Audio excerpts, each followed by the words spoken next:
significant amount of money supposedly coming from. Okay, so the why seems tied to the economy, right? The volatility. It's directly connected. And the where is all about international trade policy. The plan they're putting forward is really specific. They're saying they want to pay this out from tariff revenues. Massive tariff revenues that are right now just flowing into the country from, various trade policies and disputes. I think we need to pause on the scale of that revenue for a moment. Yes. Because it helps explain how they can even talk about a number like $2,000 per person.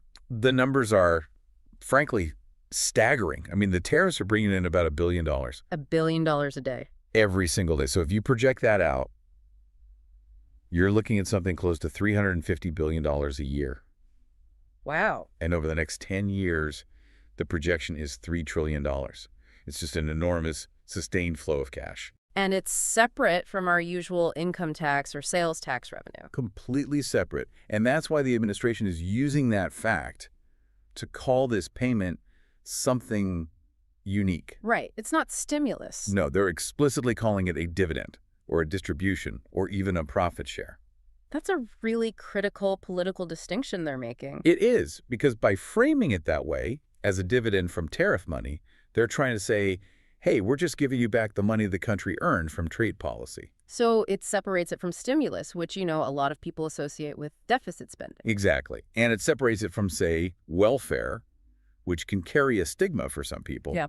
They're basically saying, this is your share of the country's new trade income. That reframing is probably essential to getting this past certain lawmakers. It makes it much more politically palatable, especially for people who would normally be against these big cash distributions. Okay, that brings us to the most important question for anyone listening. Eligibility.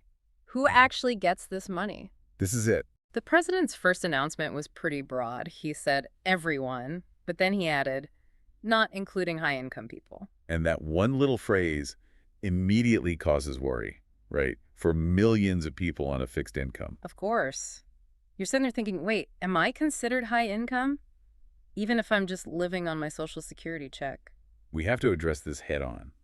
For anyone receiving Social Security, SSI, SSDI, or VA benefits, the answer is a definitive yes. You are expected to be included. Overwhelmingly yes. Based on all the analysis, the historical precedent, and what the officials themselves are saying. And the reason for that is so important for peace of mind. The key metric here is always income. It's always income. It is not your status. It doesn't matter if you're working or retired or have a disability. It just matters what your total income is compared to the threshold they set. That's absolutely right. And historically, the government never excludes Social Security beneficiaries just because they're on a fixed income. If your annual income is below that line in the sand, even if that income is 100% from your Social Security benefit, you qualify. You qualify just like a low-wage worker would. Okay, so let's define that line in the sand. What are they actually calling high income? This is the big news. We have a solid number now from Treasury Secretary Scott Bessent. Okay. He confirmed the discussion is centered on an income threshold of less than $100,000 for an individual. Wait, $100,000? That feels very high. It is. If you look back at the stimulus checks in 2021, yeah, wasn't the cutoff usually around 75,000, sometimes even lower? It was. The second check had an even lower threshold, so you're right to question that. Is the administration setting an expectation that's a little unrealistic? Or are they starting high, knowing they'll have to compromise and bring it down later? That is the political tension here. $100,000 is incredibly inclusive. I mean, if they stick with that number, it covers almost every retiree, every fixed income person, and a huge chunk of the middle class. But like you said, there's a political reality and a financial one. And that reality is the price tag. It's always the price tag. So while the official talk is about that $100,000 level, logic and all the analysis, suggests that final threshold might be lower. So they might bring it down to 75,000 again, or even 60. It's very possible. Bringing it down to, say, 60 or 75,000 for an individual would dramatically reduce the overall cost. And that makes it a much easier pill for some fiscally conservative lawmakers to swallow. A much easier pill. So, for you listening, the key takeaway is that if your income is, say, below 60,000, your eligibility is almost guaranteed. If your only income is your fixed benefit check, you are definitely the person this money is intended for. Absolutely. The debate is really about where that middle income cutoff will land. The inclusion of low income and fixed income folks is rock solid.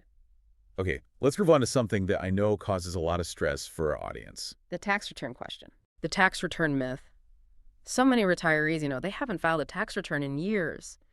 And they hear tax credit and they panic, thinking they won't get the money. We need to be very, very clear about this. Filing a tax return is, for almost everyone in this situation, completely irrelevant. You do not need to file a special form. You don't need to do anything just to get this payment. Correct. So why do people believe they have to? Where does that confusion come from? It comes from the legal jargon. The legal structure of past payments was an advance of a refundable tax credit. And that just sounds complicated. It sounds like you need to be involved with the IRS. It does. Let's try to break that down, maybe with an analogy. Yeah, please do. We need the explain it like I'm 5 version. Okay. So think of it this way. A tax credit is just money the government promises you if you qualify for something. Right. A refundable credit means even if you don't owe any taxes, they'll still send you the full amount in cash. Yeah. And the key word here is advance. The government is basically saying, hey, we already know you qualify for this credit because we know your income is low, so we're just going to advance you the money right now. Ah, so you get it now, long before you would ever even think about filing a tax return for next year? Exactly. It makes perfect sense when you put it that way. They call it a tax credit for legal reasons, but really it's just a mechanism. A way to get cash into people's hands quickly. That's all it is. And the reason they can bypass the whole tax return process is because the Social Security Administration and the VA and the Railroad Retirement Board, they already have all the information they need for every single beneficiary. You've called this the plumbing before. The idea that the government's systems are already in place. The plumbing is already there, and it's foolproof for this group. The SSA has your name, they have your current address, they have your direct deposit details. And most importantly, they already know what your annual income is. Because they're the ones paying it to you. For anyone getting a monthly check, the system is designed to send this money out automatically. Using the exact same bank account information that your benefits go into every month. The exact same information. No need to file, no complicated application to fill out. The data is already on file, ready to go. So to be crystal clear, if you get a fixed benefit, the government already knows where to send the $2,000. Yeah. The only time this ever got complicated in the past was if for some reason a payment didn't arrive, or if someone had other complex income that put them right on the edge of the cutoff. But for the vast majority, it's automatic. Okay, so we've established they're talking about this and that low-income folks are the target. But, talk is cheap. How real is this commitment? And is the funding plan even realistic? Well, the commitment is, I'd say, exceptionally high. And that's because they've tied the names of the most senior officials to this promise. Right. When the White House press secretary goes on the record saying they are committed to making that happen. They're putting a huge amount of political capital on the line. It's not something you can easily walk back. So let's talk about the money, the funds they need versus the tariff revenue they have. This is where the math gets a little rough, right? This is where it gets critical. We need a price tag reality check. Yeah. So let's do a quick calculation. Okay. Based on the last stimulus rounds, we can estimate that targeting low and middle income people means you're covering about 85% of the population. Which is how many people? It's roughly 284 million people. Okay, so 284 million people, each getting a $2,000 payment. What's the total cost? The total cost comes out to approximately $568 billion. Wow. And if they use that very generous $100,000 threshold, the cost could push up closer to $600 billion. Okay, but you said earlier the tariff revenue is projected at about $350 billion per year. Exactly. The numbers don't add up for an immediate payment. They don't have $568 billion just sitting in a tariff piggy bank today. They don't. And that contradiction right there exposes the real financial mechanism they'd have to use. So how would they do it? How do they send out checks right away? This is the deep insight. Even though they're calling it a dividend from tariff money, they would essentially have to borrow the entire $568 billion today. So it adds to the national debt. It adds to the national debt, yes, in order to issue the payments immediately. Hold on. If they have to borrow it, does that completely undermine the story they're telling? That this is a profit share from tariffs? It absolutely contradicts the narrative, and that's the tension. They are using the future tariff revenue that projected $3 trillion over the next 10 years. As the collateral. As the collateral or the backing for the debt they're taking on today. Their justification is, well, we know this money is coming in eventually, so we're just giving you the dividend a little early. So it's debt financing no matter how you slice it, even if they strategically call it a tariff dividend. That's a crucial distinction. It's crucial for understanding the political game here. The immediate payment requires fronting the cost. It means attaching nearly $600 billion to the national debt right now. And just hoping that $3 trillion in future revenue actually materializes to justify it. Precisely. Let's zoom out a bit and look at the pattern here, because this isn't the first time we've heard about a big payment. No, it is not. Yeah. The repetition is what makes this feel different. It adds political weight. This is now the fourth time the president has endorsed a major financial distribution in less than a year. And the pattern is, it's pretty unmistakable when you lay it out. So walk us through it. What was the escalation? Okay, so it started back in February with a mention of a $5,000 Doge dividend, which, was widely seen as a bit of a political stunt. It never happened. Right. Then by August, the idea got more formal. There was discussion around a $600 rebate check, and that one was actually introduced in the Senate. And then in October, the number suddenly jumped. It jumped dramatically. The president started talking about a payment of somewhere between $1,000 and $2,000. And now, here we are in November, and it's a definitive at least $2,000 confirmed by the Treasury Secretary. There's a clear analysis from our sources on this. The quote is, every time he talks, the dollar amount gets bigger. And that pattern creates this immense self-imposed pressure on the administration. They are, as we said before, painting themselves into a very, very tight corner. And the only way out of that corner is to actually follow through. It is. Regardless of the huge cost of fronting that $600 billion. Because if they fail to deliver on this $2,000 payment now, especially after repeating it, increasing the amount, and having top officials confirm it, it would be a massive loss of credibility. A huge loss of trust, especially with the very people they're trying to reach. The political cost of failing to deliver might actually be higher than the financial cost of the payment itself. All right, let's move on to the question that is probably on everyone's mind right now. When do I get the money? When could this money actually arrive? We know it won't be tomorrow, given how Washington works. We have to be direct about this. There is no exact date because the legislation hasn't even been written yet. But we do have some official guidance. From who? From Treasury Secretary Scott Bessent. He indicated that people can see substantial tax refunds early next year. Early 2026. Early 2026. Okay, so early next year suggests what? Maybe January, February? Around the same time people usually get their tax refund. That seems to be the implication. Yeah. And if you look at the broader political calendar, the timeline makes sense. The window for action is really between now and the midterm elections in November 2026. And if they want this to have a political impact, they need to do it well before the election. Right. They probably have about an 11-month window to get this done. So why the delay? I mean, if the commitment is so strong, why can't they just push a button and send the money now? It all comes down to the legislative process. Yeah. It's slow. Lawmakers are notoriously slow. And we have holidays coming up, Thanksgiving, the December recess. Exactly. So a formal bill has to be drafted. Then it has to be introduced, debated, passed by the House, passed by the Senate, reconciled. And then finally signed by the president. And even if they fast-track it, that whole process takes weeks, sometimes months.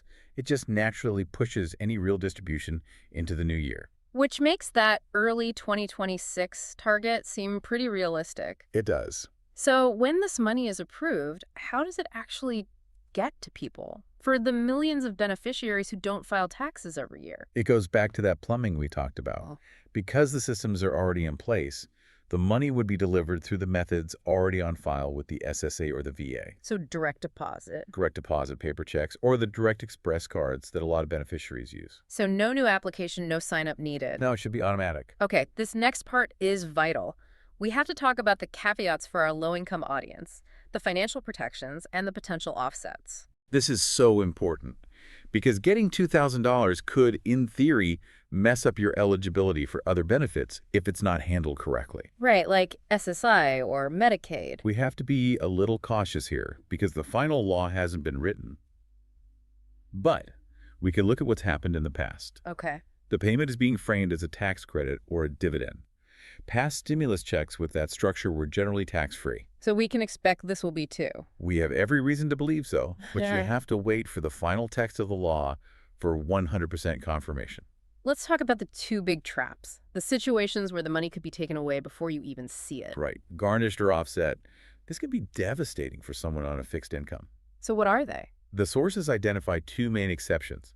The first is federal tax liability. So if you owe back taxes to the federal government. To the federal government, yes. Not state or local, but federal.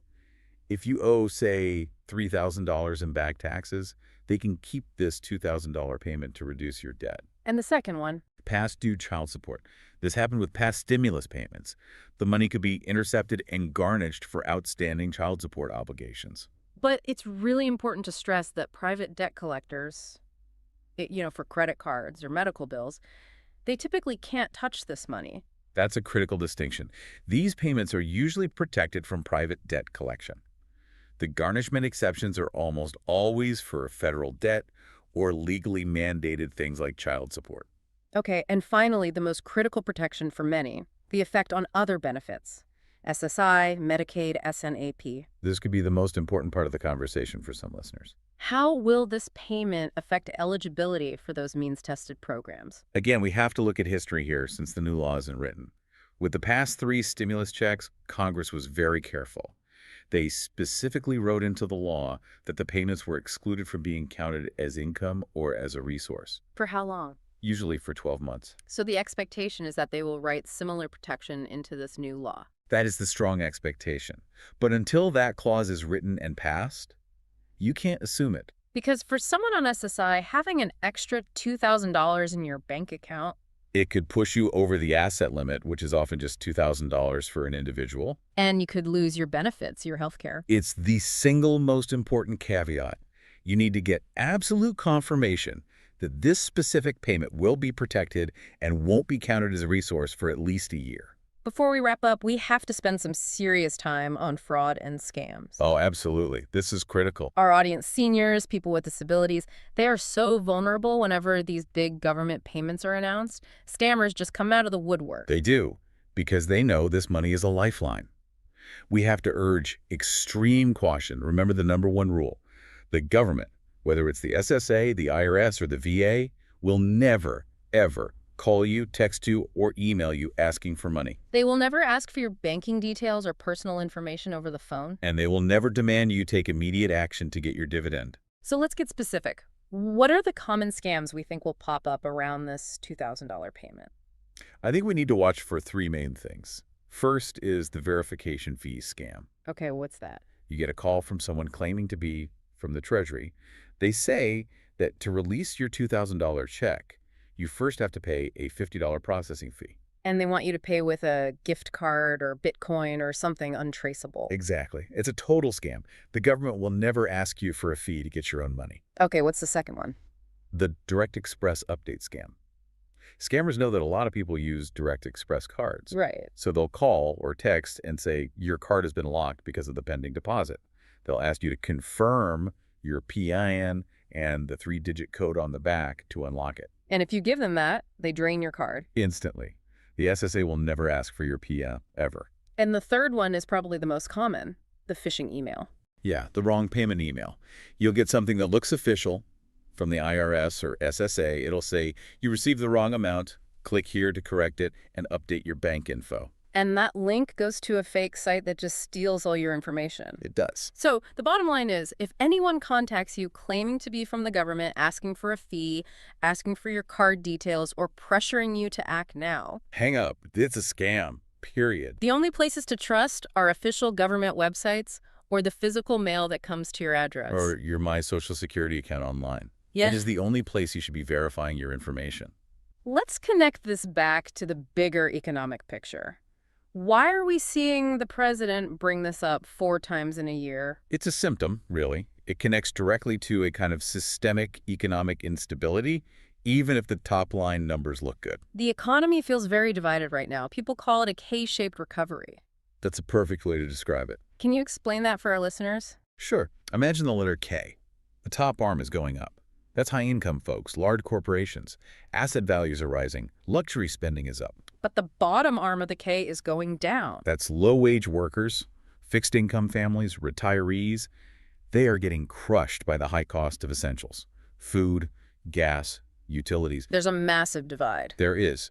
And this $2,000 payment is a political attempt to help the people on that bottom leg of the K. And what are the other factors pushing lawmakers to consider this now? I think they're preparing for a potential downturn. There are a few catalysts. Continued inflation is eating away at fixed incomes. There are serious concerns about the stability of the private credit market, and global tensions are keeping costs high. So historically, when the economy starts to look shaky, Lawmakers scramble to approve some kind of stimulus to cushion the fall. So these discussions are happening because they might be getting ready for a worst-case scenario. and finally, let's just set expectations. Is this a permanent fix or a one-time thing? It is explicitly being framed as a one-time distribution, a dividend from the tariffs. So it is not a permanent increase to your monthly benefits? No, it is not a COLA. It is not benefit reform. It's a short-term fix. It's designed to give you immediate financial breathing room. It's emergency cash, help to pay off a bill, cover medical expense. It's not a change to your long-term income. Exactly. It's relief, not reform. Okay, let's summarize the key takeaways. The confirmed facts you need to know about this potential $2,000 payment. We could do a quick rundown. The 5 W's. Let's do it. What is it? At least a $2,000 payment framed as a tariff dividend or rebate. Why is it happening? It's proposed to be funded by those massive tariff revenues, though the money will have to be borrowed up front. Who gets it? Low and middle-income individuals. That is expected to include everyone on Social Security, SSI, SSDI, and VA benefits, with that income threshold currently being discussed at under $100,000. When will it arrive? The official guidance is pointing to early 2026, but the political window is really any time in the next 11 months. And finally, how will you get it? It will be delivered automatically through your existing payment method, direct deposit, paper check, or direct express card. You know, a $2,000 payment could be a genuine lifeline for so many people right now. It really could.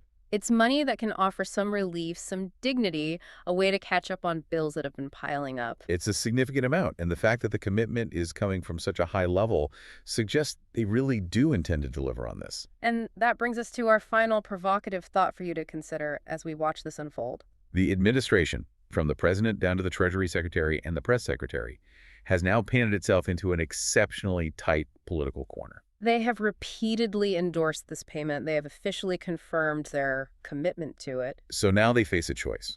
The financial cost to front that $568 billion is immense. It will add to the national debt. That's a real cost. But what's the other cost? The cost of lost credibility, the cost of broken promises among their core supporters, retirees, low-income families, if they fail to follow through after all this. That cost might be even higher than the financial price tag. It might be. So the question is, which cost will they ultimately choose to bear? The financial one or the political one? Something to think about as we await the formal legislation. Keep watching. Welcome to the Deep Dive. This is the place where we take all of that complicated financial news, all the stuff that really impacts your day-to-day life, and we try to make it immediately clear. And today, we're really cutting through a very thick fog of confusion. It's about a major financial announcement that's been making the rounds. Yeah, big one. We're talking about the potential for a new, pretty significant financial boost. A proposed $2,000 payment. Right. And you've probably heard it called all sorts of things, right? A stimulus check, a dividend, maybe a targeted income refund. And we're jumping straight into the one question that has caused, I think, the most anxiety for millions of you, especially if you rely on a fixed income. Yeah. And that question is, who actually qualifies for this money? Exactly. Because when the Treasury Secretary, Scott Bessent, he recently spoke about this, he specifically used the phrase working families. Ugh, that phrase. And if you are a recipient of Social Security, SSI, SSDI, or VA benefits, that phrase probably caused this immediate flash of fear that, wait a second, I'm going to be left out because I don't have a traditional 9-to-5 job. And look, we have dissected every source, every official comment, and we are here to deliver the immediate and I think necessary clarification. Sure. This $2,000 payment is highly, highly likely to be based purely on your income level, not your employment status. That's the key. So if you're struggling with the just relentless rise in the cost of living, and that, of course, includes seniors, veterans, people with disabilities, this information confirms you are almost certainly the exact group of people this relief is for. Absolutely. And we're going to dedicate a lot of time today to clearly breaking down what those potential income thresholds look like. Good. And maybe more importantly, we're going to walk you through exactly what this means if you're a non-filer. Someone who doesn't typically file a tax return because all your income is from benefits. Understanding that one point, I think, is the key that unlocks the guarantee of your inclusion. Okay, let's unpack this. Let's get right to the core of this proposed $2,000 payment. Let's do it. So our main mission today really is to provide some crystal clear analysis on those recent comments from Secretary Scott Bessent. It's all about this new substantial proposed payment, and the administration, they're calling it a dividend or maybe a refund. Right. And we have to start by just acknowledging the emotional impact here. For millions of people living on a really tight budget, just the mention of a $2,000 lifeline, it creates this huge hope. Of course. But then when you couple it with confusing language like working families, it just creates this proportional amount of fear. So our job today is to get rid of that fear with facts, with what's actually in the source material. Right. Let's start with the most concrete fact we have. Okay. The proposed figure. It is a $2,000 payment. $2,000. And in the context of today's economy, that is not a trivial amount of money. Not at all. For someone on a fixed income, think about it. That could cover several months of groceries. It could cover utility bills, necessary medication. It's significant. It's breathing room. It is. And the driving force behind this whole proposal, the Secretary was really clear about this, is the widespread, kind of crushing worry about inflation, about the cost of living. We've all been feeling it. For months, we've seen all the reports showing that the essentials, housing, food, energy, they have just stretched fixed incomes way past their breaking point. And I think it's also important to understand the context of this proposal. The Secretary was really keen to emphasize that this isn't some sudden, reactive measure. Right. It didn't just pop up out of nowhere. No. He said the administration has been working on this and other related economic policies since, he said, day one, citing executive orders that were finalized earlier in the year, maybe back in January or February. So what that suggests is that the administration, they're framing this $2,000 payment as a deliberate, calculated step. It's part of a sustained, kind of overarching economic strategy. Right, not just a quick political gesture. Exactly. Yeah. It's part of a policy framework that's really aimed at increasing the disposable income of low and middle income households. That sustained approach is, I think, really critical to note. Yeah, it is. And we also need to clarify what this payment is not, because there's confusion there too. Okay. It is not a permanent cost of living adjustment. It's not a GOA lay for your Social Security check. Good distinction. This is being explicitly discussed as a direct payment. They're often labeling it a refund. And what that means is that it's intended as a potential one-time relief measure. So designed to inject immediate funds. Immediate funds into the economy and, more importantly, into struggling households.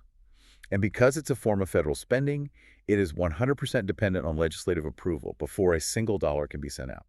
Which brings us directly to the political and legislative reality of this thing. And this is where we really need to dive deep into the specific mechanics that were mentioned in the source material. Right, it's the how. Yeah, the how, because this is where it gets really interesting.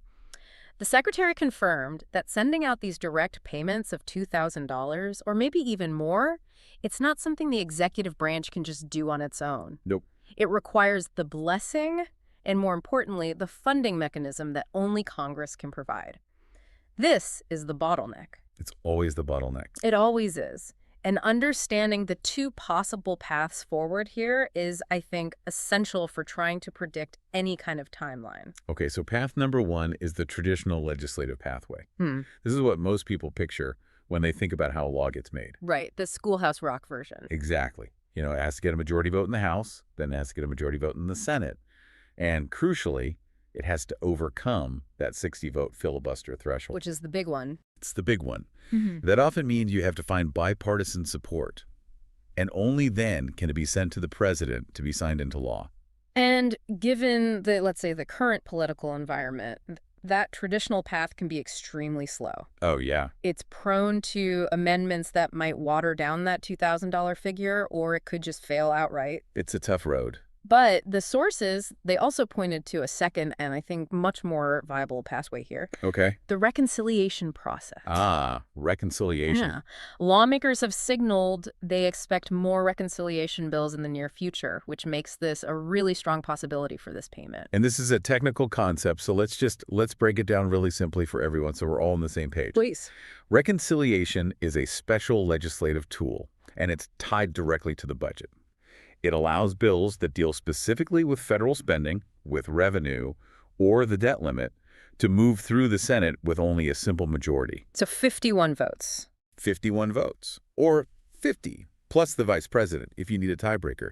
And the key is it bypasses that 60-vote filibuster. Right. Which makes it a much faster and, frankly, a more politically certain route if one party controls both chambers of Congress.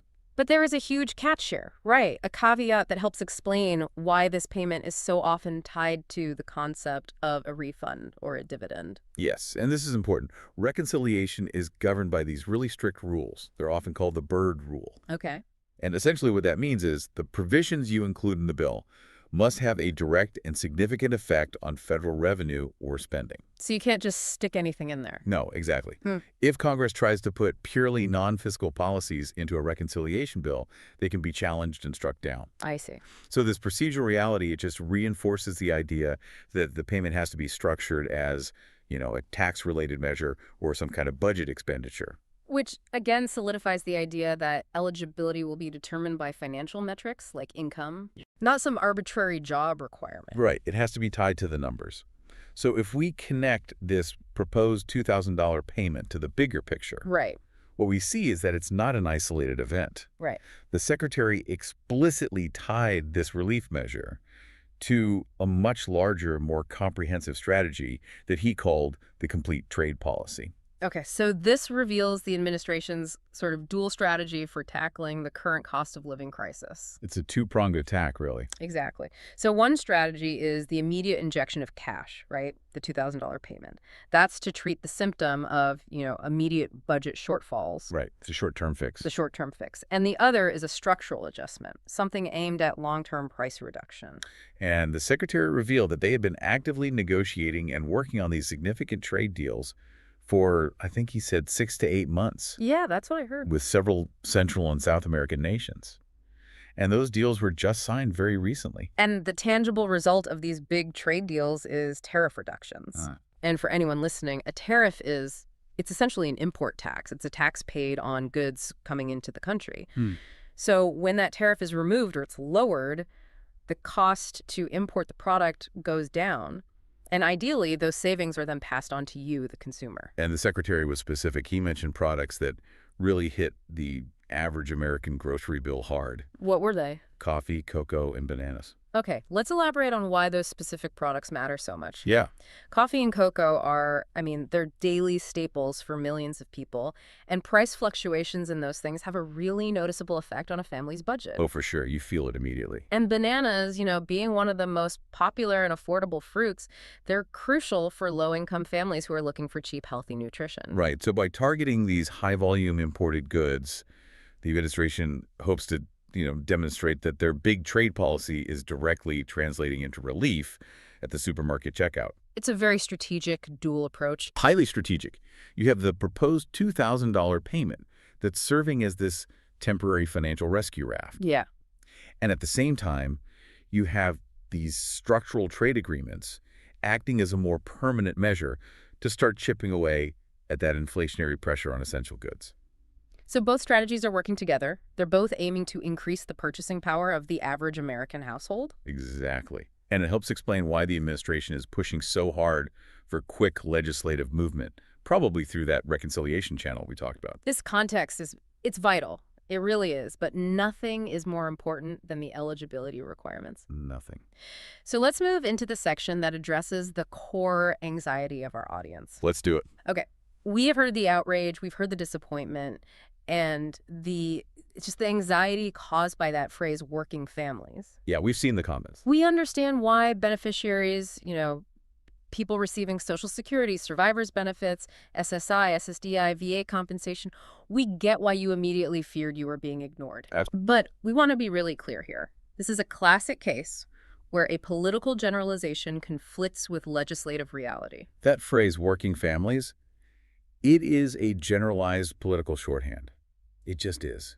Right. When politicians discuss economic relief for working families, they are typically referring to the low to middle income bracket, the people who face financial pressure regardless of where that income comes from. It doesn't matter the source. It doesn't matter.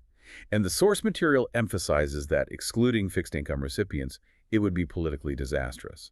But more than that, it just makes no sense within the structure of a direct payment. Okay, so what's fascinating here is the clarity that was provided on the legislative mechanism. We can definitively state this. Okay. The eligibility for this relief payment is based entirely on your income level, not whether you get a W-2 paycheck or file a Form 1040. This is the most important point we'll make today. It is. The government, when it issues this kind of broad-based relief, uses one primary metric, your total adjusted gross income, or AGI. Let's take a second to define adjusted gross income really simply, because this is the metric. This is what determines if you are included or excluded. Yeah, let's do it. Your AGI is your total income from all sources. Mm-hmm. So that could be wages, interest, pensions, and yes, your Social Security benefits minus certain allowable deductions. Okay. This is the figure the government uses to calculate eligibility for, well, for virtually all income-based relief. Mm-hmm. And the key insight is that the government is only concerned with the dollar amount of your AGI. Just the number. Just the number. So let's try to nail down the potential financial hurdle here. The Secretary indicated a potential maximum threshold for eligibility somewhere around $100,000. Right, for individuals or households. Yeah. And he did add the caveat that the final number determined by Congress could be lower, maybe 75,000, maybe even 60,000. Right, that's still being negotiated. But the rule remains the same. If your AGI is below whatever that congressionally determined threshold is, you qualify for the full payment. If it's above that, you either qualify for a partial amount or, nothing at all. And for most low-income beneficiaries, the good news here is that your total income, even if it includes your fixed benefits, is almost certainly going to fall well below that threshold. Right. But we need to address the most critical point for retirees and SSI recipients, the non-filer scenario. This is it. This is the aha moment that I think brings total reassurance. It should.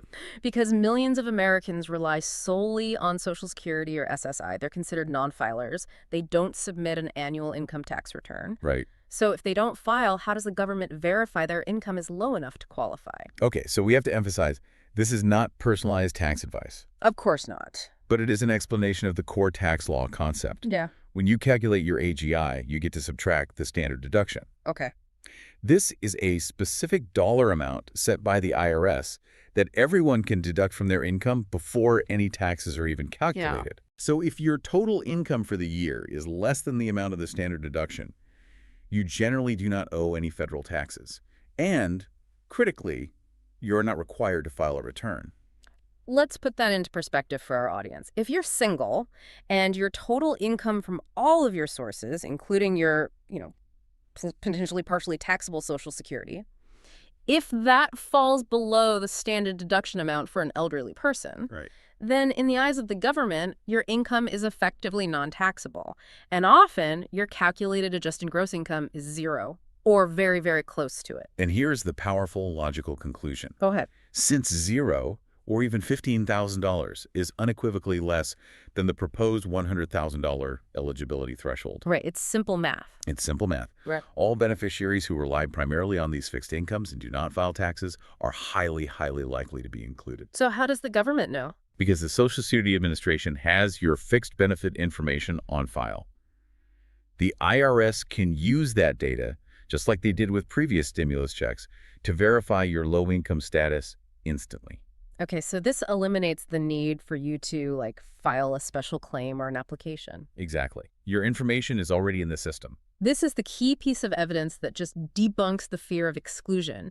Your inclusion is practically guaranteed because your low-income status is quantifiable, and it's verifiable by the government agencies, regardless of whether you're working a traditional job. Which brings us back to the question one more time.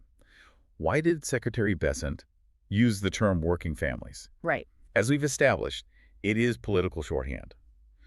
But the source material also offered a really strong pragmatic analysis of the political viability here. Meaning? Meaning excluding this huge demographic seniors, The disabled, veterans, especially with a significant election year approaching, would be political suicide. It's just simple political arithmetic, right? Yeah. To introduce a package that's meant to fight inflation and then intentionally leave out the fixed income community who are frankly suffering the most from it, Right. it would turn a positive economic announcement into a major political liability. Oh, a huge one. The necessity of passing this bill means that Congress has to ensure the inclusion of all low AGI Americans, which is just excellent news for anyone currently on benefits. Okay, so that context is vital. But let's move past eligibility now and into the practical details. Yeah, the logistics. Assuming this legislation passes, what can you expect regarding the delivery and the timing of this potential $2,000 payment? Right. And we have to acknowledge, because the bill is still in the proposal stage, specific dates are fluid. That's right. We can't give you the exact payment schedules based on birth dates or benefit type because those details, they get finalized in the legislative text itself. But the Secretary did provide a critical hint about the expected timing, and it ties it to the overall fiscal policy. What was the hint? He projected that due to various tax policy changes, no tax on tips, Social Security overtime, that there will be a big bump in incomes and refunds in the first quarter of the next fiscal year. The first quarter. The first quarter. So the first 3 months of the year. That strongly suggests that if this payment passes, it's going to be integrated into the annual tax refund schedule. It seems like the most logical path. It's the fastest, most reliable mechanism the IRS has for dispersing broad-based payments. And since the Secretary is literally calling it a refund, this path just makes the most logistical sense. Okay, so what about the payment method? How will people actually get the money? We can infer pretty strongly from past federal payments. Okay. If you received a prior stimulus check via direct deposit, or if you get your monthly Social Security benefit via direct deposit, the $2,000 would almost certainly use that established bank information. That makes sense. And for those who receive their federal benefits on a direct express card or through paper checks, the payment would just follow that method. It would either be loaded onto the card or sent as a physical check in the mail. So the critical action for you, the listener, is just to make sure your current payment information is up to date with the SSA or the IRS. That's it. Make sure they know where to find you. Now we come to one of the most important aspects for our audience, financial protections. Yes. When a lump sum payment like this arrives, our fixed income listeners need to know two things immediately. First, is this payment taxable? And second, how will it affect my means-tested benefits like SSI and Medicaid? And since we are still dealing with a proposal, we have to wait for the final legislative draft to get the definitive answers. Right. But we can explain why this waiting period is so crucial. First, taxability. Typically, broad relief payments like this, the ones designed to offset hardship, they are non-taxable. But the final bill has to confirm this in writing. And second, and this is probably the most vital for anyone on SSI and Medicaid, is the impact on resource limits. The asset limit, yeah. For those programs, as you know, having more than a small amount of money in the bank, what they call resources, can disqualify you from getting your benefits. Right. So if this $2,000 is not protected, it could potentially push recipients over that resource limit. And that would be a disaster. A total disaster. We have to urge listeners to be vigilant and wait for the official text that confirms if the $2,000 will be specifically excluded from resource calculations, even for a period of time. Right. They did that with previous large relief payments. Exactly. This is an absolutely essential detail to watch for. And furthermore, we need clarity on garnishment. Will this money be protected from debt collectors? That's a huge one. Past federal stimulus funds have had specific language written into the law to protect them from civil judgment.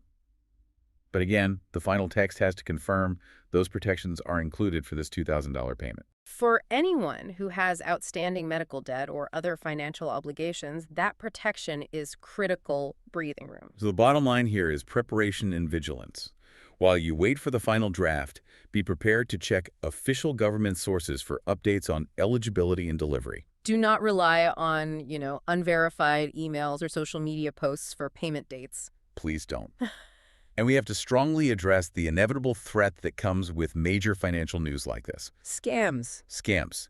The moment this payment is finalized, Scammers will be trying to capitalize on the confusion. I cannot stress this enough. The IRS, the Social Security Administration, and the VA will never, under any circumstances, call you, text you, or email you asking for personal information or your bank account details or some kind of fee to speed up your payment. It will never happen. Official communication will come via official letters in the mail or through secure online portals like the My Social Security account.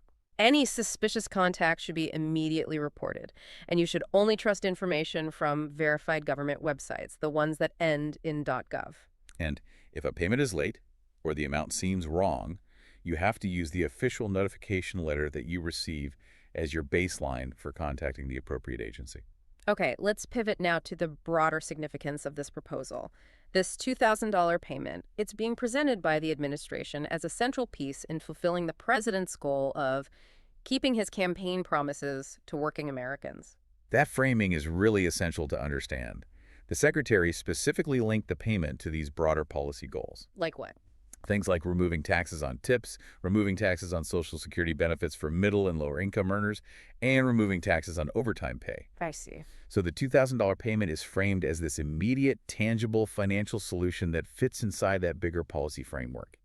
It's a way to quickly put disposable income back into the pockets of the exact citizens these tax policies are designed to help long term. And this is more than just a political talking point.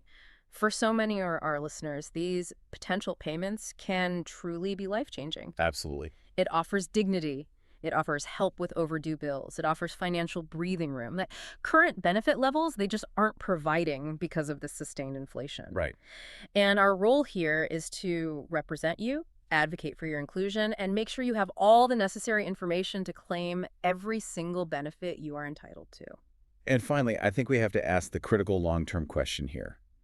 Is this $2,000 payment a one-time emergency measure, or does it signal some kind of permanent shift? That's a good question. And while the payment itself appears to be a one-time response to these acute inflationary pressures, the context, I think, strongly suggests a more permanent economic shift is underway. Oh, so? Well, when you look at the simultaneous actions, these broad structural changes through trade deals aimed at lowering import costs, coupled with proposed permanent changes to tax policy regarding Social Security and overtime. You see a bigger picture. You see a concerted effort to increase the real disposable income of fixed-income Americans and low-wage earners. Yeah. This $2,000 payment, while it's temporary, it acts as this powerful legislative signal that supporting this specific segment of the population is a top priority for the foreseeable future. So it suggests the government isn't just treating the symptoms of high costs. No, they're actively trying to change the underlying economic structures to provide more lasting relief. And this is a crucial area for all of us to monitor, because permanent shifts in tax policy around Social Security can have an even greater long-term impact than a single one-time payment. That is the landscape we are navigating right now. That's it. So let's quickly reinforce the most important facts as you move forward from this. The potential for a $2,000 payment is genuine, it is real, but remember, it requires definitive congressional action. Right. Probably through that faster reconciliation process. This is the point we are waiting on now. And the crucial takeaway, the one thing to remember for everyone on fixed benefits. Eligibility is fundamentally based on your adjusted gross income. AGI. AGI. Likely under that $100,000 threshold, Social Security, SSI, SSDI, and VA recipients are overwhelmingly expected to be included regardless of your employment status. Your low-income status is your qualification. That's it. Your low income is your ticket in. We strongly advise you to remain patient while this final draft gets hammered out. Protect yourself from the scams. Only trust official, verified government announcements for specific dates and payment mechanisms. Avoid the rumors. Rely on the facts. We really hope this deep dive has provided you with the clarity and, frankly, the deep reassurance you absolutely deserved regarding your eligibility and the path forward for this critical financial support. We will continue to track the legislative movement on this bill every single day. We'll be bringing you immediate updates as soon as that final text is released. So we strongly encourage you to subscribe so you never miss an update on this critical payment.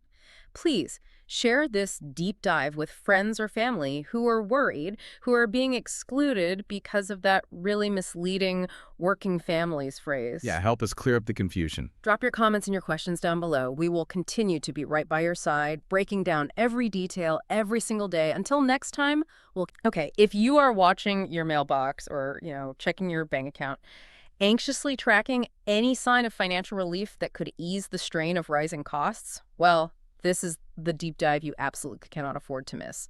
We are tracking a major financial update that has gone from maybe rumor to near certainty. Yeah. A potential payment that could put a significant amount, at least $2,000, directly into your pocket. That's exactly right. Yeah. The speculation phase, I think we can say, is over now. Yeah. We have concrete, high-level confirmation. After the president's initial statements, Treasury Secretary Scott Bessent has stepped forward, and he's actively confirming and discussing this substantial payment. That gives us the crucial logistical and eligibility details we've really been waiting for. And here's the truly game-changing detail, I think, especially for those maybe in the middle income bracket who felt kind of excluded before. The income threshold for eligibility is significantly higher than anything we saw in previous stimulus rounds. I mean, much higher. Yeah. This means many more low-income, fixed-income, and yes, middle-income Americans could qualify. It offers crucial breathing room, against inflation and those high utility bills. And so today, we are diving deep into the source material, the direct comments, the analysis surrounding Bessent's recent remarks. Our mission is really to provide the critical clarity you need right now. We'll meticulously cover who exactly gets this money, why the Treasury Secretary is framing it as a tax refund, which is interesting, and the highly specific legislative timeline pointing toward potential payments in, early 2026. This is the financial deep dive you need to manage your expectations and your budget effectively. Welcome back to the Deep Dive. Today, we're undertaking a crucial financial analysis. We're moving past the headlines and really getting into the fine print of the newly released information concerning this potential $2,000 payment. For our listeners on fixed incomes, retirees, low-income citizens, and those relying on benefits like Social Security, SSDI, or VA payments, these funds aren't just a bonus. They could be truly life-changing, offering a critical buffer against the relentless pressure of current economic realities. The interest in the subject is understandably through the roof. It really is. And the level of governmental engagement, that's what differentiates this from just, mere rumor or speculation. The momentum is driven by recent public announcements from the president, and it's been quickly crystallized and detailed by comments from a key player, Treasury Secretary Scott Bessent. When the Treasury Secretary speaks about the logistics, about transferring hundreds of billions of dollars, that signals that these payments are rapidly moving from just a proposal into an active, high-priority governmental initiative. And that necessitates a full deep dive into the specifics, like we're doing. Right.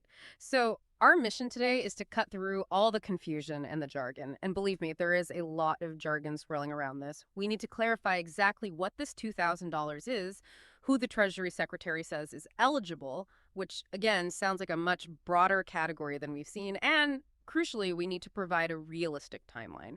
When might we actually see this money arrive? So let's start with the fundamental nature of this payment, because the terminology itself is causing a lot of worry, I think. Is it a $2,000 stimulus check? Is it a dividend payment? Or is it, something else entirely? That's the absolute essential first step, yeah. Right. And we need to clarify this immediately because the language chosen by the administration is highly strategic. While the president initially used the term dividend payment, the Treasury Secretary, when he's detailing the actual mechanism for distribution, he consistently uses the term substantial tax refunds.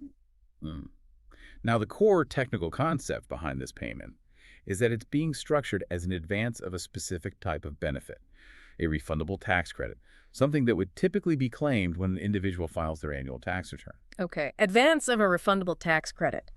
I can almost hear the collective sigh of confusion from our listeners right now. That sounds like complex financial jargon that immediately creates panic, right? Especially among our audience of retirees, veterans, or maybe those on fixed disability benefits who, they may not have filed a federal tax return in a decade or even more. They hear tax credit and they automatically assume, I'm excluded because I'm a non-filer. And that assumption, that's precisely the biggest point of confusion and anxiety we have to address, like right now with authority. Based on the history of these types of large-scale federal relief payments, like the ones distributed back in 2020 and 2021, the fact that it's technically an advance on a refundable credit, that's strictly a legal and technical mechanism. It's used for efficient distribution. It's not an eligibility barrier. The source material, drawing on the Treasury Secretary's comments, is crystal clear on this. Filing a tax return does not matter for eligibility. Okay, that is a critical reassurance. But we need to expand on why that's true, because the logic, it seems kind of counterintuitive. If it's a tax credit, why don't you need to file taxes? Okay, yeah, good question. The key lies in that word refundable. Let's try to break down the technical difference. Maybe an analogy helps. Think of a tax credit like a coupon. A non-refundable tax credit is like a regular coupon you use at the store. It can reduce the price of your purchase, maybe down to zero, but you don't get cash back if the coupon's value is more than the item costs. Right. Okay. But a refundable tax credit, that's different. It's more like a prepaid gift certificate issued by the government. So if the government issues you, say, a $2,000 prepaid certificate, and maybe you only owe $50 in taxes, the government still refunds you the entire difference. That's the $1,950 in this case. Because the credit's value isn't limited by how much tax you owe. So hang on. If I owed zero taxes because my income was really low, I'd still get the full $2,000. Absolutely. Yes. And that's precisely why it's the mechanism of choice for relief aimed at low-income populations. Now, the advance part just means the government doesn't wait for you to submit paperwork in April. They plan to proactively send the money out. They use the tax credit structure to define the benefit legally, sure, but they use existing Treasury infrastructure to actually distribute it. The source analysis confirms this strong assertion. If you don't file a tax return, it doesn't really matter. Has nothing to do with that whatsoever. It's entirely a function of qualifying for the credit based on income thresholds alone. Okay, that immediately addresses the biggest hurdle, I think, for our fixed income and retired listeners. But digging a bit deeper, how does the government know where to send the money if someone hasn't filed a return in years? I mean, back in 2020, there were significant delays and, frankly, a lot of confusion for non-filers who relied solely on Social Security or SSI. That's a really skeptical and necessary question, yeah, given those historical issues. The reason the Treasury Secretary can be so confident now is because the infrastructure used for those previous stimulus payments, well, it remains in place. And crucially, it's been refined. The Treasury and the IRS have established data matching agreements with the Social Security Administration, SSA, the Veterans Affairs, VA, and other federal benefit agencies. Meaning, what does that mean practically? Practically, it means that if you're receiving regular federal benefits, Social Security retirement, SSDI, SSI, VA compensation, the Treasury already has your current address, your direct deposit information, or your direct express card data on file. They don't need a tax return to verify you exist or know how to pay you. They simply match your benefit file against the income threshold set for this new $2,000 credit. So this system, it basically bypasses the traditional tax filing hurdle for the vast majority of non-filers who receive federal payments. Wow. So the system is actually designed to identify and pay the non-filers automatically, just as long as their income falls below that target threshold. This really speaks volumes about the political intent, doesn't it? They know this relief is fundamentally aimed at those segments of the population. Exactly. The government is, in essence, characterizing this as a straightforward cash transfer. But they have to cloak it in the technical mechanism of a refundable tax credit for legislative reasons, primarily for speed, and establishing a legal precedent for disbursement. This political maneuvering, framing it as a tax refund rather than stimulus, that's key. A tax refund sounds fiscally responsible, right? It suggests the return of money already collected. A stimulus check sounds like new government spending, which is much harder to pass through a divided Congress. That distinction, responsible return versus new spending, that's fascinating. And it drives directly into the political expediency, the choice of words. It's strategic shorthand, really, to make the, nearly $500 billion expenditure more palatable. It's definitely an exercise in political linguistics, yeah. Yeah. And let's not lose sight of the dollar amount itself. The president's original announcement stated a dividend of at least $2,000 a person. Mm-hmm. Well, that at least is potent, But the base $2,000 is already a substantial headline-grabbing figure. It provides real, meaningful relief compared to some of the smaller, more targeted release packages we've seen. It sets a very high expectation right out of the gate. The clarity here is invaluable, I think. So message is, ignore the tax language if you're a non-filer, trust the income threshold, and pay attention to the flow of information because the administration is clearly prioritizing this. Yeah. Okay. Now we get to the core of the good news. Eligibility. This is where the source material suggests a massive expansion of aid. The income threshold being discussed by Treasury Secretary Besson is substantially higher than we originally thought, potentially making more people eligible for this than in any previous relief round. Seriously, this is big. This expansion is arguably the most surprising and financially impactful detail we've seen. Scott Besson was explicit about the income thresholds the administration is currently advocating for. For an individual, the eligibility line is set at $100,000 or less in annual adjusted gross income. $100,000. Wow, that is a huge figure to define the ceiling for federal aid like this. It really is, and it truly defines where the line of high income now stands, at least for this specific initiative. Now, while Besson specifically focused on the individual limit, the source analysis assumes, and it's a logical assumption, that for a married couple filing jointly, the threshold would likely double. That indicates an upper limit of around $200,000. Okay, we absolutely have to put this in context for our audience. Let's compare this to the two previous major stimulus payments back in 2020 and 2021. For those payments, the full benefit usually started phasing out around $75,000 for individuals and $150,000 for married couples. What does this jump from $75,000 to $100,000 actually mean in real terms? Well, it means the inclusion of a demographic we might call the squeezed middle. It really does. This includes skilled workers, maybe dual-income households, even retirees with substantial private pensions who were previously phased out of relief. Someone earning, say, $80,000 or a couple earning $160,000 who might be struggling intensely with mortgage rates, childcare costs, inflation. They are now squarely in the qualifying zone. This decision, it reflects a policy choice, I think, to recognize that the current economic squeeze is affecting families well above the traditional poverty line, deep into that middle income bracket. Yeah, and the political framing here, linking it back to the president's original intent to be clear about not including high-income people, that's revealing. By setting the cutoff at $100,000, the administration is essentially making a public statement about what they view as the line between the struggling middle and the, well, financially comfortable in this current climate. Precisely. Besson is defining high income in this context as those earning over $100,000 individually. It establishes a necessary boundary. The source emphasizes that Besson's position is firm on this. Nobody over 100 grand of income for an individual is going to get this. This clarity is crucial, but it brings us to a major financial planning detail. Yeah. Is this a hard eligibility cliff, or is there likely to be some kind of phase-out mechanism? Right. That's the essential nuance for our financially astute audience. If I earn $100,001, do I just get nothing? That seems harsh. Yeah, it would be. While the Treasury Secretary specified the $100,000 figure as the maximum eligibility, previous relief payments of this nature have typically included a phase-out mechanism. It's designed to smooth the transition and avoid that extreme cliff effect you mentioned. A phase-out basically means that for every dollar you earn above the threshold, the benefit decreases by a fixed percentage. Now, the source material doesn't detail the exact phase-out rate for this proposed $2,000 dividend, but financial precedent strongly suggests there will likely be one. That would stretch the income eligibility slightly higher, but it would reduce the total payment amount as you go up. For budgeting purposes right now, though, our listeners should probably operate under the assumption that the full benefit is guaranteed up to that $100,000 mark. Okay, that's helpful context. And let's just reiterate the core rule of eligibility, particularly for those on fixed benefits. Does my status, as a recipient of Social Security, SSDI, SSI, or VA benefits automatically guarantee my eligibility? No, it does not guarantee eligibility, but it does ensure ease of payment, which is important. Eligibility is always based on income alone. The type of benefit you receive is irrelevant if your adjusted gross income exceeds that $100,000 threshold, or the presumed $200,000 for couples. The source material is really consistent on this. They don't give a rip about all the other details when it comes to benefit type. The one and only determining factor is your annual income. This focus simplifies the distribution process immensely for the government and ensures that low to middle income earners are treated equally, regardless of whether their income comes from work, a small pension, or federal benefits. Got it.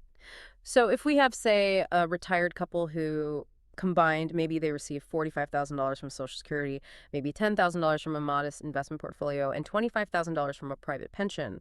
Their total income is $80,000. That's well below the likely $200,000 threshold. So they qualify easily and automatically based purely on the income test. Correct. And because they're already in the federal benefit ecosystem, their payment delivery will be streamlined through those existing Treasury systems. It bypasses any need for new applications or tax filings. This is exactly why the high-level confirmation from Besson is so important.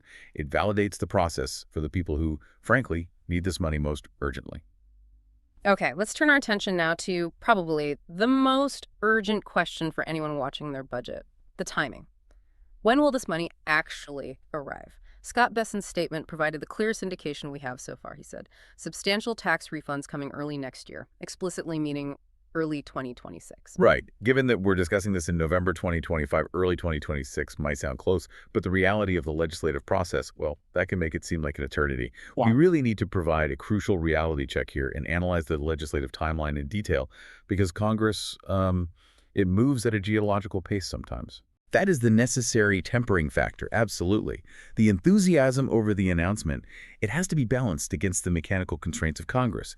Even with high priority, writing, debating, voting on a $500 billion spending bill, that takes substantial time. The source material estimates this process takes a minimum of a month to maybe a month and a half after lawmakers even agree on the specifics. Okay, walk us through the steps that absolutely must happen using the congressional calendar as our guide. What makes early 2026 seem almost unavoidable at this point? Okay, well, first, the bill itself needs to be formally written and introduced. Then it goes to the key financial committees, that's Ways and Means in the House and Finance in the Senate. These committees, they have hearings, amendments get debated, the price tag is fiercely contested. This alone can take weeks, easily. And right during this critical drafting and committee phase, we hit major legislative roadblocks that are just built into the calendar, right? Exactly. We are rapidly approaching the major congressional breaks. Lawmakers are scheduled to leave pretty soon for their Thanksgiving recess. They come back for a short period, and then bang, the massive holiday break hits, the traditional Christmas and New Year break. If a bill is not passed and signed by the president by, say, early to mid-December, the entire process just stalls until Congress reconvenes, which is usually the second week of January. So let's say, best case scenario, they manage to pass it in early December. What happens next? Does the money flow immediately then? No, unfortunately not. Even if the bill is fast-tracked and signed by the president in December, the Treasury Department and the IRS need administrative time to actually mobilize. This is a crucial, often overlooked step. They have to program the computers, update all the disbursement files, implement the new $100,000 threshold verification system, confirm bank details for millions and millions of recipients, especially those non-filers we talked about. The logistical constraint alone, just the sheer need to disperse hundreds of billions of dollars accurately, that pushes the payment date into the start of the next year. This strongly suggests that the term early 2026 isn't just some political excuse. It's a necessary buffer built around bureaucratic capacity and the realities of the calendar. And when Secretary Besson links it specifically to tax refunds, he's kind of hinting at the tax season schedule, isn't he? He absolutely is. The traditional tax filing season begins usually late January or early February. By suggesting these payments will arrive then, he's aligning the administrative rollout of this new credit with the existing, very robust operational window for the IRS. This reinforces the projection that payments will likely start flowing in the latter half of January or early February 2026. It is really crucial for listeners to understand that while the announcement is exciting now, they must budget for this delay. This money is not a guarantee for your December utility bills. Yeah, it sounds like the greatest threat to a swift payment isn't necessarily political opposition, but simply the sheer size and weight of the governmental machinery trying to move this fast, especially during the holidays. It's like trying to turn a massive oil tanker ship. It takes momentum and time, even if everyone agrees on the destination. That's a perfect analogy, yeah. The political desire might be high, but the procedural hurdles are concrete. We also have to consider the disbursement methods.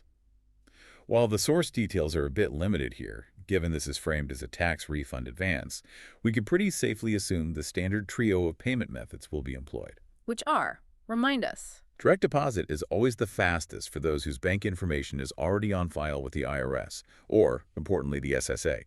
Then, there are paper checks sent through the mail, which takes significantly longer and adds to the administrative backlog. And third, for many SSI and SSDI recipients, payments will likely be loaded onto their existing Direct Express cards. The administrative challenge and really the reason for that January-February timeline will be coordinating those three massive streams simultaneously across millions and millions of people. Right. So the message on timing seems crystal clear. The money is highly likely to come, but you should probably pencil it in for early next year. Allow time for Congress to clear the decks and for the Treasury to actually flip the switch. Okay, let's transition now to the major elephant in the room that Congress absolutely must contend with, the staggering cost. Here is where the enthusiasm generated by that higher $100,000 income threshold runs directly into the hard reality of, well, budgeting. This is the absolute crux of the legislative battle ahead. The decision to expand the eligibility threshold from, say, $75,000 up to $100,000, while it's certainly politically popular, it exponentially increases the number of eligible citizens and therefore the program's price tag.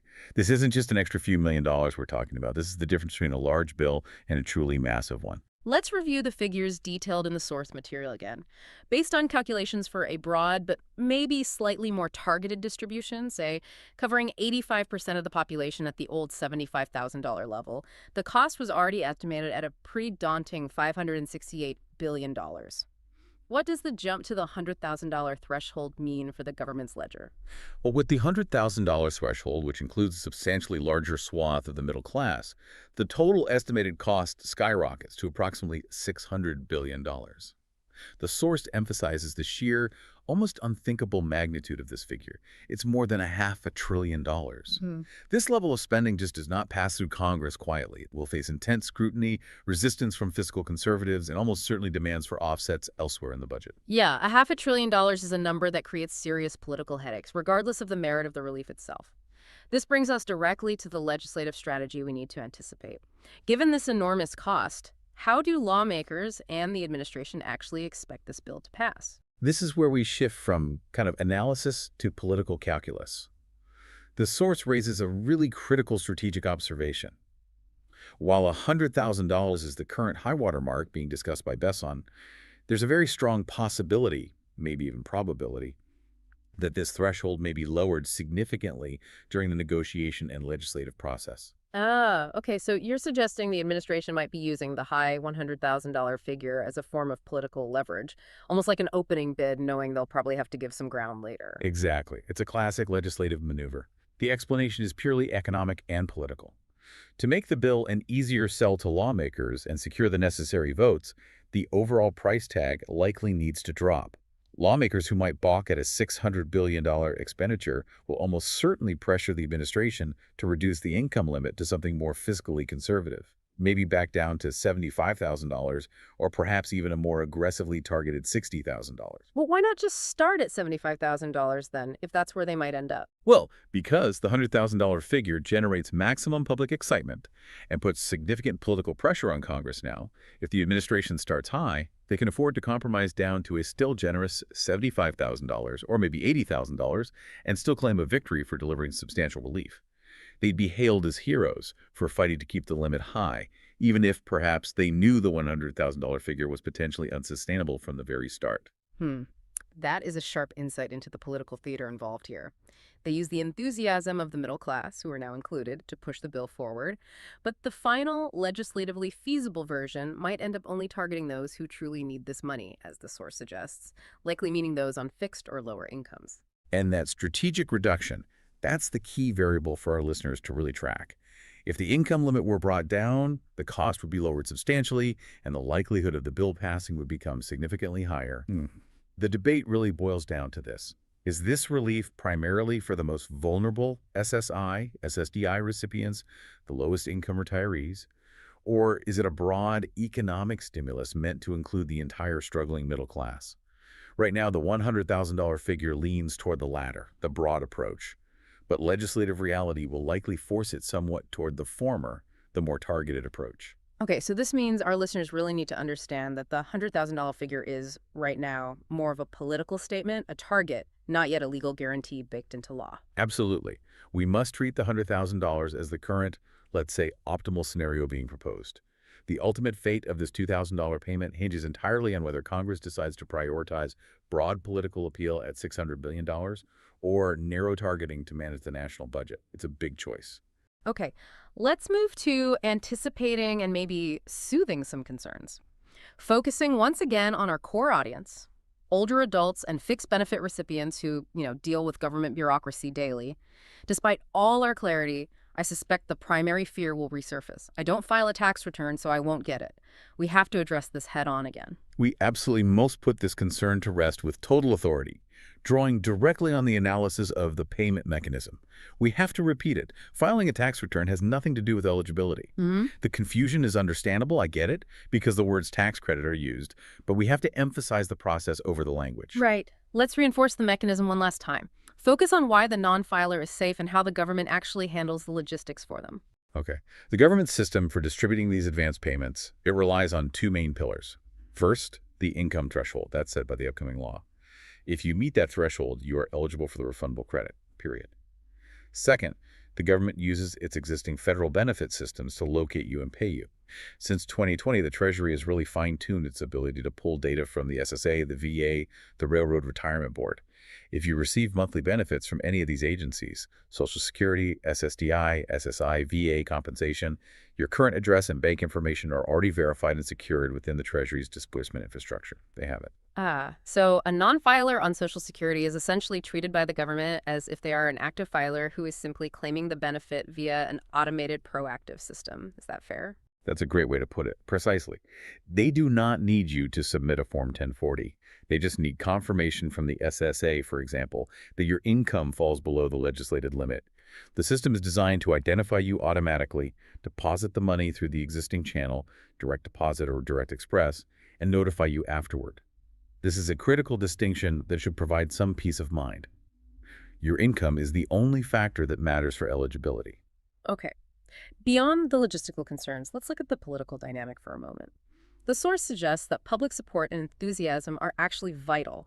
That is, the energy and excitement generated by discussions like this one are actually critical to pushing a, $500 billion bill through a slow-moving Congress. That seems counterintuitive. Well, political momentum is the fuel for enormous spending bills like this. If the public remains silent or seems skeptical, lawmakers feel no urgency. The political analysis suggests that if the population doesn't engage, if they don't seem interested, lawmakers might decide, well, maybe the public doesn't give a rip about the $2,000, making it easier to just let the bill die quietly in committee. But the opposite happens when the public shows sustained interest and lets their voices be heard. Absolutely. When lawmakers see widespread discussion, excitement, a sense of anticipation, when our listeners share this information, when they maybe ask their representatives about it, it creates a powerful psychological effect on Capitol Hill. Lawmakers perceive that the people are all jacked up, as the source puts it, and they're eagerly anticipating this payment. This perceived demand increases the urgency and the political likelihood of the bill actually passing. It validates the need for this level of spending in their eyes. Wow. So for our audience, staying informed and sharing this information isn't just passive learning. It's actually an active form of advocacy. By demonstrating that this $2,000 payment is important to them, they are directly contributing to the political pressure needed to overcome that $600 billion price tag hurdle. It creates a mandate, essentially. When the public demonstrates that this level of financial relief is desperately important to them, it weighs heavily on the minds of the people who have to vote on the allocation of those funds. This is a crucial, practical way to help ensure the $100,000 target, or maybe something reasonably close to it, survives the inevitable congressional haggling. Okay, one last crucial point. We must briefly address the potential for scams, which always proliferate when large payments like this are announced. What is the one ironclad rule our listeners absolutely must follow? The number one rule, and it cannot be stated enough times, is this. The IRS, the SSA, or the Treasury will never call you, text you, or email you asking for money, personal information, or demanding that you pay some kind of fee to release your payment. Never. This payment is automatic for those who qualify. If you receive any contact demanding payment or threatening to withhold your money, it is 100% a scam. Trust only official letters sent through the U.S. mail or verified government websites like SSA.gov or IRS.gov. Stay vigilant, please, because scammers follow these news cycles very, very closely. Okay, we have completed a pretty comprehensive deep dive into what is arguably the most significant financial relief discussion currently unfolding in Washington. Let's summarize the key facts you need to remember as you plan your finances for the coming months. All right. First, the amount. This proposal centers on a payment of at least $2,000 per person. Could be more, but $2,000 is the baseline. Second, eligibility. The current political target, the goal, is individuals earning under $100,000 and married couples likely under $200,000. We must reiterate, income is the sole determining factor, regardless of whether you receive Social Security, SSDI, SSI, or VA benefits. Third, timing. Due to the legislative process and those congressional calendar breaks we discussed, the payment is anticipated for early 2026, most likely starting in late January or early February, aligning with the tax refund schedule. And fourth, how it works. It's structured as an advance on a refundable tax credit. This is the crucial point for our audience. You do not need to file a tax return to receive this payment if your income falls within the threshold. The government has existing benefit infrastructure to pay you automatically. Right. And as we conclude, let's just revisit that final, maybe provocative thought. The ultimate shape of this relief, who actually gets it and how much it ultimately costs, is entirely dependent on a fierce internal debate over prioritization. Will lawmakers yield to the immense public enthusiasm and try to pass the broad but very expensive $600 billion bill, knowing they face significant resistance? Or will they prioritize legislative feasibility by lowering the income threshold, making sure the payment is tightly targeted toward the most vulnerable fixed-income citizens? The outcome really hinges on that choice between broad reach and immediate need. Your knowledge of these specifics, what we've talked about today, is your best financial protection. It allows you to manage expectations and budget accurately. We strongly encourage you to share this valuable information with friends or family who are also anxiously watching their finances. Stay informed, stay vigilant against those scams, and we will be here to provide the next piece of critical clarity as soon as the negotiation. A major financial update is on the horizon, promising a payment of at least $2,000 for millions of Americans, especially those of you on a fixed income. That's right. This isn't just another proposal. We're talking about a commitment from the highest levels of government. So, are you eligible? Will you need to apply? And when could you actually see this money? We're going to break down all the official details, separate the facts from the fiction, and give you the clarity you need. Stay with us. Welcome to the Deep Dive. We're the show that takes all the noise, the confusing reports, the press briefings, the official statements, and boils it all down into what you actually need to know. And today, we're tackling a huge one. This is the topic you've been asking us about nonstop. That proposed $2,000 plus dividend payment. Right, and this isn't some abstract economic policy. This is aimed directly at low and middle income Americans. And most importantly, for so many of our listeners, it's especially targeted at those of you who rely on fixed income programs like Social Security or VA benefits. Exactly. For many people, this isn't just a news headline. It's a potential lifeline. And because the stakes are so incredibly high, so is the skepticism. People are asking, is this real? That's our mission today. To cut straight through all that noise and just deliver clarity. We've gone through everything, the reports, the live streams, the official statements, to get to the core facts. So the big questions are, is this $2,000 payment actually going to happen? Who specifically is guaranteed to get it, especially if you're on, say, Social Security retirement or SSDI or SSI? And the question everyone wants an answer to, when? When could you realistically expect this money to arrive in your bank account? Now, we have to be upfront. The sources we've synthesized, they're vast. We're talking multiple reports, transcripts from White House press briefings, and even statements from the president himself. And because of that, a lot of this is, of course, politically charged. It's coming directly from the top of the administration. So let's be absolutely clear about our role here. We're not here to endorse any political viewpoint. We're not here to oppose one either. Our only job today is to impartially report and unpack the facts, the actual commitments we found in these sources. And the biggest fact, the one that really frames this whole conversation, is that the commitment, at least on paper, seems very real. How so? Well, the administration has repeatedly, and I mean repeatedly, confirmed their dedication to a financial distribution of, and this is the key phrase, at least $2,000 per person. And the targeting is specific. Very specific. The sources are clear that this payment is designed for, and I'm quoting here, everyone, not including high-income people. So the target is squarely low and middle-income citizens, which by definition includes the vast majority of people on a fixed income. Okay, so let's start there. Let's unpack what this distribution actually is, because the name itself seems to be a moving target. It really does. That's actually where a lot of the initial confusion comes from. It feels like they're sort of testing out different branding for the same concept. Yeah. What have you seen it called? Oh, all sorts of things. In our source material, it's been called a $2,000 stimulus check, a tariff check, a rebate, a distribution. And the most recent one seems to be a $2,000 dividend. Exactly. But the sources were really explicit about this point. The name doesn't matter.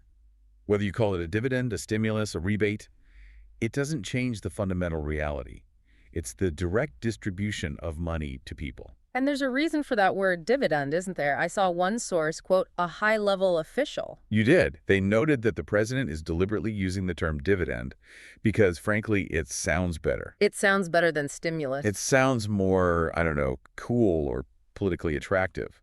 The word stimulus now carries a lot of baggage from the last few years. This is really just an exercise in political branding. But the substance remains the same. The substance is money in your pocket. The core promise, no matter what they call it, is a dividend of at least $2,000 a person. And this isn't just a one-off comment. The reason we're taking this so seriously is because of the pattern, right? The consistency. That's the crucial context. This commitment is gaining weight because it's part of a very consistent and actually escalating pattern of endorsements coming straight from the top. This is now the fourth time, isn't it? The fourth time since the inauguration in January that the president has personally backed some kind of mass money distribution plan. Fourth time. So you can't look at this as just a random idea. It's a clear, committed narrative they're building. Let's trace that progression, because I think the timeline is really telling. It started way back in February, didn't it? It did. It started with a very unconventional idea, I think it's fair to say. The highly speculative $5,000 Doge dividend. Right, which the media jumped all over. It seemed to tie the payment to cryptocurrency or some other unusual funding source. And to be fair, our source material was quick to dismiss that one.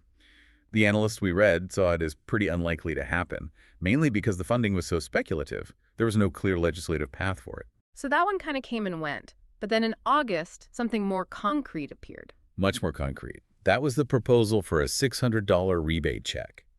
And that was significant because it was formally introduced in Congress. It had a name, the American Worker Rebate Act of 2025. So it went from a kind of wild idea to actual legislative language. A huge step.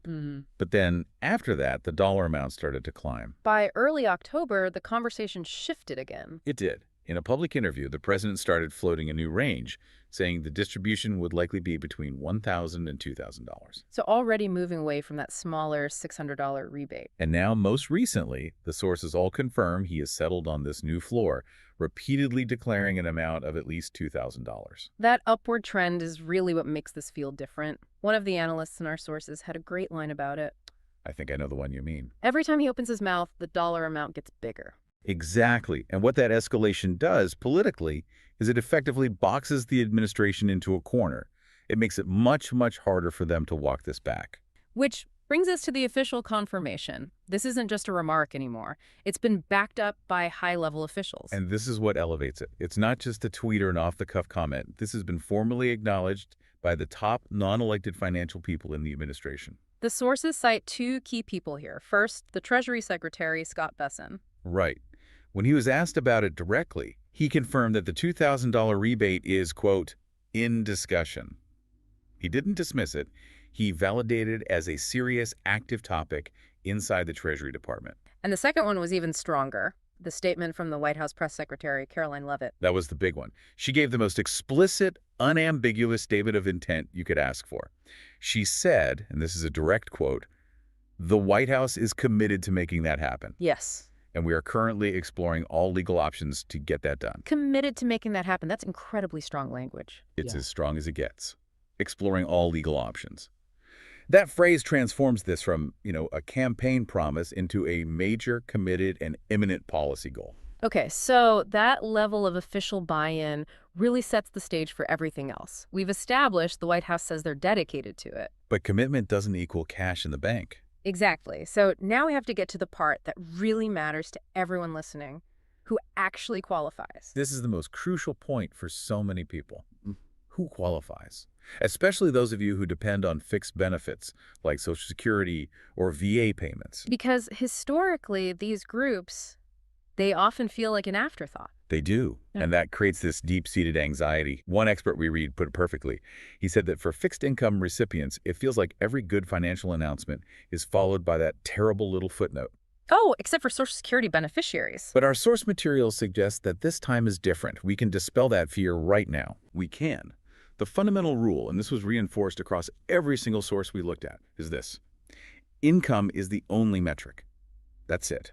So eligibility for this payment is based purely on your income level. It doesn't matter where that income comes from. It is completely irrelevant. It doesn't matter if it's from Social Security retirement benefits or disability insurance SSDI or supplemental security income SSI. It doesn't matter if it's from VA benefits, the Railroad Retirement Board, or a full-time job. And it might be good to just quickly clarify those acronyms since we'll be using them a lot. Good idea. Yeah. So SSDI, Social Security Disability Insurance, that's for disabled workers who've paid into the system. SSI, or Supplemental Security Income, is a needs-based program for the aged, blind, and disabled who have very limited income and resources. And RRB is the Railroad Retirement Board. Correct. But the good news is, for this payment, they're all looked at under the exact same income umbrella. The president's own words were that the payment would go to low and middle income people and would exclude high income people. Right. So our main job is to figure out, what is that specific income ceiling? Where is that line drawn? And this is where we're seeing a bit of a negotiation playing out in public, it seems. It is. The initial speculation, naturally, was based on what we've seen before. The stimulus rounds in 2020 and 2021 used a threshold of $75,000 for an individual. And $150,000 for a married couple. Exactly. And that threshold, historically, included about 85% of the entire U.S. population. So that was the baseline assumption. But that's changed. It has. Treasury Secretary Scott Bisson gave us a new and much higher number. He specified that the threshold currently being discussed is less than $100,000 for an individual. Wow, so $100,000, and that would imply, what, up to $200,000 for a married couple filing their taxes together? That's the implication, yeah. That's a huge deal. That $100,000 ceiling would bring a lot more people into the fold. It absolutely would. But this is where we have to apply a bit of political reality based on what the analysts in our sources were saying. While the administration is talking about $100,000, moving the cutoff that high makes the total cost of the program explode. You're adding billions and billions to the final price tag. That's the conflict. So the sources anticipate that even though the public message is $100,000, the final number in any legislation might get negotiated back down. Back towards that historical $75,000 or maybe $80,000 mark. Exactly. And the reason would be purely financial. If you can lower the overall cost, you dramatically increase the chances of the bill actually passing through Congress, especially a fiscally sensitive one. But here's the key takeaway for our listeners, right? Regardless of where that line ends up, $75,000 or $100,000, the message for most people on fixed benefits is one of inclusion. Absolutely. The answer is a definitive yes. Beneficiaries across Social Security, so that's retirement, SSDI, SSI, and across VA and RRB programs, are, by and large, included. The math just works out. The math is irrefutable. The income from these fixed benefits is almost always well below $75,000, let alone the higher $100,000 threshold. So when the president says low and middle income people, beneficiaries are squarely in that low income part of the target audience. If you're relying mostly on those benefits, your income already qualifies you. And this brings us straight to a myth that we have to bust. It's one of the biggest sources of anxiety we saw mentioned in the source material from previous payment rounds. The tax return myth. The tax return myth. The worry that goes, I don't file a tax return so the government won't know I exist and I won't get the money. That worry needs to be put to bed completely. Completely. The sources confirm that filing a tax return has nothing to do with eligibility. One report emphatically said the president never, not once, mentioned filing a tax return as a condition. And the reason is all about how the government already operates. It's foundational. Social Security Administration, the VA, the RRB, they already have all the information they need to send you the money. They have your name, your address. Your direct deposit information, and most importantly, they have your certified income level. They know what you make. The mechanism here is the key, the legal structure of the payment. It's not a welfare check. No, it's legally structured as an advance of a refundable tax credit. And that technical detail is why the Treasury Secretary keeps talking about people seeing substantial tax refunds early next year. Okay, let's break that down for a second, because refundable tax credit can sound complicated. It sounds more complicated than it is. A refundable credit just means that if the credit is worth more than the taxes you owe, or if you don't owe any taxes at all, the government pays you the difference. It's cash back. So because the government will have passed a law saying low and middle income people are due this specific credit, the Treasury Department is then legally allowed to advance you that payment. They can send you the money now using the records they already have from the SSA or the VA. You don't need to fill out a new form with the IRS. So all those special tools for non-filers that we saw in the past, they aren't really necessary this time around. For most people, no. The systems at the SSA and VA are already plugged into the Treasury's payment system.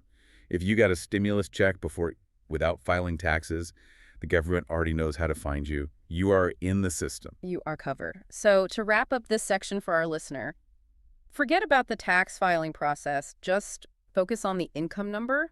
If your fixed income is below that cutoff, you're eligible, and the payment should come to you automatically. That's the bottom line. Okay, so we've covered the commitment, we've covered who's eligible. Now for the really tough part, the money. Where is it coming from? This is where we get into the cold, hard numbers. Yes. The administration has been very specific about the funding source. It's supposed to come from the distribution of revenues generated by massive federal tariffs. And this is the section where, the political messaging collides with economic reality. It really is. The sources reveal a pretty significant financial challenge here. We have to do the tariff math, as one report called it, using their own numbers to see if this is even feasible. Let's start with the money coming in, the revenue. Okay. The sources say these tariffs are currently bringing in about $1 billion a day. $1 billion a day. So over a full year, that adds up to roughly $350 billion in annual revenue. And the long-term projection is even bigger. They're projecting over $3 trillion from this revenue stream over the next 10 years. So that's the pool of money they're looking at. Okay, so that's the income. Now, what about the cost of sending out these checks? For the cost, we'll use the most common estimate from the sources. They assume the $2,000 payment will go to that same 85% of the population that qualified for past stimulus checks. And that 85%, what does that translate to in terms of people? Well, with a U.S. population of roughly 334 million, 85% of that is about 284 million eligible recipients.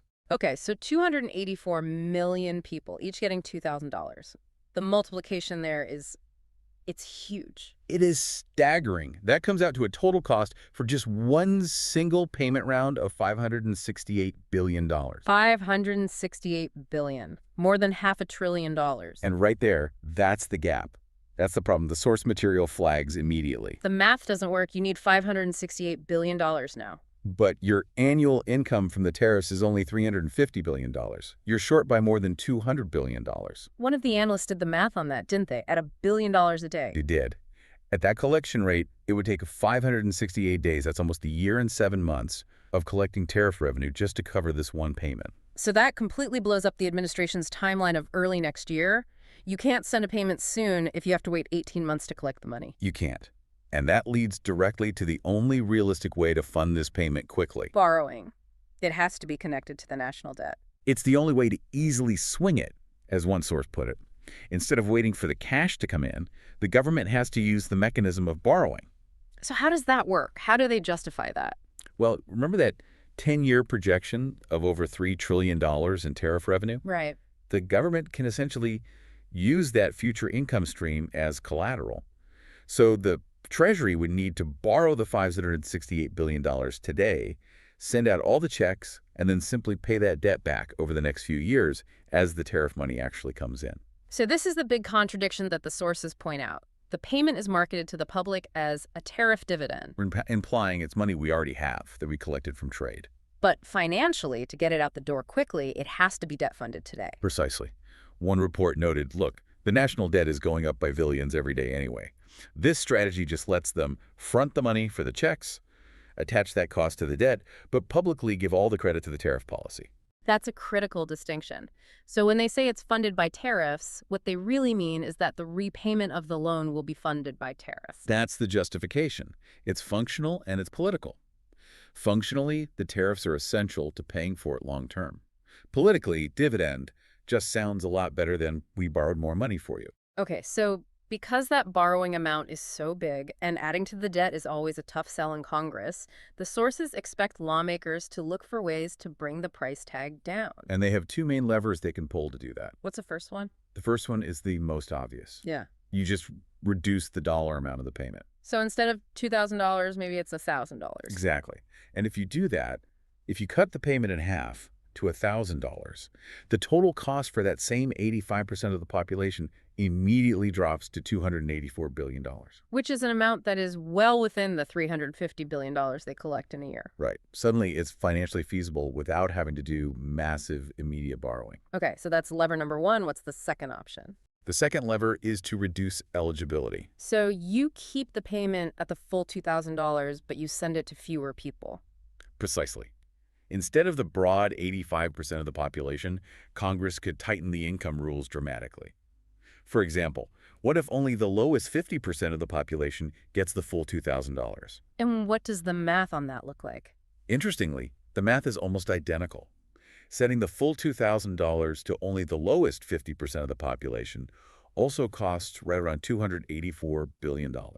Wow. So that sets up a really profound political choice for them, doesn't it? It's a huge one, and the sources suggest this will be the main fight in Congress. It's not just a financial choice, it's ideological. Do you maximize the reach by sending a smaller check to almost everyone? Or do you maximize the impact by sending the full check but only to those who are the most economically vulnerable? The final decision on that one will tell you everything you need to know about the real goal of this relief package. Let's switch gears to the practical stuff. The questions that really affect people's ability to plan. When can you expect this money? And what kind of financial protections are in place? Okay, timing is always tricky because it depends on Congress, but we do have some strong clues. The biggest one comes directly from the Treasury Secretary. The substantial tax refunds comment? Yes. He said citizens would see substantial tax refunds early next year, 2026. So early next year is our baseline. That's the earliest possible window. It is. And that timeline makes sense when you factor in the legislative process. A bill this big needs to be drafted, debated, negotiated. It has to pass the House, then the Senate, then get signed by the president. Even when they rush, that process takes time. It does. Based on past experience, even an expedited process takes a bare minimum of a month to a month and a half. So with the year-end holidays approaching, that schedule naturally pushes the actual delivery of money into the first few months of 2026. And if we look at the bigger political picture, there's another deadline looming, isn't there? The midterm elections in November of 2026. The sources were pretty clear that the real window for delivery is any time between now and then. Because historically, major financial distributions like this are often timed for maximum political effect right before an election. It's a powerful incentive. So while early 2026 is the official forecast, there are strong political reasons for them to get this done well before the midterms. Okay, what about financial protections? This is so important for people on fixed incomes who might be dealing with old debts. Can this $2,000 payment be taken away? It can, but only under very specific and rare conditions. What are those? The main threat is what's called an offset, and it only applies if you owe money directly to the federal government. So things like unpaid back federal taxes. Exactly. Unpaid federal taxes or other non-tax federal debts. The sources confirmed the Treasury is authorized to keep your payment and apply it directly to what you owe them. The example they used was pretty clear. If you owe, say, $10,000 in back taxes, They would intercept the $2,000 payment, you wouldn't receive it, and your federal tax debt would be reduced to $8,000. and in past stimulus rounds, past due child support was another big one. Yes, because that's often enforced through federal systems. So that could also be a reason for an offset. But, and this is a huge, but what about private debts? Credit cards, medical bills. And this is where the crucial protection comes in. Because this money is structured as a government relief payment or a tax credit, it is generally protected from private creditors. That's a life-changing detail for a lot of people. It is. It means for the vast majority of fixed-income beneficiaries, people who don't owe back taxes or child support, this $2,000 should arrive in full, and it should be safe from a credit card company or a private debt collector trying to garnish it. So the key distinction is federal debt versus private debt. For most people, the money will be safe. And that flows perfectly into the scam warning we have to give. Right. Because the sources are so clear about how the money will arrive, it makes spotting scams much easier. It does. And we have to say this as loudly and clearly as possible. No legitimate government agency, not the IRS, not the Social Security Administration, not the VA will ever call you, text you, or email you asking for money or personal information to get this payment. They will never ask you to pay a fee or buy a gift card. Never. If you are already receiving benefits, the government already have everything it needs. They have your direct deposit info. There is no application for most beneficiaries. The money will just show up. It will just arrive in your bank account or it will be loaded onto your Direct Express card. If you get a call, a text, or an email that seems suspicious, do not engage. Hang up. Delete it. This is a prime target for scammers, isn't it? Especially targeting older adults. A massive target. Right. If you get a letter that looks official, but it asks you to go to a website and validate your bank details to get your dividend, it is a scam. The only thing you need to do is wait for the money to arrive automatically if you are eligible. Okay, let's zoom out for the last section and look at the big picture. The political stakes and the economic reasons that are really driving this whole proposal. Right. We need to connect all those endorsements from the president back to the immense pressure the administration is now feeling. They've really gone beyond just floating an idea. They are actively building a huge amount of public expectation for this $2,000 payment. They are. And that aggressive commitment, especially those really strong words from the White House press secretary we talked about, has painted them into a very, very tight political corner. One of the analyses we read put it in stark terms. It did. It noted the danger very clearly. If they fail to follow through on this, after endorsing it 4 separate times, their credibility and trust is, and I'm quoting, going to go down the toilet. A political disaster. A total disaster. The sources warned it would be a really, really, really bad messaging campaign. They would risk becoming the kid who cried wolf way too many times. And that erodes public trust in everything they promise in the future. So that political pressure makes delivering this payment an absolute imperative for them, even if the funding math is a bit messy. And that's just the political side. There's also the economic pressure. Stimulus proposals like this are always tied to how the economy is doing. Always. And while you might hear some official reports saying the economy is booming, the sources we reviewed paint a much more complicated and, frankly, a darker picture for many people. What are they seeing? They indicate that the underlying economic data, especially for low and middle-income consumers, is actually very bad. While wealthy consumers are still spending, the vast majority of people, including those on fixed incomes, are described as being completely tapped out. Still struggling with inflation, high interest rates. All of it. And that financial stress creates what the sources call potential implosion triggers.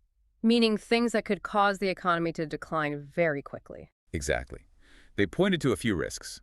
The rising number of corporate bankruptcies is one. Another is the shaky state of the private credit market, which is basically unregulated lending that could trigger a sudden downturn. And of course, global tensions are always a risk. And the key thing to remember here is what happens when the economy does take a nosedive. History is our guide. We just have to look back to the 2020 CARES Act. When the economy started to plummet, that bill passed in a matter of weeks. The political gridlock just vanished. The sources are clear on this. When the economy genuinely starts to collapse, that's when money is approved. And it's approved fast. That economic risk is a much more powerful driver than just political promises. And then finally, there's the one we already mentioned, the midterm election factor. You just can't ignore it. With the elections coming in November 2026? Politicians know the power of putting money in voters' pockets right before they head to the polls. One source used some pretty charged language, which we'll report neutrally, saying politicians historically try to bait the hook or bribe us with rebates before an election. So when you put it all together, the economic weakness, the need to avoid a credibility crisis, and the looming midterms. You have 3 massive forces all pushing Congress in the same direction, borrow the money to do it. This has been a really detailed look at a proposal that could have a huge impact on millions of people, especially those on fixed incomes who are just looking for some breathing room. It really could. So let's try to boil everything we've talked about down into the essential facts you need to remember as the story develops. Okay, the 4 facts. What's number 1? Number 1 is the amount.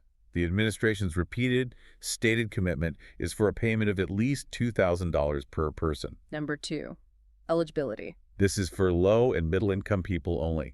And crucially, fixed-income beneficiaries, Social Security, SSDI, SSI VA broadly included, as long as your income is below that proposed ceiling, which is currently being discussed at up to $100,000 for an individual. Number 3, application. No application is needed for the vast majority of you receiving fixed benefits. The government already have your payment information and will send the money directly. It's treated as an advance of a tax credit. And finally, number 4, timing. The official forecast from the Treasury is early 2026, probably tied to the tax refund season. But keep a close eye on the economy. A sharp downturn could significantly speed up that timeline. You know, we recognize that for so many of you listening, this isn't just a number in a government budget. A payment like this can represent dignity. It's a chance to catch up on bills. It's just a central breathing room. It absolutely is. Yeah. And we spent a lot of time on the financial mechanics, showing that the math makes it hard to send that full amount to everyone without borrowing. And that financial friction, as the source is laid out, forces lawmakers into a very difficult choice. Which brings us to our final provocative thought for you to take with you. Given that they'll likely have to reduce the total cost of this program to get it passed, they face a real moral and political dilemma. So, option 1.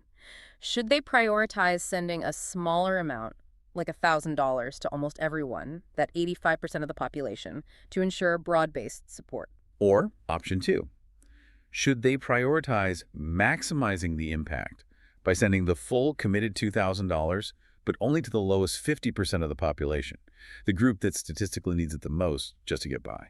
The choice between wide reach with less impact versus targeted impact with less reach. It's a defining political question. And the choice they ultimately make between those two options will tell us everything about their true priorities. That's the question we'll leave you with as this all moves forward.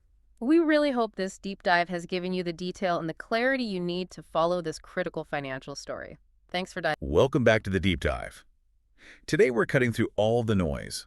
We are not talking about, speculation or some political whispers. No, not at all. We're talking about something much more solid, cold, hard, public confirmation. We've seen this synchronized effort by the White House to really double down on a potential $2,000 financial payment, and it's aimed directly at American families. So this really isn't just a rumor anymore. It feels like an executive mandate. That's exactly the right way to put it. That is the key distinction here. We have moved entirely past the, let's call it the idea phase. Right. The commitment we're seeing is, frankly, it's stunning.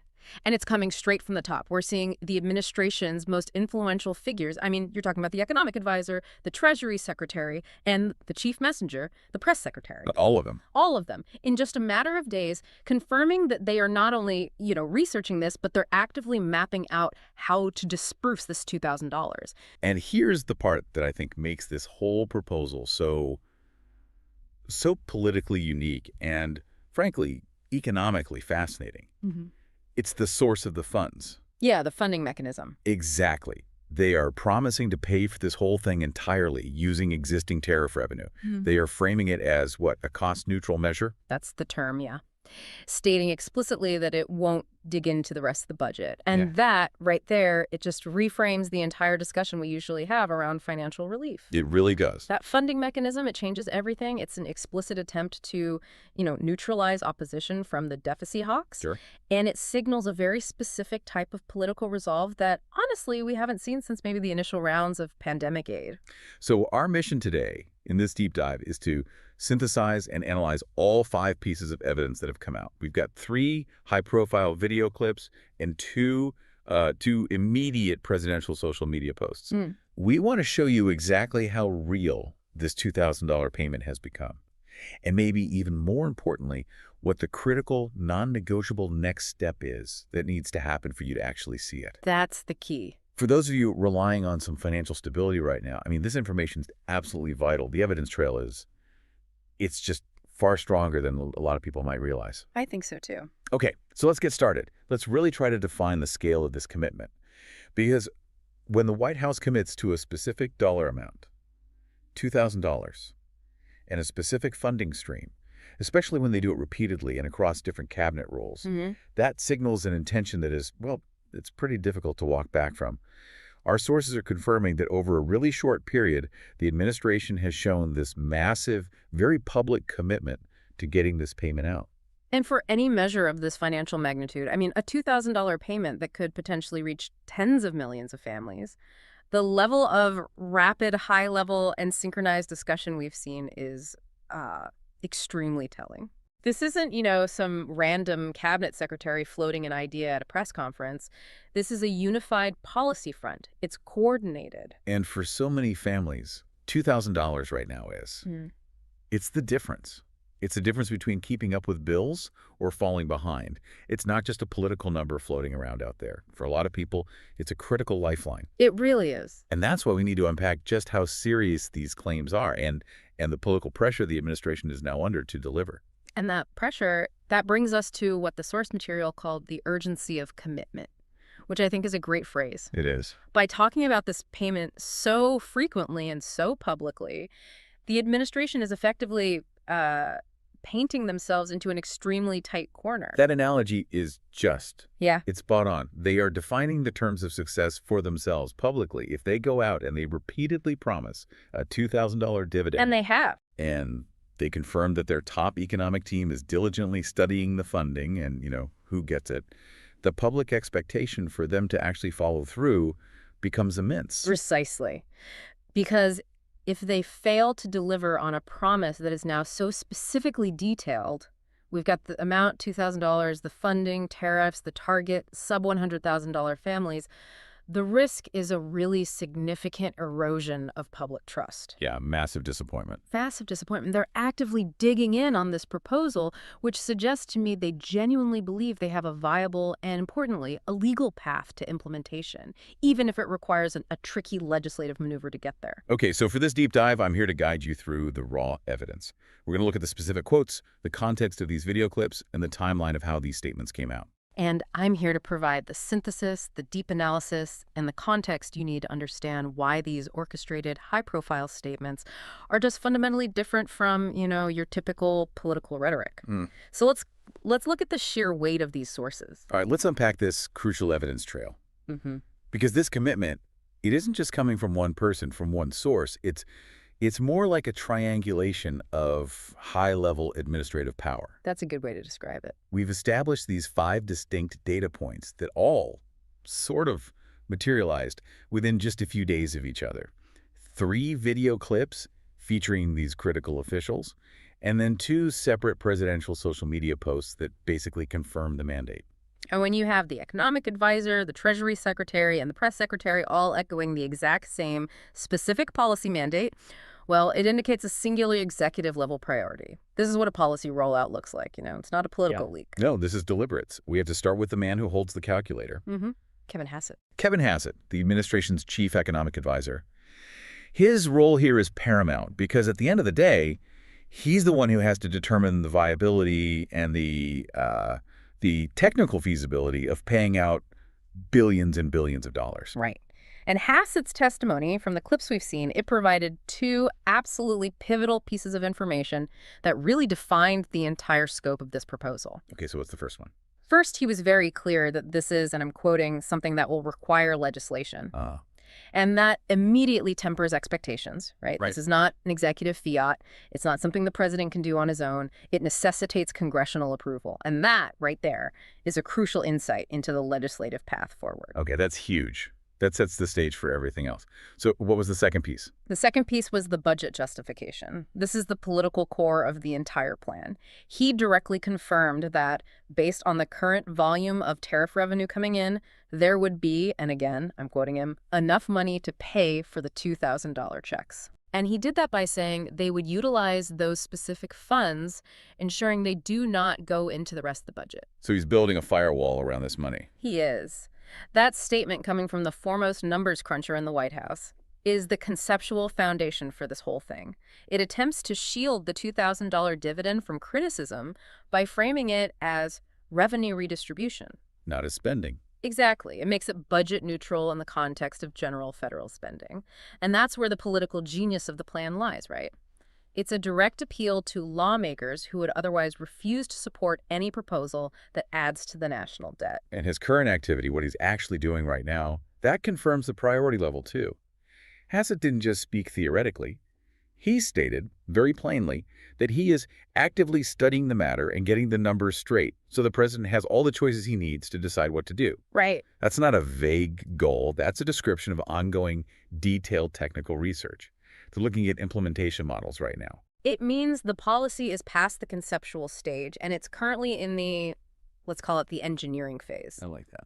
The question is no longer if it can be done, but how it can be done. How can it be done efficiently, legally, and within the constraints of that tariff revenue? Okay, so moving along this commitment chain, we next look at the Treasury Secretary, Scott Bessent.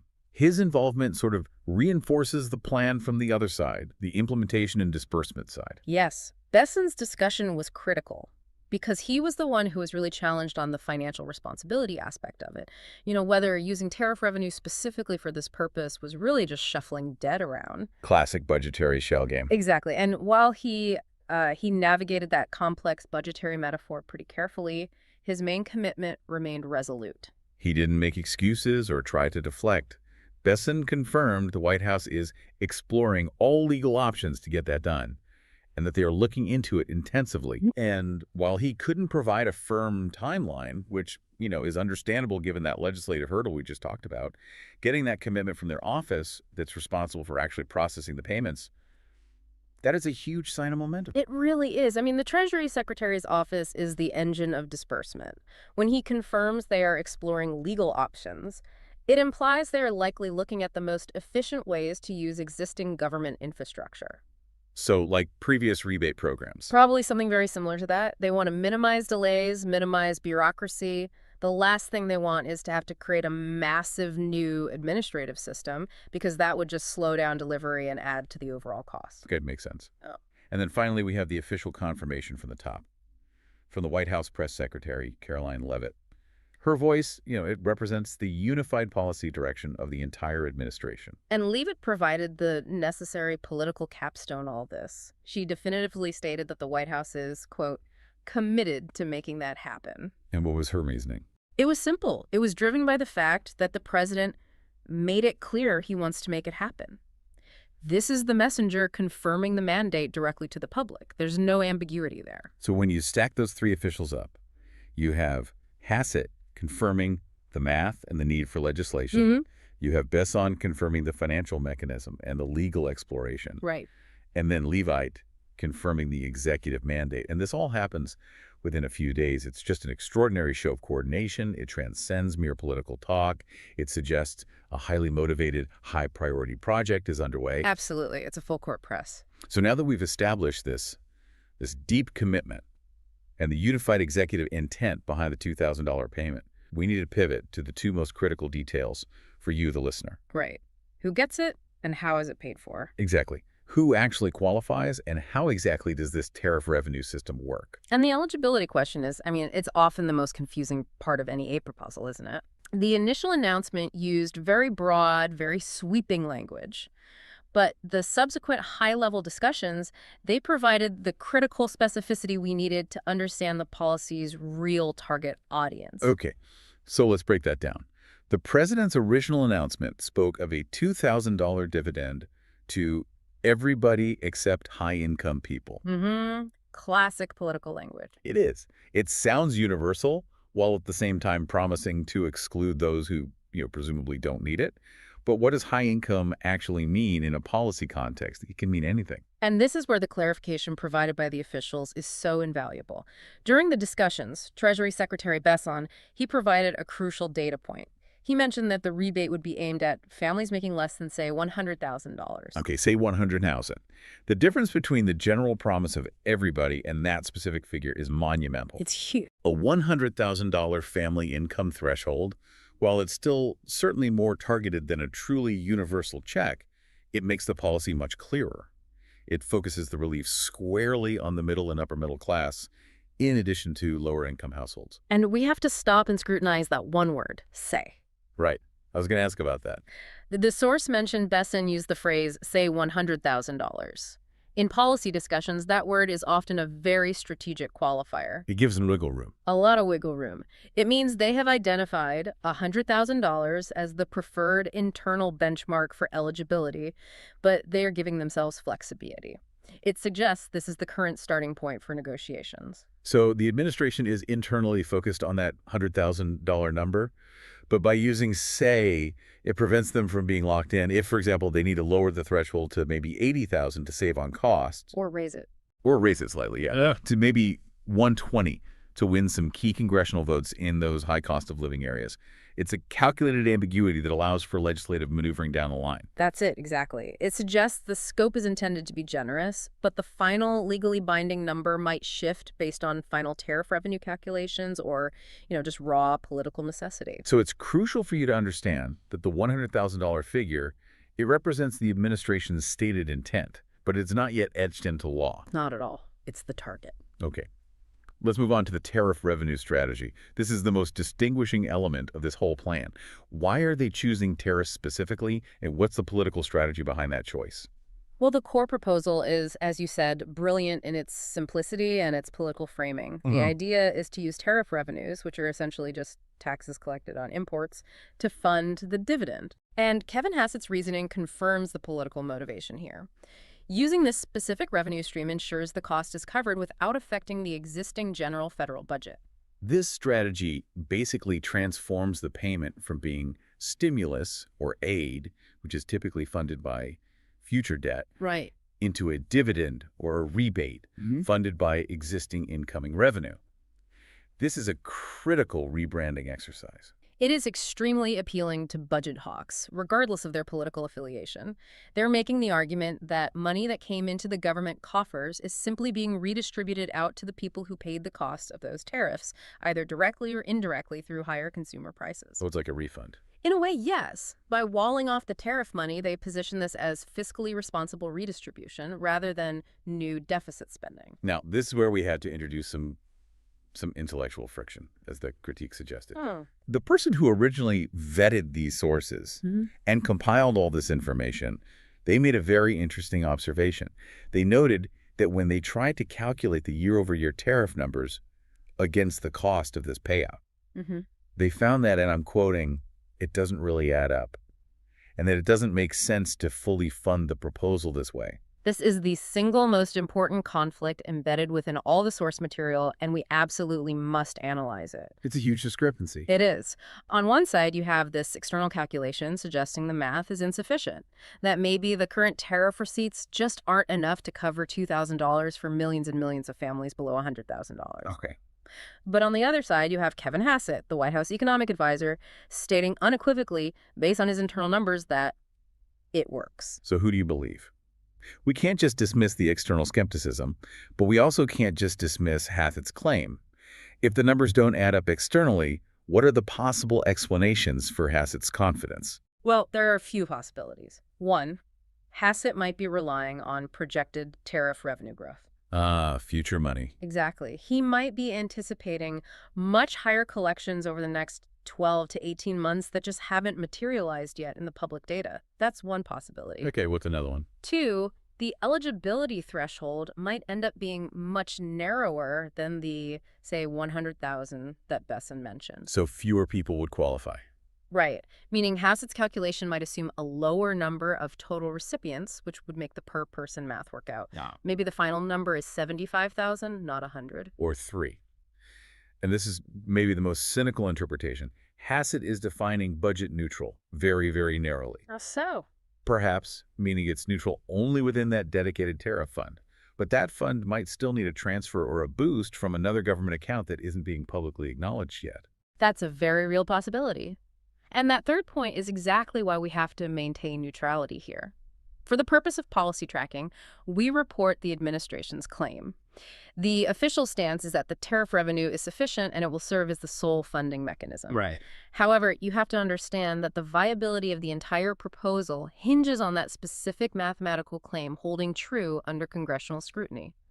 If Hassett's math is proven wrong in hearings, The whole thing falls apart. the entire political justification for the plan collapses, and it will almost certainly stall in the legislature. Okay. Finally, to synthesize this whole commitment, we have to look at the president's own actions. We have the 2 social media posts that were shared in the source material, and they provide undeniable evidence of a sustained executive-level focus. These posts are the ultimate proof of concept. The Sunday post contained the original specific declaration, at least $2,000 in the form of a dividend paid to everybody except high-income people. That was the shot fired across the bow. And then the Monday post, which confirmed that the president immediately doubled down on the payment just 24 hours later. And in the world of high-stakes politics, where statements are so often quickly refined or even walked back, for him to confirm the announcement the very next day, that shows it was not a mistake. It wasn't a trial balloon. It was a firm, deliberate, executive intention. When you put it all together, the numbers man, the disbursement man, the messenger, and the chief executive all pushing the exact same $2,000 tariff-funded message. It shows a level of coordination that rarely, if ever, happens by accident. Which brings us, of course, to the biggest hurdle of all, the legislative path and the political momentum. We've established the executive commitment, but commitment alone doesn't print checks. No, it does not. We need to talk about the actual mechanisms of getting this proposal through Congress. So let's just confirm the current status based on what Hassett testified to. Nothing is approved yet. Right. Still in the works. The matter remains in discussion.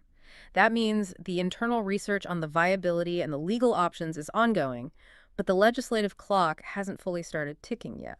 And as Hassett clearly stated, the bottleneck is congressional action. He confirmed this will need to be out of Congress. This is such a crucial distinction.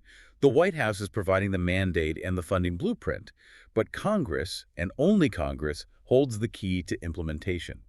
And the legislative process is, well, it's complex. Even a seemingly budget-neutral proposal like this can get stalled by disagreements over the fine print. Like the eligibility definition. Exactly. Does $100,000 mean adjusted gross income? Does it mean total household income? How are dependents counted? Are single filers capped at $50,000 or $60,000? All of these details must be debated and then codified into law.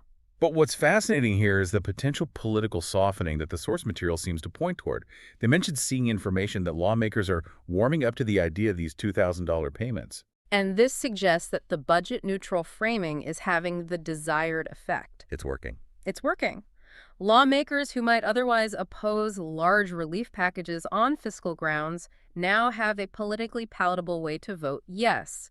If the public is enthusiastic about a $2,000 dividend, and the administration provides this novel funding source, the tariffs, lawmakers can support it without carrying the political baggage of being seen to increase the national debt. So the political resistance seems to be softening, but that legislative step is still the critical bottleneck. The administration's doing its homework, they're exploring legal options, but until a bill is actually introduced, debated, and passed, the payment remains a very high probability, but not a certainty. It is an extremely high probability, I would argue, simply because the administration has made the promise so public. As the source notes, the high volume of talk creates a pretty high likelihood. However, There's always a however. There is. Congress gains significant leverage by controlling the legislative process. They can demand changes to that $100,000 eligibility cap, or they could try to divert the tariff funds to other purposes entirely. That's always a risk. We also need to clarify the nature of this payment because the terms are often used interchangeably. Is this a stimulus check, a rebate, or a dividend? What's the difference? In this context, the administration is being very specific. They're using the term dividend precisely because of the funding source. Okay. A stimulus is typically broad aid designed to spur economic activity, and it's often funded by debt. A rebate is usually a return of overpaid taxes. A dividend, in this specific framing, is a share of government revenue, in this case tariff revenue being paid out to the people. So the distinction is purely political. Yeah. By calling it a $2,000 one-time dividend or rebate, they're clearly positioning it as relief paid out from a specific revenue stream. Right. And it's designed to offer some breathing room rather than being a permanent structural entitlement change. This sets the expectation. This is a one-time event. This is not a recurring annual benefit. And it completely avoids the complex, lengthy legislative process that would be required to reform long-term entitlement programs. This is designed to be fast, targeted relief, even if fast still means waiting for Congress to act. Right. Okay, so moving into the analysis of the financial implications, we have to acknowledge a constraint here. The source material gave us zero detail on critical factors like, is this taxable? Yeah. What's the specific payment timing? Is it protected from garnishment by debt collectors? All unknown. So we have to limit our discussion to the one financial mechanism that was explicitly confirmed by the officials. Which is the intended budget neutrality. This is the cornerstone of the entire proposal, so it's worth digging into. Let's drill down on the significance of funding this thing entirely with tariff revenue. Why does budget neutrality matter so much for the political life of this proposal? It matters because it neutralizes the primary conservative talking point against almost all aid packages, which is deficit spending. By presenting this as a closed-loop system tariff revenue in, $2,000 dividends out, they are attempting to present a solution that is palatable across the aisle. This intent is crucial They are trying to position this as relief that does not draw upon existing deficit spending. And critically, that it doesn't pull funds from politically sensitive areas like Social Security or Medicare. Oh, absolutely. That would trigger massive, immediate opposition and kill the bill on arrival. Hassett's explicit confirmation that there would be enough room to cover those checks and not go into the rest of the budget. That means that when this bill reaches Congress, the administration is going to promote it as having a $0 impact on the general fund. It leverages the fact that this tariff revenue is already being collected. It's not new money, it's just reallocated money. And that right there is the key takeaway for you regarding the financial plan. If this passes, it will establish a precedent for non-deficit funded emergency relief. It's a powerful new tool in the policy toolbox provided. And this is the big if, provided the math holds up to intense scrutiny from Congress. Always comes back to the math. So given the current status, we have high commitment, a firm dollar amount, a unique funding strategy, but it's stalled at the legislative level. What should you, the listener, be actively watching for? There are two immediate concrete signals that will indicate movement from discussion to imminent reality. Okay. First, legislative action.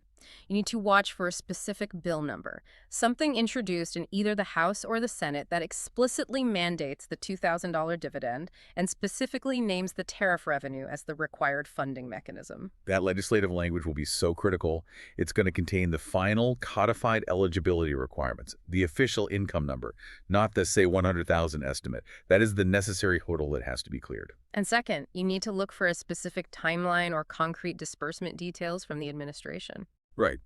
Besson and Leavitt confirmed they're exploring legal options, but neither of them gave a payment date. Exactly. So a major public announcement that specifies when the first payments will go out, or if it's going to be direct deposit, which is most likely, that will be the final sign of progress, the finish line. And until those two things happen, a specific bill number and a firm date, we really just remain in the monitoring phase. Continued vigilance over official administration updates and, of course, congressional schedules is essential. It is. This has been a really intense analysis, and it's focused on this unprecedented level of commitment and the unique financial architecture behind this potential $2,000 payment. So let's quickly reinforce the absolute key takeaways for you. I think the biggest takeaway is just the depth of the executive resolve. The White House has repeatedly confirmed its dedication to making this $2,000 payment happen. We've seen 5 distinct pieces of public evidence from 3 top officials and the president himself. This isn't a trial balloon anymore, it's a stated policy intent. Second, eligibility. While it's still being negotiated, it's focusing on a specific economic range. The working figure for who's included is focused on families making less than, say, $100,000. Which is far more targeted than that initial universal promise. Third, and this is the fundamentally unique part, the payment is proposed to be funded entirely by tariff revenue. This mechanism is the administration's core political argument. They're positioning the payment as budget-neutral release based on the calculations from their economic advisor, Kevin Hassett. Even though that external skepticism about the precise numbers still remains. Right. That's a key caveat. And finally, the next critical steps are all legislative. It's about congressional action and the subsequent development of a firm public timeline. Without a passed bill, the payment is delayed indefinitely. And understanding these 4 points allows you to accurately track the proposal's progress and, identify when the political maneuvering is serious versus when it is merely talk. And on that note, we'd encourage you to use this information. As the source material suggests, sharing this information and building momentum and support behind this can actually put necessary pressure on Congress. The higher the public attention and support this specific tariff-funded proposal receives, the greater the likelihood that lawmakers will feel compelled to act, and act quickly. Let's close with a thought that looks a little bit past the immediate payment itself. If the administration successfully navigates the legislative process, if they secure bipartisan support, and they actually manage to fund these large, broad payments using only tariff revenue, what does that precedent mean for the future? That's interesting. They are effectively creating a blueprint for major non-deficit financial relief, a dedicated walled-off revenue stream specifically for redistribution. Exactly. This new funding mechanism using specific incoming revenue streams rather than new debt or budget cuts could fundamentally change the political and economic blueprint for how future emergency or targeted financial support is conceived, debated, and ultimately financed in the United States. So this structural approach to funding, It's arguably more important than the $2,000 amount itself. I think it is, and it is a mechanism that is worth watching very. If you are one of the millions of Americans relying on Social Security, SSI, SSDI, or VA benefits, well, you already know the financial ground beneath our feet feels shaky, to say the least. You're watching inflation just eat away at the benefits you count on. And for so many of you, waiting for any kind of meaningful relief, it feels like waiting forever. It really does. And we see the comments, we hear the stress around eligibility. People are constantly asking, will I be included this time? Is this another promise that's going to leave out seniors or the disabled? Today, we are going to cut through all of that confusion with a major update that is, I think, absolutely critical for your financial planning. We're diving deep into a proposal for a new $2,000 payment. And this is specifically targeted at low and middle income individuals. So we need to be clear, this isn't just a rumor. This is based on direct statements from the primary architect of this entire plan. So we're going to spend the next 30 minutes or so really breaking down those core questions. Do you qualify? We'll analyze the crucial income thresholds, those $75,000 and $150,000 figures. And we're going to definitively address those widespread concerns from our community about being excluded just because you receive fixed benefits. Yeah, and the short answer, which we'll get into, is that your fixed income status is probably your biggest advantage here. It is. And then there's the timeline. The official date is, well, it's a very vague middle of next year. But we have an analysis that reveals the political and economic catalysts that could actually put this money into your bank account significantly sooner. And crucially, we're also going to dive into those little technicalities that caused so much chaos during previous rounds. I'm talking about garnishment, tax status, and the implications for programs like SNAP and Medicaid. All the fine print that really matters. Yeah. Exactly. That is the essential deep dive today. We're providing clarity on eligibility, an assessment of the timing, and a forward-looking view of the legal protections you have to be aware of. Stay with us. This is the deep dive, and we are unpacking the $2,000 payment proposal. Welcome back to the deep dive. Before we jump right into all the policy details, we really want to start this discussion by speaking directly to you, our listener.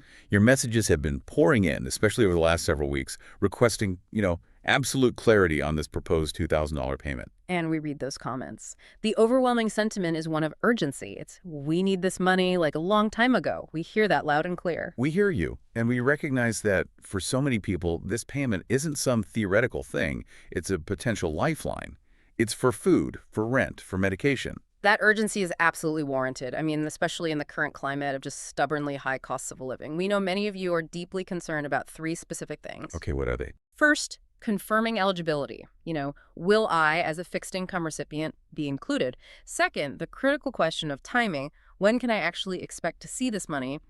And third, the protection of that money. Right. Will it be safe from debt collectors or garnishment? Exactly. So our mission today is to bring you the latest verified data straight from the direct source of this proposal to address those points with as much clarity as we possibly can. And the big news we need to establish right up front, the focal point, is this new proposed $2,000 payment. Now, what gives this proposal real weight isn't just the size of the number, it's the frequency. That's a great point. We are discussing this proposed amount because this is actually the fourth iteration, that the primary architect of this plan has introduced stimulus money or some form of direct payment back to the public just this year, 2025. Wow, the fourth time. That frequency alone is a powerful indicator.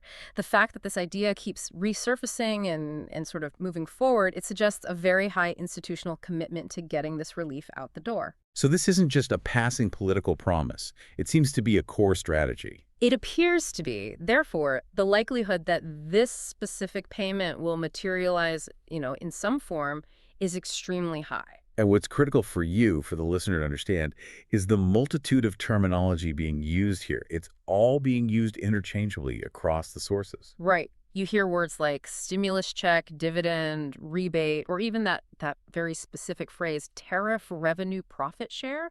It can get confusing. It can, but the key takeaway, which the source material makes explicitly clear, is that the name literally does not matter to you, the recipient. So whether it's a dividend or a rebate? It doesn't matter. The government can call it whatever they want, but for you, the individual, it's still a payment of thousands of dollars, specifically $2,000, according to the proposal directed back to the American public for you to use as you see fit. So we have to look past the jargon and just focus on the mechanics, the amount, who's eligible, and how it gets delivered. Yes. Okay, so when we talk about where this idea is coming from, we're relying on direct statements, on posts, and even video clips from the president, who is identified as the main architect of this plan. Yes, the material we've analyzed includes posts from back on November 9th and November 10th. That's where this idea was originally floated. And that was followed by video clips that gave a little more granular detail on the timing and the eligible population. And these are primary source documents we're looking at. Absolutely. They're our foundation. They confirm the amount is substantial, thousands of dollars, and that it's strictly for people within a certain income band. They also set that initial, and we have to admit, very vague timeline. So we aren't dealing with hearsay. We're analyzing the direct, publicly stated policy initiative from the person who's driving its implementation. That's right. Okay, so we have the amount, $2,000, and we have the origin. But here's where we need to spend some real time understanding why this money is being offered and the mechanism that's funding it. Because that context is so crucial to understanding who gets left in and who gets left out. It is. To truly grasp the significance of this $2,000 payment, we really have to look at the stated funding mechanism. And this is where it gets interesting. This is where the political framing of this relief diverges pretty significantly from past stimulus checks we've seen. The president has been very clear that this money is derived from tariffs. Okay, so according to the statements, the nation has been, taking in tremendous amounts of money through these tariffs. And this $2,000 is a portion of that revenue being returned. Exactly. So let's pause right there. Let's unpack the concept of tariffs for our listeners, because I think the explanation in the original source material is a little vague. It is. So tariffs are essentially just taxes or duties that a government imposes on imported goods or services. So when a product that's made in another country, like, say, a piece of electronics or some raw materials, when it enters the U.S. government collects a tariff on that item. That's the key distinction. In prior stimulus rounds, especially, during the pandemic, the money was often framed as emergency aid. It was funded by borrowing or increasing the national debt classic deficit spending. Right. This time, the narrative is completely different. It's being presented as revenue that has already been collected at the border. It's a type of tax revenue that is now being shared back with the people. And the architect is arguing that these tariffs are generating tremendous amounts of money. This is a central and I think a very politically strategic claim. It is. If the money is indeed flowing from existing revenue, it completely changes the conversation from one about increasing the debt to one about redistributing a surplus. That's a huge shift. A huge shift. The source material explicitly emphasizes the president's argument that without these tariffs, the nation would be in serious trouble. So the justification goes beyond just collecting revenue. It's also about what the source calls protecting American businesses. Mm-hmm. Citing examples like bringing key manufacturing sectors back to the United States. Precisely.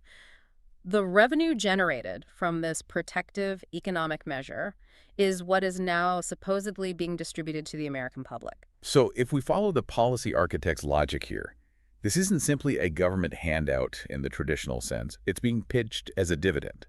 Or a profit share. A profit share, right. Yeah. Resulting from what they see as a successful economic protectionist policy. That framing is incredibly important because it dictates the stated purpose. And that purpose is returning money specifically to the citizens who need relief and who support the national economy. This brings us directly to the stated purpose and the target audience. Okay. Because the money is framed as a profit share designed to protect and bolster the American consumer, It is explicitly targeted at individuals of, and I'm quoting here, moderate income, middle income. And the architect made it very clear in those initial November posts not to include high-income people. This is the absolute most important point for our audience, especially for those on fixed incomes who are worried about eligibility. We need to underscore this principle. It only comes down to your income. That is it. This is the single, sole determining factor for eligibility for any payment like this, based on all the information provided in the sources. And that focus on income is, I think, a huge relief for many of our listeners. We see so many people getting caught up on old requirements from past government programs. All the time, people worry, do I need to be working? Do I need to file a tax return? Is this only for people who are, physically employed? Right. And the source material just dismisses all of those peripheral concerns. The filter is exclusively on your gross adjusted annual income level. That is the only thing that matters. Well, let's analyze why that simplicity is such a departure. I mean, when we talk about eligibility for complex government programs like SSI or certain housing benefits or SNAP, they look at all these complicated factors. They do. They look at assets, resources, liquid savings, specific benefit types. It's a maze. It is. But based on the statements about this dividend, the filter is incredibly simple. The total amount of money you report earning or receiving annually must be below a specific threshold, period. The goal is to exclude the wealthy, the high-income people. Therefore, the natural and unavoidable corollary is that anyone living on a fixed, low, or moderate income will necessarily qualify. It's an inverse relationship, really. It is. The lower your income, the more certain your eligibility becomes for a payment that is explicitly designed to support the low and middle income brackets. So in essence, the mechanism for qualification is designed to be inclusive of the demographics who struggle most with inflation. Which is why we can offer such strong reassurance to fixed income recipients, which we're going to detail in the next section. But first, let's just solidify those key numbers that determine everything.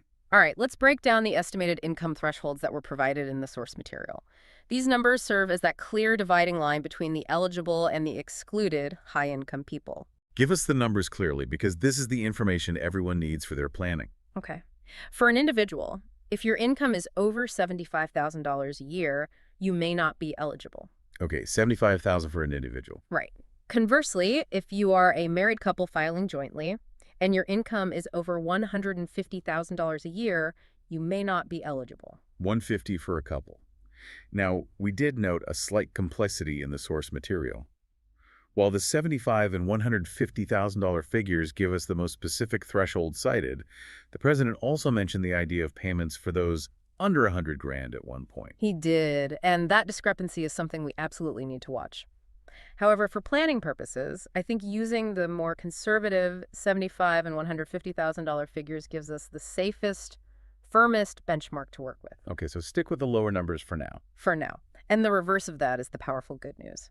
If your income is below these amounts, you are, and I quote, most likely going to be eligible. When you look at the economics of the U.S. population, I mean, these figures cover a huge percentage of citizens. A massive percentage.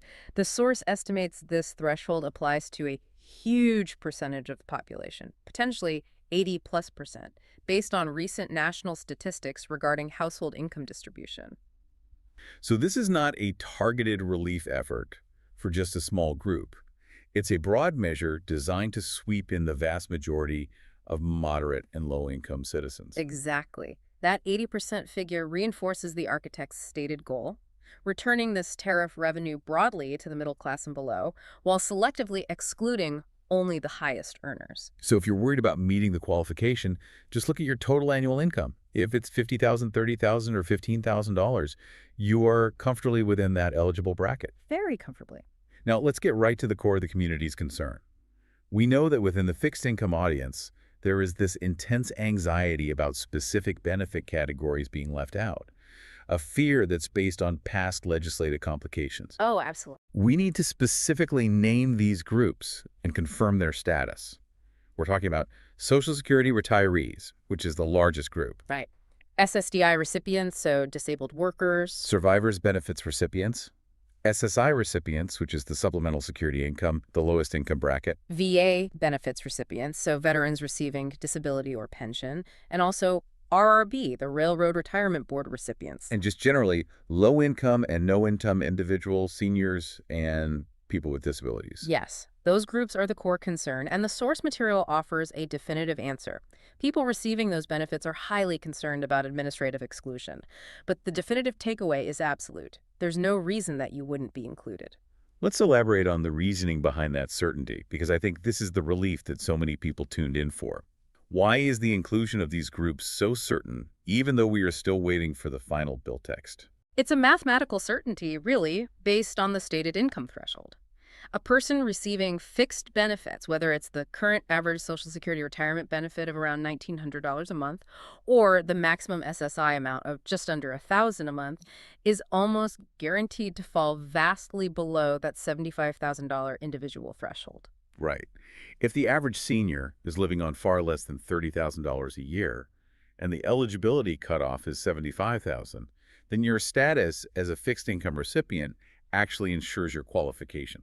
Exactly. The premise is simple. If the payment is designed for low and middle income people and you are a low or middle income person receiving fixed benefits, there is no logical or stated reason, and certainly no political reason, to exclude you. It would be a direct contradiction of the goal. A complete contradiction. To exclude seniors, veterans, and the disabled would be a direct contradiction of the goal to provide relief to those most impacted by cost increases. So the reassurance stands firm. They are not going to exclude these low and middle income groups.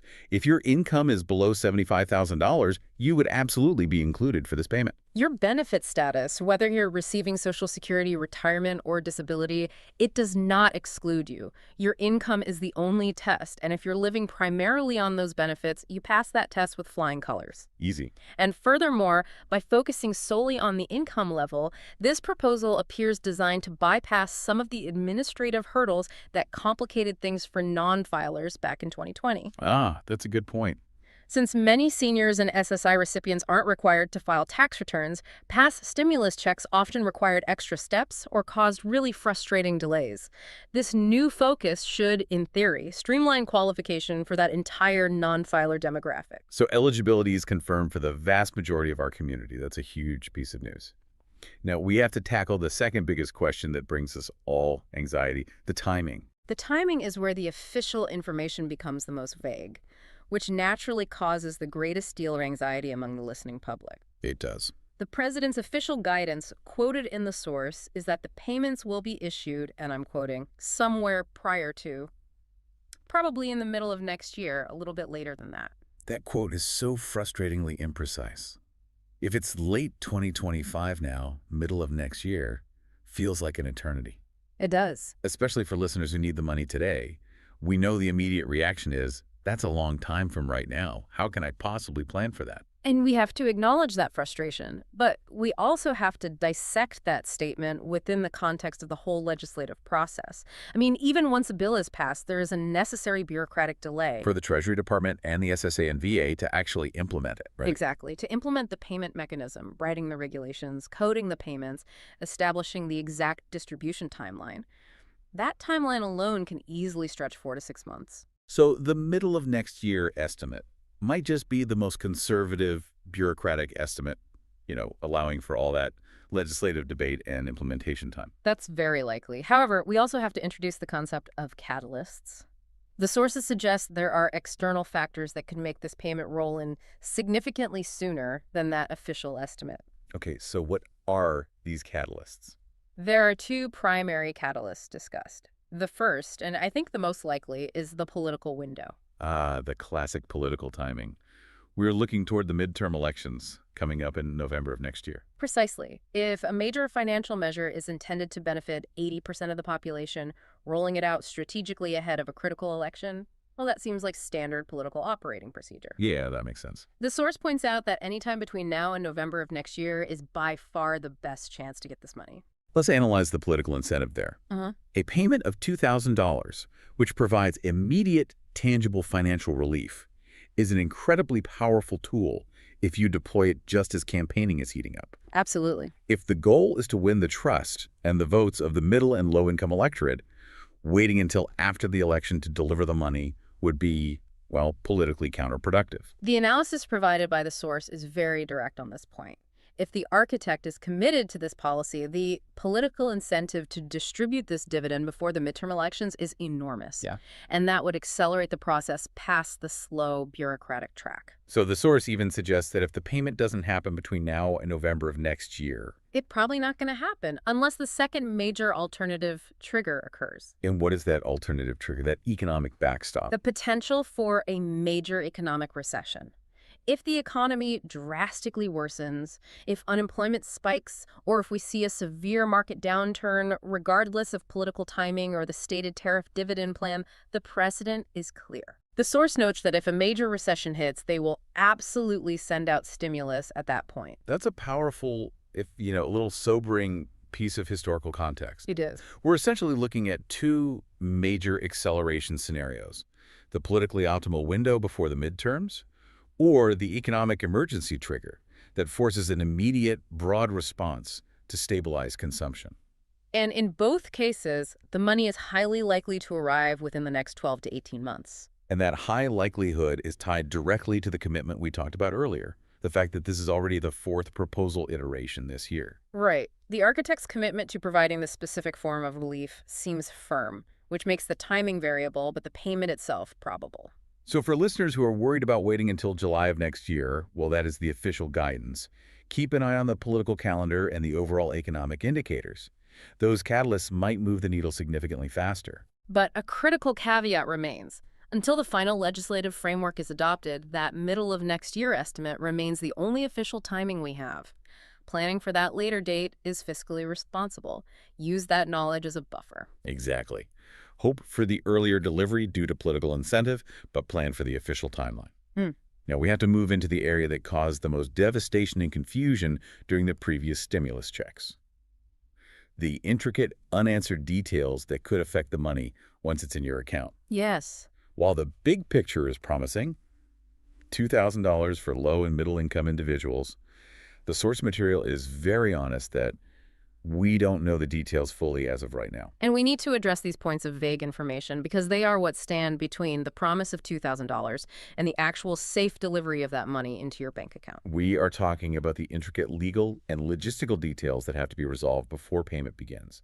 Right. These are the factors that plagued prior stimulus rounds, and they need clear definition this time around.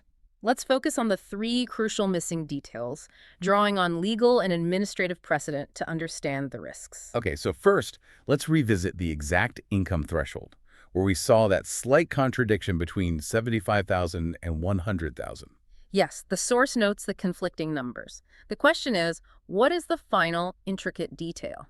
Will the threshold be slightly higher, like $99,000, or will it stick firmly to that $75,000 benchmark? And that distinction matters. It matters a lot because it dictates who gets included among the highest-earning middle-income earners. The final bill text has to specify whether this is adjusted gross income, or AGI, which is standard, or some other metric. Until that number is firm, we can only work with the conservative $75,000 figure. That clarity is essential. But the second and far more pressing uncertainty for our audience, particularly those managing financial strain, is garnishment. Will the payment be garnished? That's the big one.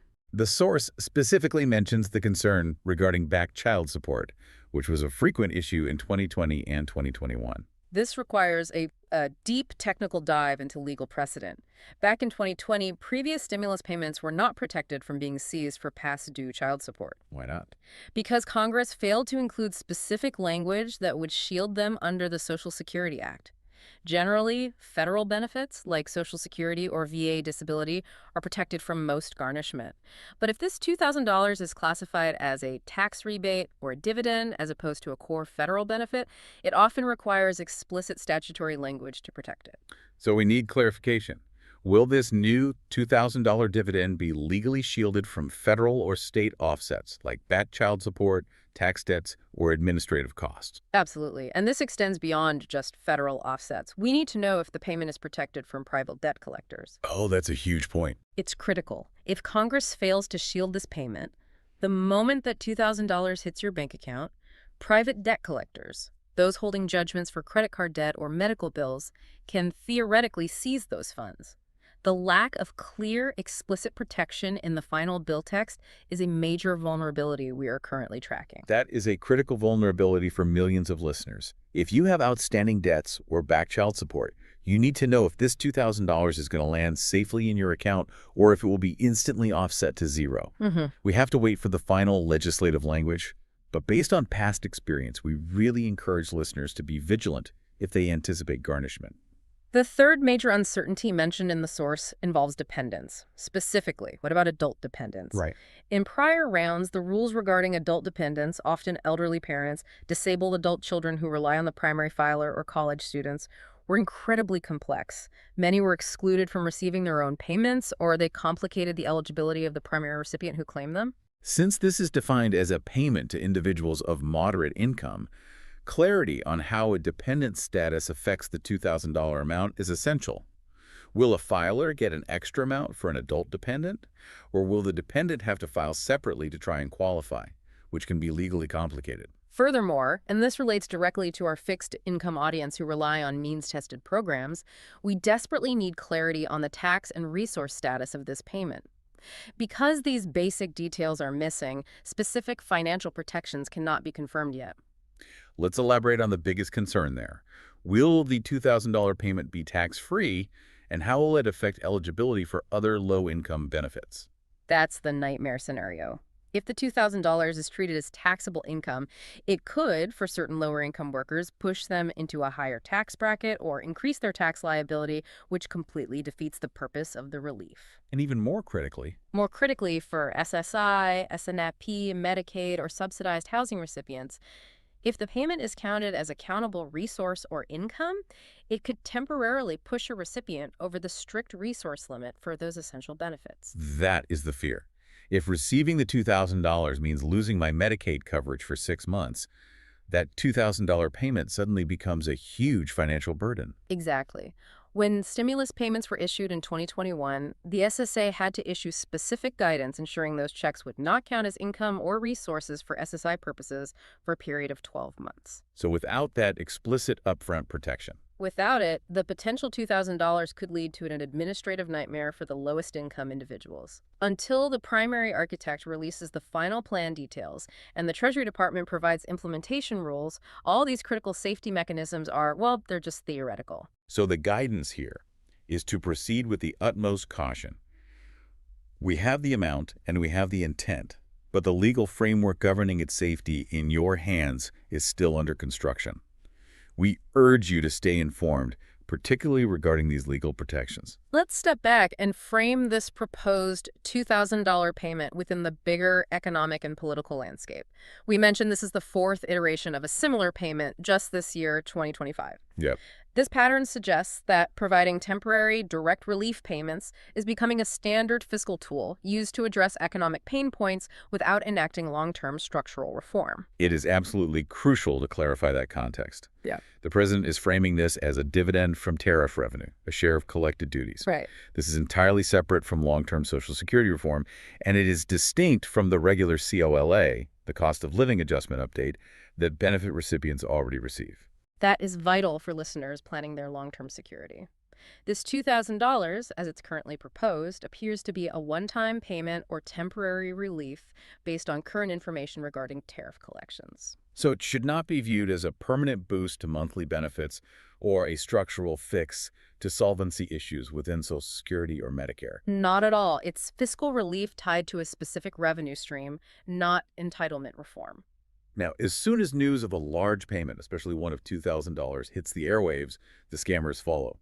We need to issue a strong, clear warning against fraud.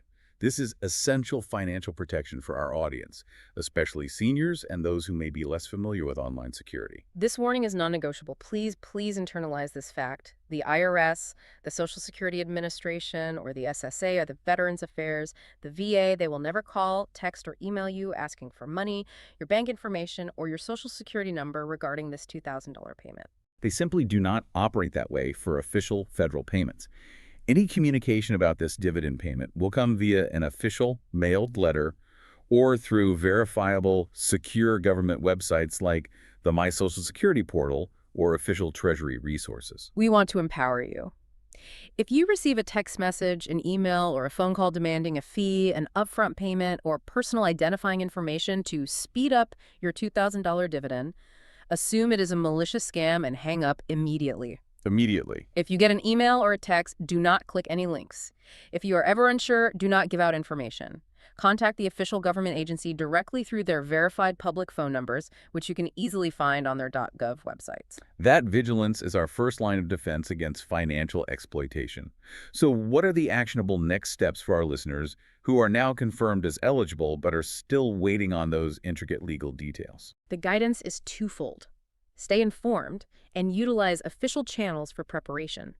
We promise that as soon as the intricate details are released, the final firm income thresholds, the garnishment rules, the tax status, and the exact payment dates, we will provide a dedicated, immediate update. In the meantime, ensure that your records with the SSA or the VA are up to date. Using the My Social Security portal is the best and most secure way to manage your benefits and ensure the government has your correct, current direct deposit information or mailing address. Right. If you've moved in the last few years or you've changed banks, update that information now. Preparing now means making sure your official contact and deposit information is current so that when the distribution begins, you receive your payment via the most efficient method possible, which is likely direct deposit, and you avoid the severe delays that are often associated with paper checks. Yeah, those delays can often be traced right back to outdated information on file. They can. So this preparation phase, even with the uncertainty, is empowering. You know you're eligible, you know the approximate timing, and you know the critical legal questions we are still waiting for answers to.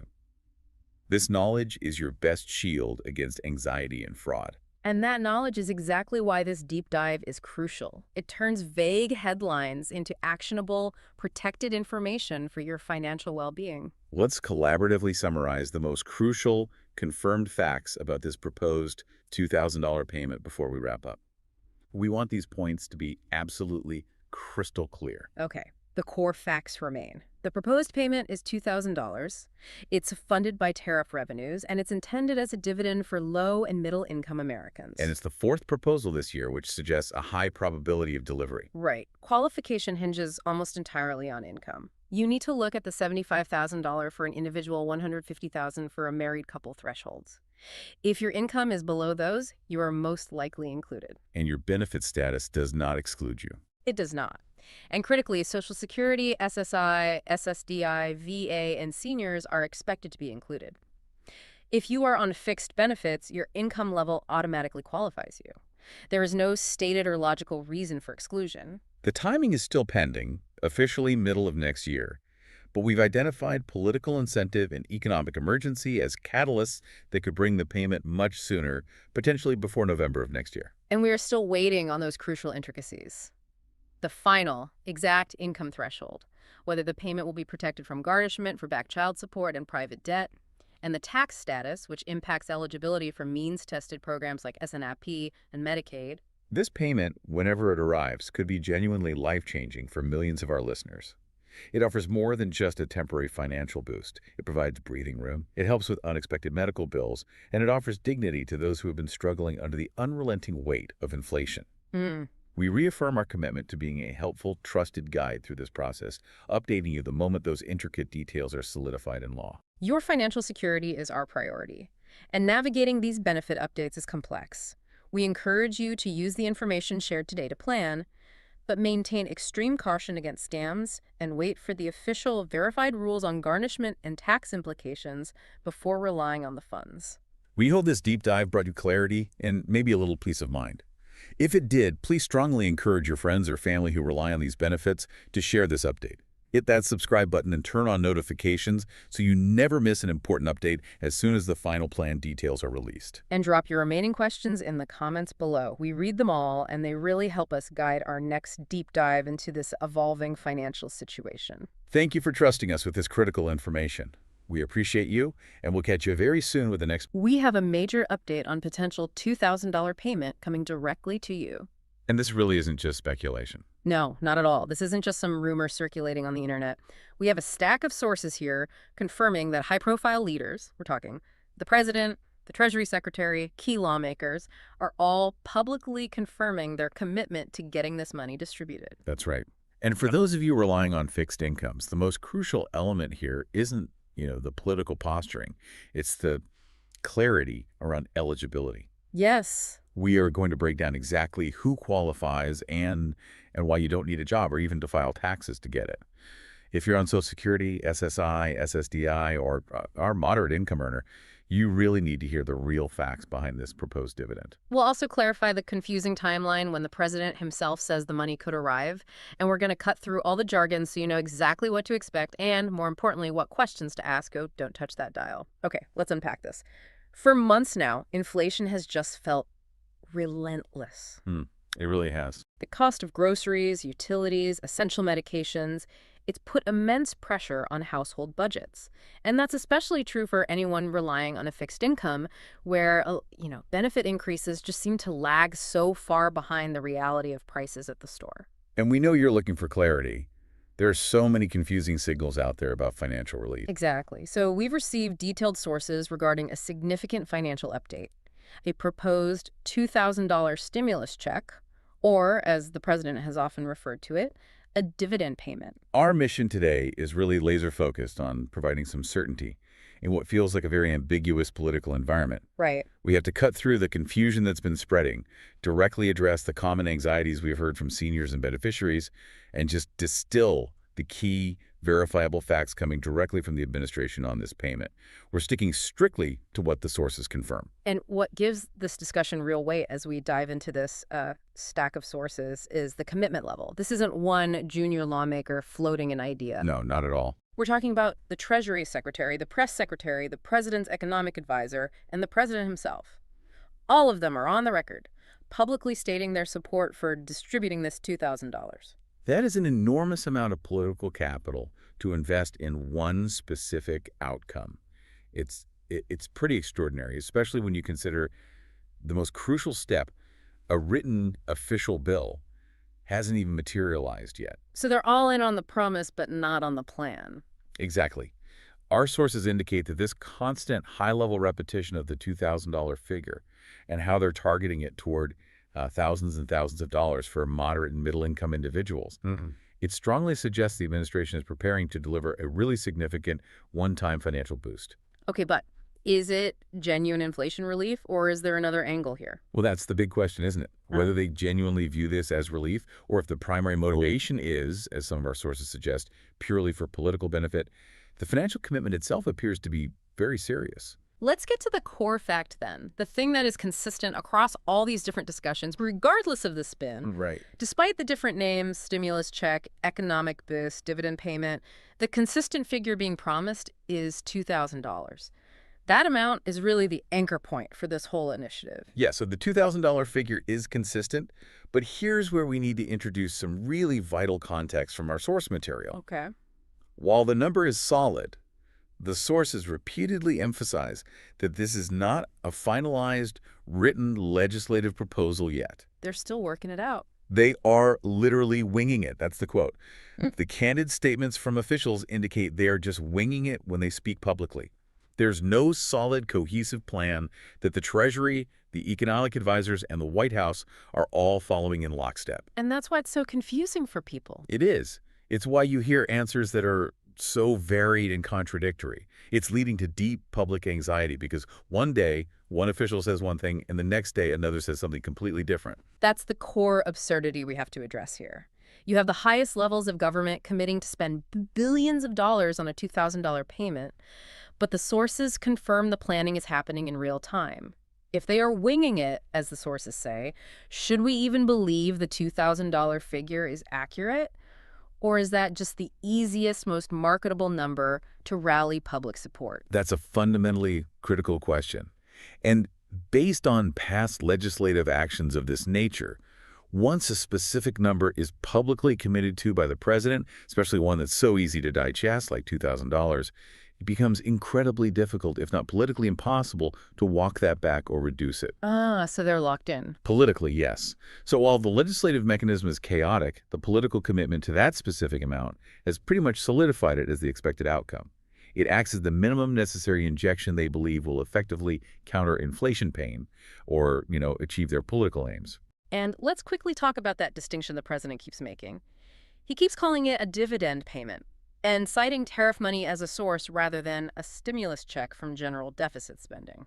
That framing is fascinating, and it's entirely strategic. How so? Well, a stimulus check often carries connotations of an economic emergency, of large unfunded spending, which can draw a lot of criticism about the national debt. Right. By labeling it a dividend and explicitly linking it to tariff money, which is revenue the government has already collected, it attempts to frame the payment not as new spending or new debt, but as the government simply returning existing funds to the people.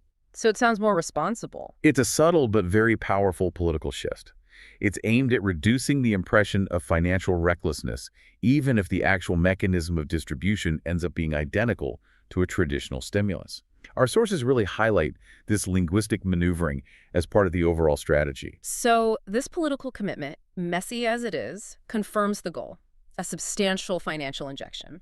And that leads us directly to the most critical segment for our audience, eligibility. Yes. Here's where we shift from political analysis to direct, actionable information. We really need to address the absolute biggest source of anxiety for our listeners, especially for those on fixed incomes or Social Security.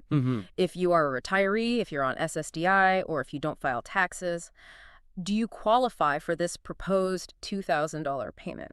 The sources provide immense clarity on this point, and the answer is a definitive yes, provided you meet one single, simple financial standard. What is it? Eligibility for this potential $2,000 payment is solely based on your income compared to a predetermined threshold. That's it. It is not about your employment status, it is not about your age, and it is not about your filing status. Just income.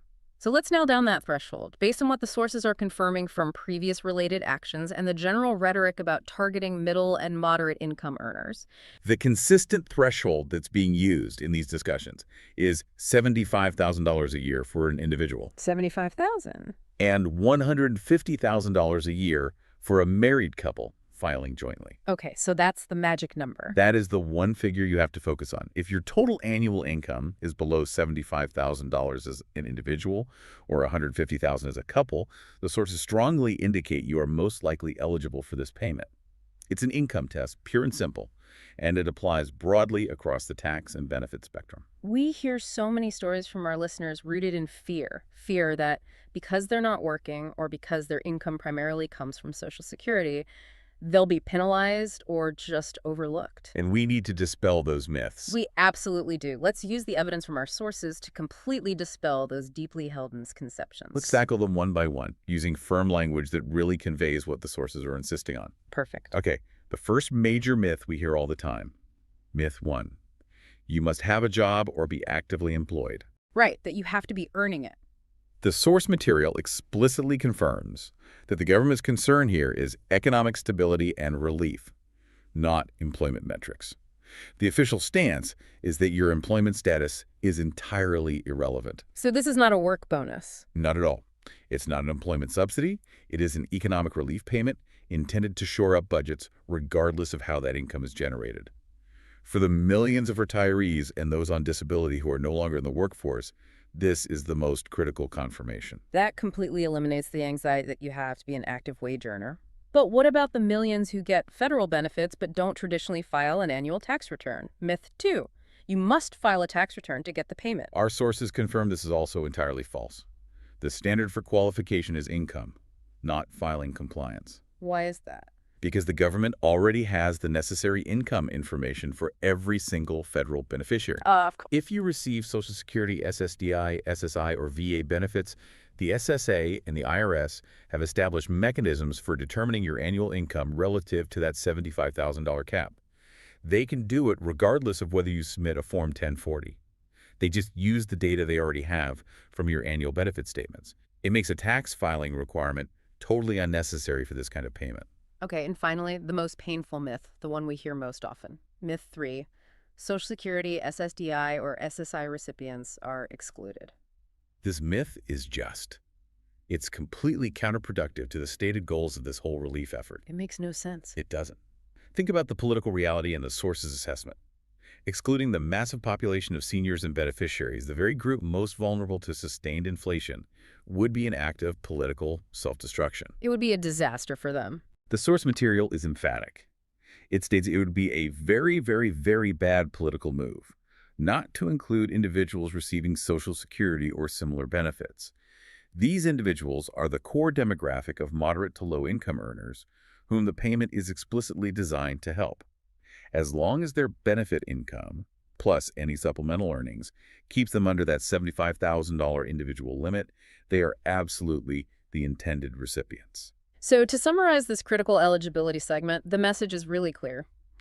If your total annual income, whether it's from pension, Social Security, a small part-time job, or a combination, is below that $75,000 individual or $150,000 married threshold, you are eligible. Right. Your status as a retiree or a non-filer does not exclude you. That fundamental principle is consistently confirmed across all our sources. And this also highlights a crucial difference in approach compared to other federal programs. Unlike complex means-tested benefits that look at your assets and your resources. Right, like your savings account.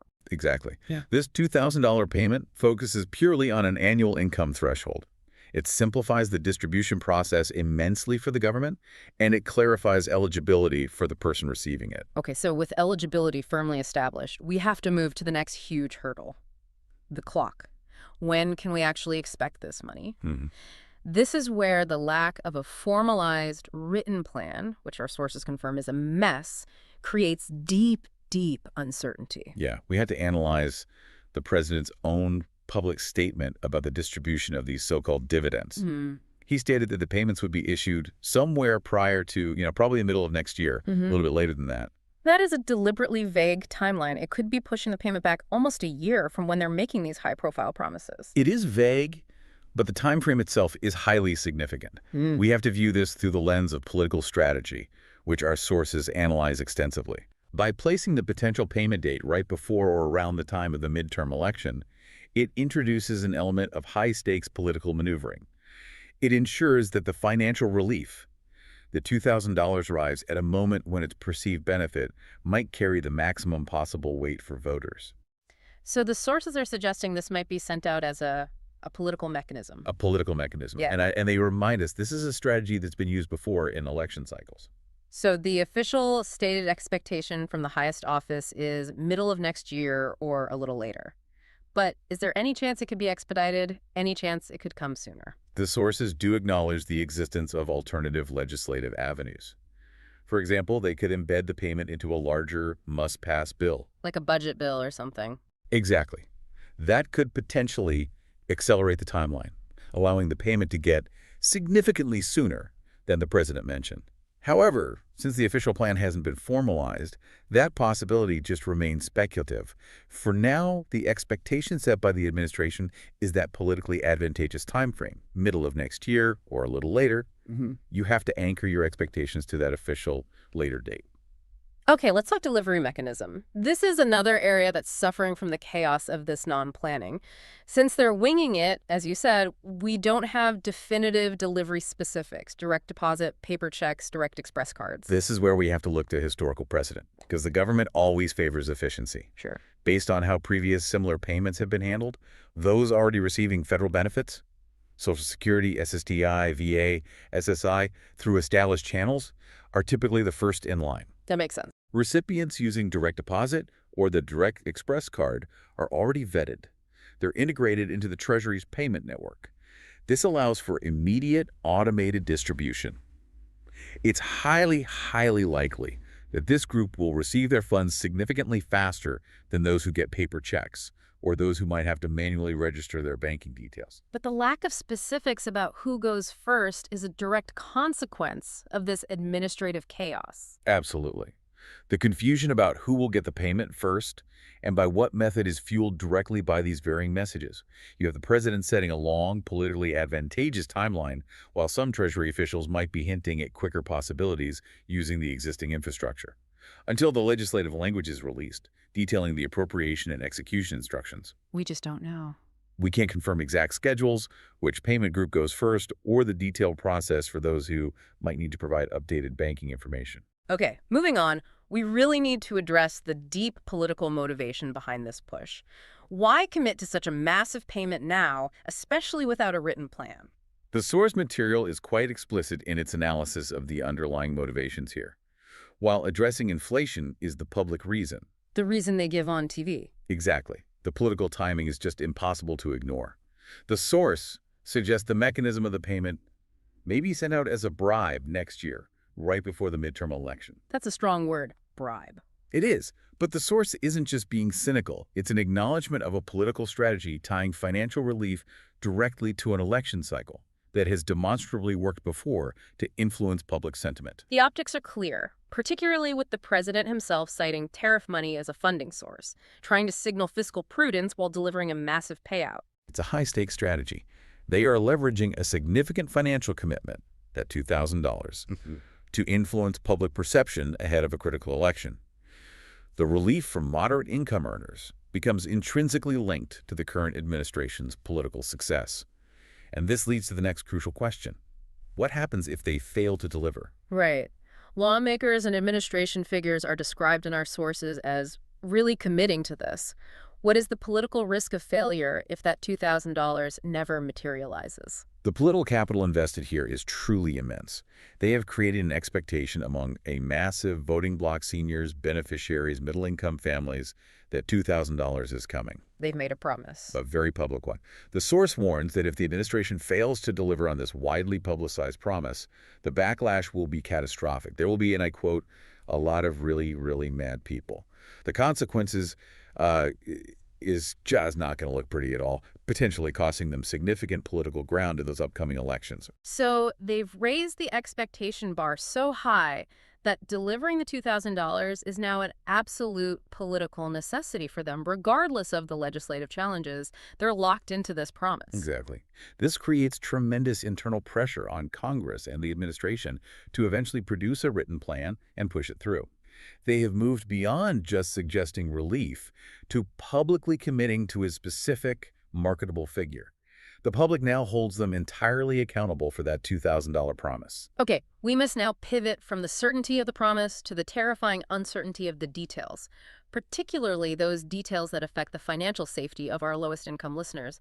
We are talking about the critical missing protections. And this section requires significant time and attention because the details here are genuinely life-changing or life-derailing for low-income recipients. As we've stressed, because there is no written plan, the source material does not provide details on several key financial protections. We have to be explicit about these risks. Let's start with the immediate financial impact. Taxability. Will this $2,000 be tax-free, or will it be considered taxable income? We don't know yet, and that's a huge problem.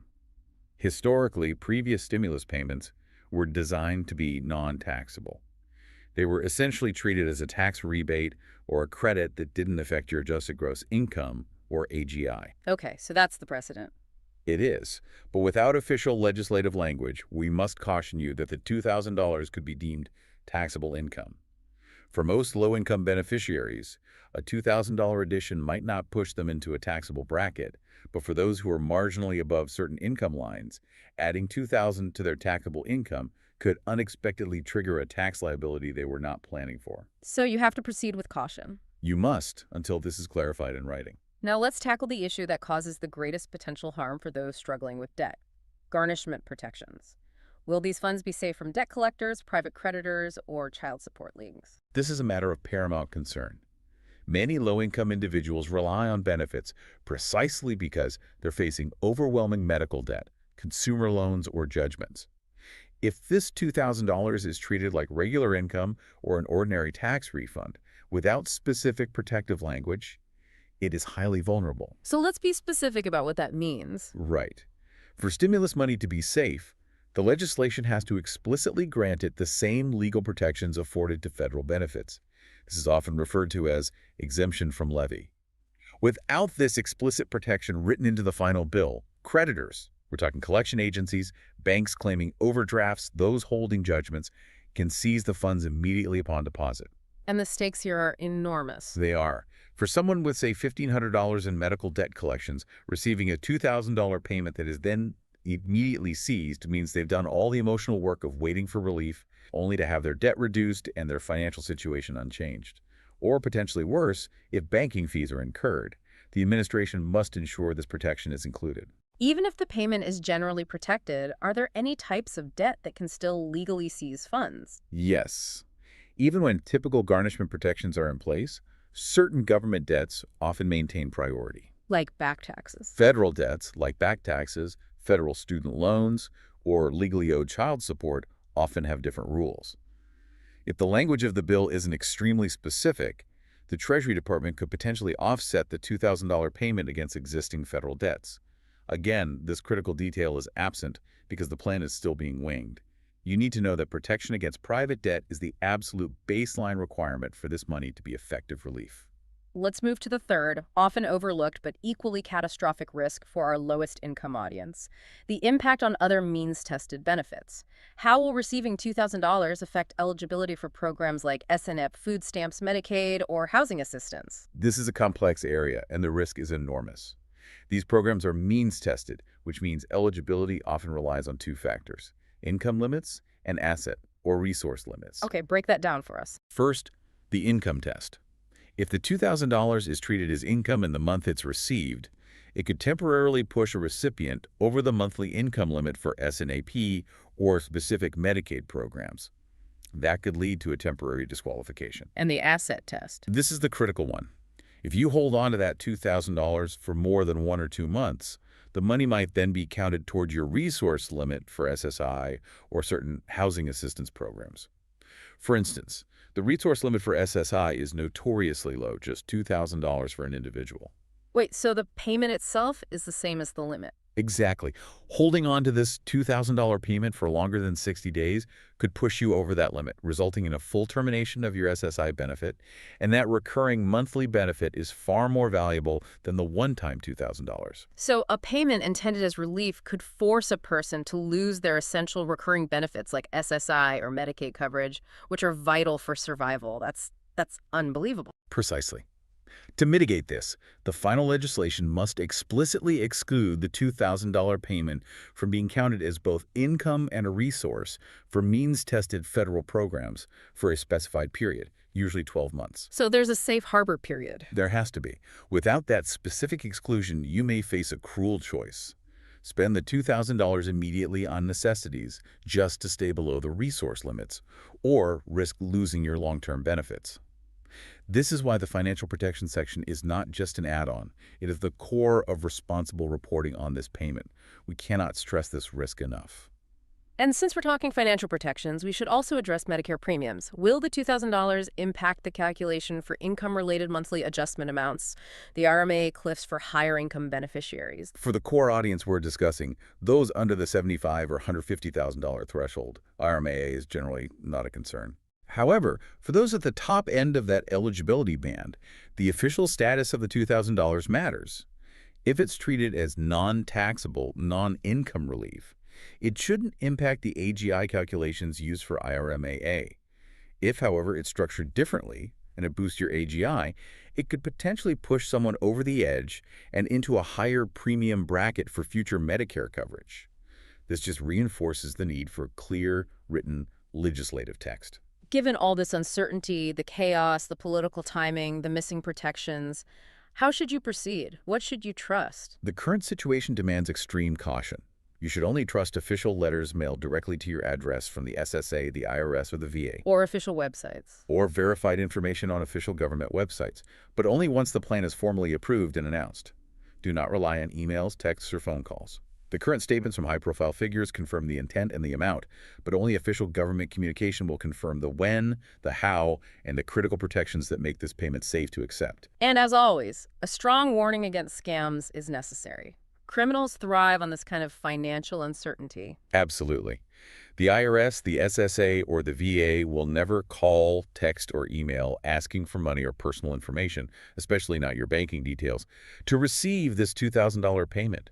If anyone contacts you unsolicited and demands a fee, or asks you to verify your Direct Express card number, it is a scam. Hang up immediately, delete the text, and rely only on the official channels we've discussed. Now let's use the final segment to look at the bigger picture. We have this massive political commitment, confirmed chaos in the planning, and critical financial details still missing.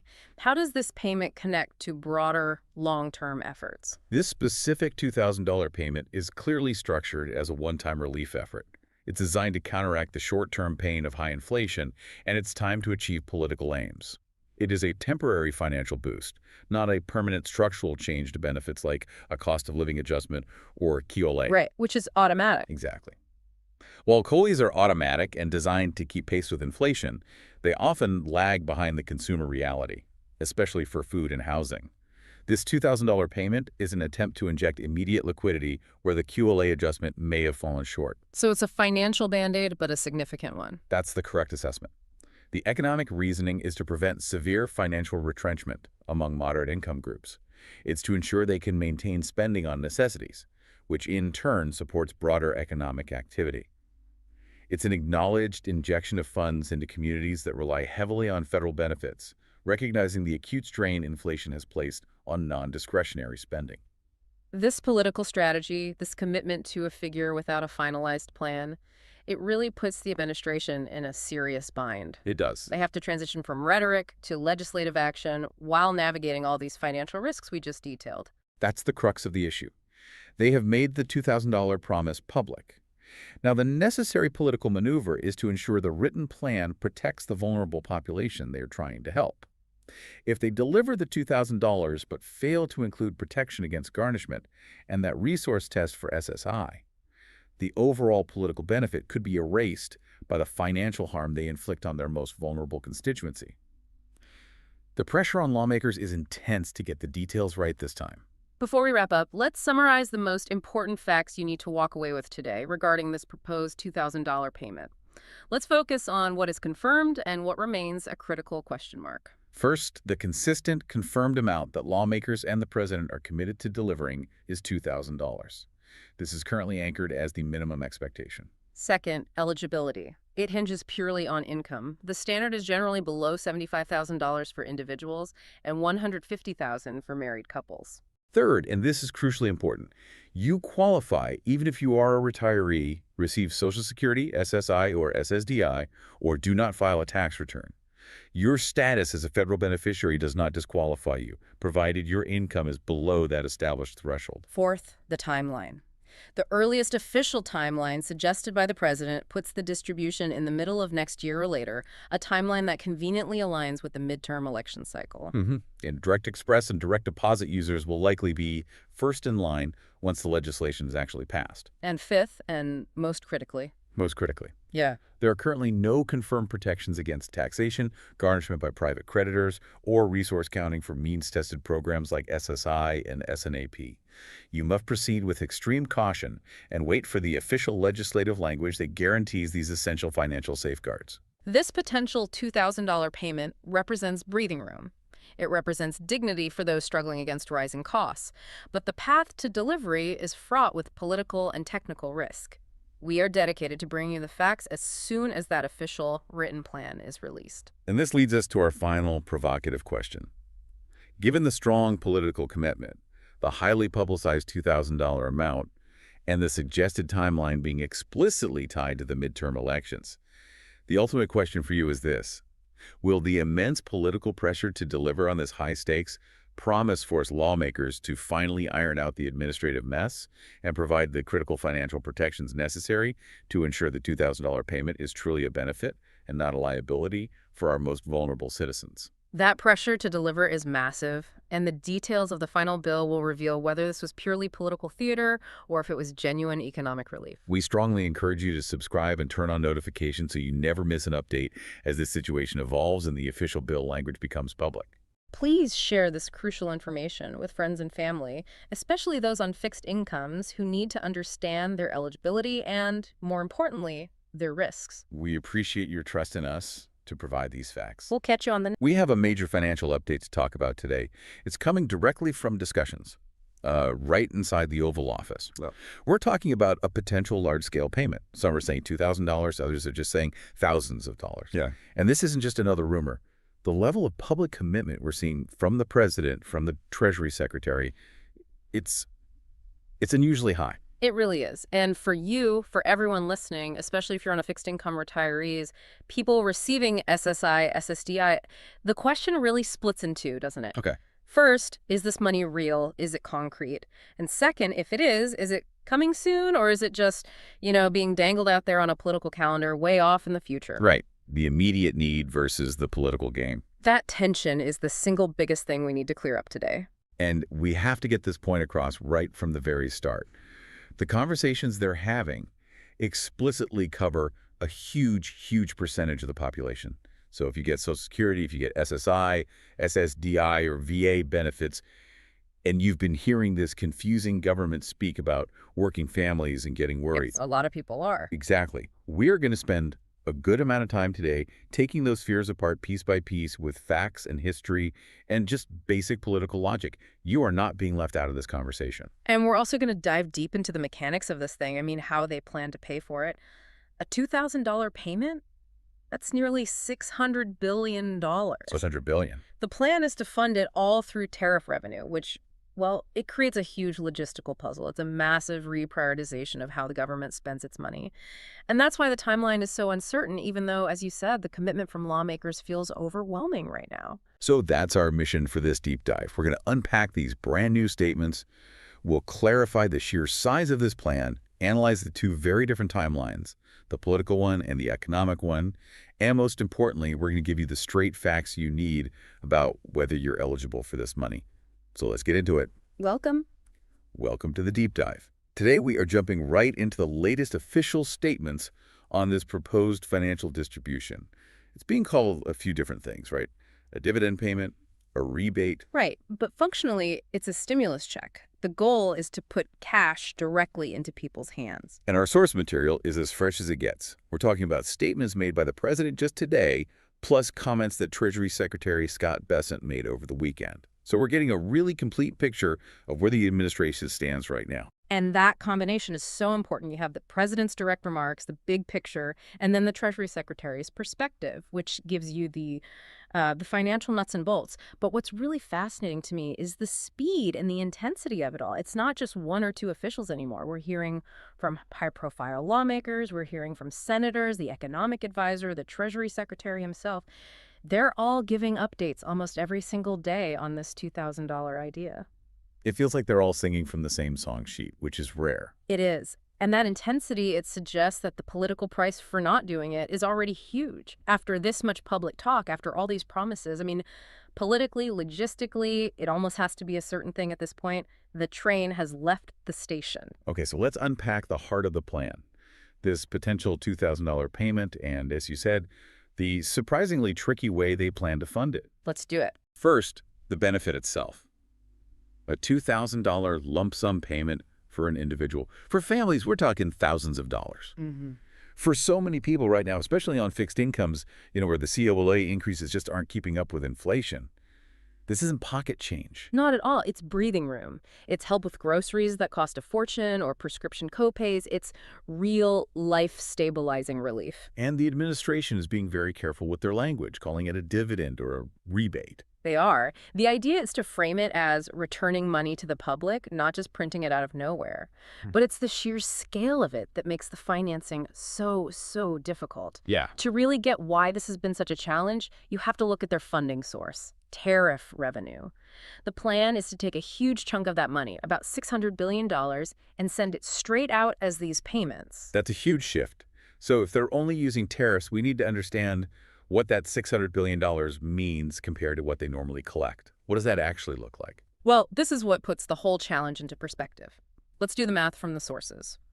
To send $2,000 checks to their target audience, which is about 85% of the population, or roughly 284 million people, they need something like $568 billion. So they just rounded up to $600 billion. Exactly. Now, compare that to normal operations. In a typical year, the U.S. brings in about $350 billion from all tariffs combined. Hold on.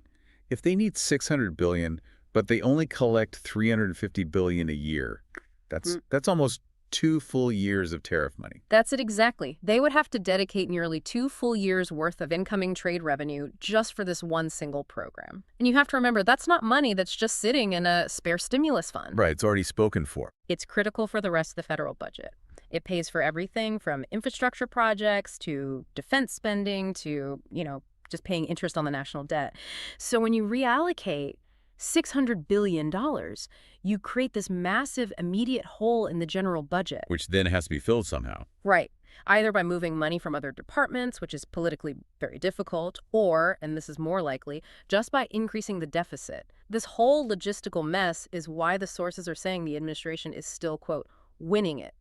They don't have a fully written, detailed proposal yet. Which brings up a really important question. You said there's this huge commitment from the top. If the funding is this hard, if it requires this much planning, Why are they talking about it so much in public? Why announce it before all the details are locked down? Because the politics of it create this self-fulfilling pressure. Think about it. If the president, the Treasury Secretary, the economic advisor, if they all go out and publicly promise a $2,000 payment over and over again. The cost of not delivering becomes catastrophic. Exactly. The political fallout would be severe. The sources say it would create a lot of very, very upset people. At this point, the cost of backing out is probably higher than the cost of just figuring out the messy funding part. So the constant updates, the daily press hits, Yeah. they're a kind of commitment insurance. They're building up public expectation to basically force their own hand. That's a great way to put it. But let me play skeptic for a second here. If the plan is still preliminary and the math is hard, what happens if they fail? What if they can't deliver the full $2,000 or they have to delay it again and again? The sources are pretty clear on that. Any failure to deliver on the promised scale and timeline would just crush public trust, especially for lower income folks and people on fixed incomes who are hanging on every one of these updates. If they came out and said, sorry, it's only going to be 1,000, it would be seen as a major betrayal. It would turn a logistical problem into a massive political crisis. So the PR strategy they're using, it signals their intent, but it also creates this huge liability if they can't actually pull it off. An enormous liability. So for now, we have to assume they are 100% dedicated to finding that $600 billion, even if the when of it all is still up in the air. And that brings us perfectly to the biggest question of all, the timing. When exactly could people expect to see this money? Right. And there are two very different answers to that question. Let's start with the official one. I'm going to relay the president's statement from today directly about the timeline. He said the money is, quote, likely coming sometime in the middle of next year, or possibly a little bit later than the middle of next year. Okay, so let's break that down. Middle of next year means summer. A little bit later could mean late summer, early fall. And that timing aligns perfectly. And I mean, it is perfectly aligned with the political calendar. You're talking about the midterm elections. Of course. That timeline puts the distribution of these checks right smack in the window just before the midterms. And we should be clear, as analysts, we're not making a political comment here. We're just pointing out a historical pattern. It's just a recognized trend. It's a fact. If you look back at the big stimulus payments, that $1,400 check, even parts of the $600 one, they were timed with a very keen eye on major elections. The source material is very blunt about it. They call it a vote-gathering exercise. It's a proven strategy. You provide a big financial boost right before a major election using, taxpayer or tariff funds to build up goodwill. And the fact that the administration is comfortable saying that timeline out loud, middle of next year, that's almost an admission of the strategy itself. It really is. It signals that this is the plan. Okay, but let's push back on that a little for the sake of our listeners on fixed incomes who are struggling right now. If this is all about getting votes, why would they target reliable voters? Seniors, retirees, but they are already a very reliable voting bloc. Wouldn't it make more sense politically to focus the money on younger, less reliable voters to try and boost turnout there? That is an excellent question, and it gets at a deeper level of the political math here. It's about more than just trying to convert non-voters. It's also about affirmation and scale. So yes, seniors are reliable voters, but they're also a massive organized bloc that is feeling the most acute financial pain right now because their incomes are fixed. So you're saying it's about shoring up your base? It's about shoring up your base, and it's about the sheer scale of the payment. These payments are designed to be broad. By including the fixed income community, they make sure the money touches nearly every household in the country in some way. You get huge political capital by rewarding a reliable bloc while also reaching the wider electorate, trying to exclude them just to chase a few new voters. It's a huge risk for a very small reward. The sources are clear. The scale is what gives it political power. So the default plan, the political plan, is for mid-next year, assuming the economy stays a little stable. Right. But you mentioned there's a huge wild card in all of this, a massive contingency that could speed everything up, the economic uncertainty factor. Yes, this is the big one. That mid-next year timeline is only the plan if the economy is considered fine, or at least stable enough for the next 8 months or so. But there is an immediate catastrophic trigger that changes everything. If the economy, quote, crashes and burns in the next few weeks or months, the sources say the money would go out practically immediately. That is a critical distinction. Yeah. But what does crashes and burns actually mean? We can't just leave it as a vague term. What are the specific economic signs they'd be looking for? That's the key question. The president didn't list specific triggers today, but the economists cited in our sources suggest we should be watching for three main indicators. First, a rapid jump in the unemployment rate. If it spikes up over, say, 5.5%, 6% in just a month or two, that's a huge red flag. Okay. Second, 2 straight quarters of negative GDP growth. That's the textbook definition of a recession. And third would be some kind of major instability in the banking system or the housing market, something that signals a systemic crisis is brewing. If any one of those things happens, or even if there's just a really severe slowdown that feels like a recession, which frankly a lot of people think we're already in, that becomes the catalyst. That's what forces them to distribute the money immediately and forget all about the political timing. And if they do have to pivot to an emergency distribution because the economy collapses, Yeah. the whole plan changes, right? The funding, the scale. The source material mentioned a whole lot of money printing and helicopter money. We need to explain what that actually means for people listening. This is absolutely crucial context. When we're talking about funding through tariffs, that's the slow, politically timed plan. When we're talking about an emergency response, we are talking about a totally different beast. We're talking about direct monetary intervention from the central bank.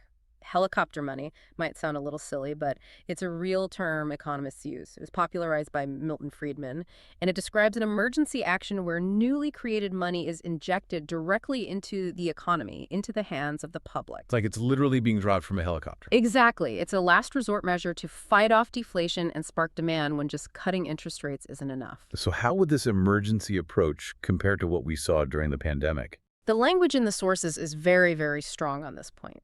During the pandemic, the total response involved printing something like $6 trillion, which was unprecedented. The analysis suggests that if the next economic crisis is seen as being deeper or more severe than the COVID lockdown crisis, the government's response could actually dwarf that. The context is, if $6 trillion felt nuts a few years ago, the next response could be significantly larger. Some projections are even throwing around numbers as high as $15 trillion in new stimulus. Wow. It just shows that if the economy really does falter, they are prepared to act with immense, overwhelming force almost overnight. And that would pull the timeline for these payments from mid-next year to, practically right now. Okay, this is a perfect pivot to what is probably the #1 cause of anxiety for our listeners, eligibility. Over the weekend, Treasury Secretary Scott Bessent said this money would be for working families.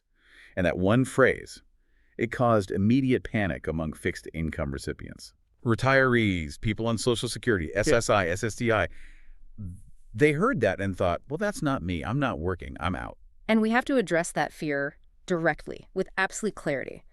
Please, if you're listening, do not let that language discourage you or worry you. The phrase working families it's political shorthand.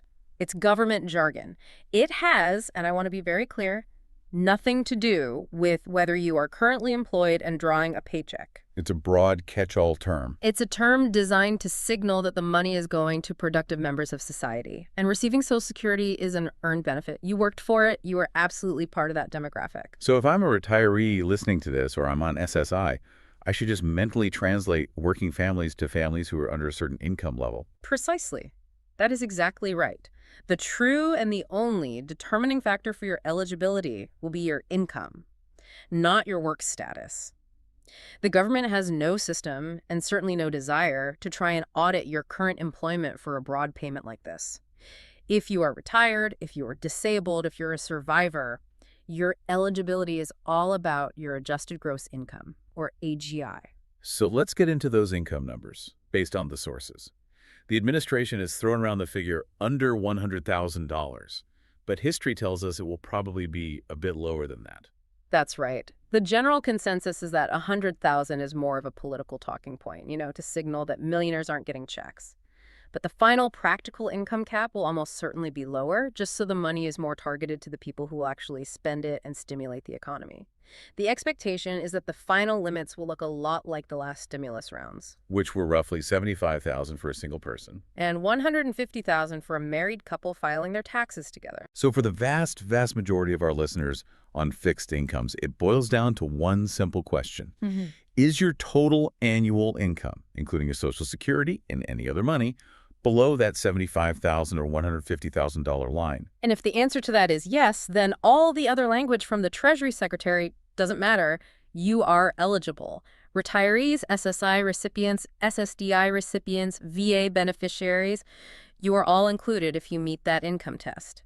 We really have to tune out the panic from vague political words and just focus on the technical facts. And this goes right back to the political logic we were talking about before. Let's just hammer this point one more time because I think it's the most reassuring thing we can say.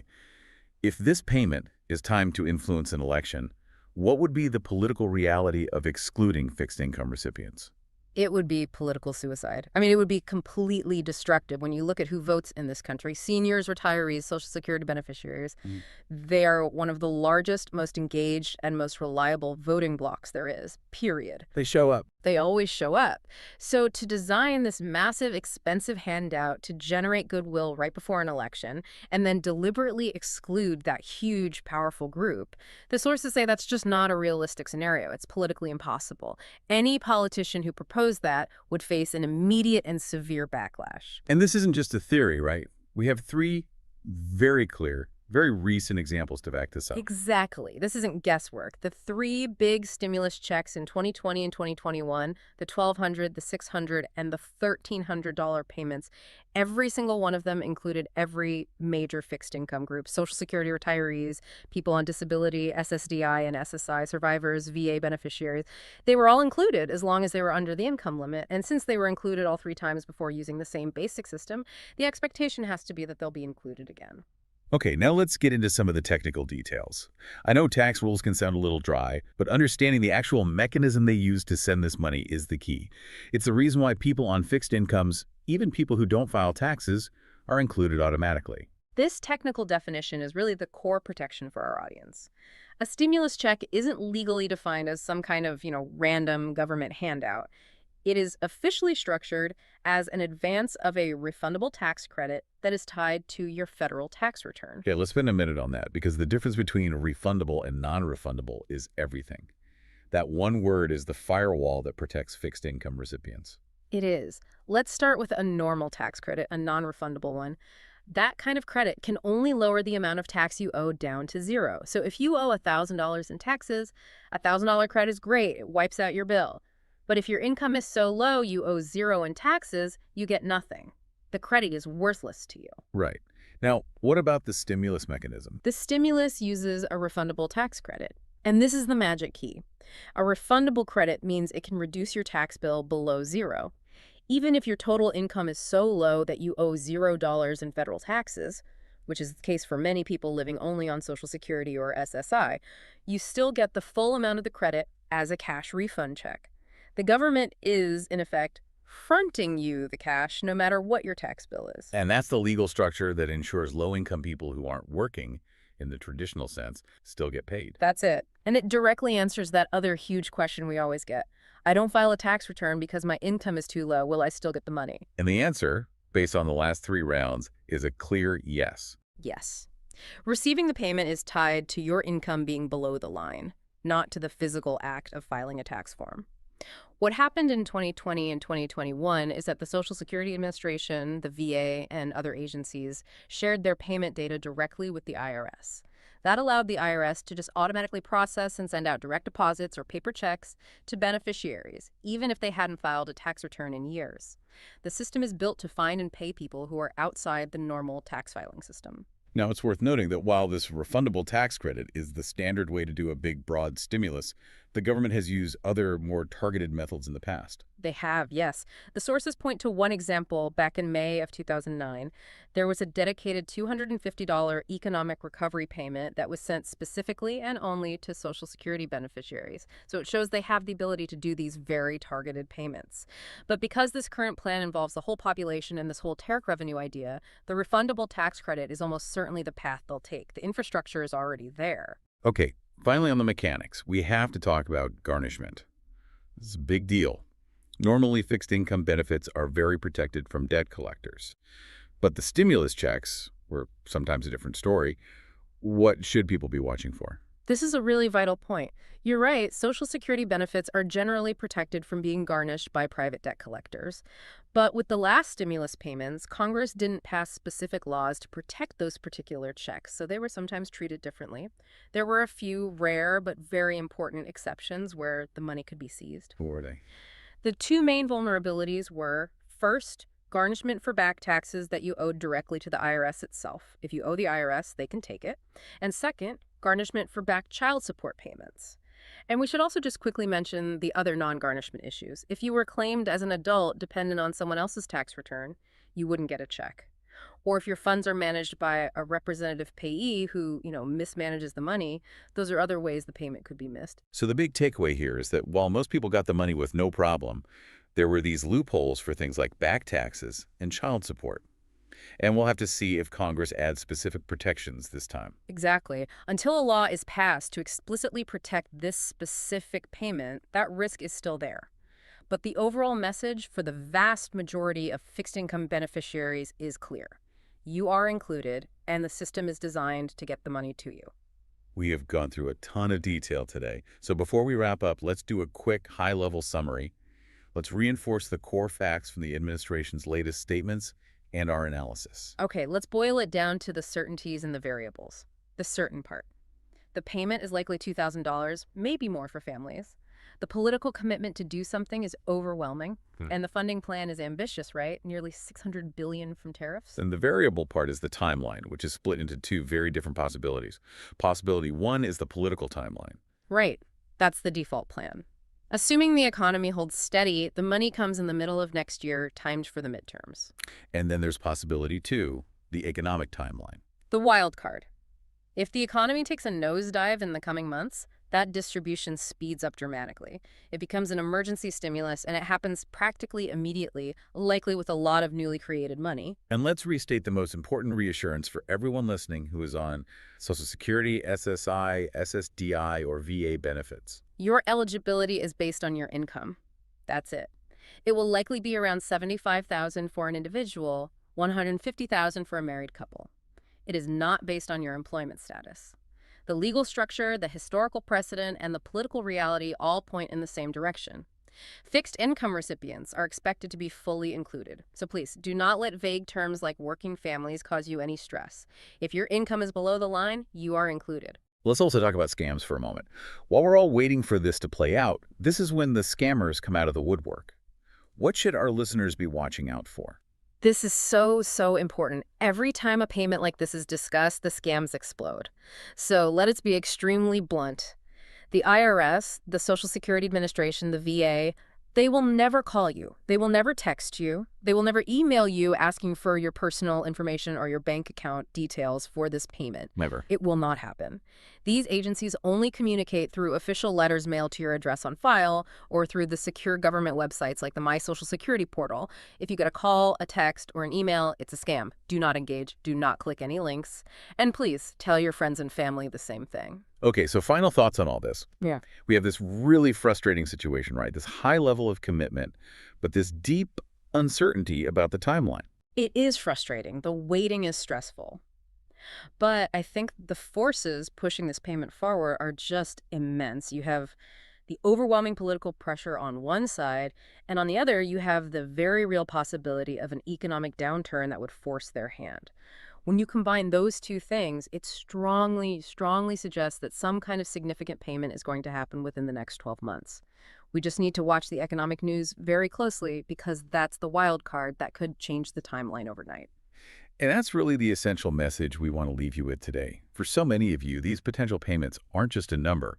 They represent real stability. They can provide that crucial breathing room, help you catch up on bills, or just offer a little bit of dignity during what are very tight financial times. And that's true whether the reason it comes is political or economic. We are tracking every single update on this, and we will be right back here the moment a definitive plan is announced. So continue to monitor all the official communications. Be prepared for that political timeline next year, but just stay aware that economic events could accelerate everything very suddenly. We really encourage you to keep following these updates. If this deep dive gave you some clarity and maybe a little peace of mind, please subscribe to the channel, like the video, and share it. Share it with your friends, your family members, anyone on a fixed income who needs these facts right now, we really appreciate you joining us for this comprehensive deep dive. Thank you for listening. Okay, so let's unpack this. There's some major financial news hitting the wires. We've got discussions confirmed, like actually confirmed by the Treasury Secretary, about a potential $2,000 payment. Could be a dividend, could be a stimulus check. The terms are flying around. That's right. And it's a significant amount of money we're talking about here, potentially heading out to millions of Americans. It's really caused a stir since the president first mentioned it, just a few days back? Exactly. A total whirlwind of headlines. But now, crucially, we're getting some concrete details filtering down. Straight from the top of the administration, they're starting to define not just the amount, but also this really key income threshold. Yeah, and that's exactly where we need to focus today. Our mission for you, the learner, is really critical. We need to cut through all that noise, the speculation in the headlines. We need to confirm the absolute core details. It's not just about throwing numbers out there. It's about getting the full picture, the context of what the government's actually thinking policy-wise right now. So who exactly is being considered? What is this proposed income level they're talking about? Because that part, it's proving pretty controversial already. And maybe most importantly for people, when might this, substantial payment actually show up? When does the money hit the bank account? Precisely. This deep dive is all about getting you some actionable clarity. Because it's a fast-moving story, and honestly, it can be a pretty confusing financial picture. And the confirmation piece here is just so crucial, isn't it? We're not, relying on whispers or anonymous sources anymore. The initial idea, it came from the president, got amplified. But the real shift, the key update, was Treasury Secretary Scott Bessent stepping up. He confirmed this whole thing is under active discussion within the administration. That's a big signal. Huge signal. It moves the whole conversation, doesn't it? From just a proposal, maybe wishful thinking, into, serious policy consideration, advanced stages. And it's backed by the Treasury Department's machinery now. That's significant. So what's really fascinating then is the core question seems to be twofold.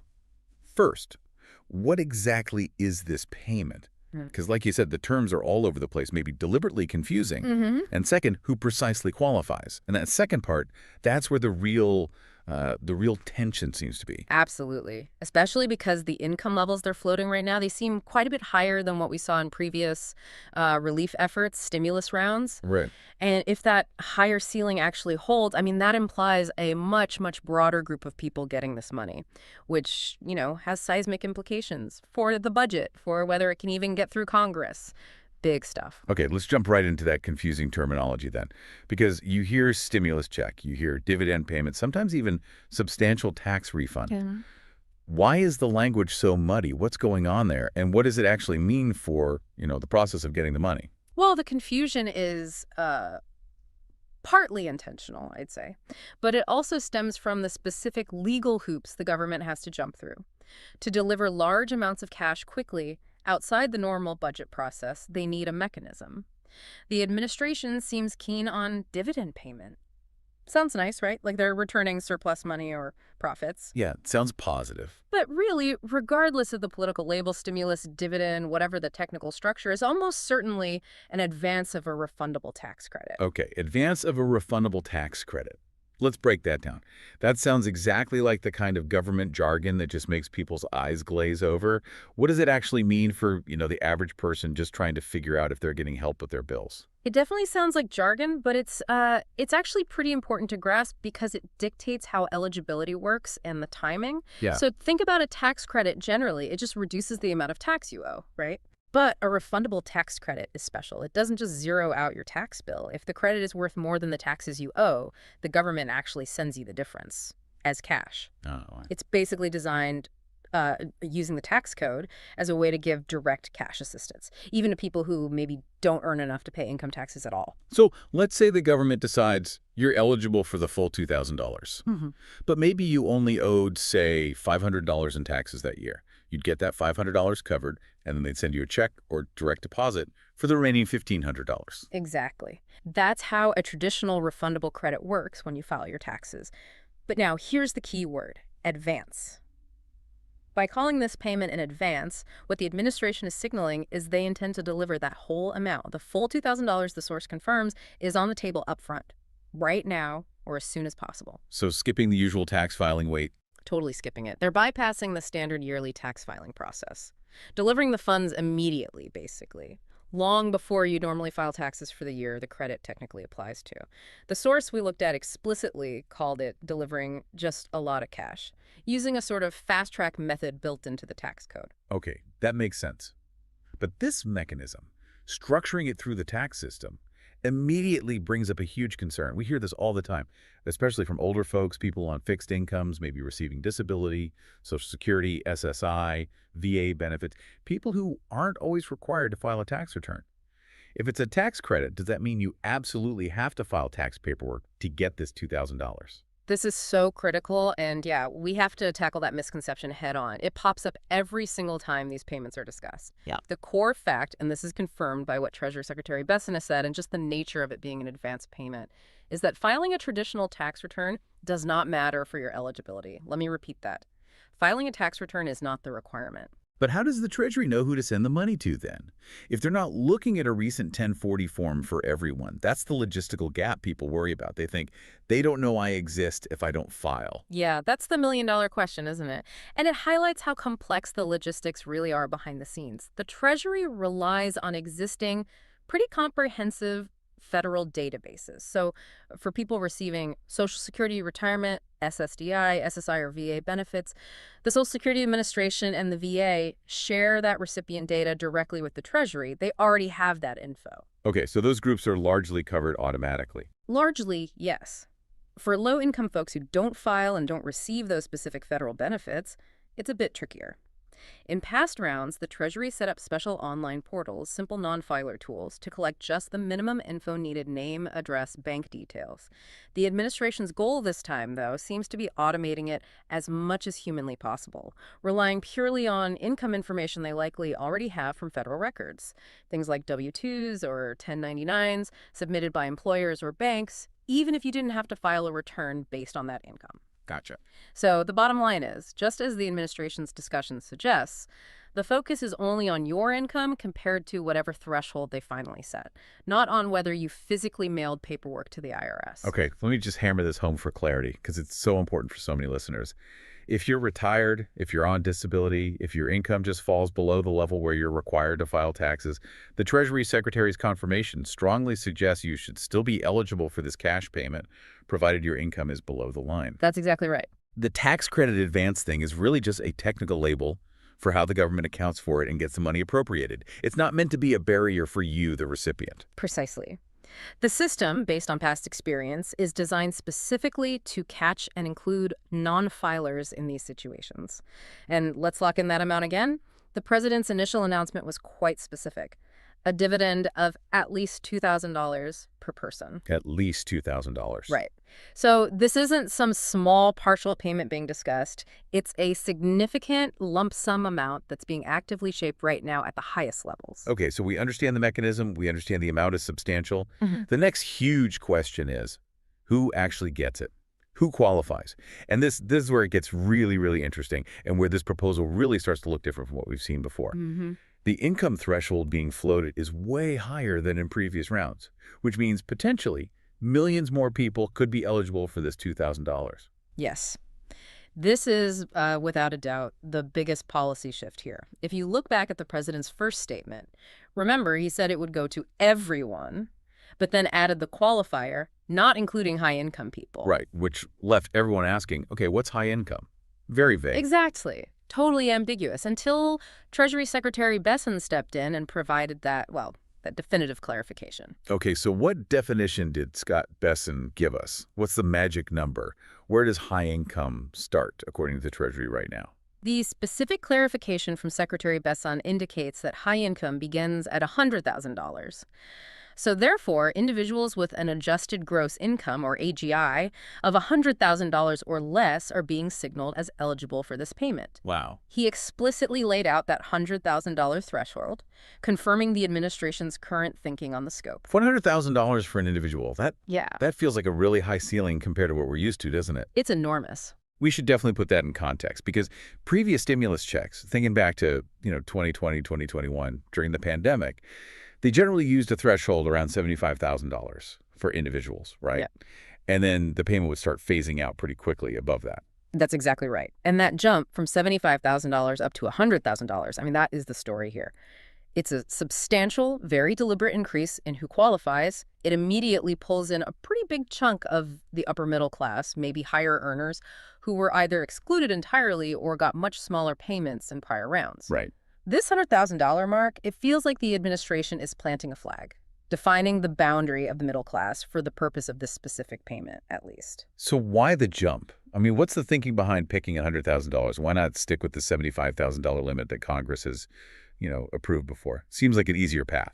Well, the calculus is probably multi-layered. First, you've got the economic reality, right? An income of $75,000 today in late 2025, heading into 2026, it just doesn't feel like what it did back in 2020. True. Inflation's hit hard. Exactly. Cost of living is up significantly. Yeah. So a higher ceiling lets the administration argue they're truly helping the middle class, which, let's be honest, is always a pretty flexible political term.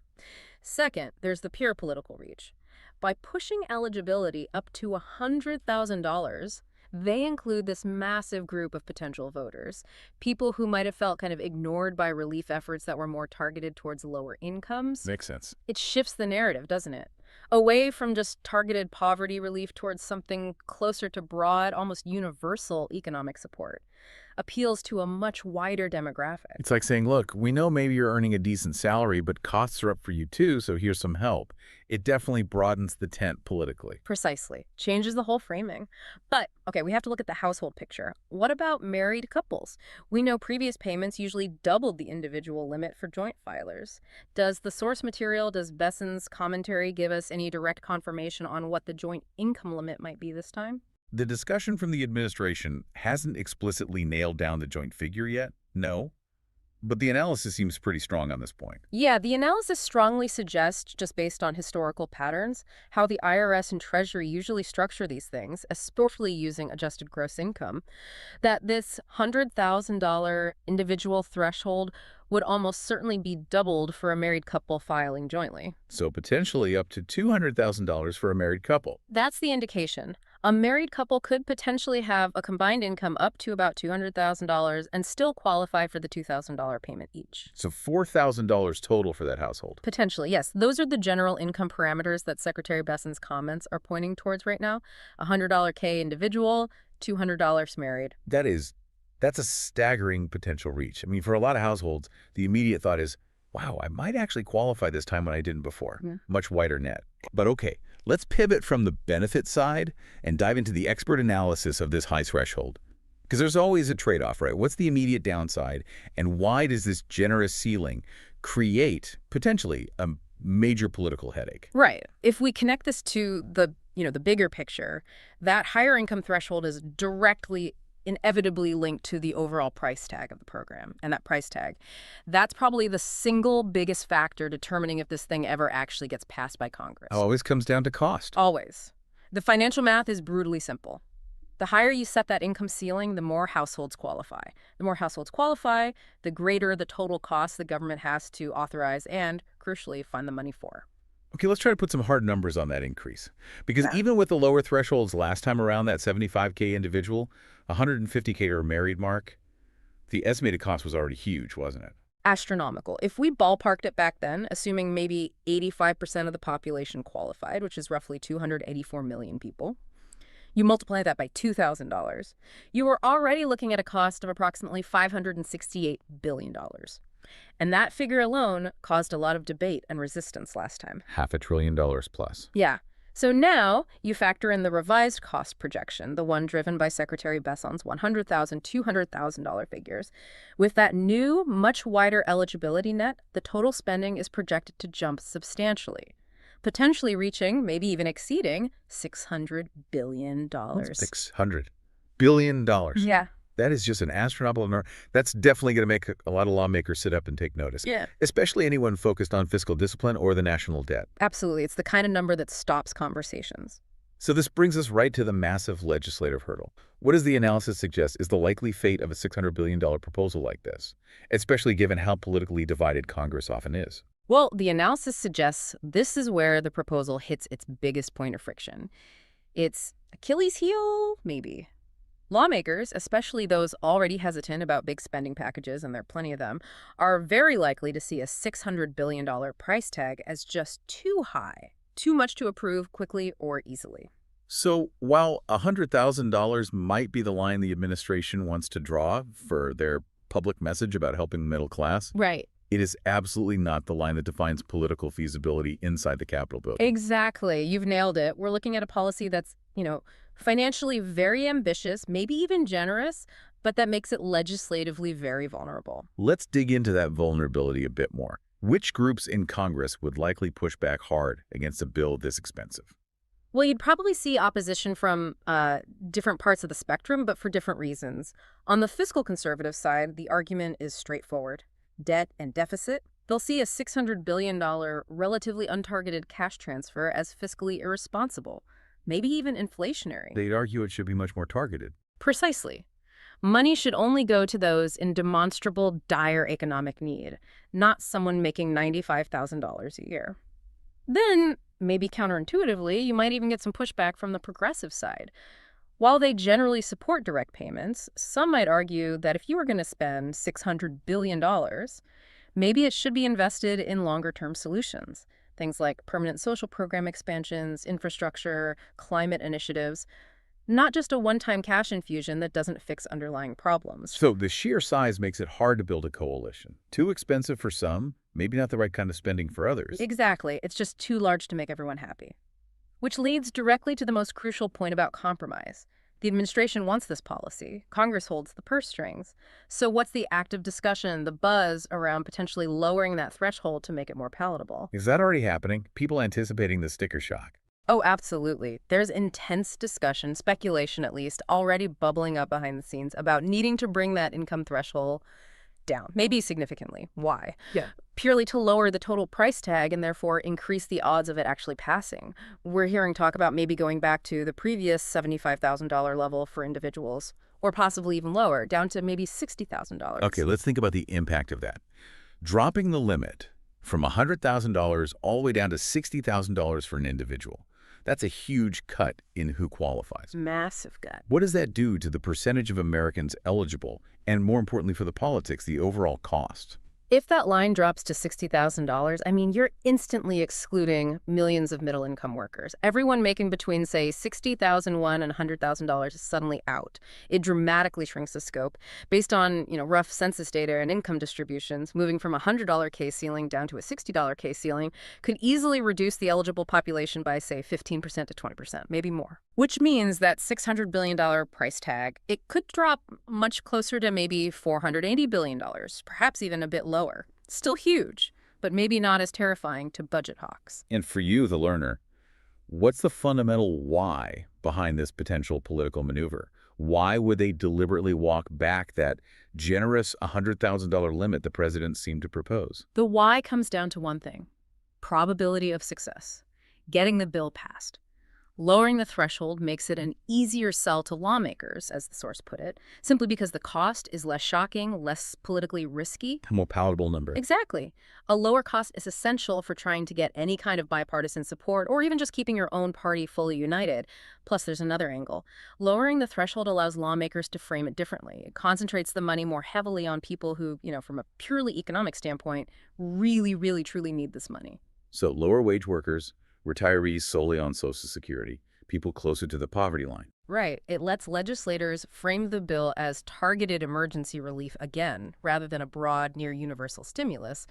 And targeted relief tends to be less controversial, easier to defend. So we've got this real tension playing out. The administration signals $100,000. Maybe that's their opening bid, maximizing reach. Mm-hmm.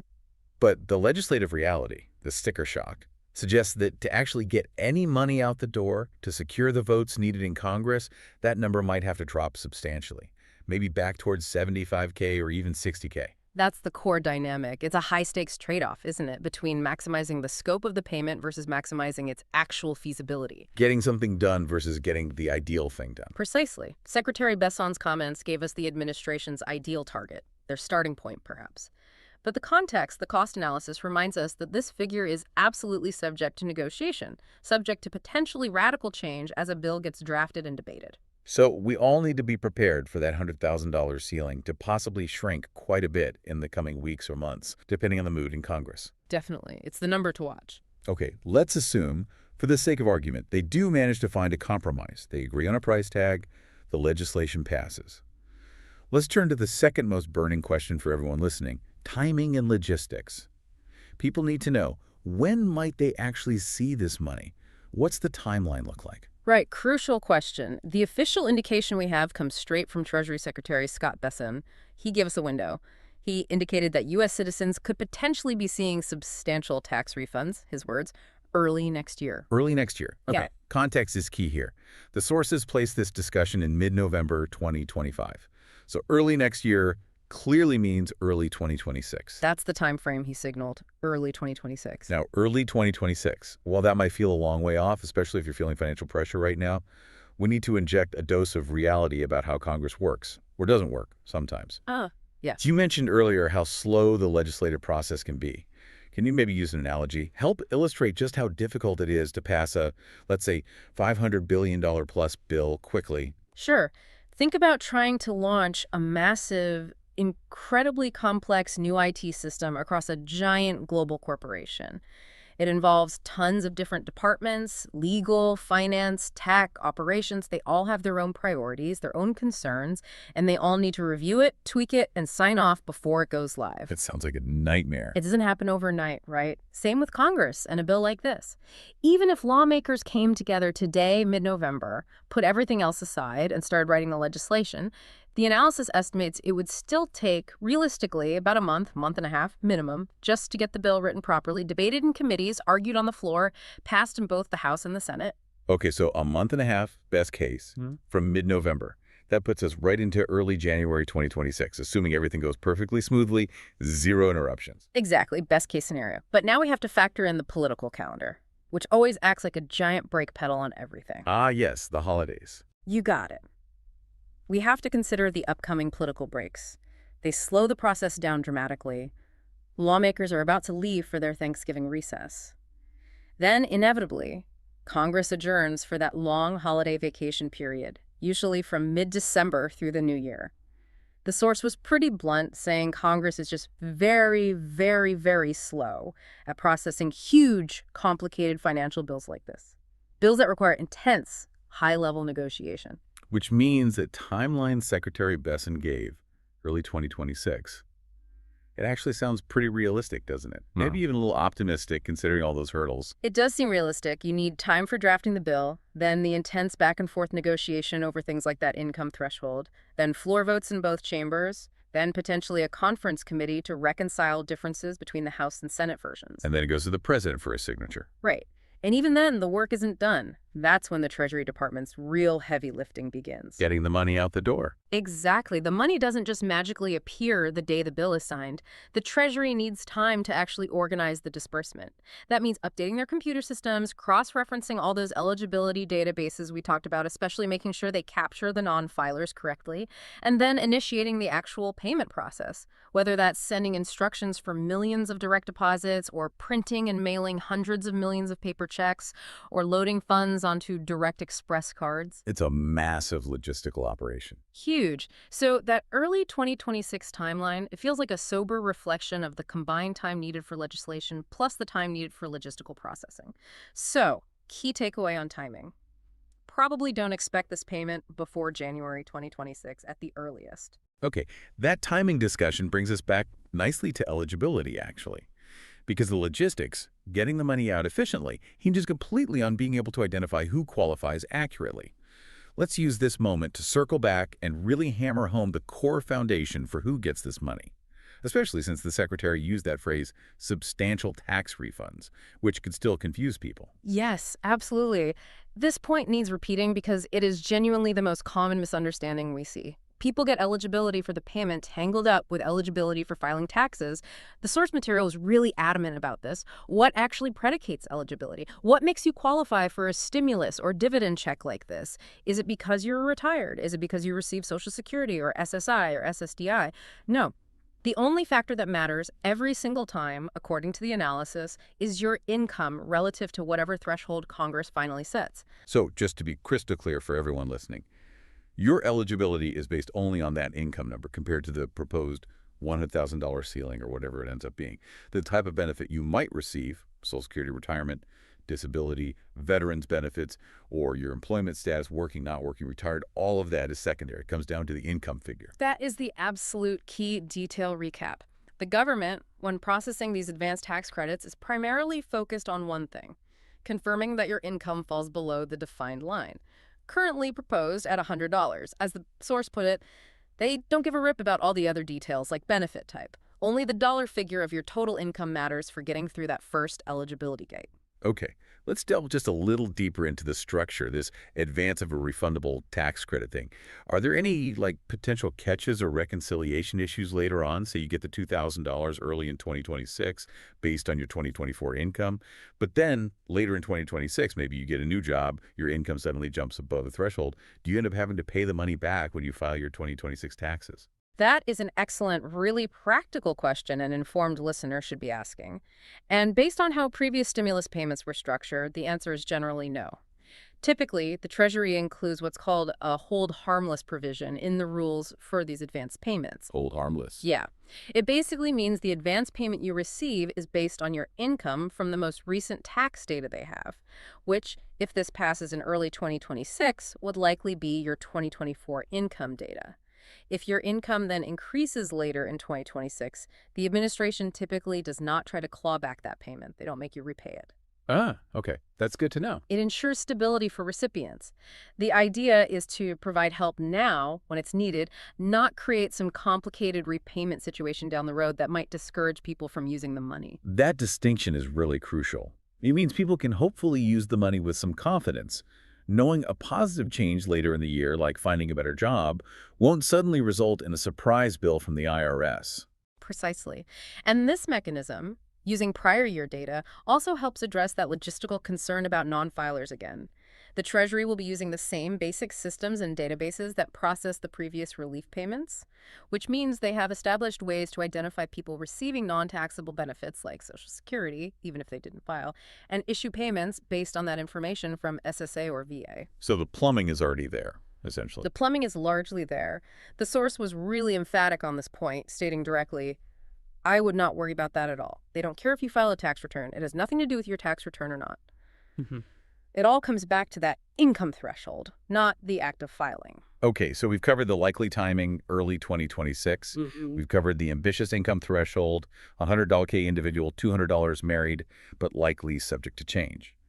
Let's circle back one more time to that political feasibility debate, because it really does feel like the central tension surrounding this whole proposal, doesn't it? It really is. The administration seems to be pushing for maximum eligibility, maximum reach, but Congress, or at least a significant portion of it, is going to be focused squarely on minimizing that financial impact, that $600 billion number. Yeah, and this is where we need to look beyond just the immediate headlines and think about the longer-term political strategy involved. A $600 billion payment isn't just, a simple policy tweak. It's a massive economic intervention, a huge injection of cash into the economy. And the debate will absolutely revolve around whether an intervention of that scale is actually necessary right now, or if it risks negative consequences, like, say, overheating the economy again, fueling inflation, or adding too much to the national debt for future generations to deal with. If Congress does push back, and they manage to negotiate that threshold down, let's pick a number, say, back towards the $75,000 mark for individuals, maybe $70,000 even. What percentage of the U.S. population are we talking about then? Would it still be a broad-based payment? Oh, absolutely. Even a threshold around $70,000 or $75,000 for individuals, which is much closer to the actual median household income in the U.S., would still ensure that a huge majority of Americans qualify.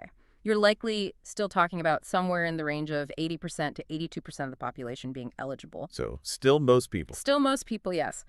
It removes that higher-earning, upper-middle-class segment that the $100K, $200K proposal includes, but it definitely still constitutes a broad, very significant relief package. And politically, that's often the kind of compromise legislators lean towards, isn't it? It's still politically popular because it helps the vast majority of people, but it appears more fiscally responsible because it shaves off that most expensive top tier from the administration's initial pitch. It becomes a political calculation then. Right. Is it better to shoot for the moon with $100,000 eligibility and risk the whole bill crashing and burning entirely? Right. Or do you compromise down to $70,000 or $75,000, guarantee a still massive, maybe $500 billion payment actually gets out the door early next year? That is precisely the question being weighed behind closed doors right now in Washington.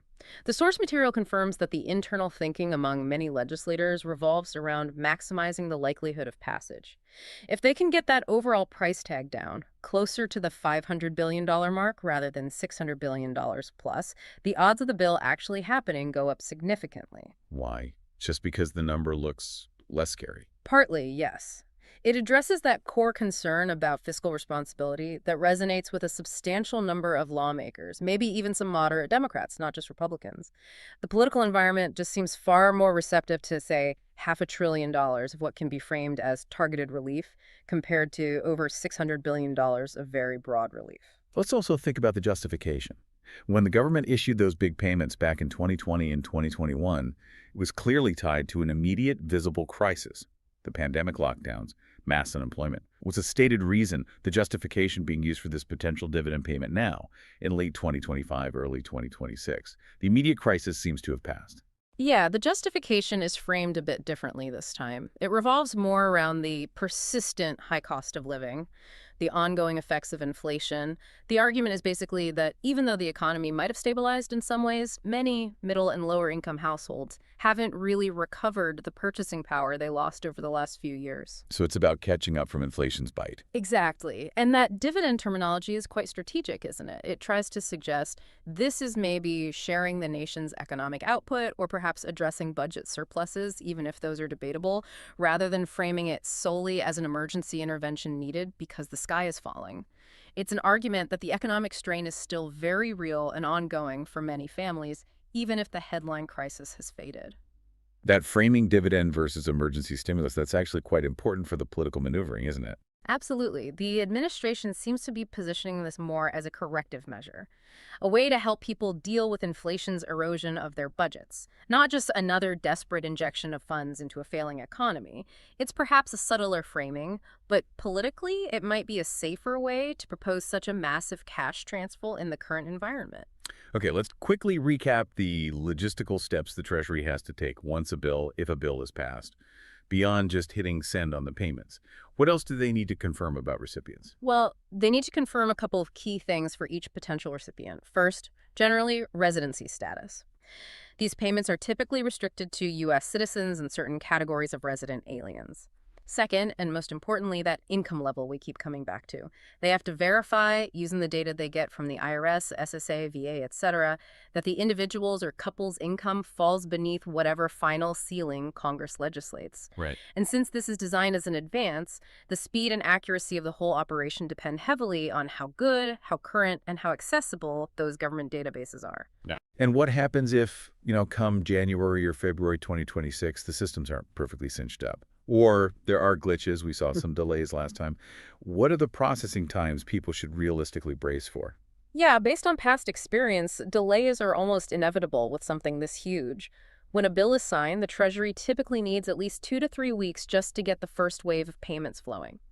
That first wave is usually people for whom the Treasury already has direct deposit information on file from recent tax returns or federal benefits. So direct deposit folks go first. Almost always, yes. It's the fastest.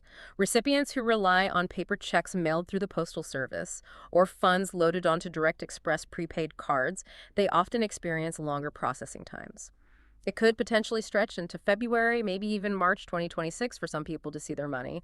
Patience will definitely be required. Good advice. And the key thing you can do now is make sure the government has your most current banking information, right? Through the IRS website or your My Social Security account. Absolutely. If you have direct deposit set up, that is always the quickest way to receive these kinds of payments. Update it if it's changed. Okay, one more critical area before we wrap up. Financial protections. This is huge for many recipients, especially those on fixed incomes or other benefits. If you get this $2,000, is it taxable income? Good question. Historically, payments structured like this as an advance of a refundable tax credit are generally considered non-taxable income for you, the recipient. Okay, that's big. It's treated as a return of tax liability you might have had, or as structured government assistance, not as earned income, so no federal income tax on it, typically. And what about other benefits? Does receiving this $2,000 payment affect your eligibility for crucial programs like SNAP assistance or Medicaid health coverage or maybe subsidized housing assistance? People worry about getting pushed over income limits. Another critical point. And again, historically, Congress has been very careful here. These types of broad relief payments are typically excluded from being counted as income when determining your eligibility for most means-tested federal benefit programs. So the $2,000 shouldn't mess up your SNAP or Medicaid. Correct. The legislation usually includes specific language to ensure that this relief money doesn't accidentally cause someone to lose their core monthly support benefits. That's always been a fundamental protection built into these packages. That provides immense reassurance, I'm sure, for many listeners. So the $2,000 is likely tax-free, and it likely won't count against you for your other essential assistance programs. That's the standard practice and strong expectation, yes. And one more protection worth mentioning: garnishment. Debt collectors. Exactly. The legislation authorizing these payments usually needs to explicitly shield them from being seized by private debt collectors or subject to most garnishment orders. In past relief efforts, Congress specifically blocked banks and creditors from grabbing these funds out of people's accounts. Recognizing the money is meant for immediate needs, food, rent, utilities, not for paying off old debts, that protection is also crucial. Okay, this has been incredibly detailed. Let's try to bring this deep dive to a close with a quick essential recap for the listener who just wants the absolute key nuggets to take away from all this confirmed financial update news. Sounds good. Let's nail down the core points as they stand right now. First, the amount. The administration, via the President and Treasury Secretary, is actively discussing a payment, likely framed as a dividend, of $2,000 or more per person. Second, the eligibility line. Treasury Secretary Scott Bessent has indicated the administration's current target defines high income as starting above $100,000 for an individual. This likely translates to about $200,000 for a married couple filing jointly. If your income is at or below that, you're in their target group. Third, the big caveat. We absolutely must remember that this $100K, $200K line is highly contested because of the enormous, potentially $600 billion price tag. It could very well be lowered significantly by Congress during negotiations to make the bill politically feasible. That number is not set in stone. Fourth, the timing. The official indication from the Treasury Secretary points to a potential arrival of these funds in early 2026. Not before then, it would likely be structured as a substantial advance on a tax refund. And fifth, the mechanism. Crucially, filing a traditional tax return is not required to receive this payment. Eligibility hinges solely on your income level, which the government aims to verify using existing federal records, including data from SSA and VA for benefit recipients. Okay, that provides tremendous clarity on a story that, honestly, just a few days ago felt like pure speculation and rumors. But this whole discussion, especially around the legislative hurdles and that massive cost, it raises a really important final question, doesn't it? The success of actually getting this $2,000 payment might hinge not just on, cold economic calculations or backroom political deals, Right. but maybe also on public sentiment, on the demonstrated perception of need out there. That is such a powerful and I think provocative thought to leave with you, the listener. The analysis we've been discussing strongly suggests that legislative bodies, they rarely pass these massive, really expensive relief packages based only on abstract economic arguments or statistics. They need political cover. They need momentum. And the source material we reviewed explicitly mentioned this dynamic. It said that when the public shows excitement and demonstrates broad support on an idea, the likelihood of that thing actually happening becomes significantly greater. So are you saying that how much people talk about this, how much noise the public makes about wanting or needing this payment, could actually influence whether it passes and maybe even at what income level? It suggests that, yes, the listener should really consider how public interest, public demand, can influence major financial legislation like this. We often think of policy as just happening between elected officials behind closed doors. But this analysis hints that public momentum might be a necessary ingredient, maybe even a crucial one, for a policy of this sheer scale and cost to overcome resistance. Interesting. So if the public seems indifferent or maybe just focused on other things? Then the opposition can focus purely on that $600 billion price tag, right? Frame it as wasteful spending. But if lawmakers perceive, as the source put it, that the people are all jacked up, that they're excited, they're counting on this payment. And maybe, just maybe, they feel more political pressure, more incentive to find a way to overcome that hurdle of the high cost, to deliver something. So public silence could empower the fiscal hawks, while public enthusiasm could empower the proponents. It's a crucial dynamic to consider. If the public appears indifferent or skeptical, the likelihood of legislative resistance winning out definitely increases. That could mean the eligibility pool shrinks dramatically, or the bill gets delayed indefinitely, or just dies.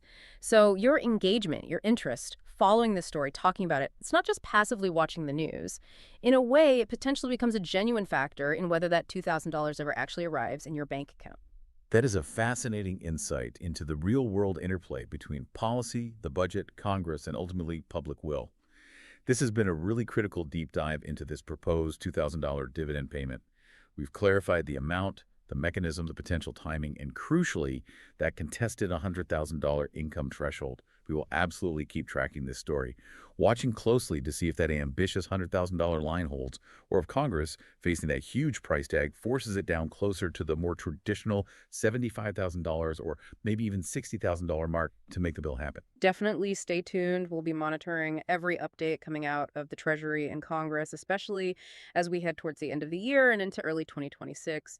This is a story that will undoubtedly move fast once the lawmakers get back to Washington after the holidays and really start. Welcome to the Deep Dive. We're here to take that huge, complex pile of financial and political source material and really just pull out the facts that matter to you. And today, we are diving into one of the biggest, most impactful financial proposals we've seen in a while. I mean, it's dominating the headlines. It's the promise of a pretty substantial and, for many people, a really life-changing cash distribution. We're talking about at least $2,000 per person. Right, and this isn't just background noise. This is a conversation that directly affects millions of Americans, especially, and this is so important, especially for those of you relying on fixed benefits. Absolutely. Social Security retirees, people on SSDI, SSI, veterans. We've just seen a massive number of questions flood in about, eligibility, and maybe even more importantly, trust. Can we actually believe this is going to happen? Yes, that's the core question. The chatter has gone from, like, a whisper to a roar. So our mission today is laser focused. We're taking all the sources we have, the official statements from the White House, confirmations from the Treasury, all the research reports, and we're going to cut right through the speculation. We need to clarify exactly what is being offered, what the administration is, putting on the line here, and most importantly, what this really means for your bank account, especially if you are in that low or middle income bracket. And let's just anchor this right at the start. The key fact, and it's been confirmed repeatedly across all our sources, is the administration's solid commitment to a financial distribution of at least $2,000 per person. At least. That's key. It is, and they've been very, very precise about the target audience. They're stating this is explicitly for everyone, not including high-income people. So the whole design is to make sure those benefits flow directly to low- and middle-income citizens. Now, we have to set the context here, which is just crucial for a deep dive like this. These announcements are, they're coming directly from the president and his top team. Which, by definition, makes them politically charged. Exactly. So our role here is not to advocate for or against this. We are strictly, data analysts. We are the impartial guides. Our only job is to unpack the factual details, to analyze the feasibility based on the numbers they've provided, and just explain what all these public statements mean for your financial reality and your stability. So, okay, let's start with the basics, the terminology, because the sources have shown that the administration is kind of struggling to land on one single name for this payment. It's true. You'll hear it called a $2,000 stimulus check. Sometimes it's a $2,000 dividend, other times just a distribution or a rebate. It's a real payment name game, and if you look closely at the analysts' notes in our sources, you can kind of see the strategy behind it. The name itself, functionally, it's irrelevant. It's just the movement of money from the government to you. But one source suggests the president has deliberately chosen the term dividend. Right, because it, quote, sounds better. It sounds better. It sounds like you're getting a return on an investment, rather than just a handout.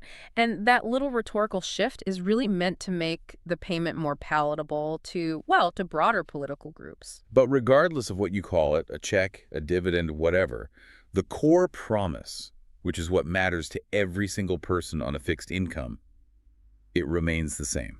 And that promise is? A dividend of at least $2,000 a person. And I'm going to keep stressing that at least part.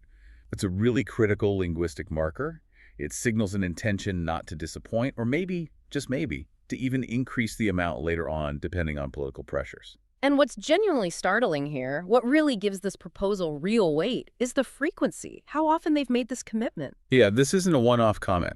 Not at all. The sources highlight that this is the fourth time the president has officially endorsed some kind of mass money distribution plan. Just since taking office back in January of this year, we're seeing a pattern solidify.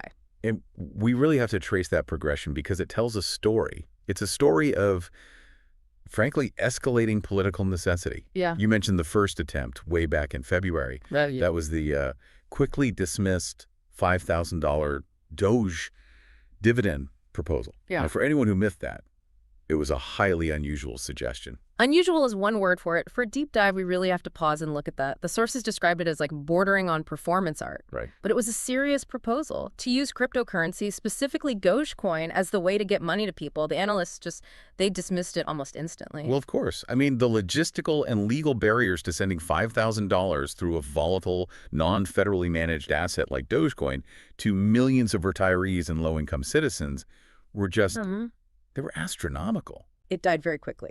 But it did signal an intention. It showed they wanted to distribute money, even if the method was out there. So then you fast forward to August, and the commitment becomes a lot more conventional.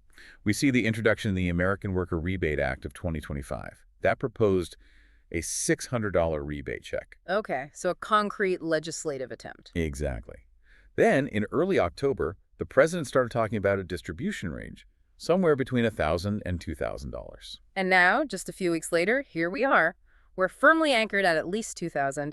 The pattern is crystal clear and, honestly, fiscally startling, as one source put it so well. Every time he opens his mouth, the dollar amount gets bigger. It just keeps going up. And this escalating promise, it significantly ratchets up the political stakes for them. It does.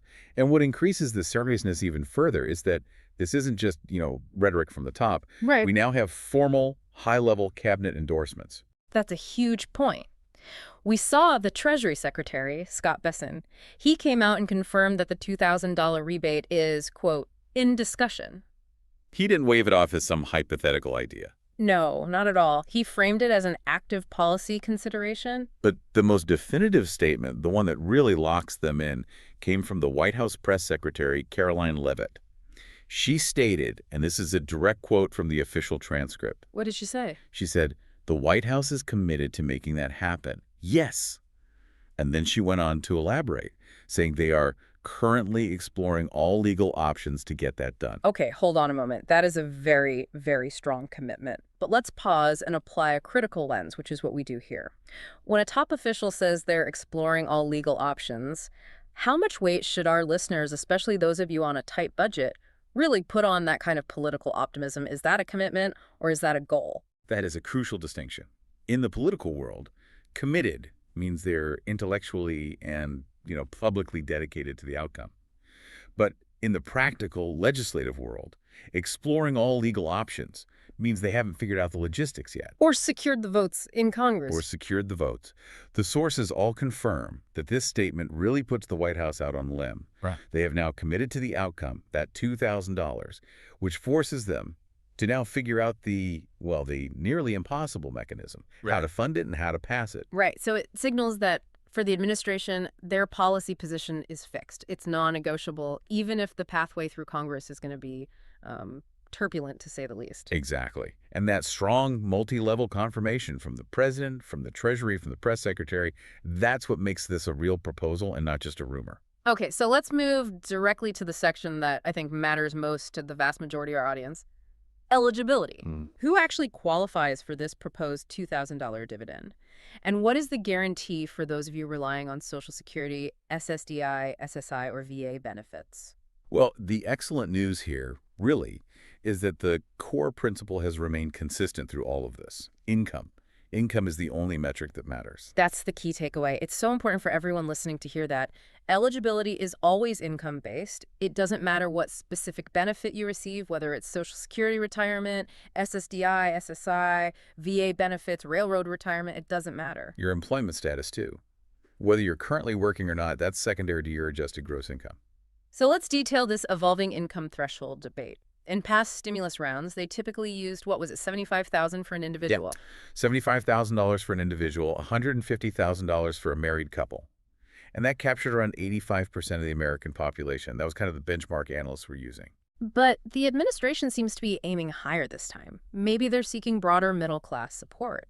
The Treasury Secretary, Scott Besson, he specified that the threshold they're talking about is for individuals earning less than $100,000. Right. And if we just extrapolate from that, based on what they've done in the past, doubling that for married couples would put the upper limit at $200,000 for full eligibility. Wow. Which immediately brings more, high-earning middle-class Americans into the fold than previous distributions did. Let's reflect on that for a second. The political calculus behind raising that cap from $75,000 to $100,000, that's a massive, 33% increase in the income ceiling? It is. Why would they float a number that's just going to make the total cost even higher than it already is? The sources suggest two main reasons. First, it's about political appeal.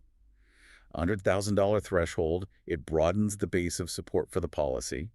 It makes it feel less like a low-income welfare distribution and more like general middle-class relief. Okay, that makes sense. And the second reason? It's a negotiating tactic.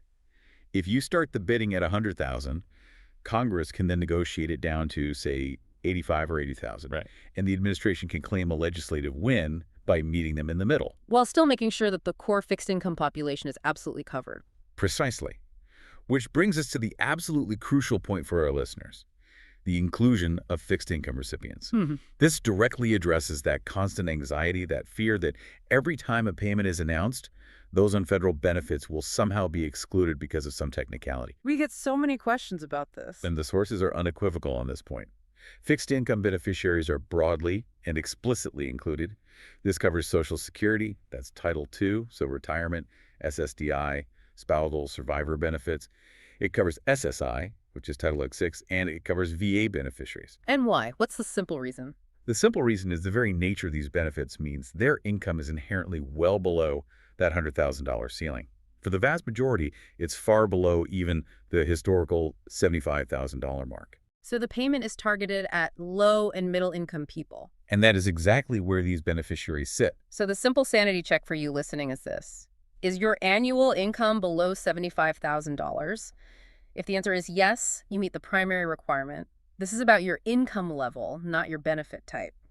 Now, can we tackle the single biggest source of confusion and fear? The tax return myth. The tax return myth. The narrative that goes, I don't file a tax return so the IRS won't know I exist and I won't get the money. We need to spend some real time dispelling this because for so many SSI recipients and low-income retirees, they just don't have enough taxable income to justify filing a return. And this is a critical misconception.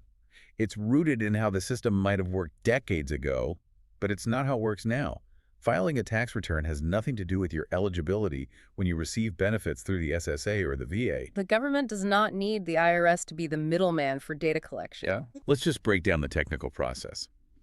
Sometimes it's called the non-filer method. When you are a recipient of Social Security or SSDI or SSI, the Social Security Administration or the Department of Veterans Affairs already has a complete profile on you. A comprehensive profile. Exactly. They have your name, your current mailing address, they have your direct deposit information if you get your benefits that way, and crucially, they know your exact income level because they're the ones paying you that income. They have a fully functioning payment system that is completely separate from the IRS's tax filing system. And here's where we can clarify the legal mechanism behind this. The payment is structured as an advance of a refundable tax credit, and that specific phrasing is really important. The word refundable is key. A traditional tax credit might only reduce the amount of tax you owe. So if you don't owe any tax, that credit is useless to you. A refundable credit means that even if you have zero tax liability, even if you haven't filed a tax return in 20 years, you still get the full amount of the credit back as cash. It is designed precisely to make sure non-filers and low-income individuals benefit. And that's why Treasury Secretary Bassan referred to citizens seeing substantial tax refunds. He's using the technical term for the mechanism, even though for most of you on a fixed income, it won't feel like a refund at all. It's just a direct payment. For the vast majority on Social Security Retirement, or SSDI, that payment will come automatically through the SSA's existing payment rails. No action needed. We should also briefly touch on the difference between, say, Title II and Title X6 recipients. Good point. For SSI recipients, that's Title X6, the process is slightly different because SSI is a needs-based program. Now, the SSA still handles their payments, but historically in past rounds, those payments were often sent out a little later than the general Social Security population. Why is that? It's usually just due to internal processing delays between the SSA and the Treasury. Yeah. But the fundamental requirement is exactly the same. No separate application, no tax filing is necessary. If you are in the SSA system, they will find you. Okay, so we've established the commitment and we've established who qualifies. Now, let's pivot to the really crucial question that exposes the core political contradiction in this whole proposal. The funding. The funding. Where is this $2,000 per person going to come from? And is the math even remotely feasible? The administration has repeatedly claimed the money is intended to be a distribution of revenues generated by the massive new tariffs. It's being pitched as giving tariff revenue back to the people. And this is where we have to shift from, the optimism of the proposal to the hard reality of the numbers provided in the sources. We have to analyze the gap between what's coming in and what they want to send out. So let's start with the revenue stream. The sources are reporting that these tariffs are currently generating about $1 billion a day. $1 billion a day, which is a massive influx of cash. It totals out to approximately $350 billion per year.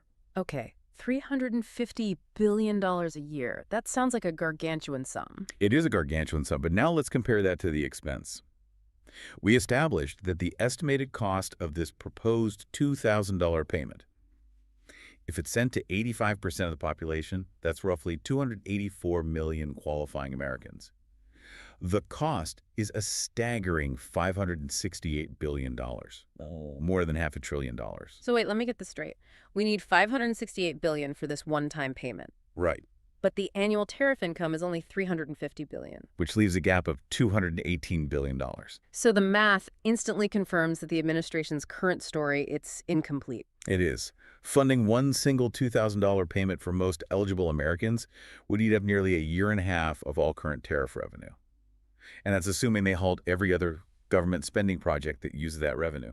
And waiting that long, 18 months or more, is just politically and practically impossible for a distribution they've promised for early next year. It's impossible. Yeah. Which leads us directly to the technical reality that the sources all point to.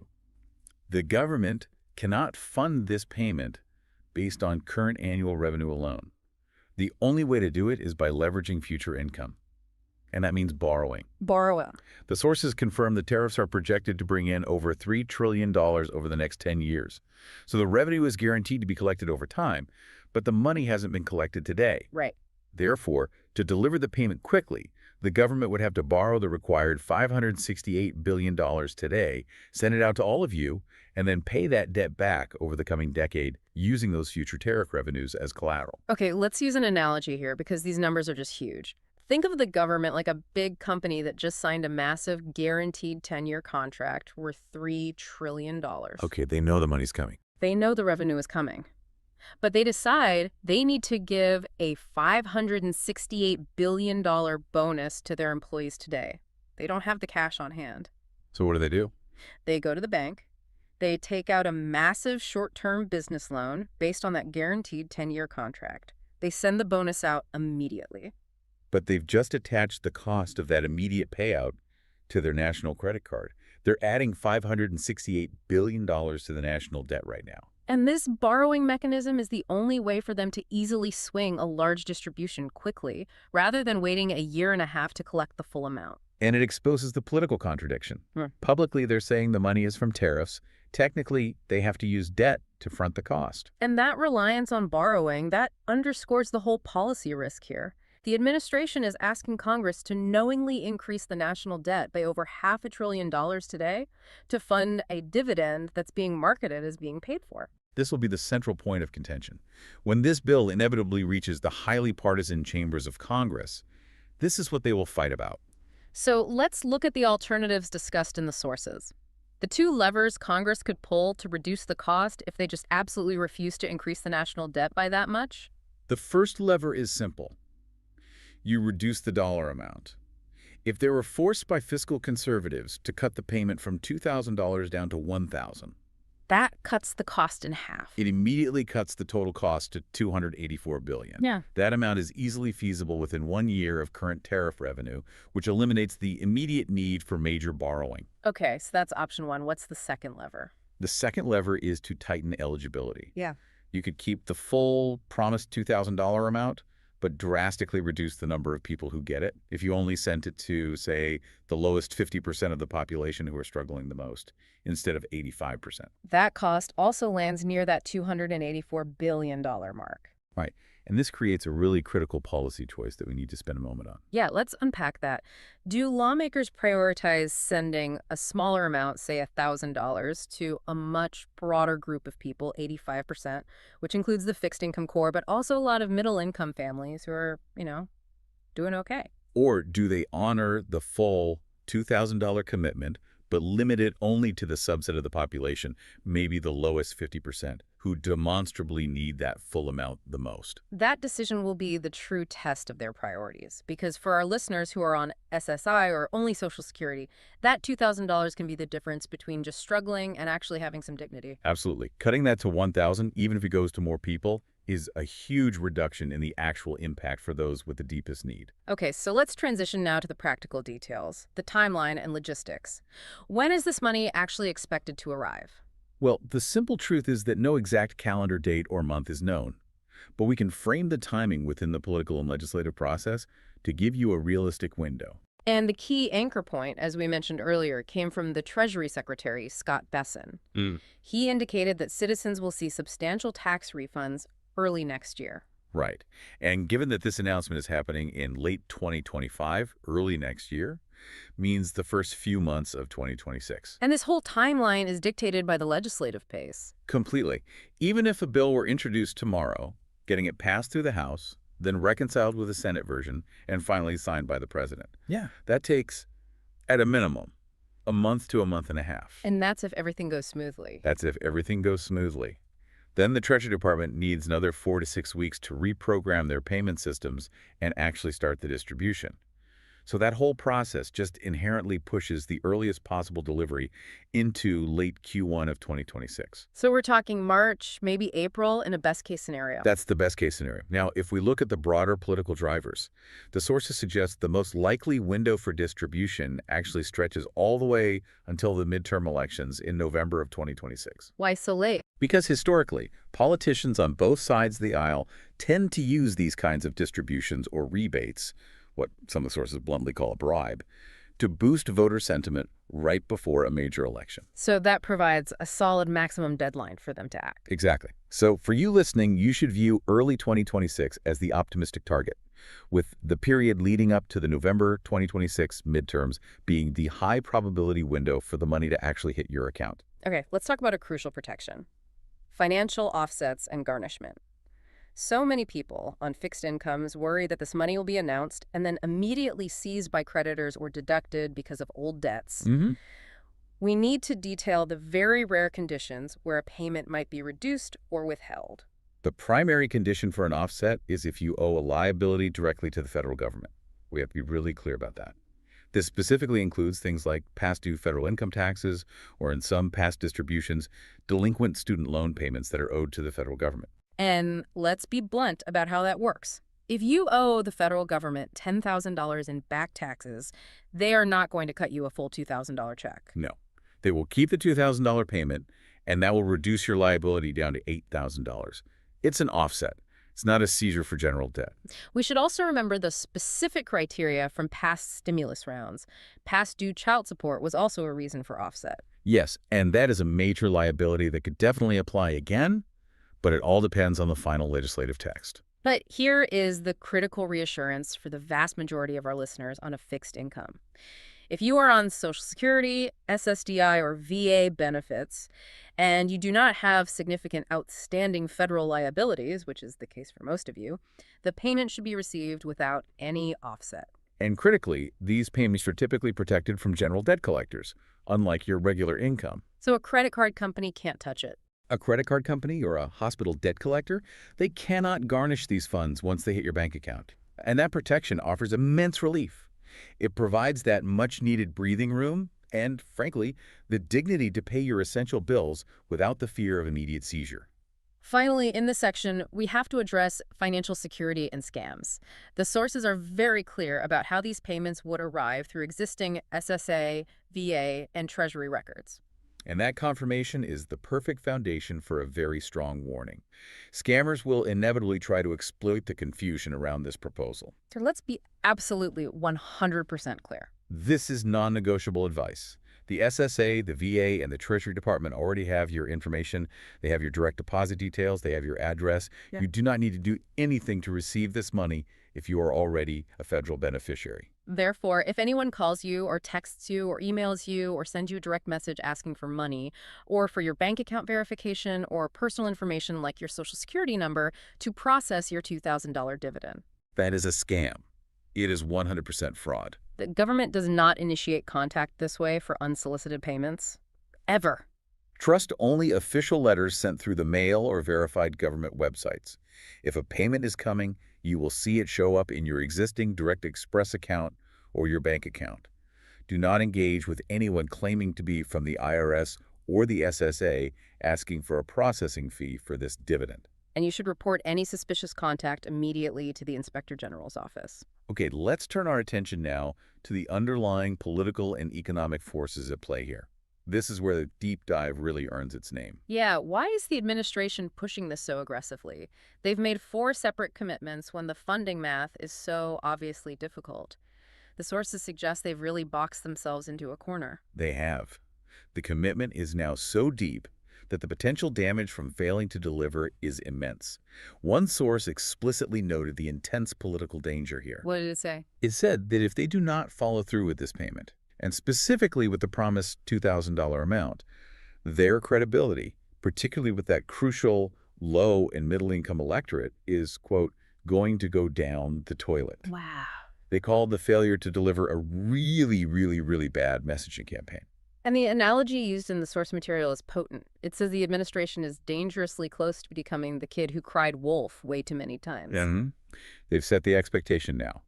If the delivery is delayed indefinitely, or if the amount is cut dramatically to, say, $500, the resulting collapse of trust would be devastating, especially among the fixed-income population who rely on these funds the most. So this high political risk tells us they view this payment as essential. But beyond the politics, we have to analyze the economic catalysts.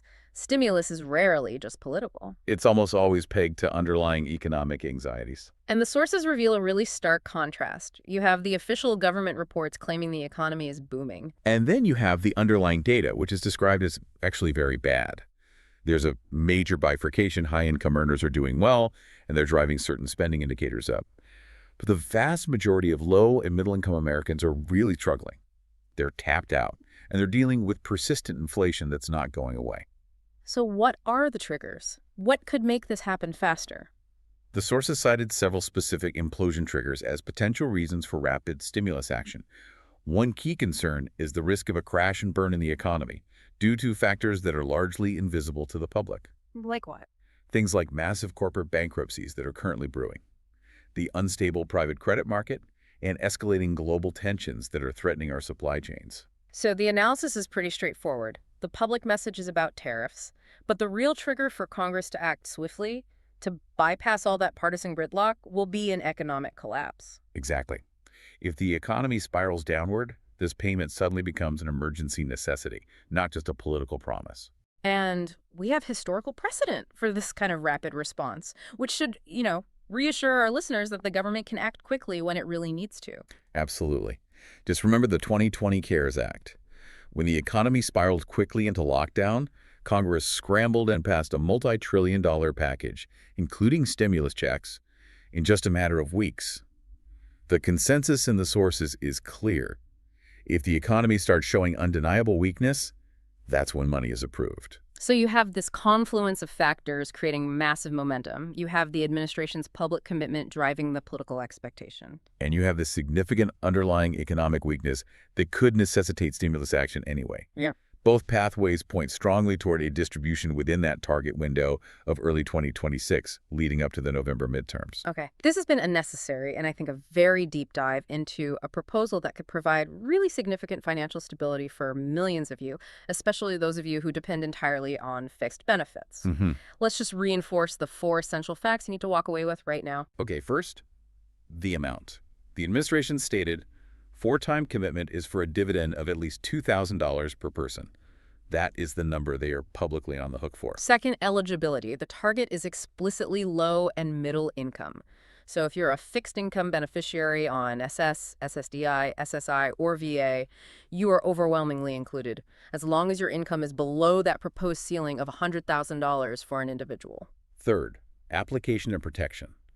For the vast majority of you receiving fixed federal benefits, no application is required. The agencies already have your information. And remember, those funds are protected from general debt collection once they're deposited. And fourth, timing. The distribution is currently forecast for early 2026, linked to tax refunds, but the final delivery is contingent on that legislative process, and it could stretch all the way through the midterm elections in late 2026. And we understand truly that for many of you listening, this payment is more than just a number on a screen. It's a vital lifeline. It represents breathing room to handle your essential bills, maybe finally fix a leaky roof, or just offer some financial dignity in a really tough economy. We hope this clarity provides some certainty in what is a very uncertain time. So let's close with that provocative policy question we examined, because it's really going to define the debate in Congress. Given the need to finance this payment and that huge gap between the tariff revenue and the $568 billion cost, lawmakers might be forced to compromise. They will be. So if they had to choose just one option to reduce the cost to align with the available revenue, should they prioritize sending a smaller amount, say $1,000, to 85% of the population to ensure that there's widespread relief? Or should they prioritize honoring the full $2,000 commitment, but limit it only to the lowest 50% of the population, the SSI recipients and the truly lowest income retirees, the people who need that full amount most desperately? The ultimate decision they make, broad relief or targeted deeper impact, that will reveal their true policy priorities. And that is what you need to watch for as this proposal moves toward a vote. Thank you for trusting us to take this deep. Okay, we are hitting the ground running today with some really big financial news, a development that could affect millions. Absolutely. We're talking about a potential $2,000 payment. Right, a $2,000 dividend targeted directly at low and middle income Americans, the folks perhaps struggling the most right now. And this isn't just like some think tank idea floating around. Oh, not at all. This is coming directly from recent, very public statements, posts and endorsements from the president. Yeah, so the idea is an immediate cash boost. Call it a dividend, a rebate, maybe a stimulus check, whatever term you prefer. But the key thing, the really important part for our listeners, is who it's aimed at. Exactly. It's specifically looking at people on fixed incomes. So think Social Security, SSI, SSDI, veteran benefits too, millions of people. The potential eligibility here, that's the strongest signal we've seen in a while for this kind of direct payment. It really is. So if you're low income or maybe middle income, this payment, and it's a substantial $2,000 per person we're talking about, this could genuinely be for you. Which is why we need to unpack it carefully. That's our mission for this deep dive, really.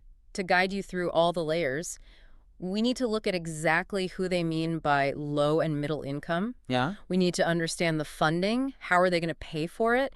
It's tied specifically to this idea of massive tariff income. Which is a whole topic in itself. Definitely. And then there are the big questions, the really crucial ones. Is this politically actually going to happen? Does the math even work? And maybe most importantly for you listening, what about protections? Will this money actually help? Or could it mess up your current benefits? Those legal safeguards are vital. Yeah, that's non-negotiable for many people. And the politics are huge here because, well, the sources we're looking at point out this isn't the first time this idea has come up. Right. It's like the 4th time since January. Something like that. Different versions, different amounts, but the core idea of distributing money directly keeps reappearing.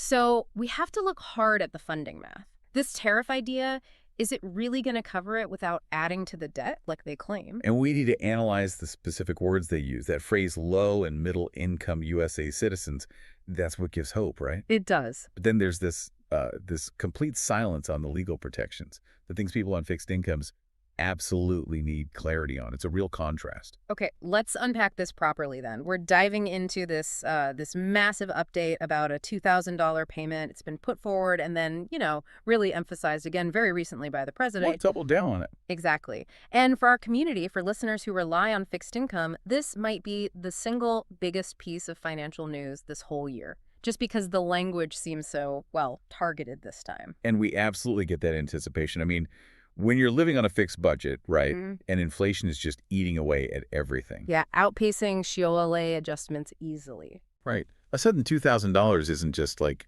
a nice little extra. Yeah. It could be the difference. Paying a big medical bill, catching up on rent, utilities. It's a potential lifeline. It really is. And because of that, we owe it to you, the listener, to really scrutinize every single detail we have. Rigorously. Couldn't agree more. So our mission today, it's really custom tailored for you, especially if you're one of the millions, low income, fixed income, receiving Social Security, SSI, SSDI, VA benefits. All those groups. And you've been watching these headlines thinking, okay, but will I actually get this? Or am I going to be left out again because I don't file taxes? Or just because I get benefits? And those are valid worries based on past experiences. They really are. We remember the confusion last time, the stress around the stimulus rollouts. Yeah, eligibility often seemed tied directly to filing a tax return. Right. Which, immediately creates hurdles for many low-income seniors, people with disabilities, folks who just aren't required to file. Exactly. They got left out or faced huge delays. But this new messaging, the way it focuses squarely on income status, that feels different. It signals a potential shift, and that's something we need to celebrate, but also examine really closely. Okay, so the core announcement, it came via these presidential posts online. Initially, it sounded quite broad, like a $2,000 payment for everyone, but then, crucially, not including high-income people. Right, and that initial wording, everyone, that caused a bit of confusion, didn't it? It did, because everyone could mean a lot of things. But the clarification came pretty quickly after that. Yes, that follow-up post was key. It defined the group much more clearly as, and this is the exact quote, low and middle income USA citizens. And that phrase, low and middle income USA citizens, that's the linguistic key, isn't it? That unlocks the potential for our audience. Absolutely. It immediately narrows the focus. It moves away from, say, your tax filing status and puts the emphasis squarely on your economic situation, your income level. So by cutting out the high earners and focusing on low and middle brackets, it inherently sweeps in the vast majority of people who rely on fixed income benefits like Social Security, SSI, VA payments. Their income levels generally place them firmly in those categories. And this is where it gets really, really interesting for the low-income community specifically. This clarification, it really suggests genuine hope for benefit recipients. It feels like an acknowledgement of their economic vulnerability. So let's guide you through the details now, starting with, okay, what do they actually mean by low and middle income? Okay, let's start with the basics. The specifics of the payment itself, based on what the president has stated. Right, the amount seems clear. Yes, it's described as a dividend of at least $2,000 a person. At least $2,000. And we mentioned the language shift. It started a bit vague, everyone. Not high income. Correct. But that follow-up, that commitment that the $2,000 would go to low and middle income USA citizens, that's what makes this proposal feel different. Why is that specific wording so important? Well, it strongly suggests that eligibility will be determined using income data the government likely already has. From Social Security, the VA, maybe past IRS records for others. Instead of requiring everyone to file a new tax return just to claim this one payment? Exactly.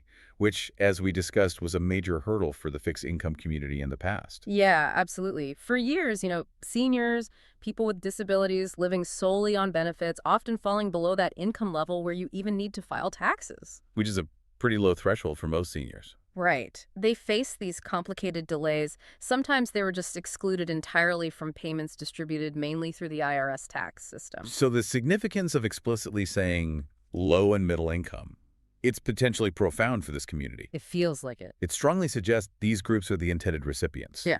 and that the method of getting the money out will probably leverage existing data from agencies like the Social Security Administration or the VA, not just the IRS. So it shifts the focus away from the technicality of did you file taxes? Exactly. And puts it squarely onto the person's actual economic need, their income level. Which makes sense, right?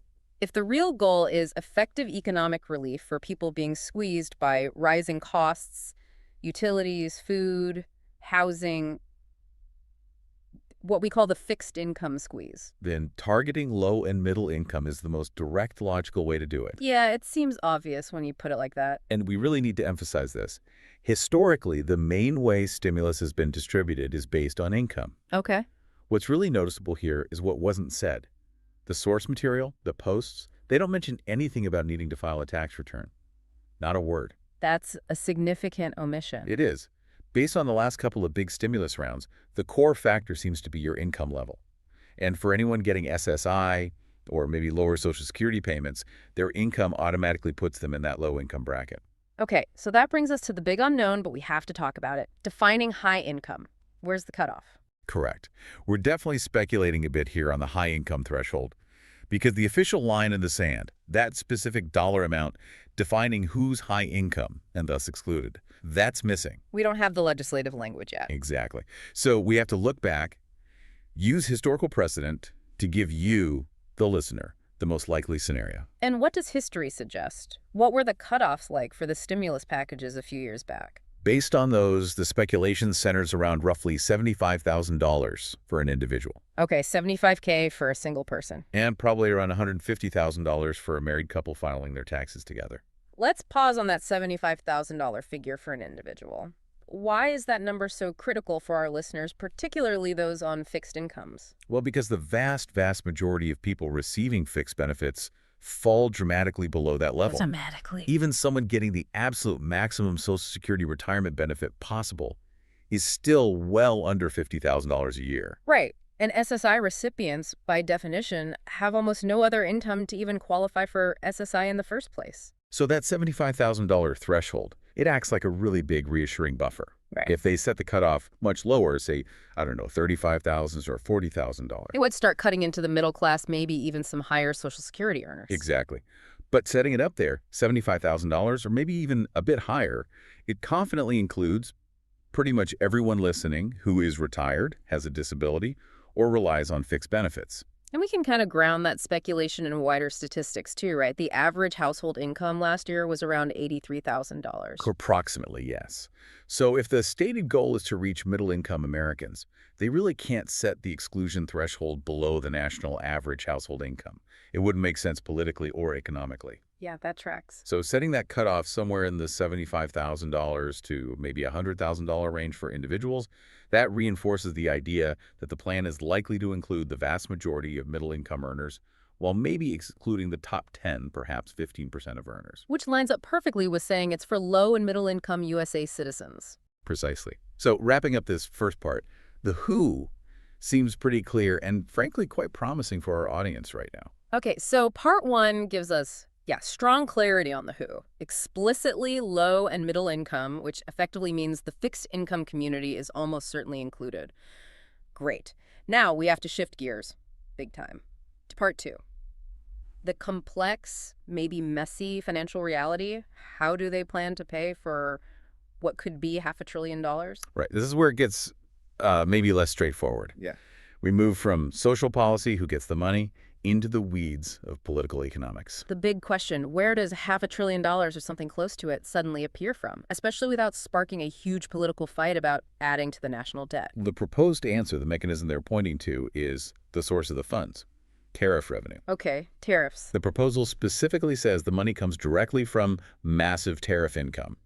This is presented as the key element, making the whole thing financially viable and supposedly debt neutral over the long haul. We should probably quickly define tariffs, just for clarity. Good idea. So tariffs are basically taxes. Taxes that the U.S. government puts on goods and services imported from other countries. And who pays those taxes? Technically, the importing companies here in the U.S. pay the tax to the government. But realistically, those costs often get passed along down the chain, potentially ending up in the prices consumers pay for those imported goods. Got it. And this massive tariff income the president talks about, is it really that massive? Well, the numbers are actually pretty staggering. Hmm. Recent reports suggest the U.S. has drawn in something like $195 billion in tariff revenue just so far this fiscal year. Wow, $195 billion already. That's a lot. It is. It works out to roughly $30 billion coming in each month just from these import taxes. Okay. So if you project that pace out for a full year, You get to. around $350 billion over a 12-month period. That's the current annual projection based on the pace so far. $350 billion a year from tariffs. Okay. But I remember seeing even bigger numbers mentioned Yeah. long term. Yes, that's where the real scale of this proposed funding mechanism comes in. The same research projects that over the next 10 years, the U.S. could collect over $3 trillion in tariff revenues. $3 trillion over a decade. That's the projection. It's an almost unimaginable amount. And politically, it's what gives this proposal its financial backing, its perceived long-term stability. Because it allows the administration to say, look, we have this huge, dedicated, ongoing revenue stream specifically for this purpose. Exactly. It provides the necessary political cover. But, and this is a big but, we have to look at the math problem. Yes, the math. This is where the funding gap, at least in the short term, becomes pretty clear. Okay, let's run the numbers. How much would it actually cost to send $2,000 to everyone who might qualify? To get a reasonable estimate, we can look back at the last big stimulus payment. That $1,400 check reached about 85% of the U.S. population. Okay, 85%. How many people is that? That worked out to roughly 284 million people, and importantly, that included adult dependents as well. Gotcha. So 284 million people times $2,000 each. If you multiply that out, the total cost comes to $568 billion. Okay, let's just sit with that number. $568 billion.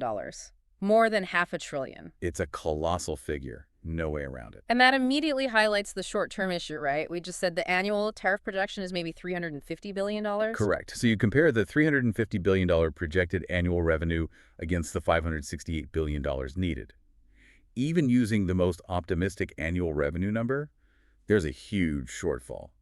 Over $200 billion short for just 1 year. The annual tariff income is only about 60% of what's needed for that high-end cost estimate. Now, we should probably qualify that $568 billion figure. As we established, that's likely the highest possible estimate. Because the proposal explicitly excludes high-income earners. Exactly. So if we assume, maybe, that the exclusion criteria removes the top 15 or 20% of earners. The total cost would come down? Right. Maybe significantly. Perhaps closer to, say, the $400 billion mark. That feels like a more realistic ballpark figure once you account for the high-income exclusion. Okay, let's use $400 billion as a working number then. Even at $400 billion compared to the $350 billion annual tariff income. You're still short, about $50 billion short, just based on 1 year's projected revenue. So how can they promise a payment now if they don't have the full amount collected this year? How does that work? This is where that 10-year projection becomes absolutely crucial, that $3 trillion figure over a decade. Okay.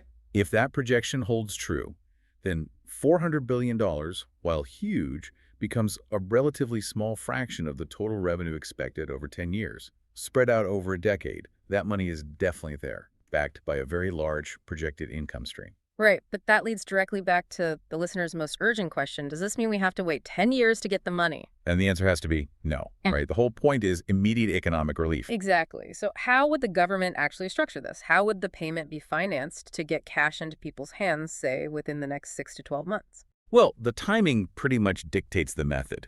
They'd have to use a classic government financing technique, something often used for big infrastructure projects or even war funding historically. Which is? Essentially, they'd have to borrow the money today. They need to front the money now, get it out the door quickly, Okay. and then pay back that borrowed amount over time using the guaranteed stream of future tariff income that's projected to come in over the next decade. Hold on. Let me push back on that a bit.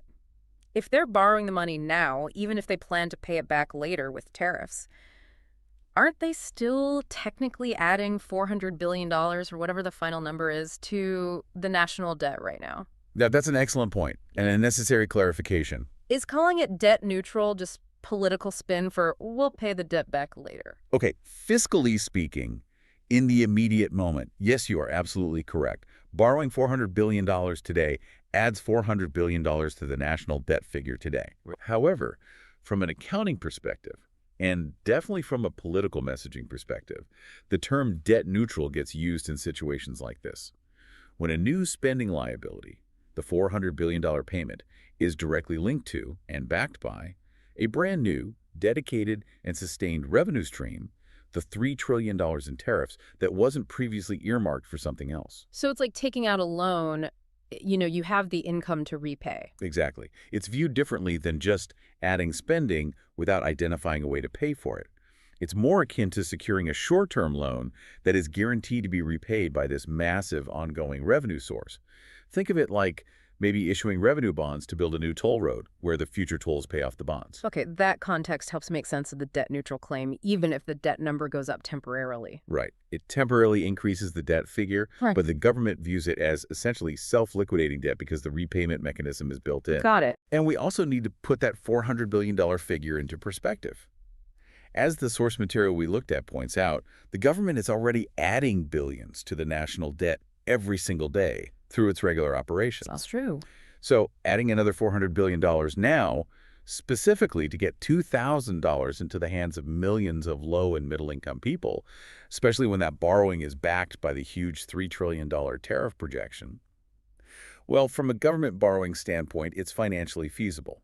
The markets would likely see it as a manageable liability because the repayment stream is identified. So the financial capacity seems to be there provided those tariff projections are accurate and hold up over time. Pretty much. Which means the main hurdle shifts from can we afford it to do we have the political will to do it, to accelerate the distribution, borrow the money up front, knowing it will make the debt figures look bigger in the short term, even with that guaranteed payback plan. The math works long term but requires action now. Precisely. The math, yeah, it's a bit tight this year, but it works out over the decade because the projected tariff revenue is just so enormous. Yeah. So the possibility is absolutely real, but it's contingent on them actually moving forward. Okay, this brings us perfectly to part 3. And this is the section that honestly matters most for our audience, especially those living on fixed incomes.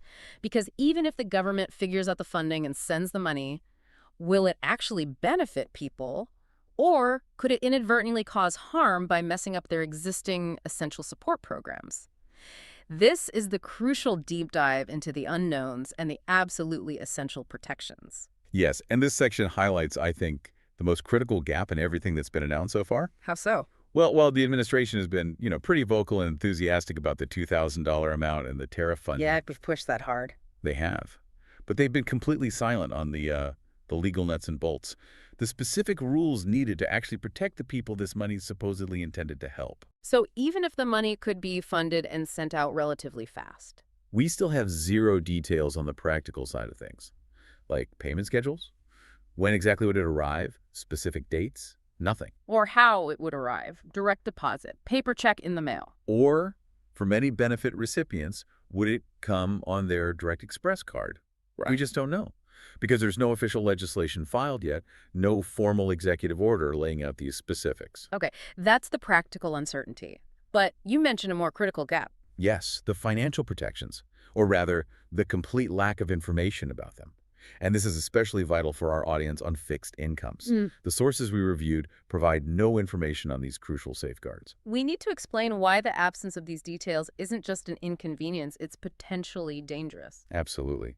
A lack of clear legal protection could turn what looks like a $2,000 blessing into a potential nightmare, costing someone far more in lost benefits down the road. Okay, let's break down the key protections needed one by one and explain why each one is so critical for someone on, say, Social Security, SSI, or Medicaid. All right. First up, taxability.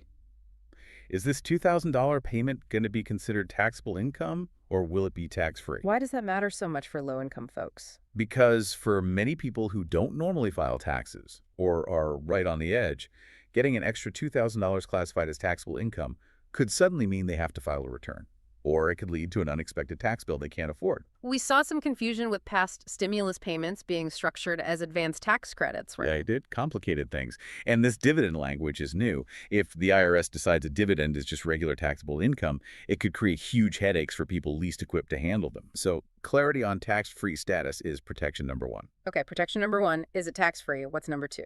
Number 2 is arguably the most critical for people on means-tested benefits. Will this $2,000 payment affect eligibility for programs like SNAP, food stamps, Medicaid, or supplemental security income, SSI, or even subsidized housing? We need to quickly explain means tested. Right. Means-tested programs are benefits where your eligibility depends not just on how much income you have coming in, but also on how much you own, your assets, your resources. And SSI is maybe the strictest example. Definitely. For SSI, a single person generally cannot have more than $2,000 in countable assets at any given time. For a married couple, it's $3,000. These limits are incredibly low and haven't been updated in decades. So picture this. A person on SSI gets a direct deposit of $2,000. Instantly. If that money just sits in their bank account, even for a short time, and isn't spent immediately. It could push them over that $2,000 asset limit. Exactly. And if that happens, even if they got the payment, if it's not legally classified in the special way like non-countable income or a disregarded asset, for a period of time, it could trigger an over-limit notice from Social Security. Which could mean They could lose their entire monthly SSI check, which for many is their only income, the money that pays for rent and food. Or, perhaps even worse, they could lose their Medicaid coverage. And Medicaid is often worth tens of thousands a year in essential health care. Absolutely critical health care. Losing that lifeline because of a one-time $2,000 payment would be financially catastrophic. It makes no sense. This is exactly why the structure of the payment, the legal language surrounding it, is actually more important than the dollar amount itself for many people. Precisely.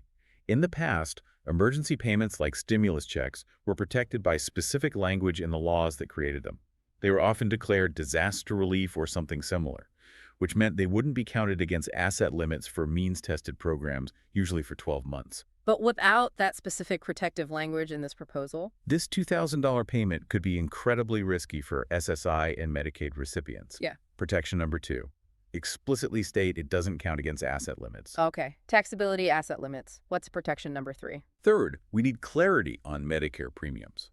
Will this payment impact them? How could a one-time payment affect ongoing Medicare costs? It relates to something called IRMAA, the Income-Related Monthly Adjustment Amount. Okay, IRMAA. Break that down quickly. Basically, if your income from 2 years ago, your Modified Adjusted Gross Income, or MAGI, goes above certain thresholds, Medicare charges you higher premiums for Part B, medical insurance, and Part D, prescription drugs. So an extra $2,000 in income reported for this year could potentially trigger higher Medicare premiums 2 years from now. Potentially, yes, especially for people whose income is already close to those IRMAA thresholds.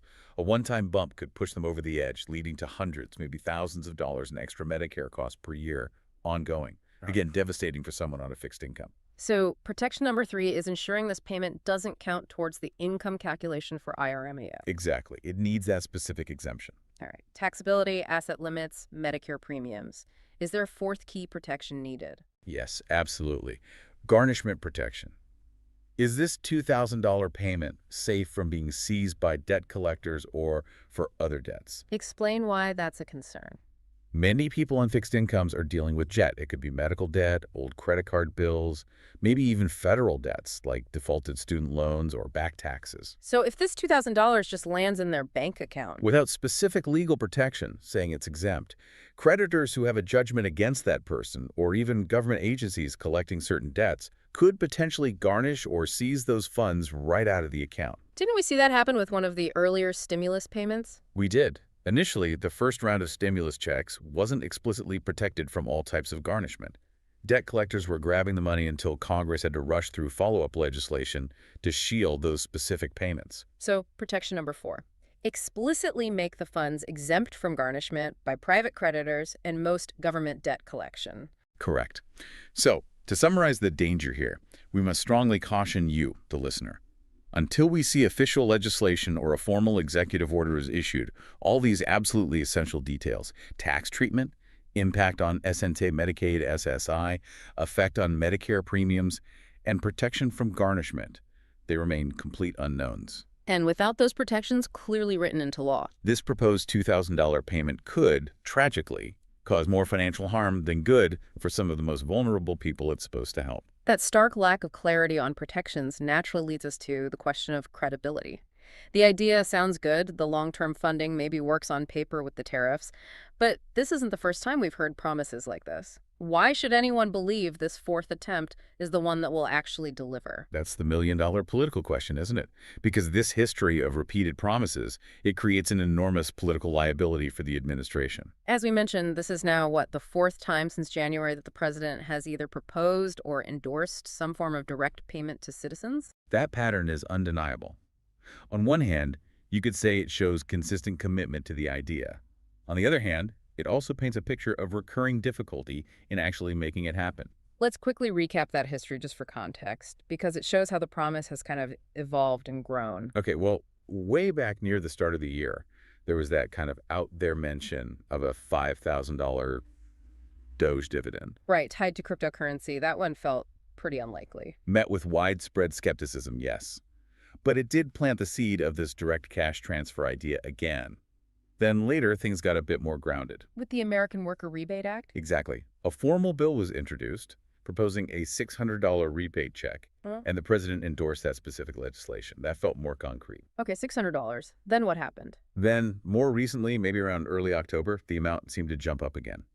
In a separate interview, the president mentioned the idea of a distribution or dividend somewhere between $1,000 and $2,000. Getting closer to the current number. Right. And now we have this latest, very specific announcement.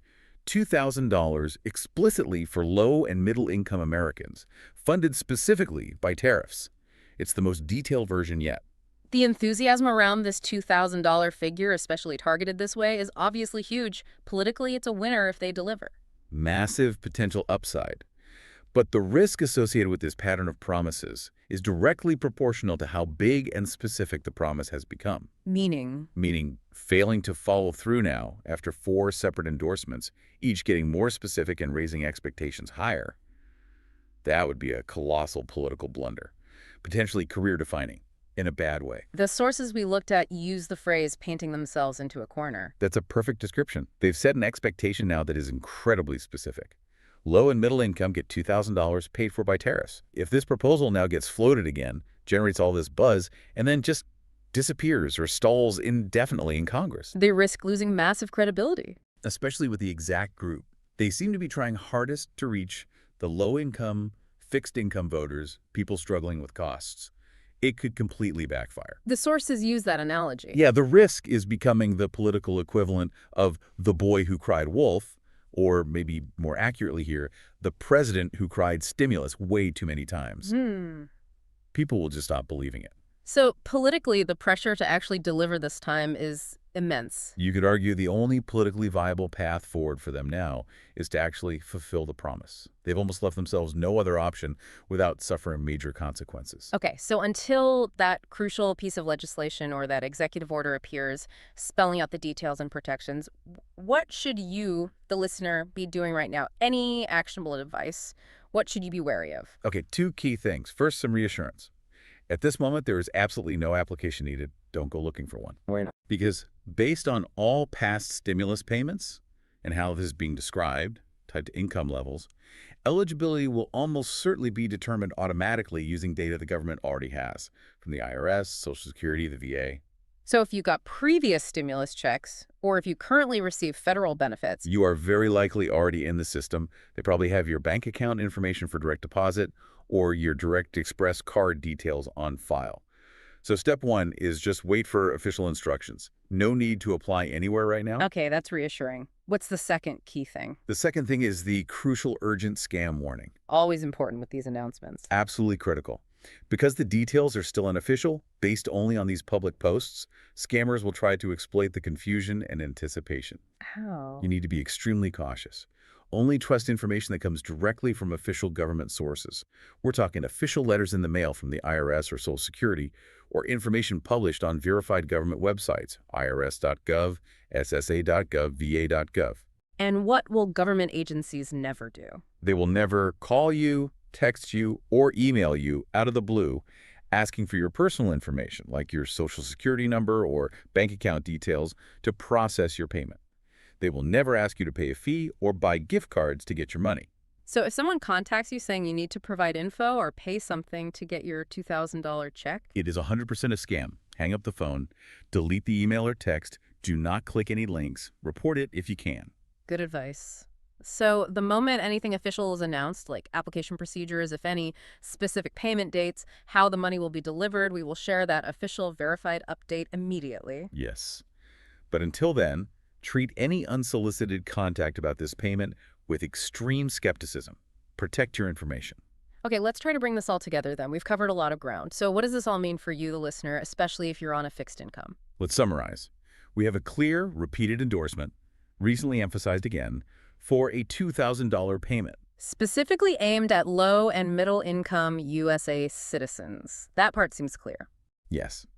And the proposed way to pay for it is through massive tariff revenue. That's the funding mechanism they're pointing to.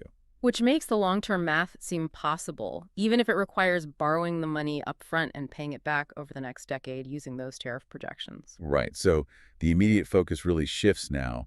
It's less about who qualifies, because the answer seems to be nearly everyone on fixed, low, or middle income, and more about will they actually follow through this time. And crucially, will they include the protections? That's the absolute key. The financial mechanism to borrow the $400 to $568 billion needed, backed by the $3 trillion tariff projection, it exists. The government can do that.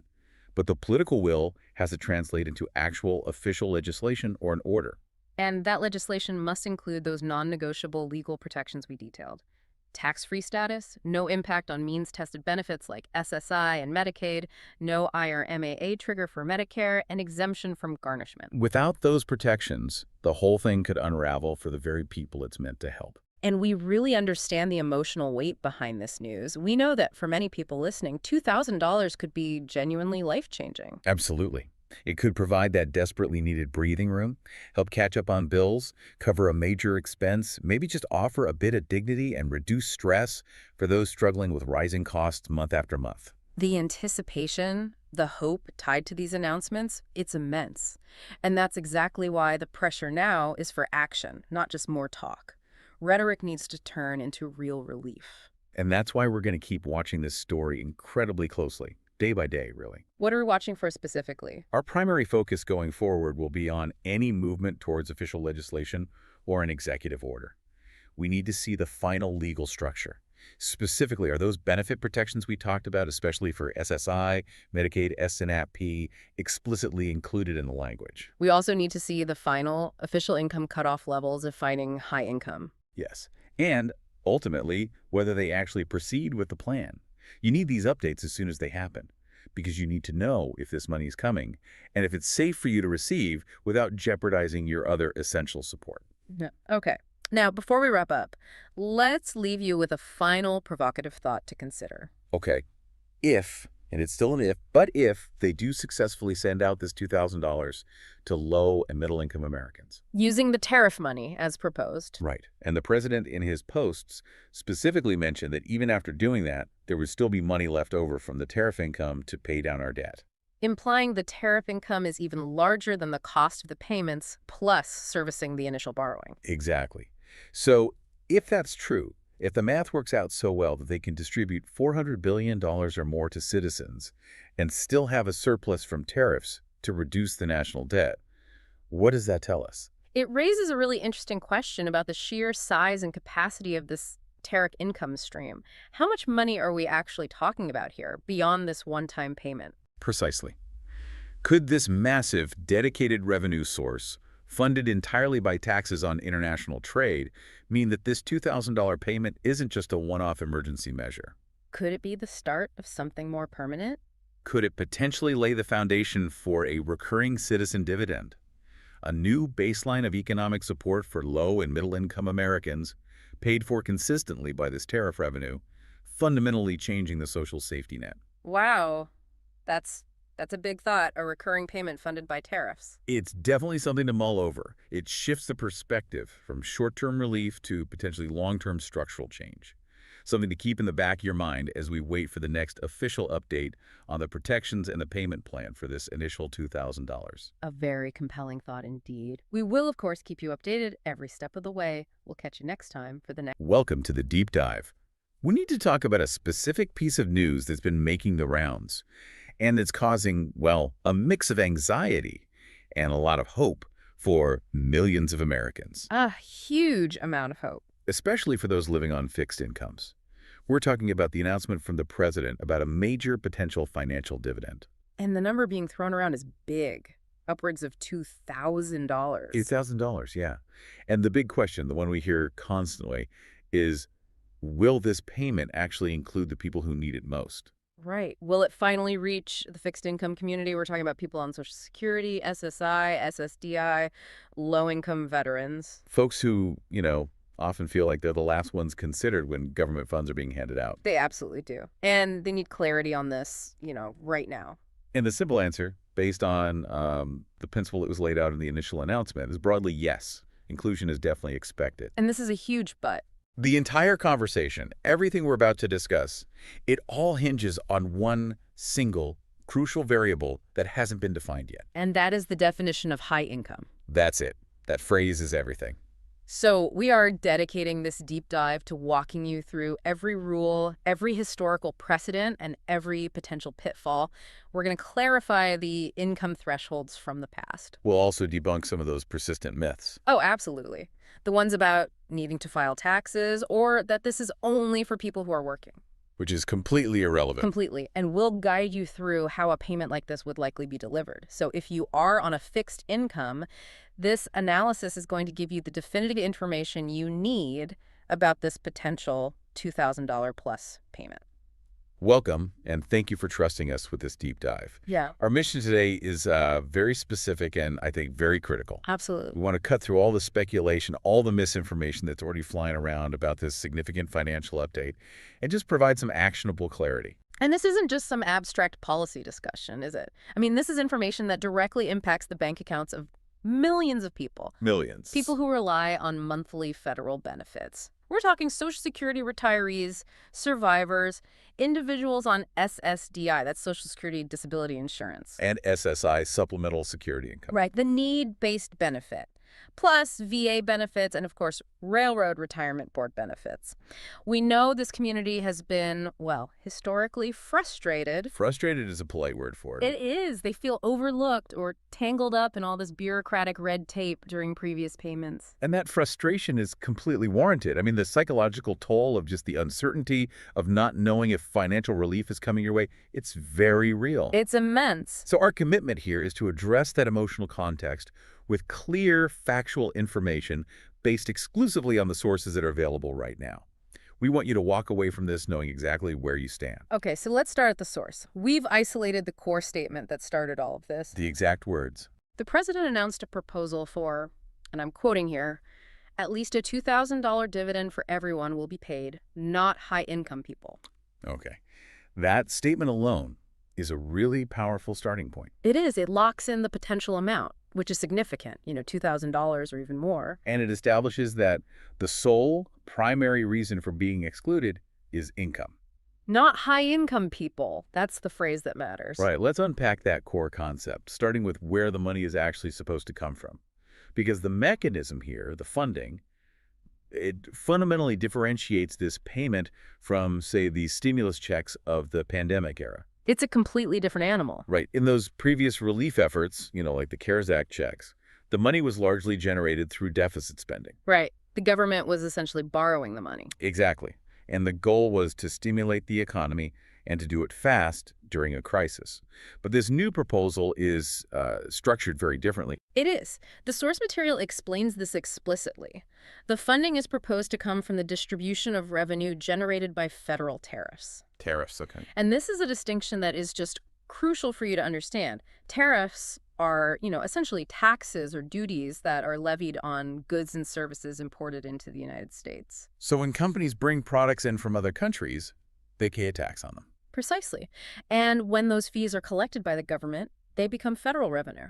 So the proposal isn't even labeling this as traditional stimulus or relief in the same way. No, not at all. Instead, it's being framed as a dividend. It's a return of revenue that's being distributed back to the population. Which is a very different economic argument. The idea is that the revenue generated by our national trade policy should be shared directly with the citizens. And that framing, the whole using trade revenue thing, that's a critical political and economic point, isn't it? No, it's huge. It suggests a policy mechanism that avoids increasing the national debt to fund the payment. Which is always a major point of contention in these discussions. Always.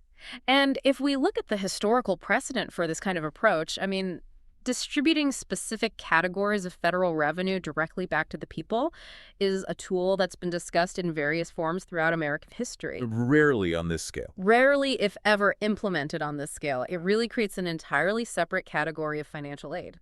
Okay, so if we go back to the specific language that was used, that quote, let's repeat it. Quote, "At least a $2,000 dividend for everyone will be paid, not high-income people." And that phrase right at the end immediately brings us to the biggest piece of missing information, the elephant in the room.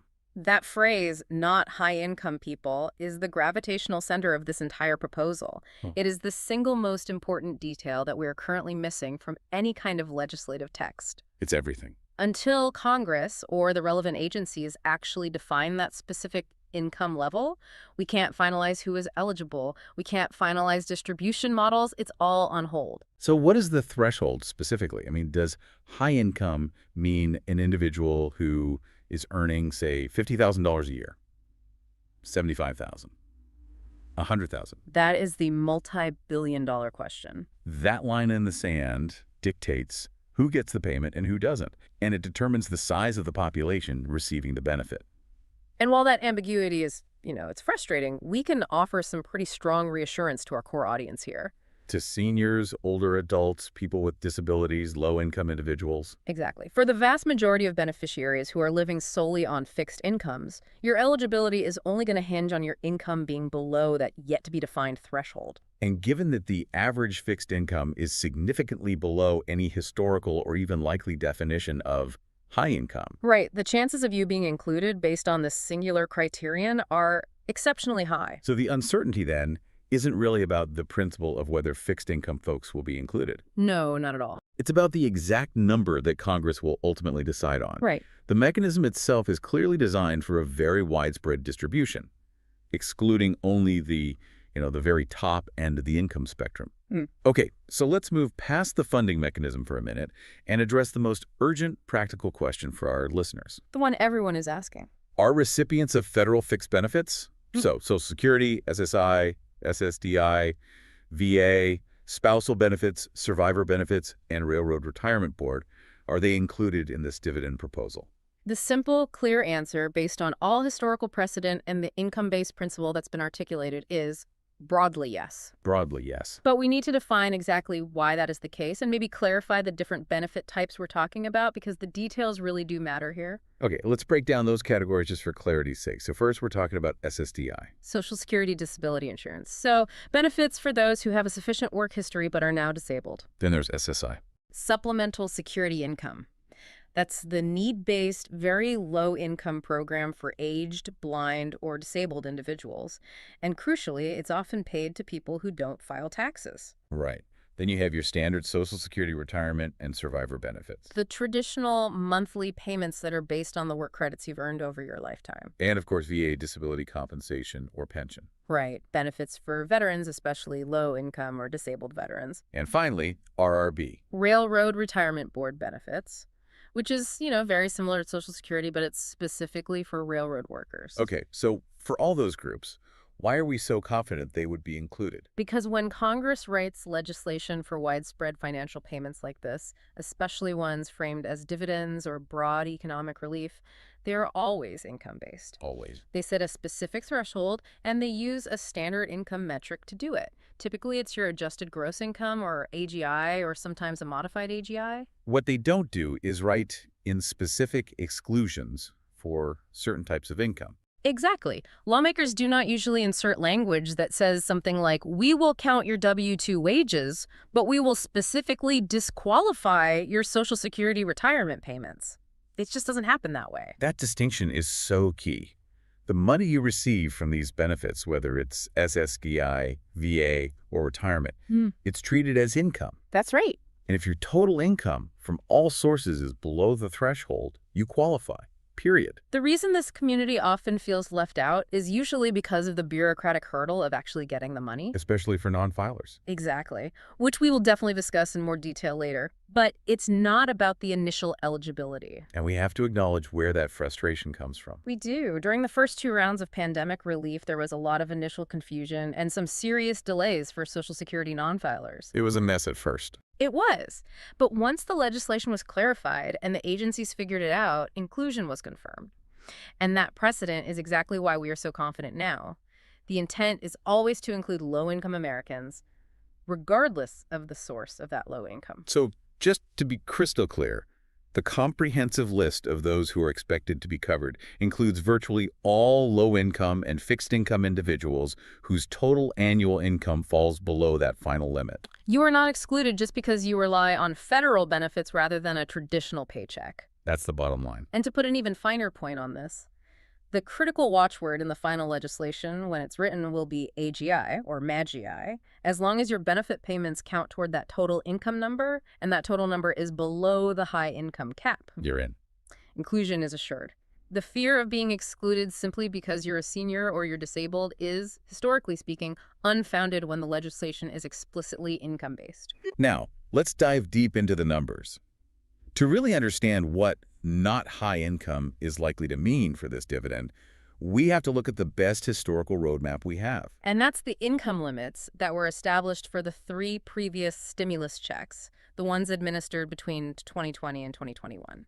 Using this historical data, it gives us critical context. It does. It allows you, the listener, to project your likely status, which can hopefully reduce some of that anxiety.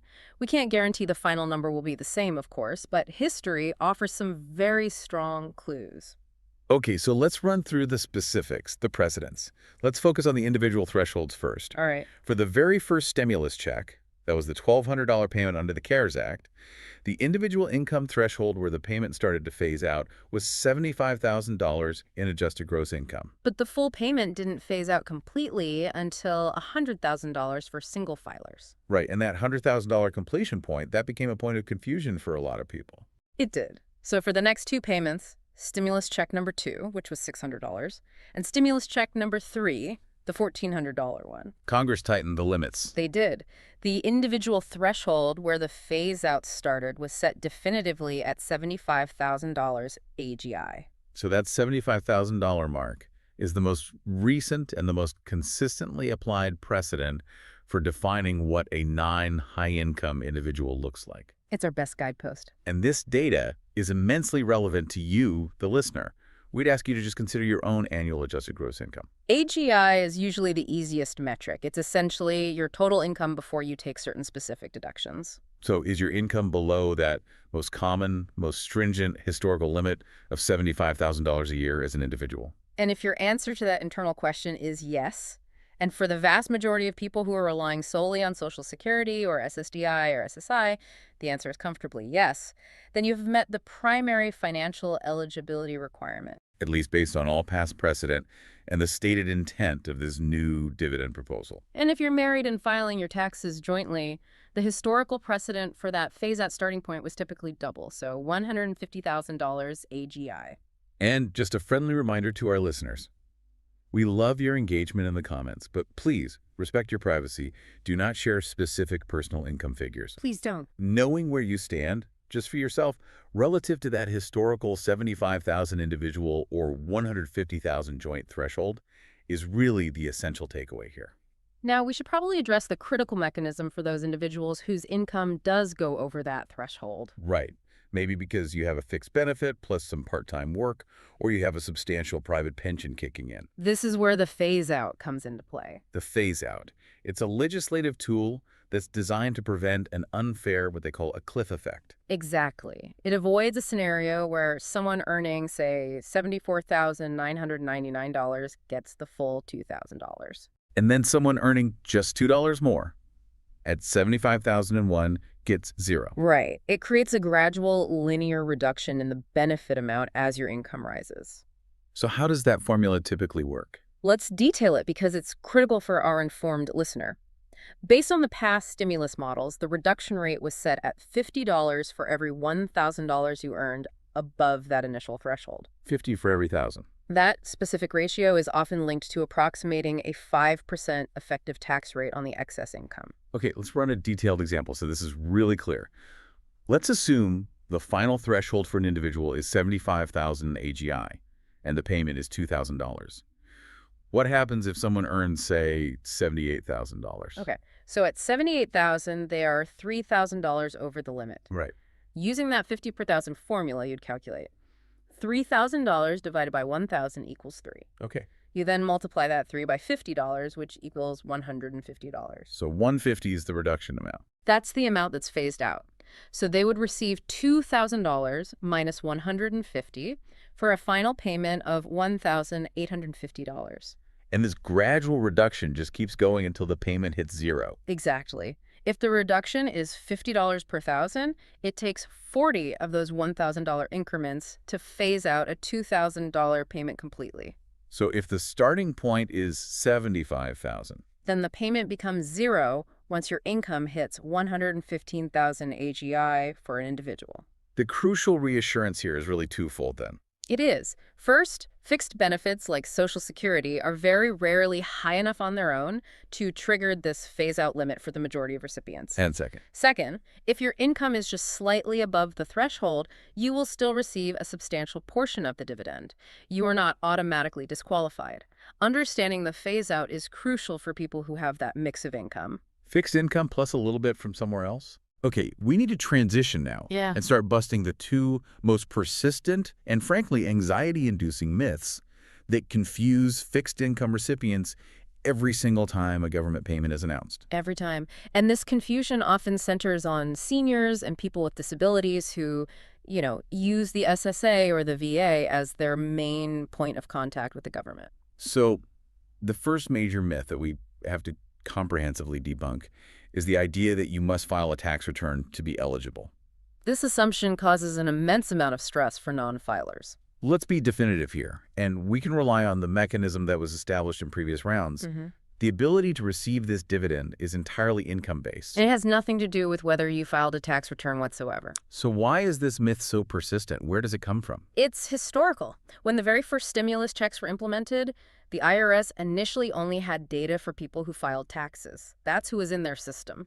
But subsequent legislation clarified that the government could use data from non-filing benefit recipients, specifically from the Social Security Administration, the Veterans Administration, and the Railroad Retirement Board to automatically process those payments. And this technical detail is what matters most to you, the listener. If you are a non-filer, the SSA already has your income data. They do. And they are generally equipped to share that information directly with the Treasury Department. Which means you receive the money through your existing payment method. Your direct deposit details, your direct express card. Without ever having to touch a tax form. The SSA's role here is often overlooked, but it is absolutely essential. It is. They act as the data conduit for low-income beneficiaries who fall below the income level required to file taxes. They process your benefits, and in cases like this dividend, they provide the necessary data to confirm your income and where your payment should go. So it doesn't matter if you file every year, or if you're required to file because you have a higher income, or if you haven't filed in 20 years because your income is solely from, say, non-taxable SSI. Your filing status does not determine your eligibility. It only determines which government agency is processing your data, IRS or SSA. Exactly. The second massive misconception that just needs to be shattered is that this dividend is only for working people. We hear this all the time. The proposal is for everyone below the high income threshold. Again, we can state this definitively. It doesn't matter if you're currently working or if you're retired or if you're disabled and unable to work. The eligibility test is always focused on the dollar amount of your annual income, not the activity that generated it. If your only income is your fixed benefits, you are included, as long as that income is below the limit. Working status is entirely irrelevant to receiving the benefit. Okay. So while the goal is broad inclusion, we have to pivot now to some critical financial exclusions and offsets. Right. These are often the reasons that a payment that is technically due to a recipient never actually reaches their bank account. And the most common exclusion involves federal back taxes. If a beneficiary owes significant past taxes to the federal government, specifically to the IRS, the dividend check may not be issued directly to them. What happens instead? Instead, under something called the Treasury Offset Program, or TOP, the government will keep the dividend and apply it directly against your outstanding federal liability. So they're not going to write you a check for $2,000 just to have you turn around and pay that same $2,000 back to the IRS. Exactly. It's an automatic offset, and it's mandatory under federal law when certain debts are owed to the government. It's vital to note, though, that this is usually restricted to federal debts. That's a great point. State taxes, local taxes, or private debts like medical bills or credit cards are generally not covered by the TOP mechanism for offsetting these specific dividend payments. The second important offset that we saw in previous stimulus rounds, and could see again, relates to past due child support. Yes. In the past, these payments were vulnerable to being offset to cover significant court-mandated past due child support obligations. It's often a nuanced legal point, but it remains a potential impact that could reduce or even eliminate the payment for some recipients. For the overwhelming majority of our fixed-income audience, though, people who do not owe substantial federal back taxes or past due child support, these offsets should not be a concern.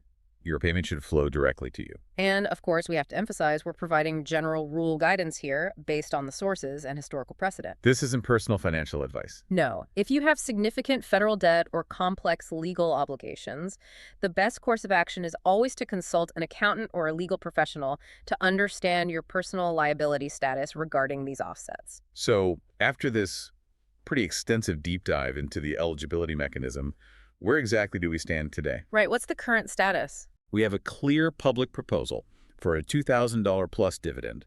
It's funded by tariff revenue, and it's targeting everyone except high-income people. But we are still operating with two crucial gaps in our information. Absolutely. And these two missing pieces create a necessary delay.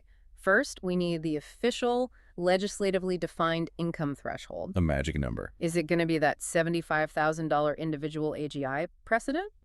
Or will it be adjusted for inflation since 2021? Until that specific number is written into law, we can't confirm the exact size of the excluded population. And second, and this is the big one, we need the passage of the necessary legislation. Public announcements are only the first step. Right. Congress has to draft, debate, and pass the bill that actually authorizes the expenditure of that tariff revenue for this dividend. And that legislative process is often lengthy and subject to change. It can be very lengthy. So until those two pieces are confirmed, the final high-income definition and the legislative passage, we can't provide an official payment date. And that uncertainty is precisely why reliable, verifiable updates are so crucial right now. Because scams are inevitably going to proliferate. This brings us directly to what might be the single most critical section for the safety of our listeners: financial protection and scams. Yes. Our audience seniors, older adults, people with disabilities, and low-income individuals are, statistically speaking, the most targeted by financial fraud. Especially when news of a large potential payment like this is circulating. And this is a very stern and necessary warning. These fraudsters, they're highly organized, and they capitalize on the confusion and the urgency surrounding money. They will use the exact figure, $2,000 plus, in their attempts to steal your money or your critical personal information. So we have to be crystal clear on this point. Absolutely. No legitimate government agency, not the IRS, not the Social Security Administration, not the VA, not the Treasury Department, will ever initiate contact by calling you, texting you, or emailing you to demand money. Or to request your bank account number. Or insist you pay a fee using gift cards or Bitcoin or a prepaid debit card to release your dividend. If they call you, it is fraud. Hang up the phone. The government communicates critical financial updates and payment confirmations through highly formal official channels. That means official letters mailed to your residence with a verifiable letterhead. Or through verified, secure government websites like SSA.gov or IRS.gov. They will never cold call you demanding sensitive financial details. You need to listen for the key warning signs. Things like urgency. They'll say you have to act now. Right. Or demands for payment in unconventional methods. No government agency wants an iTunes gift card. Threats of legal action if you don't comply immediately, or being asked to verify your full Social Security number over the phone. These are all immediate red flags. And we advise every listener to have a specific plan in place for if you receive suspicious contact. If you get a call, just hang up immediately. Don't engage. Don't argue. Just hang up. If you receive a text or an email, delete it without clicking on any links. Do not engage with the scammer. And then take the essential step of reporting the attempt immediately to the Federal Trade Commission, the FTC. Your report helps law enforcement track these criminal operations. And our commitment to you is continuous. As soon as the final official definition of high income hits the wire, or when the distribution methods are solidified through an enacted law, we will issue an immediate deep dive. And we'll break down payment dates and the specific distribution logistics, direct deposit, direct express, paper checks, all of it. So please use the comments section to ask any questions that we haven't answered or suggest areas where you might need a dedicated follow-up discussion. Things like specific scenarios related to being an international recipient or having a representative payee. Your input ensures we focus on the issues that are most important to you. So, as we conclude this expensive deep dive, let's provide a final, concise summary of the most important facts for you, the listener, to retain right now. First, the update. We are discussing a potential $2,000 plus financial dividend, which is distinct from past stimulus payments. And it's funded by federal tariff revenue and aimed at a very widespread distribution across the populace. Okay. And who qualifies? Fixed income recipients, that includes SS retirees, survivors, SSI, SSDI, VA, and RRB beneficiaries, are fully expected to qualify. And your eligibility is contingent only on your total annual income being below that finalized legislative threshold. Which, based on historical precedent, we expect will be around $75,000 for individuals and $150,000 for married couples filing jointly. And just as important, what doesn't matter? Your eligibility is not determined by whether you file a tax return. The SSA and VA data will be used for non-filers. And your current working status is entirely irrelevant. It's a simple, singular income test. There are a few key caveats, though. Yes. If you owe significant past federal taxes or child support, you need to be aware that your payment may be offset under the Treasury Offset Program. And always, always remain vigilant against scammers who are using this news to solicit your personal information. We understand that this potential payment offers far more than just monetary value. I mean, it offers crucial breathing room. It's a hedge against inflation. It can help with unexpected bills, and it offers a degree of dignity for those who are struggling to manage on fixed budgets. We're here to be your trusted, comprehensive guide through these often confusing policy changes. The process is in motion, but we are awaiting those two crucial legislative details, the final income cap and the final bill passage. We will not stop researching until we have those definitive answers for you about when the money will arrive. So we strongly encourage you to subscribe to the deep dive and make sure your notifications are turned on. You absolutely do not want to miss our next update, which will focus entirely on the distribution methods and payment dates once that crucial legislative information is finally made public. And please, share this deep dive with any other friends or family members on a fixed income who need this kind of precise, clear information. And finally, a thought to leave you with. This proposal, driven by the distribution of tariff revenue, it establishes a really unique policy mechanism for financial aid. It diverges significantly from previous relief efforts that were funded by increasing the national debt. So think about the broader economic debate that this sparks. Should widespread financial support be primarily financed through specific trade revenues, making it, revenue neutral? Or should it remain tied to deficit spending when a crisis hits? This distinction, it raises some really important questions about the entire future of how government aid is financed. Welcome to the Deep Dive, where we take the financial news, all the noise, and give you the truth you can actually use. And today, we are talking about something that is causing a huge buzz across the country. A huge buzz is right. We are talking about a proposed $2,000 direct payment, a payment that could really provide some breathing room for millions of people. That's right. And we need to be really clear about who this is for. The plan is specifically designed, it's targeted at those who rely on fixed benefits. So we're talking about people receiving Social Security retirement? Yes, and also SSDI, which is Social Security Disability Insurance, and SSI, that's Supplemental Security Income. And it doesn't stop there. No. It also includes VA benefits and Railroad Retirement Board benefits. It's a targeted dividend, and for everyone who is on a tight budget, the question is, immediate, and it's crucial. So we've got $2,000 on the table. It's being called a stimulus dividend. Our mission today, our whole goal, is to just cut through all the speculation and answer one question. The big one. The big one. Based on what we actually know, the source material, will this payment get to the people who need it most? I'm talking about you, on your fixed income. And maybe more importantly, Why are we so confident in that answer? Well, we've taken the president's specific public statements, the ones he's made recently, and we've dug into how the last relief payments actually worked, the mechanics of it. The nuts and bolts. Exactly. We're going to unpack this whole world of income thresholds and eligibility. And here's the key. It's not based on your benefit type. It's all about your income level. Okay, that's a really important distinction. It is. So if you are managing your life based on that fixed monthly check, this deep dive is absolutely essential for you to understand if you're included. And just as importantly, we're going to talk about the protections that have to come with this money to make sure it actually helps you.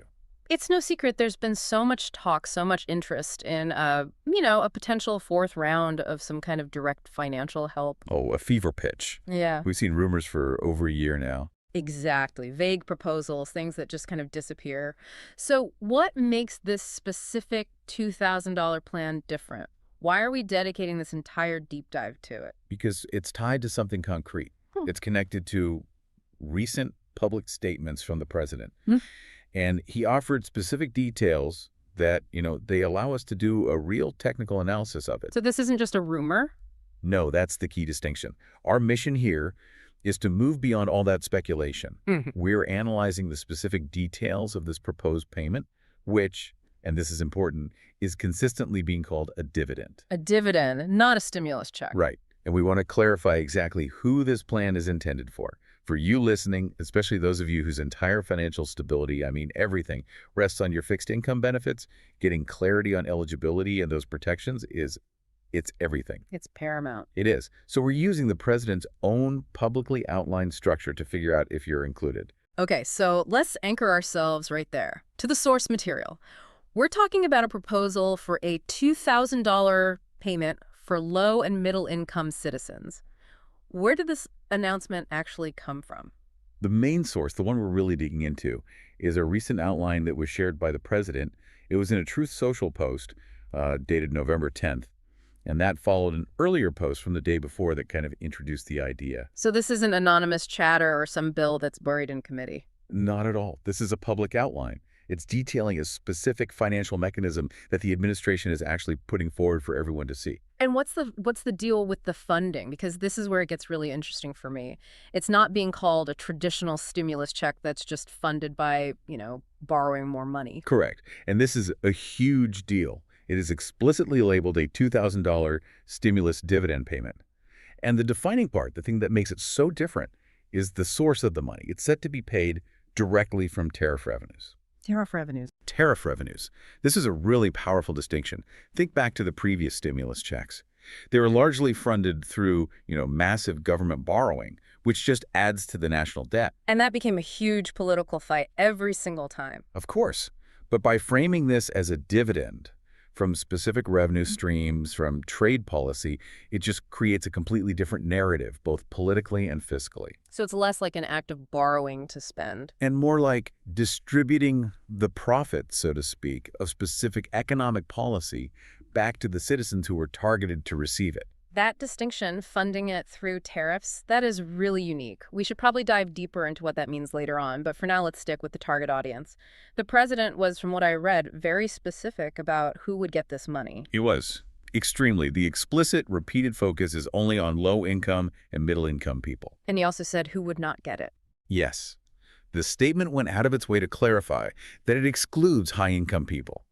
And this, right here, this is the core principle that lets us draw these really strong conclusions about you, the fixed income recipients. Because we see the comments, we hear the anxiety. People on very small Social Security checks or on SSI or disability, they're worried. They're asking, am I low income enough to count? Absolutely. And we recognize that anxiety.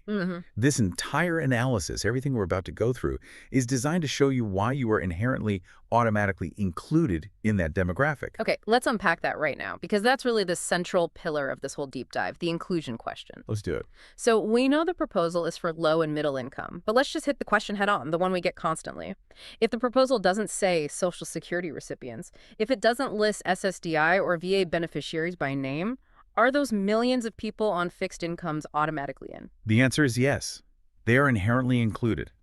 And the key to understanding this is to get the difference between your benefit type and your income level. Okay, so the government isn't looking at why you get a check. Not at all. We have to assume that if the number one criterion is low and middle income, then virtually every single person who relies only on these fixed benefits is going to qualify. Before we dig into the history of how this works, let's just make sure we're all on the same page with the jargon, because our listeners get all kinds of different benefits. What are we actually talking about when we say fixed benefits? That's a vital point. We need to be crystal clear. When we say fixed income beneficiaries, we are talking about groups whose main source of income is stable and, let's be honest, often relatively low. So number one is obviously Social Security retirement benefits. Of course. But then there's SSDI, Social Security Disability Insurance. That's for people who worked and paid into the system, but now they're disabled and can't work. And critically, SSI. Critically SSI. Supplemental Security Income. That's a completely different program. It's needs-based for people who are aged, blind, or disabled and have very, very limited income and resources. And we can't forget our veterans. Never. We also include VA benefits, so that's pensions or compensation paid to veterans. These groups, all of them together, they really define the backbone of the low-income community in the United States. Okay, so now that we've defined the group, let's get back to the logic. Why is it so logical to just assume all of these groups are automatically included based on their income alone? Well, you can connect the benefit status directly to the income level. Let's just look at the raw numbers. If your main source of household income comes from one of these benefits we just listed. So that's your only money coming in, or the vast majority of it. Right. Then is your total adjusted gross income, your AGI, that's the magic number the IRS uses to track your taxable income, is it below a certain high threshold? For almost every single person on Social Security, SSI, or SSDI, the answer is a definite yes. An undeniable yes. It is. The whole system is designed to replace some of your income, but that replacement, it almost always falls far short of what anyone would consider middle income, let alone high income. So just to be perfectly clear for everyone listening, the government's concern is not where your income comes from, whether it's a Social Security check or a part-time job. It's just how much income is reported on your tax form. Precisely. That is the entire mechanism. The main tool the government uses for these kinds of broad direct payments is the AGI threshold. Historically, when Congress gives the green light for a payment like this, they set a line in the sand. Like, say, $75,000 for a single person. Exactly. $75,000 for an individual. Anyone who files taxes and reports an AGI below that line gets the full payment. It's a clean, simple, administrative cutoff point. But what about all the people on fixed incomes who don't have to file taxes? A lot of people on SSI, for instance. And that's the crucial part they figured out. The mechanism for fixed income recipients who don't normally file is now handled automatically. There's data sharing between the IRS and the Social Security Administration, so your benefit amount itself is used to certify that you have low-income status. No application needed. Let's really get into that historical precedent, because I think that's the most compelling piece of evidence we have. We had 3 major stimulus checks before. We did. The $1,200 one from the CARES Act, the $600 one, and then the $1,400 one from the American Rescue Plan. So how did they handle this low-income qualification for those 3 checks? And why does that old playbook basically guarantee that fixed-income folks are included this time? That history is our blueprint. It tells us everything. In all 3 of those cases, Congress set the income rules based on AGI. They wanted to make sure 2 things happened. First, that high earners were left out. And second, that low-income people who don't file tax returns, which is a lot of people on SSI or even those with very low Social Security, were automatically included. How did they manage that second part, the non-filers? I remember back in 2020, that was a huge logistical nightmare at first. It was bureaucratic gymnastics, you're right. But they pulled it off. The IRS used the data that was already held by the Social Security Administration, the VA, and the Railroad Retirement Board. So they just tapped into the systems that were already sending out monthly checks. Exactly. If you're getting a monthly benefit from one of those agencies, the IRS already had your information, your address, your bank account, and your benefit amount. They just cross-referenced that you were below the AGI threshold for the prior year. If you were, boom, the payment was sent to the exact same account or direct express card where you get your monthly benefits. And the reason behind that was pretty clear, right? Oh, the legislative reasoning was crystal clear. A core goal was providing fast, automatic relief to fixed-income seniors and people with disabilities. And that $75,000 threshold, It was chosen specifically because it was high enough to include almost all of those recipients. So the very design of those past programs was built from the ground up to reach the fixed income community without making them jump through a bunch of hoops and fill out forms. Exactly. And the stated intent of this new $2,000 proposal is explicitly to target low and middle income. It would be, functionally impossible and political disaster to announce a payment for low-income people and then create a system that somehow excludes Social Security recipients. So you expect the mechanism, the AGI thresholds, and the automatic direct deposits based on SSA data to be basically identical to what we saw before. I expect it to be a carbon copy of the last 3 rounds. They've built the machine, and now they know how to run it efficiently. Okay, this is where I have to play devil's advocate a little bit. I get the historical precedent, I really do. But we're in a different world now. Inflation is higher, and the total cost of giving $2,000 to tens of millions of people is, well, it's enormous. Shouldn't we be worried that to save money, they might set the new threshold much lower this time, like, say, $50,000 for an individual? That's a fair question. It's a necessary question, especially with the pressure on government spending.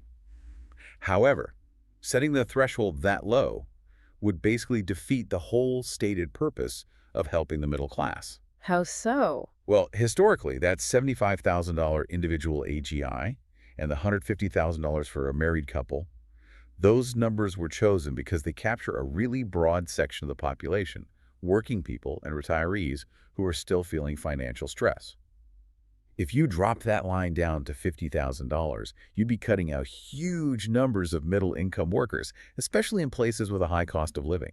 You'd essentially be rebranding the payment as low-income only. So the political goal of being seen to help the middle class actually acts as a safeguard. It prevents them from dropping the threshold so low that it accidentally kicks out fixed-income individuals. Precisely. If they stick to any reasonable definition of middle income, the vast majority of fixed-income recipients are completely safe.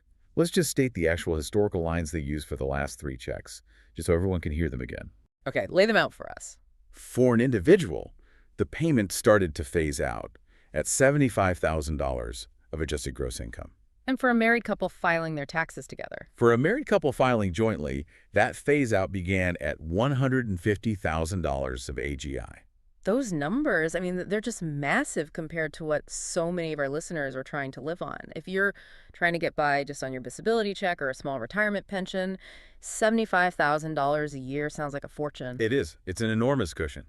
And this is exactly why we can speak with so much confidence on this. Let's drill down into the one data point that matters most for you listening right now. The average benefit level. Okay, what is the average? The average Social Security retirement benefit right now is just a little over $2,000 a month. Okay, so $2,000 a month over a year, that's what, $24,000? Exactly. About $24,000 a year. So let's put that side by side. $24,000 of income versus a $75,000 threshold. The difference there is over $50,000. When you do the math, it just screams inclusion. That average beneficiary is 3 times below the historical high-income cutoff line. Even if they got nervous and tweaked the threshold down a bit, say to $70,000. The average person would still be completely safe. Completely. This calculation, it just strongly reinforces the point. The average Social Security beneficiary is absolutely, positively well below any high-income threshold they're going to put in place for a relief measure that's focused on low and middle-income people. But for the sake of being thorough, we have to talk about the outliers. What about the small number of people who get the maximum Social Security benefit? Are they safe too? That's where the nuance comes in, and it's a great question. The number of people who get the maximum benefit, which is currently over $4,800 a month for someone who retired late. Okay, so that's getting up there. Annually, that's over $57,000. Correct. Over $57,000 annually. But here's the crucial thing. Even that $57,000 is still well below the historical individual AGI threshold of $75,000. So even the highest earners who are relying only on Social Security are still statistically likely to get the full $2,000 payment based on the rules we've seen before. That's right. Unless the government completely rewrites the definition of high income and starts the phase out somewhere below $60,000, fixed income beneficiaries are functionally guaranteed to be included. The legislative intent to help people below that high income line protects this entire group. That makes the case for inclusion extremely strong. The system is just designed to catch them. Okay, now let's switch gears and tackle the other half of the anxiety. The critical details we still don't know. The things that are stopping this money from actually landing in your bank account. The known unknowns. Exactly. We've built a really strong case for who is in based on history and income logic. But a proposal is just a proposal. It's just words on a page until specific steps are taken. So what are the crucial pieces of information that are still missing from this $2,000 dividend plan? There are three really critical unknowns that need official, formal clarification from lawmakers. First, and this is the one everyone asks, when will it actually be deposited? Timing is everything, especially if you're trying to figure out rent or utilities. Everything. Second, what is the exact official amount? Now, $2,000 is the number in the proposal, but the final authorized figure can sometimes change a little bit during legislative negotiations. And the third one. The third one is the most critical for how this whole thing gets administered. What is the final determined income threshold? We're relying heavily on that $75,000, $150,000 historical framework, but the final bill has to draw that exact line in the sand. You know, the skepticism from our audience is completely understandable. They've been promised things before that never happened. Why should they stay engaged with this proposal in particular? Why is this one different? They should stay engaged because of that specific funding mechanism we talked about. The public nature of the statement, combined with the solid commitment to use tariff revenues, it just adds a unique seriousness to it. This feels like the development of a formal proposal. So it's not just a politician throwing out a random number. Not at all. It's an outline that's attached to a specific source of income. And if you dismiss it outright, you risk missing a vital financial update that, for many people listening, could be truly life-altering. Let's go a little deeper into that funding mechanism. You said it's being framed as a dividend from tariffs. What does that tell us about the political chances or the potential speed of this thing? The framing is very purposeful. It's strategically important. By proposing to fund the payment from tariff revenues, that's money the government has already collected on imported goods, it does two things. Okay, what's the first? Legislatively, it might make it easier to get approved. It avoids that political hot potato of raising taxes on people or relying only on massive deficit spending borrowing. It's revenue that's already in hand. And the second thing? Second, it sends a message. It says, this is a return on investment from our country's trade policy, not just a pure welfare payment. And that kind of message might appeal to a broader ideological base in Congress. That's the benefit on the legislative side. But is there a financial risk here, tying this dividend to tariffs? Oh, absolutely. The risk is volatility. Tariff revenues can swing wildly up and down based on global trade, diplomatic talks, changes in imports. So if the administration bases a $2,000 payment for millions of people on what could be a variable income stream, it creates some uncertainty about the timing and maybe the final size of the pot of money? It does. However, the proposal specifically details a safeguard. The president stated that any money left over from these dividend payments would be used to pay down the national debt. See, that specific detail about paying down the debt is fascinating. It's like it's designed to head off one of the biggest criticisms of the last stimulus payments, which was the huge increase in the national debt. It does exactly that. It positions the proposal not just as financial relief, but also as a fiscally responsible measure. It moves it beyond a typical spending bill and signals a commitment to use the funds efficiently. If the tariff money comes in higher than needed for the distribution, the rest of it helps offset federal debt. It's a very strategic move to try and build some bipartisan support, or at the very least, reduce the opposition based on fiscal irresponsibility. Okay, let's pivot to financial protections. For our audience on fixed incomes, this might be the most crucial part of the whole conversation. We don't have the final legislative text yet, but based on what we've seen in the past, what protections can we confidently predict will be attached to this $2,000 payment? Based on the fact that this is targeted at low-income citizens, we have to anticipate the strongest financial protections possible. The government learned a very hard lesson from the first rounds of stimulus. If you don't protect these relief funds, they often go straight to debt collectors. Or even worse, they can cause people to lose their essential safety net benefits. Okay, let's start with the big one, taxes. Will this $2,000 payment count as taxable income for you? Historically, direct relief payments like this, designed to help low and middle-income folks, have been structured as a refundable tax credit for the prior year. And what that means in plain English is that they are non-taxable. So it's pure relief. It doesn't add to your tax bill or create a complicated tax situation. Exactly. The goal is relief, not complexity. We fully anticipate this dividend will be structured in the exact same way as tax-free income. Okay, next. Let's talk about the nightmare scenario for so many of our listeners. Garnishment. If this money lands in your bank account, is it safe? Can debt collectors or even the government just snatch it away? This needs a very detailed answer because it's complicated. There are really two kinds of garnishment: private and federal. Let's start with private creditors. So credit card companies, banks, private debt collectors. For private creditors, the previous relief payments were explicitly protected from garnishment. This was a critical safeguard that was added to the CARES Act. Congress recognized that this money was meant for immediate needs like food and rent, not for paying off old debt. We fully expect this $2,000 dividend will carry similar, specific language protecting the funds from private creditors. What about the government itself? What about federal offset? Can the government take it for things like back taxes or defaulted student loans or child support arrears? This is a much more complex area.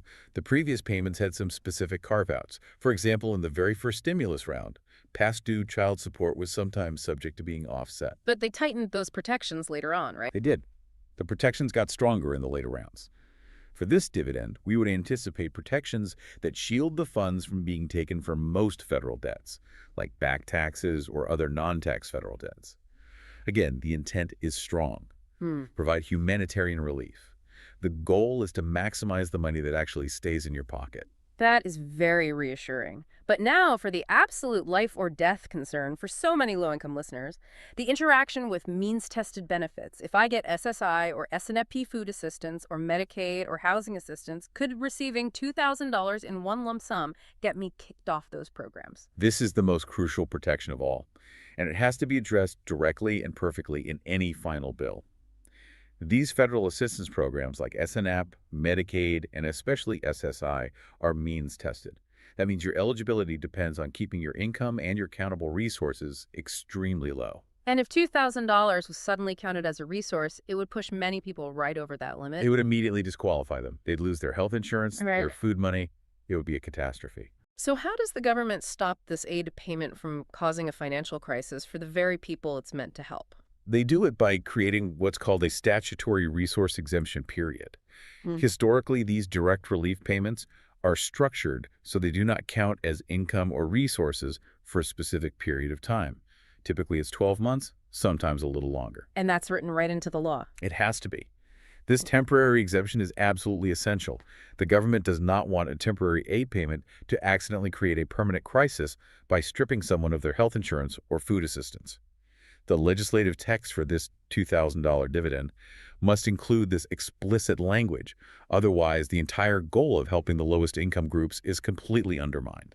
So if you receive this $2,000, the advice would be that you should spend it within that window, that 12-month window, to make sure it doesn't then become a countable resource that pushes you over the SSI asset limit. It's exactly right. While the money is safe when you first get it, you have to be mindful of how long that exemption lasts.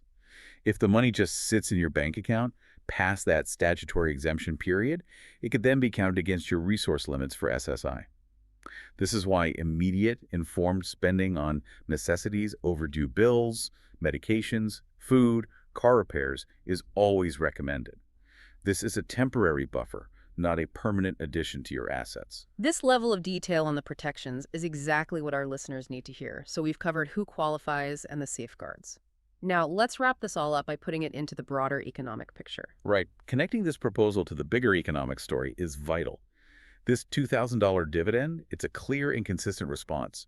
It's focused on providing immediate financial relief for citizens who are watching the purchasing power of their fixed income just get eaten away by persistent inflation and high costs. And it's really important to clarify for everyone, this is totally separate from the annual cost of living adjustments, the CLAs that Social Security recipients get every year, right?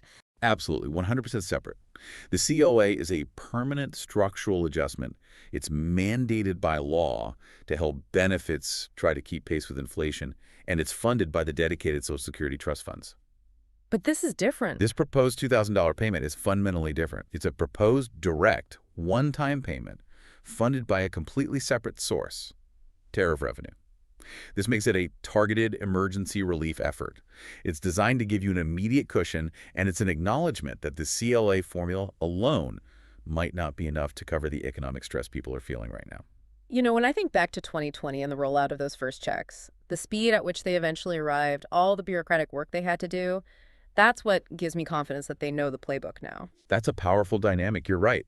They have established the systems. They have the data links between the IRS and the SSA. They have a functional method for getting direct deposits to millions of non-filers and fixed-income individuals. If this dividend gets authorized, we should see a much smoother and faster implementation process than the chaos and uncertainty that we saw with the very first payments back in 2020. They are prepared to execute this specific type of relief check. They are. The machine has been built. So what does all of this mean for you, the person at home managing your bills, maybe hoping for this potential money? Let's just summarize the 3 most important confirmed facts that you can take away from our deep dive today. Okay. First, the amount and source. We're talking about a proposed $2,000 dividend payment, and it's explicitly sourced from tariff revenues. This is a substantial one-time infusion of cash. Second, the eligibility. The proposal is explicitly targeting low and middle income individuals. And based on everything we've seen before, we can confidently say that if you rely on fixed benefits, Social Security, SSDI, SSI, VA benefits, you are highly, highly likely to qualify for the full amount. We've shown that the average $24,000 annual benefit is just so much lower than the historical $75,000 individual cutoff. Your inclusion is practically guaranteed. And third, the status and safeguards.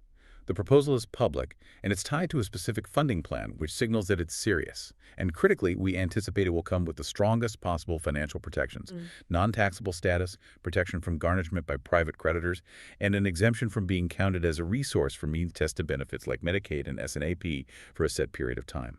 And this brings us to our final provocative question, the one that's going to shape the debate on this in the coming months. The logic behind all these checks has consistently been to make sure that those who are struggling financially get prioritized. And the $75,000 and $150,000 historical cutoffs have been generous enough to include basically everyone on fixed benefits. So this raises the critical policy decision that is still out there. Will the eventual formal AGI threshold for this $2,000 dividend be even more generous than what we've seen in the past? Maybe even higher than $75,000 to really capture the stress that the broader middle class is feeling right now? Or will the administration just stick to the established historical standard? The exact line they draw in the sand will signal just how deep their commitment is to financial relief across the entire low and middle income spectrum. That's the detail we have to watch like a hawk as the legislative text gets drafted. This potential $2,000 payment, it's not just some arbitrary number. It's a proposal that offers the promise of dignity, of critical breathing room for you, managing high costs on a fixed income.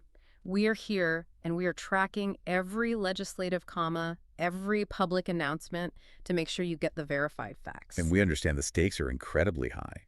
For many of you, just getting these clear updates without all the political noise is essential to managing your anxiety and planning your financial future. So we strongly encourage you, the listener, to subscribe to the deep dive right now. And please turn on those notifications.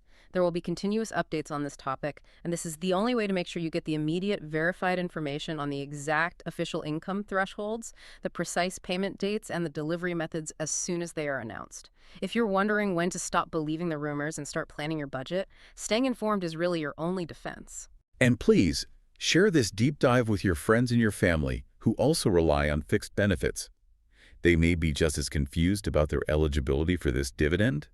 And comment below with your specific questions, whether it's about garnishment or taxes or anything else, and we will continue to focus our research and our advocacy on getting you answers to those exact crucial concerns. We are here to help you, to represent you, and to advocate for the clarity that you deserve. Until next time, stay informed, and we'll catch you in the next. We have an urgent financial announcement hitting the airwaves right now. And if you are among the millions receiving a fixed income, I'm talking Social Security, SSI, SSDI, or VA benefits, you really need to shift your attention immediately. That's right. A potential $2,000 financial update is on the table, and it could offer real breathing room for those who need it most. It absolutely could. And this isn't just, wishful thinking or some political rumor. This is based on concrete statements. In fact, this is the fourth time this specific idea, this concept of a direct cash payment, has been championed by the main architect of the plan in 2025 alone. Wow, the fourth time. The intention here is to deliver a direct dividend or a stimulus payment, and it's been described specifically as thousands of dollars, and it's targeted directly at low and middle income Americans. So our mission today in this deep dive is really to deliver the clarity that our community has been asking for. We are going to cut through all the vague language, break down the critical questions like who is absolutely included in this potential payment. A huge one. And what is the single most important financial factor that determines if you're eligible? And maybe the most crucial question of all, the timing. When can you realistically expect this money? Is it really middle of next year, like they said? Or are there, powerful economic and political forces that could bring this payment significantly sooner? We completely understand the urgency. We know that for so many of you, a payment like this is the difference between making ends meet and falling seriously behind. Yeah. So we are going to ground our entire discussion in the actual statements and posts made by the president and his team. Okay. We'll analyze the feasibility, the policy behind it, and just really unpack this whole thing to give you a comprehensive understanding of what might be ahead. Welcome back to the deep dive. Based on the just overwhelming number of requests we've gotten, we knew we had to dedicate some serious time to this potential financial lifeline. We really did. We recognize that for our listeners on fixed income seniors, individuals with disabilities, veterans, this isn't some abstract piece of news. This is a very, very necessary potential cash injection. Exactly. And we are addressing head-on the possibility of a $2,000 payment. Now, it's been described using a few different terms. Right. I've seen a bunch of them. Yeah, a stimulus check, a dividend, a rebate, or the more technical and, frankly, politically charged term, a tariff revenue profit share. Okay, let's just be frank about the language for a second. The name. It matters less to your bank account than the dollar amount, right? Of course. What really matters is that we're talking about thousands of dollars, maybe a $2,000 lump sum, going directly back to the public. But that political framing, that is fascinating. Why insist on calling it a tariff revenue profit share instead of just, stimulus? Well, that's where the real nuance of this discussion is, and it speaks directly to the political architecture behind it all. Yeah. The sheer persistence of this idea. That's the first major clue. The fourth time this year, you said? The fourth time. Our sources confirm that this is the fourth time the president has proposed or pushed this kind of direct funding just in 2025. This consistency, it suggests a core philosophical desire by the main architect to return government revenue directly to the people. So it's about framing it differently. Exactly. Framing it not as a handout or as welfare, but as a distribution of shared profits generated by, in this case, trade policy. 4 times in 1 year. That tells you there's not just momentum, but a really deep commitment to this model of direct payment.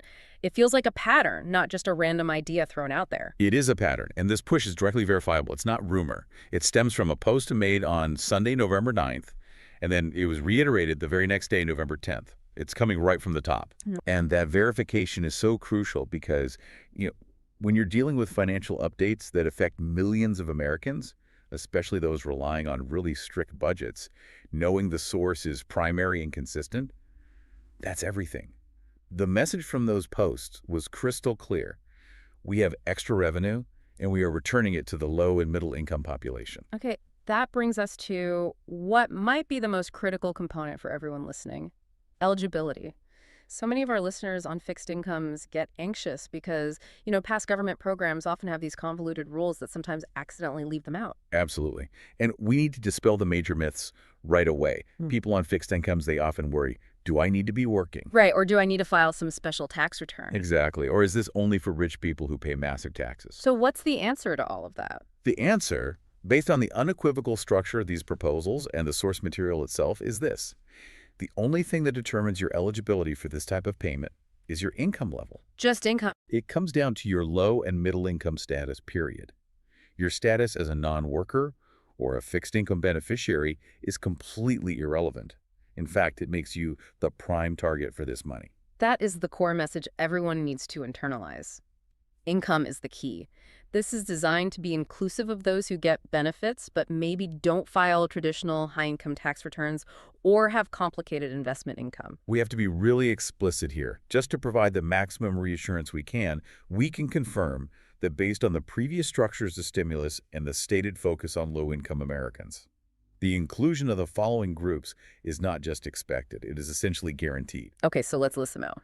We are talking about all Social Security beneficiaries. That includes retirement and survivors. We're talking about SSDI recipients who rely on disability benefits. And SSI. SSI recipients, absolutely. They represent the most vulnerable, lowest income demographic. Also, VA benefits recipients, including veterans getting disability or a pension, and Railroad Retirement Board, or RRB, beneficiaries. So basically, whether you're a senior living on your retirement benefits, a person with a disability, low income, or even no income outside of these federal programs, you are firmly within the demographic this payment is designed to reach. The source material is so powerful on this point. It directly confronts that anxiety about being excluded. The quote is, "There's no reason that you wouldn't be included." That's pretty definitive. It is. In fact, the statements reinforce that these fixed income groups would absolutely be included. You will not be excluded simply because your income comes from federal benefits rather than a paycheck from a job. Okay, so now let's talk numbers. If eligibility hinges on income, where is the line drawn? What are the tentative numbers that define low and middle income and exclude the high-income people the president explicitly mentioned? So the president did provide some specific, though. Their preliminary thresholds. For individuals, if your income goes over $75,000 a year, you may not be eligible. And For married couples who file their taxes jointly, that cutoff may be $150,000 a year. That's a pretty critical line in the sand. But I have to challenge this just a little bit. How exactly do they calculate the income for someone who only gets, say, $1,000 a month in SSI? They don't file complicated tax returns? No, they don't. So are they looking at adjusted gross income, AGI, or just total taxable income? What's the metric? That question goes right to the heart of the technical challenge here. And it is one of the current major unknowns we're definitely going to delve into later. For people who file tax returns, yes, AGI has historically been the benchmark. Right. But for the vast majority of fixed income beneficiaries, especially those getting SSI or just low Social Security, they often file simple returns or they're non-filers. The government has mechanisms based on SSA and VA records to confirm their income is below the threshold without needing a complex tax return. So essentially, if you only receive fixed benefits, your income is almost certainly safe. Almost certainly. That's the idea. And that should provide significant comfort. If your income falls below those thresholds, the likelihood of you being eligible is nearly 100%. That's huge. Absolutely. I mean, the scope and scale here are massive. If we use those 75K and 150K thresholds, we are talking about covering well over 80% of the population. This is fundamentally designed as a broad financial measure. It's aimed at creating economic stability for the majority of American households. So the immediate, firm takeaway for our fixed income audience is positive. Your benefit status, SS, SSDI, SSI, or VA, it doesn't disqualify you. No. Your income is what qualifies you, and if you are living on federal benefits, you are very likely the exact target. Precisely. And now that we've covered the who, let's explore where this money's actually coming from, because the funding mechanism is, I think, the most politically interesting part of this whole proposal. The clip from the president gives us a direct answer on that, and it shifts the focus away from traditional stimulus. He says very explicitly, we have a lot of money from tariffs. Right. And this framing is crucial. We need to unpack the economics of tariffs for just a moment. Tariffs they're essentially taxes or fees that are imposed on imported goods and services. Right. So when the government puts high tariffs on, say, foreign steel or solar panels or other manufactured goods, they do two things. One, they make the foreign goods more expensive, which encourages consumers and businesses to buy American. And two, they generate significant revenue for the government. So, and this is a key point, this is not deficit spending, this is not money being borrowed or just printed, it's revenue that's already been collected at the border. Exactly. This is key. It's not being presented as traditional economic stimulus that's funded by debt. It's framed as the government taking revenue that was generated through these specific protective trade policies and then returning it to the citizens. So by calling it a dividend or a profit share, the main architect is changing the political perception. Completely. It's not emergency relief or welfare anymore. It's shared national prosperity. That is highly strategic. It completely changes the political flavor of the whole thing. It moves it from being an expense something that requires cutting other budgets, to being a distribution of a surplus that was generated by a successful trade policy. Interesting. And if we look at the broader economic insight, the president links this revenue stream to protecting domestic businesses. He cited the chip manufacturing industry as a prime example of bringing those businesses back home. So the argument is that tariffs create a financial moat, which leads to jobs and revenue. Right. And the people who bore the cost of those slightly higher prices on imports should get a share of the revenue that results from it. So the argument goes that citizens supported this policy by maybe paying a little bit more for some goods because of the tariffs, and now the government is sharing the collected revenue back with those citizens to boost stability and offset inflation. That is the policy connection, precisely. It clarifies that this is not a traditional permanent Social Security increase or some long-term entitlement adjustment. It's a one-time or maybe a recurring dividend that comes from specific protective trade policies. It's a mechanism for profit sharing. Yes. Generated by the government's protective economic strategy, shared directly with low and middle-income citizens. But I have to ask the obvious question. Why wouldn't they use that tariff revenue to, say, pay down the national debt or shore up the Social Security trust funds? Well, that is the perpetual debate in fiscal policy, isn't it? While, yes, paying down debt or shoring up entitlements is fiscally responsible, distributing it directly achieves a very different and much more immediate political and economic goal. Which is? Stimulating consumer spending and gaining direct political support. A check for $2,000 immediately impacts the economy through consumption. Sending that money back to the lowest income segment ensures that money is spent immediately, multiplying its effect on local economies. And politically. Politically, a check in your hand is worth far more than some fractional, abstract reduction in the national debt that you'll never actually feel. Okay, here is where the conversation turns to high anxiety. The timing.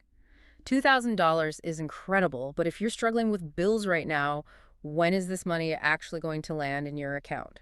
And the initial timing provided by the president in the clip was specific, but it caused widespread concern. He said, we're going to be issuing dividends later on, somewhere prior to, probably in the middle of next year, a little bit later than that. Middle of next year. So given today's date, we're talking about mid-2026. Correct. Mid-2026. That is over a year away. We have to address the community's immediate and, I think, justifiable reaction to that.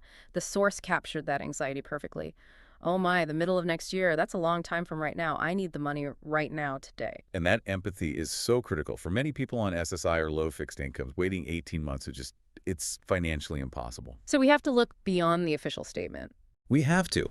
We have to examine the crucial mitigating factors, the political and economic catalysts that strongly suggest this money could arrive significantly sooner. Okay, what are these catalysts? What forces are strong enough to shift a massive government program schedule forward by several months? There are two dominant forces we really have to consider. The first and the most immediate is the political incentive structure, specifically the midterm elections. Ah. The source suggests that any time between now and November of next year, so November 2026, is the best chance to see this money arrive. That timing aligns perfectly with historical precedent, doesn't it? We have seen time and again that massive financial relief measures, whether they are direct checks or tax rebates, tend to coincide precisely with major national elections. It's a powerful accelerator for popular measures. It's a huge accelerator. The closer the payment is to the election, the higher the political impact.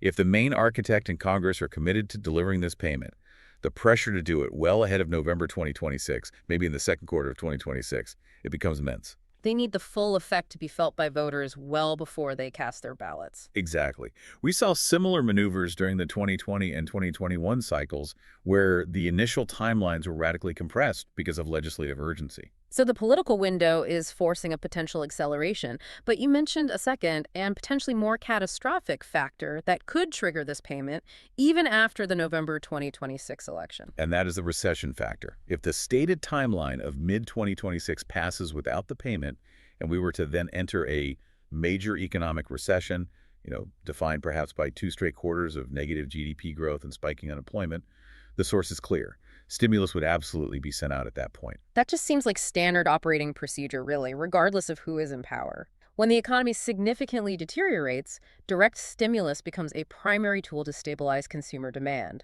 It is standard operating procedure, but what it does is it underscores the commitment to the payment concept itself. Whether it's motivated by political timing or economic necessity, the funds are earmarked, and the mechanism for distribution is being actively discussed. So if the economy starts to look bad, If economic indicators begin to sour, if consumer confidence plummets or unemployment rates tick up toward, say, 5 or 6%, expect Congress to move with far greater urgency than their stated mid-2026 schedule would suggest. so the listener really needs to manage two timelines in their head. The official slow-paced timeline of mid-2026 Right. or the politically incentivized timeline between now and November 2026. Right. Either way, the high probability of payment remains firmly within that window. It's prudent to hope for the earlier date, but plan for the official one. However, external catalysts, elections, and economic downturns, they have a history of overriding internal governmental projected schedules for rolling out complex financial programs. We should not dismiss the possibility of a faster timeline. Okay, so we've nailed down the amount, the eligibility, and the general timeline. Now for the reality check. As we transition to the logistics, we have to emphasize that while the concept is clear, a $2,000 dividend based on income, the intricate details of how it's executed are still pretty vague. This is the necessary warning. It really is. While the headlines are exciting, acting on incomplete information can be detrimental, especially for vulnerable fixed-income populations.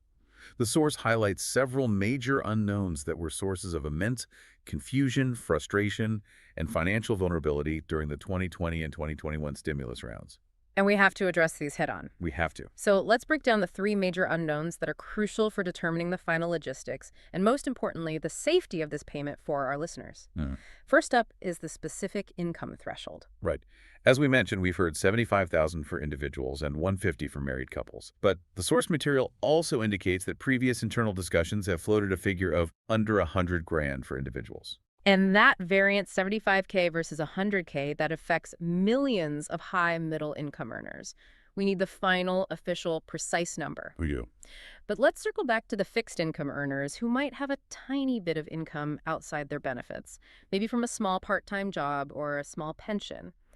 How will the government make sure those incomes are calculated accurately without forcing them to suddenly file complex forms? Historically, for these kinds of relief payments, the government uses the most recent information they have available from either the IRS, for those who filed, or the Social Security Administration's master beneficiary record and the VA's records.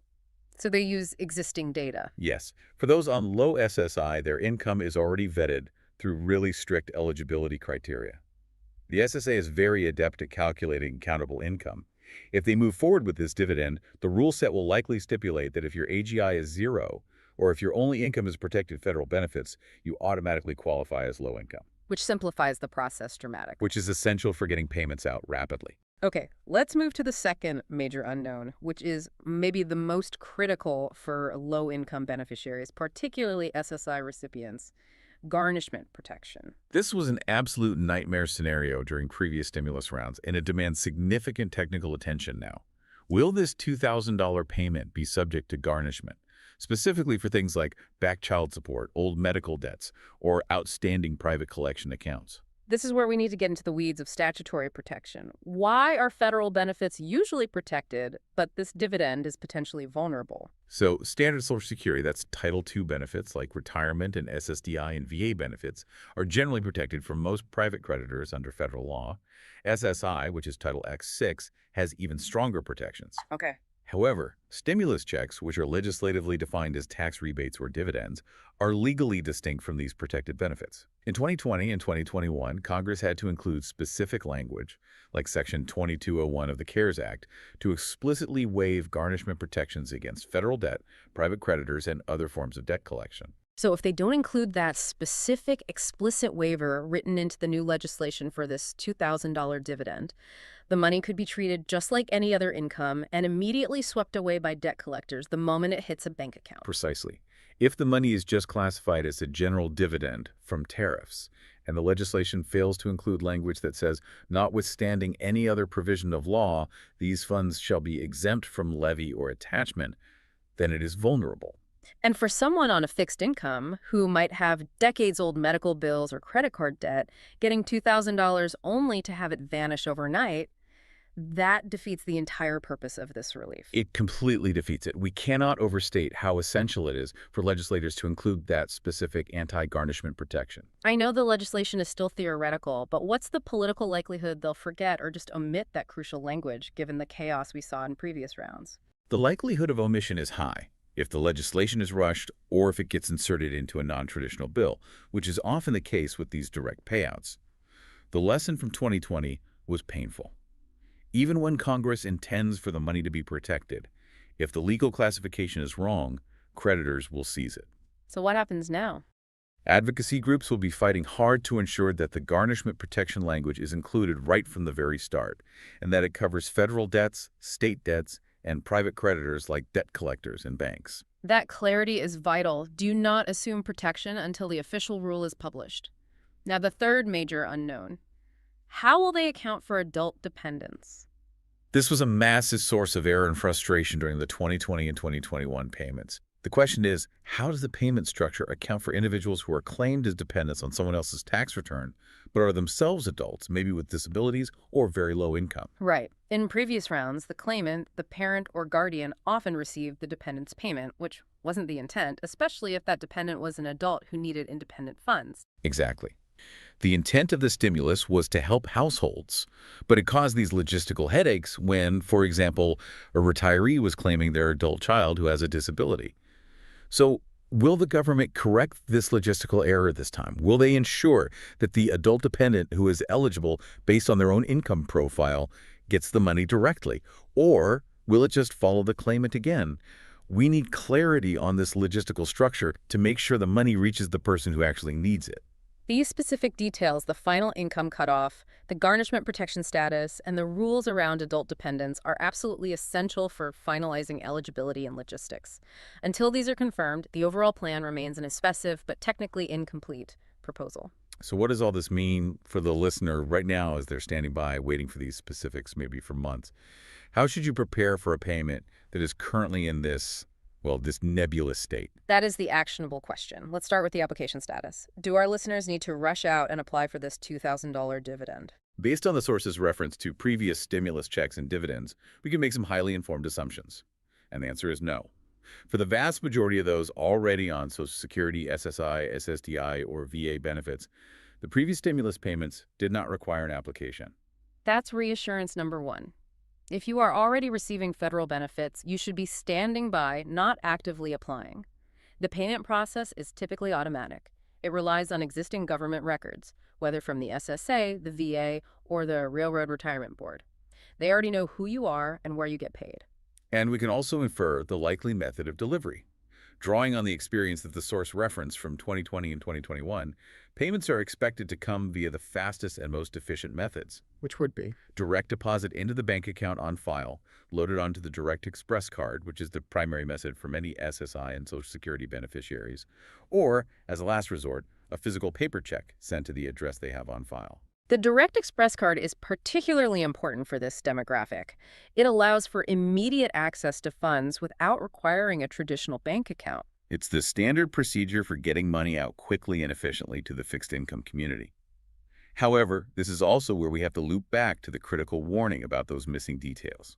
The lack of concrete official rules on taxation and especially garnishment is the weak spot here. It is the gaping hole. The only advice we can give based on the current body of information is to prepare for the best, but protect yourself against the worst. Until an official rule is published confirming that this specific $2,000 payment is protected from debt collection, recipients with outstanding debt should consider their options, maybe even consulting a financial advocate about temporary measures to protect incoming funds. And this lack of concrete detail, coupled with the high anxiety about the money, is just a breeding ground for scams. We have to stress vigilance, especially for our seniors and low-income community who are so often targeted by financial predators. This is perhaps the most important proactive step you can take right now. Anticipating and avoiding scams is non-negotiable. You must only trust official letters mailed directly to your home address or verified secure government websites like the My Social Security portal or the official VA site. Let's repeat this clearly and unequivocally. No legitimate government agency, not the SSA, not the VA, not the IRS, not the Treasury, will ever call you, text you, email you, or message you on social media asking for personal information, asking for your account numbers, or demanding money in relation to this payment. Never. If someone contacts you claiming they need a fee or your bank details to release your $2,000 dividend, that is a scam. Every single time, hang up the phone immediately. The process for existing beneficiaries is automatic. If you get a call asking you to pay $200 for processing your $2,000 check, you are about to lose $200. Report that suspicious contact to the FTC and just cease communication immediately. This level of skepticism is absolutely essential until the government releases the final official logistics and payment instructions. And if we connect this to the bigger picture, this proposal is happening at the same time as ongoing related conversations about the annual cost of living adjustment, the COLA, long-term Social Security reform, and just general inflation relief. So this isn't just about a single payment. It's part of a larger structural debate about government revenue sharing. Is this some kind of new philosophy? It definitely signals a shift. The economic reasoning is rooted in using tariffs to protect domestic interests and then circulating that revenue back into the consumer economy. This measure is positioned not as an increase in the core entitlement programs like Social Security or SSI, but as an economic dividend. It's a way to provide life-changing breathing room, help with immediate bills, and give financial support to the low-income segment without permanently adjusting the entitlement programs themselves. And if any states, following the federal lead, decide to offer additional state-level payments, which we've seen happen in past stimulus rounds, the federal income eligibility rules would likely become the foundational standard for those state programs as well. All right, the income threshold is what matters most universally. And this focus on income and the explicit commitment to include beneficiaries like those on SSI and SSDI, it just reinforces the idea that this is specifically targeted relief for those who need financial assistance the most. We've covered a massive amount of technical and political ground today, navigating all this ambiguity so you can be prepared. We need to boil this down into the core, actionable takeaways for everyone listening. Let's do it. Let's quickly reinforce the four most important facts about this potential payment, acknowledging both the promise and the outstanding issues. First, the amount. We are discussing a potential $2,000 dividend or stimulus check, thousands of dollars, funded specifically by tariff revenue. The funds exist, the intent is there. Second, eligibility. It is based almost entirely on your income, with those floating thresholds around $75,000 for individuals and $150,000 for married couples. Crucially, recipients of Social Security, SSI, SSDI, and VA benefits are expected to be included and are the primary target demographic. Your benefit status does not disqualify you. Third, the architect. The president is the main architect of this plan and is consistently pushing this idea forward as a dividend, which gives it consistent political priority. And fourth, timing.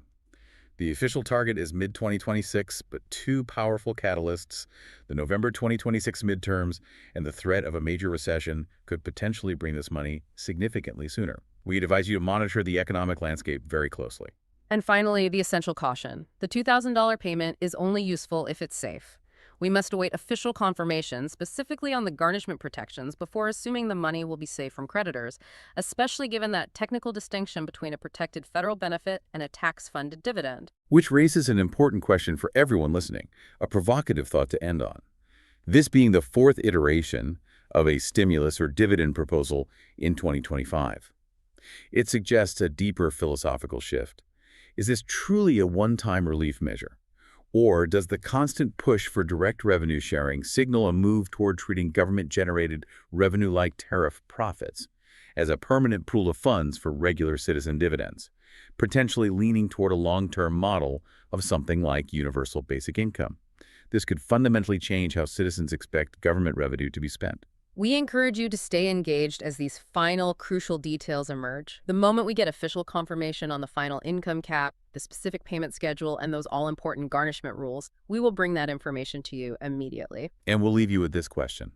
Given the necessity of financial relief right now, do you believe the political pressure or the economic pressure will be the stronger force in determining when this $2,000 actually arrives? We'll see you. If you're watching this, you know how precarious things feel right now.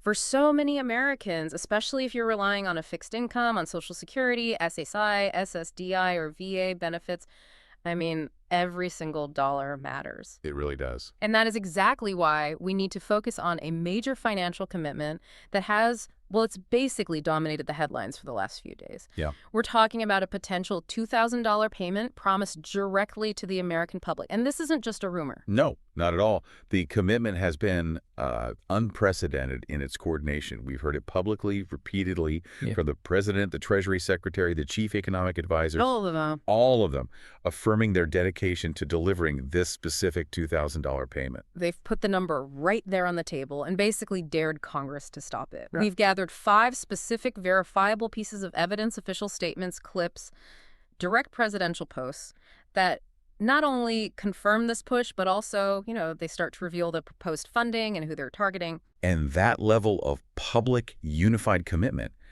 it dramatically increases the political stakes. For you, if your budget is already stretched thin, understanding the reality behind this promise is it's crucial. When the entire economic team publicly says this money is coming, it generates hope. Right. And the administration will face, an intense political backlash if they fail to deliver. So our mission today is to cut through the noise and really analyze the fiscal and political viability of this payment. Welcome back to the Deep Dive. Our listener today, and really a huge part of our audience, is focused squarely on financial stability. The ability to pay the rent, cover medical costs, just maintain dignity in retirement. So when a figure like $2,000 is thrown out there by the White House, it stops being some political talking point, and it starts being a lifeline. Today, we are focusing purely on this recent, highly concentrated commitment from the administration. And the goal here is precision. Okay. We're not interested in the hypotheticals of if the government might send money. We are analyzing the specific, recent evidence that proves the administration's active, serious intent to legislate this payment into existence, and to do it now. It moves the whole conversation from speculation to logistics. We're looking for the concrete data points. And the first point of discussion has to be a language itself, because it tells us so much about the policy's intent. Absolutely. When you have multiple high-ranking individuals echoing the exact same commitment and using the same unique terminology dividend, it signals a strong, coordinated strategy. We really need to examine that distinction before we even look at the evidence for the funding. Okay, so let's start there. The president has been, I'd say, meticulous about his language. He refers to this as a $2,000 stimulus check or dividend payment. Right. But then he specifies the preferred mechanism, stating he wants at least $2,000 in the form of a dividend to everybody except high-income people. That shift in terminology feels very, very deliberate. It is. It is the heart of the administration's fiscal narrative for this payment. A traditional stimulus check is, it's generally understood to be deficit spending.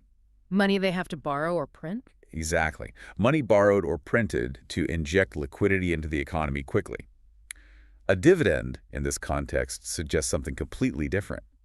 It suggests a distribution of accrued, existing government revenue, which is typically linked to a specific source of income. Which, in this case, they're saying is tariffs. In this case, it's tariffs. So by framing it as a dividend, what they're really trying to do is preemptively neutralize that criticism that this is just adding to the national debt. Is that right? Precisely. It attempts to reframe the payment as a financial return to citizens from money already collected through trade duties. And that has massive political utility.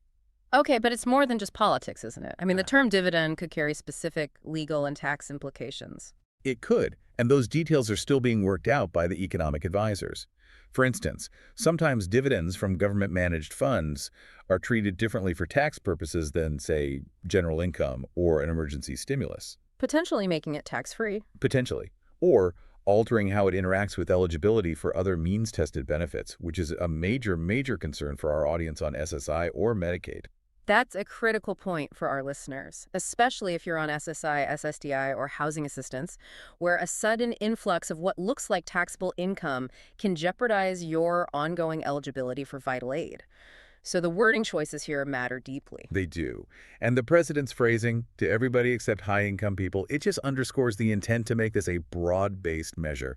It's aimed squarely at middle-class, working, and fixed-income Americans. It defines the goal by exclusion, promising universality up to a certain point. Exactly. But we have to anchor this discussion back to reality. This is not yet money in the bank. Absolutely not. As the administration's chief economic advisor, Kevin Hassett, he explicitly confirmed this.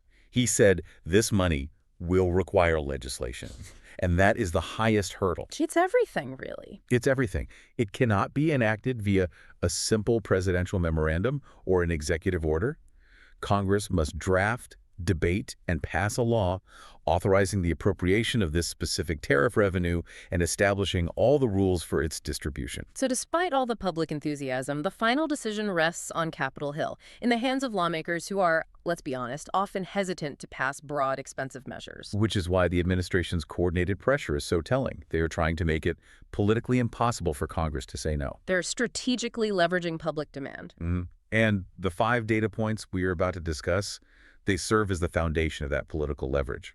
They're committing the administration so deeply that failure to deliver would just be politically disastrous. This is where the political messaging meets the policy planning. The administration hasn't just mentioned this idea in passing.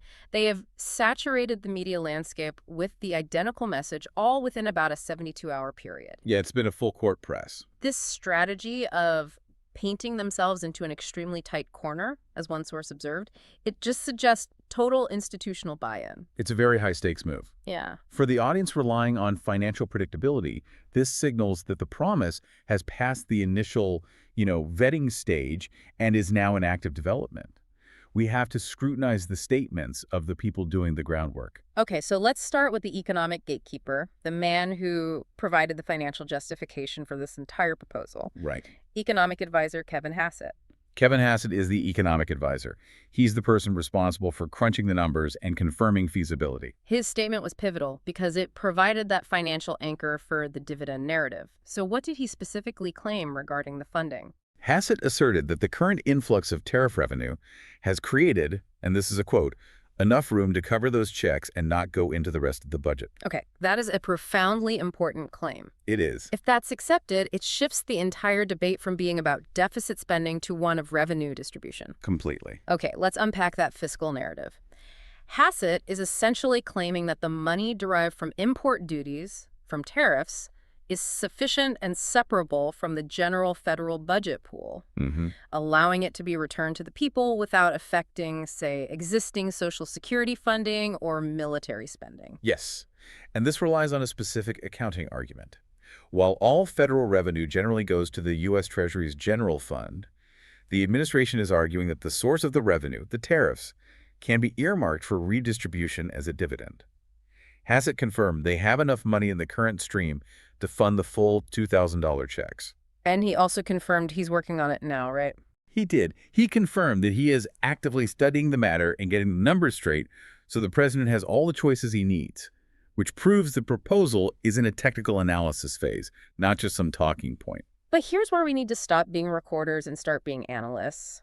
Our sources noted a significant internal contradiction. While Hassett claims the funding works, there was an internal note suggesting that the numbers that we're calculating on a year-over-year basis, it doesn't really make sense. So what does that contradiction tell us? Is this tariff funding a sound economic solution, or is it just a political justification? That internal tension is the most fascinating part of the data. Look, tariff revenue is inherently volatile. Of course. It fluctuates based on global trade volumes, trade war dynamics, specific tariff rates. To rely on it for a massive fixed one-time payment of $2,000 per person is, well, it's fiscally questionable over the long term or even year to year. So the internal skepticism makes sense. It does.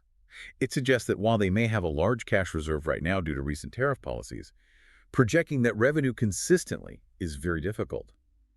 Therefore, Hassett's public statement is arguably more of a political assurance, saying we found the money, don't worry about the debt, than a pure reflection of long-term fiscal stability. Yeah. So the political fact is that the chief economic advisor has given the green light, regardless of the, the nuanced economic reality.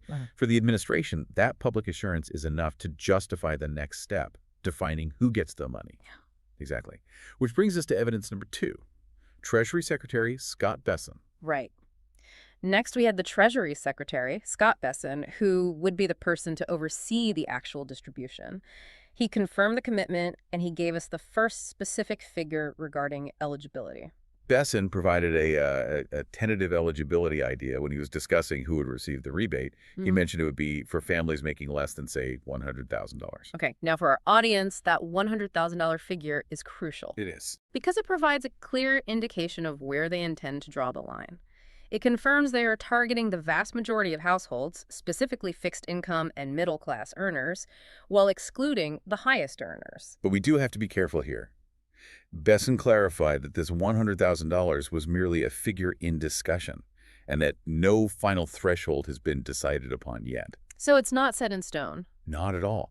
Previous stimulus checks have used varying thresholds, sometimes based on adjusted gross income, sometimes on modified AGI, and they often phase out the benefit above that line rather than just cutting it off abruptly. Right, a gradual reduction. Exactly.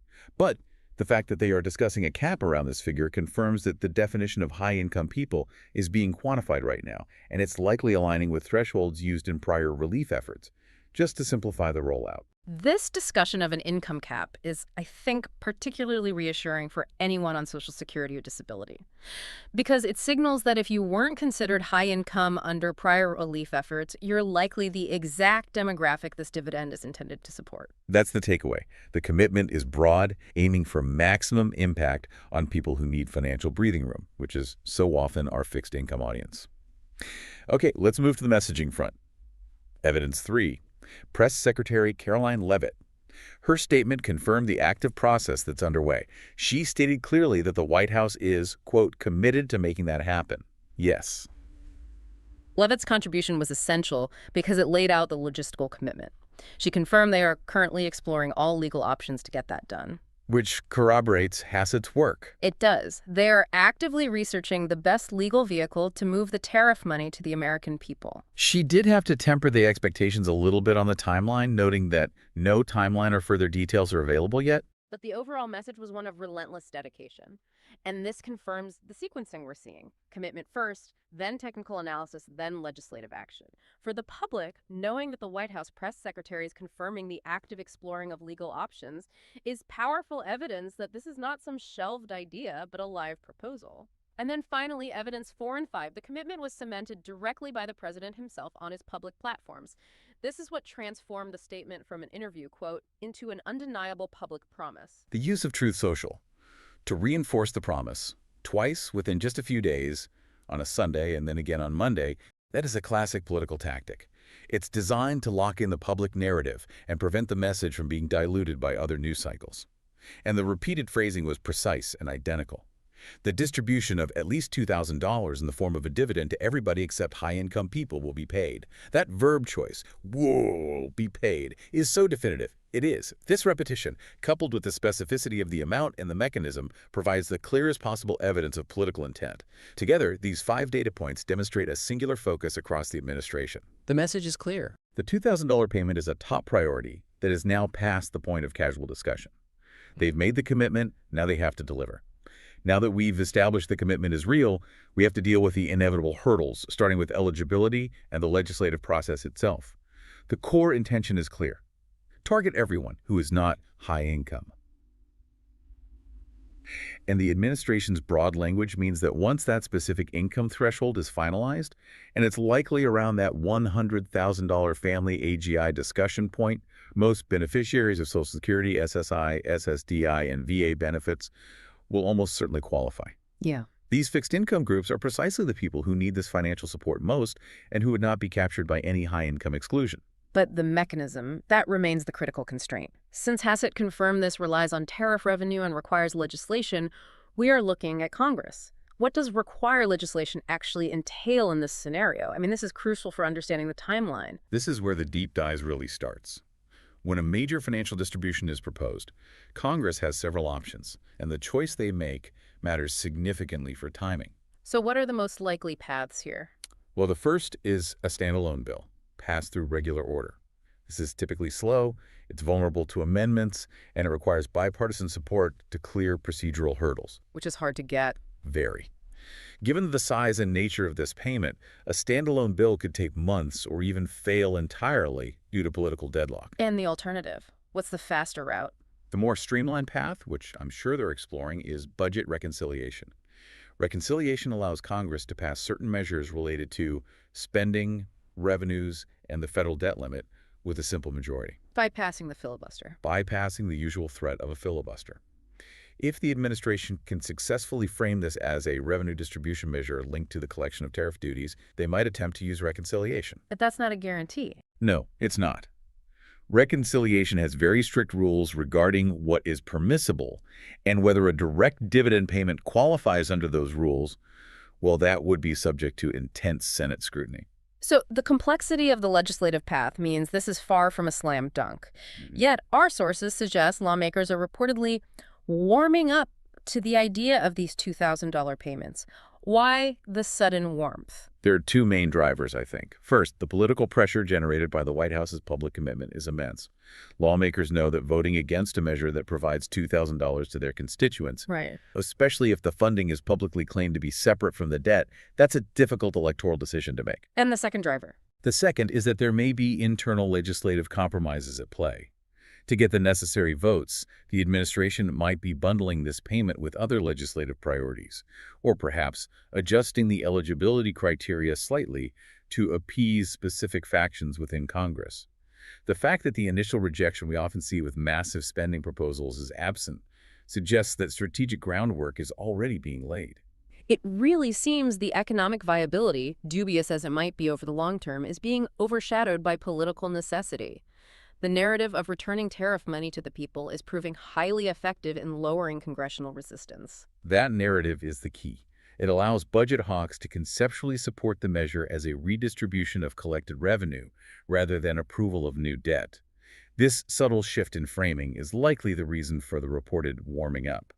The speed at which this moves now depends entirely on the legal team's success in defining a legislative vehicle, like a reconciliation bill, that can pass quickly. Okay, let's transition to the practical implications. This is where this deep dive becomes most relevant for our audience. What does this strong commitment mean for the likelihood of the money actually arriving? And critically, how will it affect existing benefits? The repeated public commitment is a massive factor. They are in a high-risk situation. If the administration, after the president posted this twice, and his top 3 financial officials confirmed it, if they failed to deliver, the resulting political blowback would be catastrophic. So that risk works in the listener's favor. In a way, yes. That inherent risk actually serves as a guarantor for you, the listener. The internal motivation to succeed is now maximized. Let's dive deeper into the financial complexities, specifically Hassett's tariff funding claim. If the money is coming from tariffs, does that genuinely make it fiscally sound? This is where we have to maintain that critical distance. Hassett's assertion that the revenue exists and will not require digging into the existing federal budget is the administration's public line. However, that contradiction we noted in the sources, the year-over-year accounting challenge, it suggests that this funding source may not be sustainable or stable.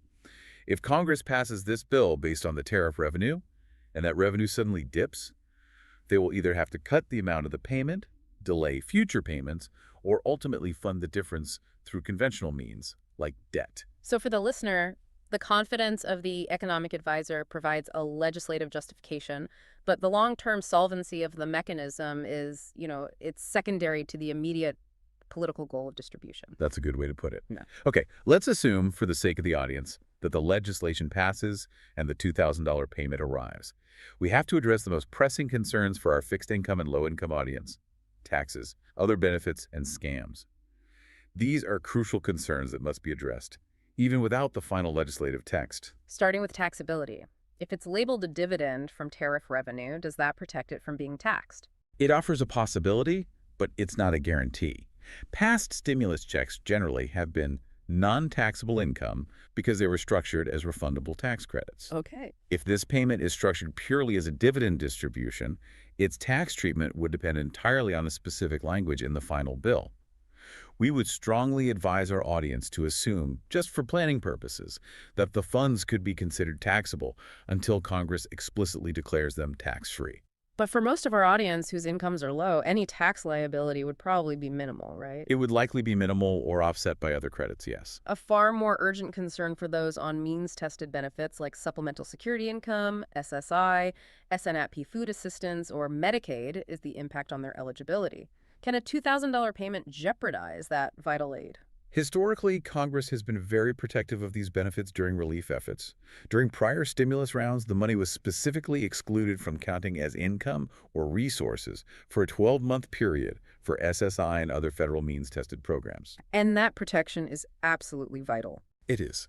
If Congress fails to include this exemption in the new legislation, a $2,000 lump sum could push an SSI recipient over the $2,000 asset limit, causing them to lose benefits. Given the political focus on low-income Americans, we expect and frankly advocate for Congress to include these explicit protections to safeguard eligibility for ongoing benefits. And what about garnishment? Can debt collectors or outstanding judgments seize this money upon arrival? This is another area where the final legislation must be explicit. For the payment to be safe, the bill needs to include garnishment protection, declaring the funds exempt from legal processes that would attach them to satisfied debts. We've seen that protection before. We have, but listeners must monitor the final bill. If you are concerned, you should deposit the money into a protected account as quickly as possible. And finally, let's address the inevitable dark side of financial news scams.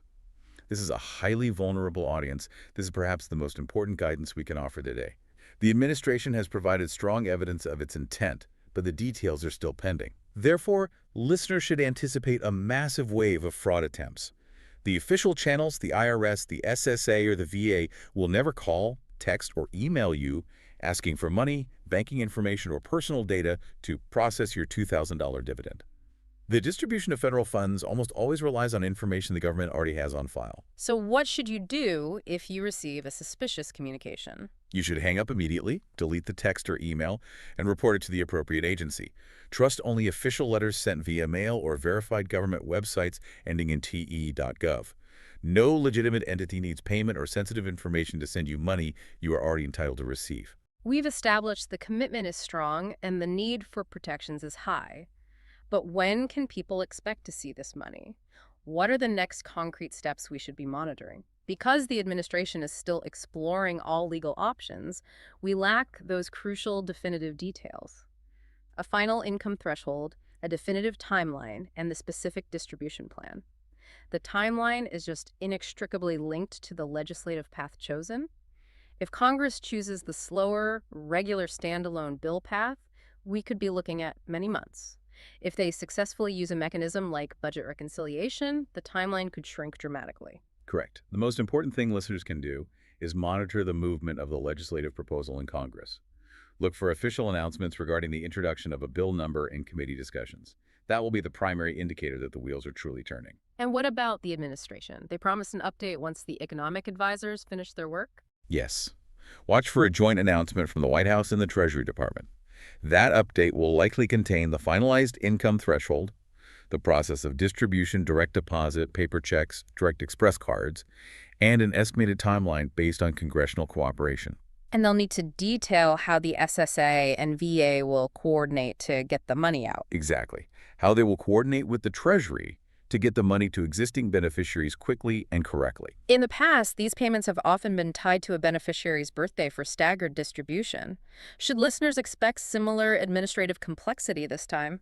Likely, yes. The distribution will leverage existing infrastructure. For current Social Security and SSI recipients, the Treasury will rely on the payment files maintained by the Social Security Administration. If the payment is a one-time event, they will likely adopt a staggered schedule based on either the benefit received, so SSI first, then Social Security, or the recipient's birth date, as a means of managing the massive volume of payments and ensuring the system doesn't overload. So the best preparatory step is just to make sure your info is up to date. Maintaining up-to-date information in the My Social Security portal is the best preparatory step you can take right now. So the guidance remains. Manage expectations. Understand the commitment is genuine, but action is still pending. And prioritize safety against scams above all else. Exactly. The commitment is a political reality. The delivery is a legislative logistic. Do not plan your budget around receiving this money immediately, but recognize that the likelihood of passage is extremely high given the political pressure the administration has created for itself. Wait for the concrete legislative text before making any financial decisions based on this proposed dividend. This has been a crucial deep dive into a promise that could provide significant financial breathing room for millions of Americans, especially those who rely on fixed incomes and struggle against rising costs. Let's summarize the key takeaways. The evidence for the $2,000 payment is undeniable.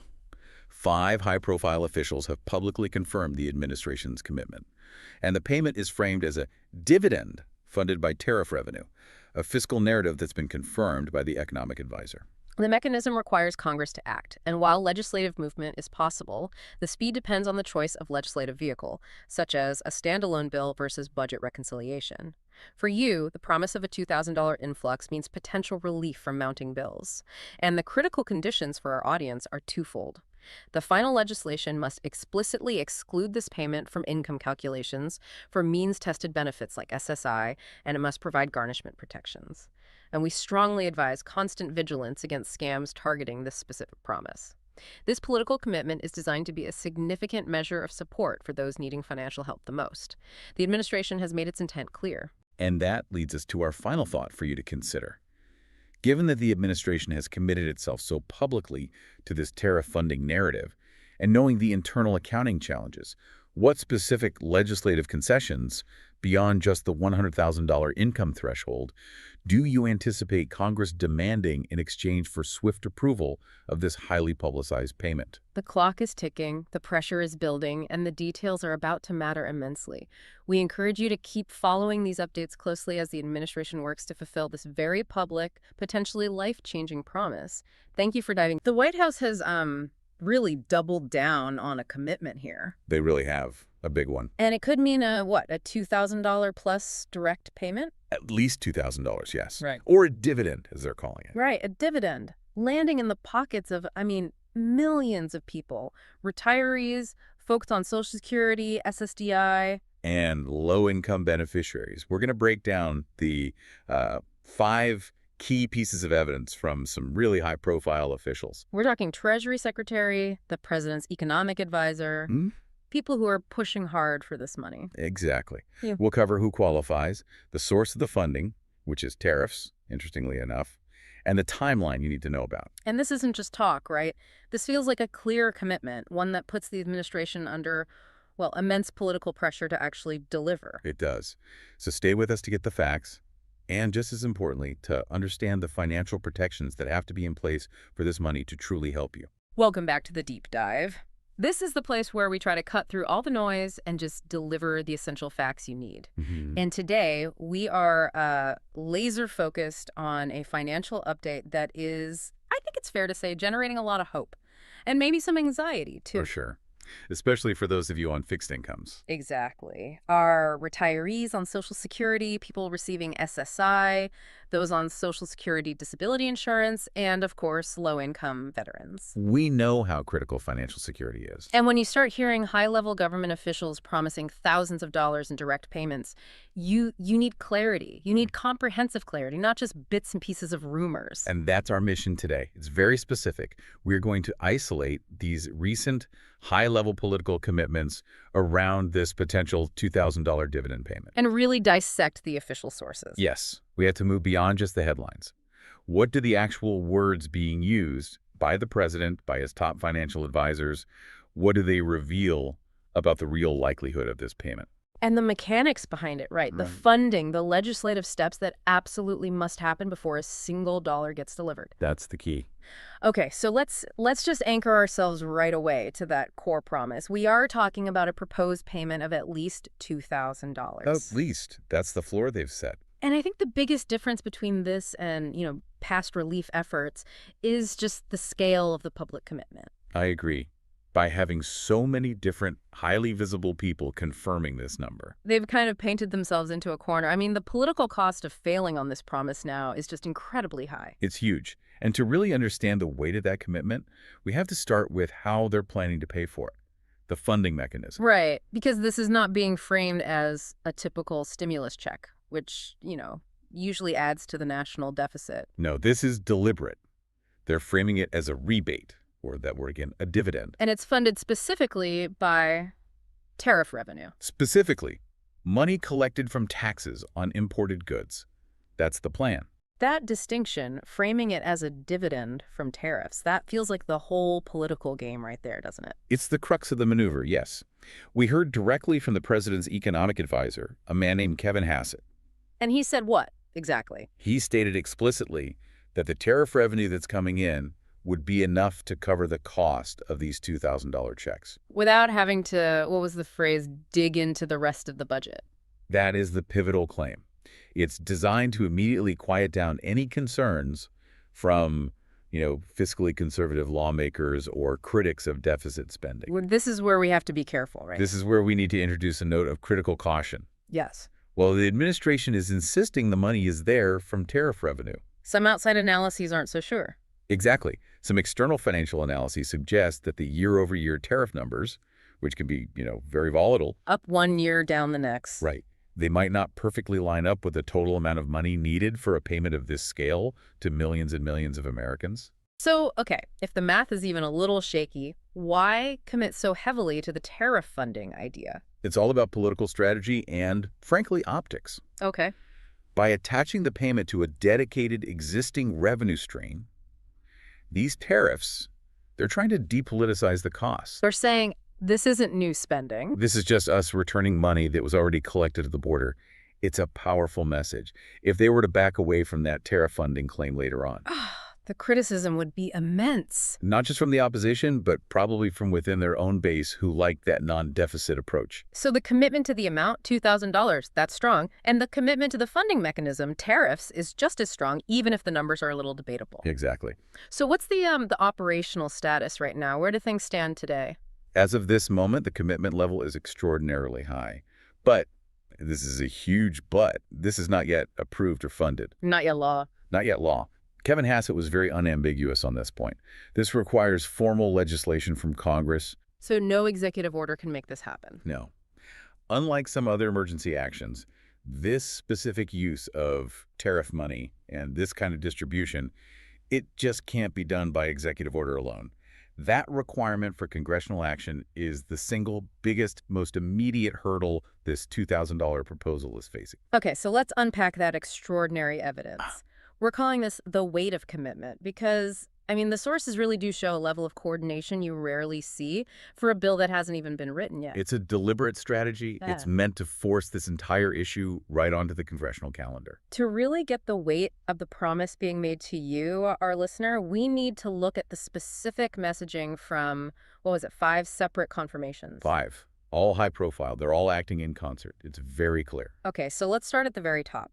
The 2 public presidential statements we found in the source material. Okay, so the first statement, which came out on a Sunday, that was the original announcement that really kicked this all off. What was the quote? The quote we saw was, at least $2,000 in the form of a dividend to everybody except high-income people will be paid. So right from the jump, it establishes the dollar figure and the main exclusion? Immediately.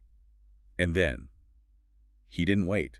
The president quickly followed up to double down on that promise. How quickly? The very next day, on Monday, there was explicit reinforcement of that $2,000 payment amount. Wow, so that's tactical. Oh, it's very tactical. The speed of that repetition prevents the promise from just being dismissed as, a passing comment or maybe a misstatement. It signals this is an official priority. Exactly. It shows the proposal has been vetted internally and is now front and center for the administration. You said earlier that the word dividend is crucial. Let's dig into that a little deeper. Why is dividend so different from, say, stimulus check? The semantics are absolutely key for the legislative path this has to take. Yeah. A stimulus check, like we saw during the pandemic relief efforts. CARES Act and all that. Right. That usually implies an advanced refundable tax credit or a direct appropriation. It's meant to counteract an economic slowdown. A dividend, in the way they're using it here, it signals a distribution or a return of collected public funds. The tariff money? Specifically, the tariff revenue. So it's an attempt to legally and politically classify the payment as a redistribution of existing federal income, not as new spending. And that changes everything in how the Treasury Department has to account for it. And that initial exclusion, high-income people, is also a big deal right from the start. A very big deal. By setting that exclusion criteria up front, the administration is clearly communicating that this is targeted relief. It's not for everyone. No. It implies immediate high-priority support for the low-income sector, which of course includes our fixed income audience, Social Security, SSI, disability beneficiaries. It positions the whole thing as a mechanism for financial equity, not just some broad cash handout. So, okay, the president sets the promise and the tone. Now, who are the three officials who have come out and confirmed the active pursuit of this payment? We can start with Kevin Hassett, the economic advisor. His statements were all about the feasibility, the numbers. Right. His key quote was that he is actively studying the matter and getting the numbers straight. What does that specific phrasing tell us about where they are in the process? It tells us they're in that crucial phase of final cost analysis and coordination. They're moving from a general idea to the nitty-gritty implementation details. It's like calculating the exact total cost. And confirming that tariff revenue stream. His confirmation that there is enough money from tariffs to pay for the $2,000 checks without touching the main budget, that's the administration's primary shield against deficit critics. And Hassett also gave us the first real, tangible clue about eligibility, didn't he? He did. He brought up the discussion of a $100,000 income threshold for families. $100,000. Now, he was careful. He said this figure is in discussion and it's not finalized.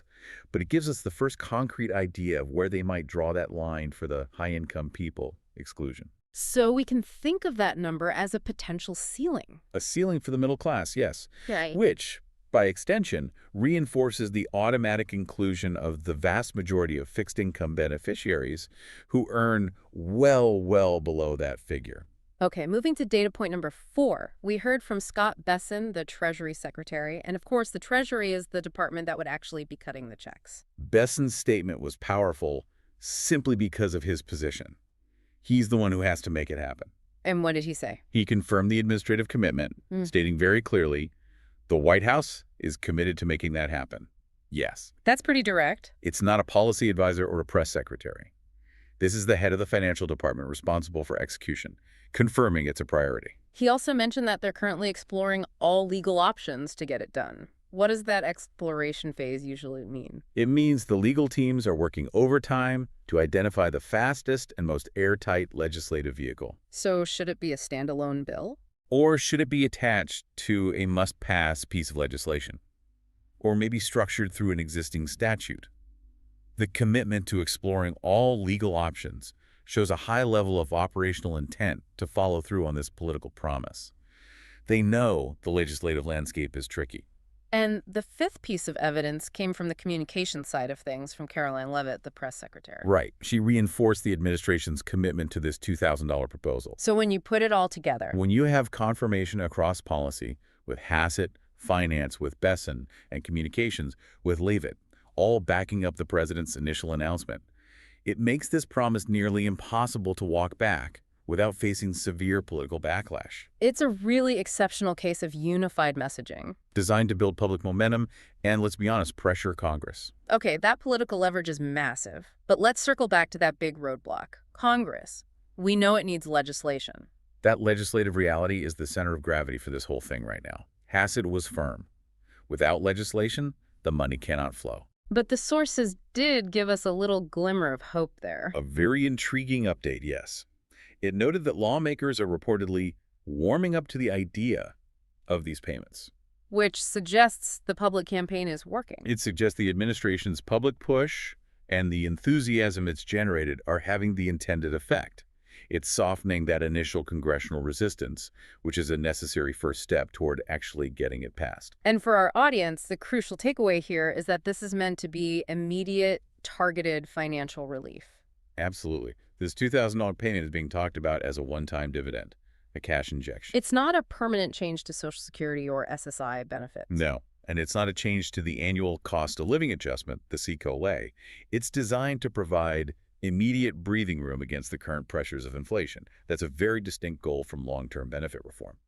All right, let's get to the question that is on everyone's mind, the most pressing one for millions of our listeners. Who specifically qualifies to receive this $2,000 check? This is where we have to shift from political commitment to the technical criteria.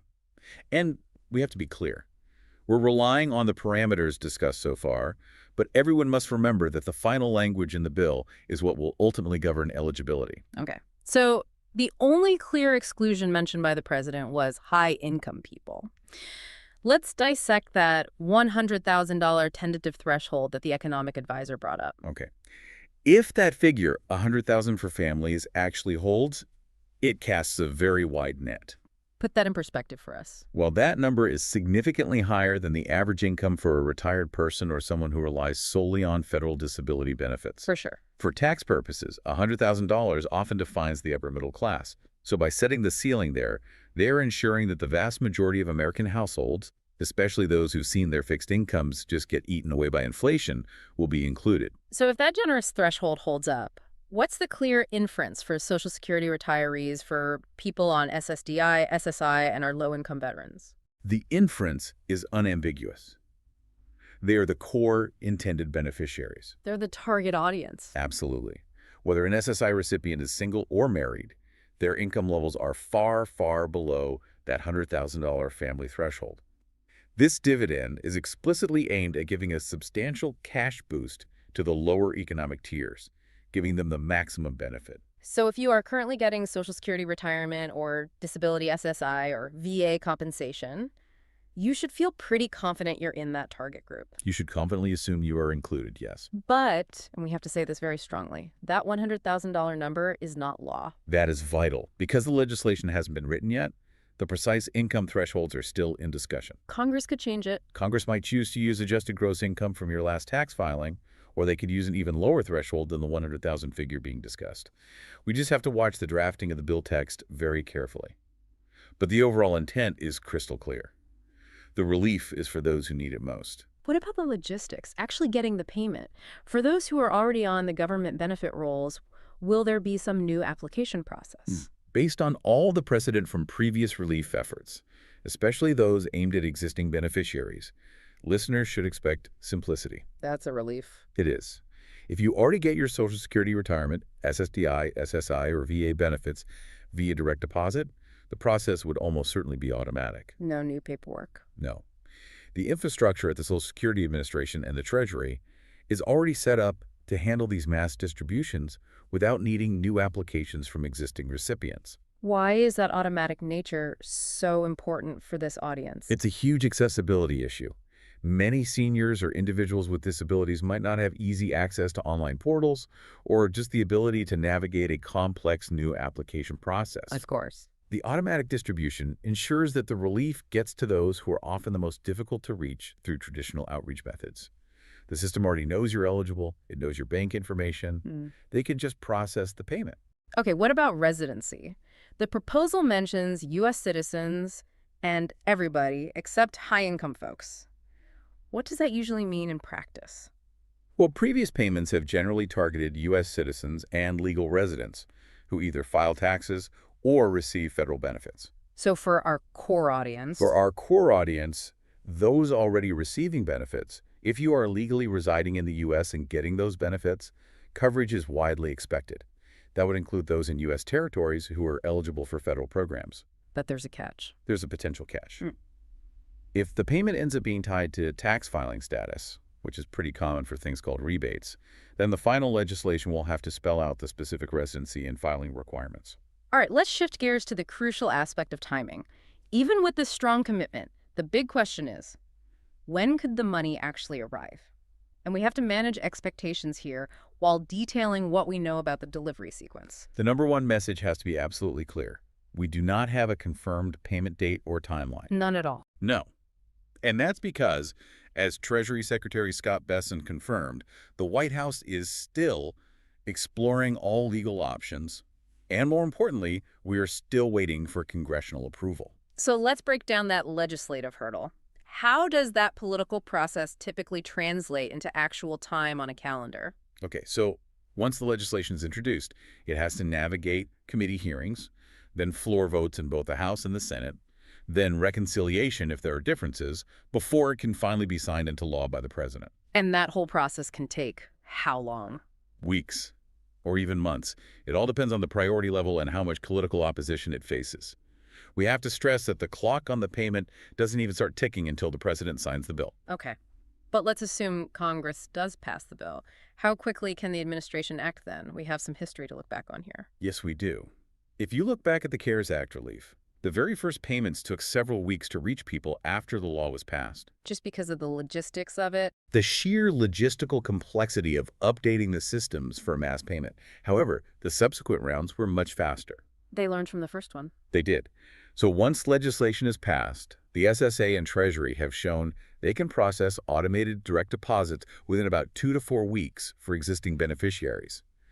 The critical time factor here is getting over that initial political and legislative hurdle. That's the biggest source of any delay.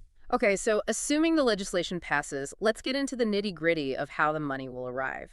Since the source doesn't specify the method for this particular payment, we have to rely on precedent. And we can confidently anticipate they'll use the 3 established channels that they've used for relief payments to Social Security and SSI recipients in the past. The primary channel, of course, being direct deposit. Correct. The vast majority of current beneficiaries get their payments via direct deposit. It's the fastest, it's the safest, and it's the most common method. If your current benefits arrive in your bank account, you should expect this dividend to follow the exact same path. What about the secondary methods? Still vital for those who don't have traditional banking. For those who rely on paper payments, they will receive paper checks. But we always have to note, this method is slower. Because of the mail. Because of postal processing and delivery times. And critically, for many SSI recipients and others who use federal benefit accounts, the money will likely be delivered to the Direct Express card. Which acts like a prepaid debit card. Exactly. It's a prepaid debit card for federal benefits. So making sure your Direct Express card is active and current is going to be essential for a smooth transaction. We touched on special cases earlier. Can we elaborate a bit on how, say, international recipients or those with representative payees might be affected? Sure. For international recipients of Social Security, the payments are usually processed through a foreign currency exchange, which can inherently add a lot of time, often several weeks compared to a domestic direct deposit. And for representative payees? If you have a representative payee, a person or an organization that's authorized to manage your benefits for you, the $2,000 payment would typically be routed to that payee's account or their Direct Express card, just like your regular monthly benefits are managed. But the final bill will have the last word. The final legislative text will confirm any exceptions, but the infrastructure for this is already standardized. Okay, let's say the payment is approved and someone thinks they've been missed. They experience a delay. What's the protocol? They shouldn't be listening to rumors from their neighbors. Absolutely not. The first and the most reliable signal will be an official letter from the Social Security Administration or the VA. In the mail. In the physical mail. The government is legally required to communicate the exact payment schedule and the expected time frame officially. So until you get that letter, you should not assume you've been missed. Is there a proactive step our listeners can take right now to prepare for a smooth, fast delivery? Yes. The single most effective thing you can do is log into or set up your My Social Security portal account at ssa.gov. That's right. Use this time to make sure your mailing address is correct, and most importantly, verify your direct deposit information. If you've changed banks in the last year, update it right now. A seamless delivery hinges entirely on the system having the correct destination on file for you. We've established the intent, the logistics. Now, I want to dedicate some real time to the true value of this $2,000 payment, and that means financial protections. This is the most critical segment for our fixed income audience. Because without these shields, the money that's intended for relief can just be instantly lost to debt. Or it could jeopardize vital health and housing benefits. A $2,000 lump sum is only helpful if it doesn't cause a negative consequence somewhere else in your financial life. We need explicit clarity on 4 major protection areas. Okay, let's start with taxability. Since we're dealing with a dividend, possibly funded by tariffs, not a traditional stimulus, what are the tax implications? This is a big unknown. Since the specific legislation isn't law yet, we cannot confirm whether the $2,000 will be taxable or tax-free. What's the precedent? Historically, stimulus checks were classified as non-taxable advanced tax credits, or rebates. But if this payment is structured as a true dividend or income supplement, it could theoretically be taxable. So what needs to be in the bill? It absolutely needs an explicit tax exemption clause in the final bill. If that clause is missing, it could force some low-income beneficiaries to file taxes just to report the income, even if they don't owe anything. The legislation must clearly state that the $2,000 is tax exempt. Next up, let's talk about our listeners who are working while receiving benefits, those on retirement or SSDI who have to follow annual earnings limits. Will this $2,000 payment count toward those limits? It's highly, highly unlikely to count toward annual income limits. Why not? Because the annual earnings limits apply to earned income from wages or self-employment.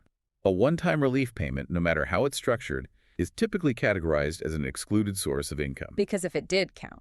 If it were counted as earned income, it would immediately disqualify many beneficiaries from their benefits, which would entirely defeat the purpose of the relief. We fully expect the legislation will include specific language to make sure the payment does not count toward those limits. Okay, now for the most complex, and I would say most dangerous area for low-income beneficiaries, benefit eligibility shields. And we need to be really clear about the difference between income limits and resource limits. This is vital, especially for anyone receiving Supplemental Security Income, or SSI, and by extension Medicaid and SNAP food stamps. While income is what you get each month, resources are what you possess, your savings, cash, assets. And what are the current resource limits for SSI? They are notoriously painfully low. $2,000 for an individual. The same amount as the payment. Exactly. And it's $3,000 for a couple. And this resource test is rigid. If a recipient's countable resources go over that limit for even one day of the month, they can lose their SSI eligibility. Which means they lose Medicaid, too. Immediately. The loss of Medicaid and other linked benefits is often the most catastrophic part. So if an SSI recipient gets a $2,000 lump sum payment, what's the immediate danger here? The danger is that if that $2,000 is deposited into their bank account and the final bill does not explicitly exclude it from the resource test, that person would suddenly have resources over the $2,000 limit. And they lose their benefits. They would immediately lose their SSI. This is why advocacy groups are fighting so hard to make sure the final bill includes a resource exclusion clause. Typically, that allows recipients to hold the money for several months, say 9 to 12 months, before it counts toward the resource limit. Without that specific protection, the intended relief could instantly destroy their access to essential medical and housing aid. So if you are on SSI, this is the #1 thing in the bill you have to watch for. What about Medicare premiums? Is there any risk there? Medicare premiums are governed by a different set of rules. They're generally based on your modified adjusted gross income, or MAGI, from your tax returns from 2 years prior. So this payment wouldn't affect it. Even if the $2,000 were somehow taxable, it's a one-time event that is highly unlikely to impact the MGI thresholds that trigger higher premiums. Oh. So for the vast majority of our listeners, the $2,000 will have no bearing on their current or future Medicare premiums. Okay, last one, and this is maybe the most immediate threat to the cash itself. Garnishment and debt protection. Is this $2,000 safe from creditors? This is arguably the most crucial financial protection that's needed. Without explicit statutory language granting garnishment protection, debt collectors could seize the funds. We saw this with the pandemic stimulus checks, right? Yes.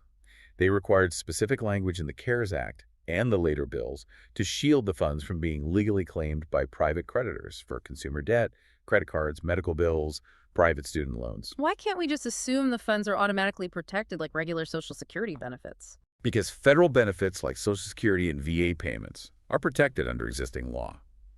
But a one-time dividend payment, especially one that's sourced from tariff revenue and not the traditional SSA trust fund, is legally a different animal. It's in a gray area. It's in a gray area.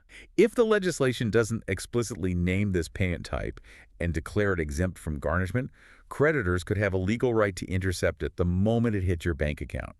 This protection is a non-negotiable advocacy point to make sure the relief actually reaches the people it's intended for. We've covered the whole financial landscape. Yeah. Now let's move to the practical, actionable advice every single listener should follow right now, starting with the immediate threat of scams. Yes.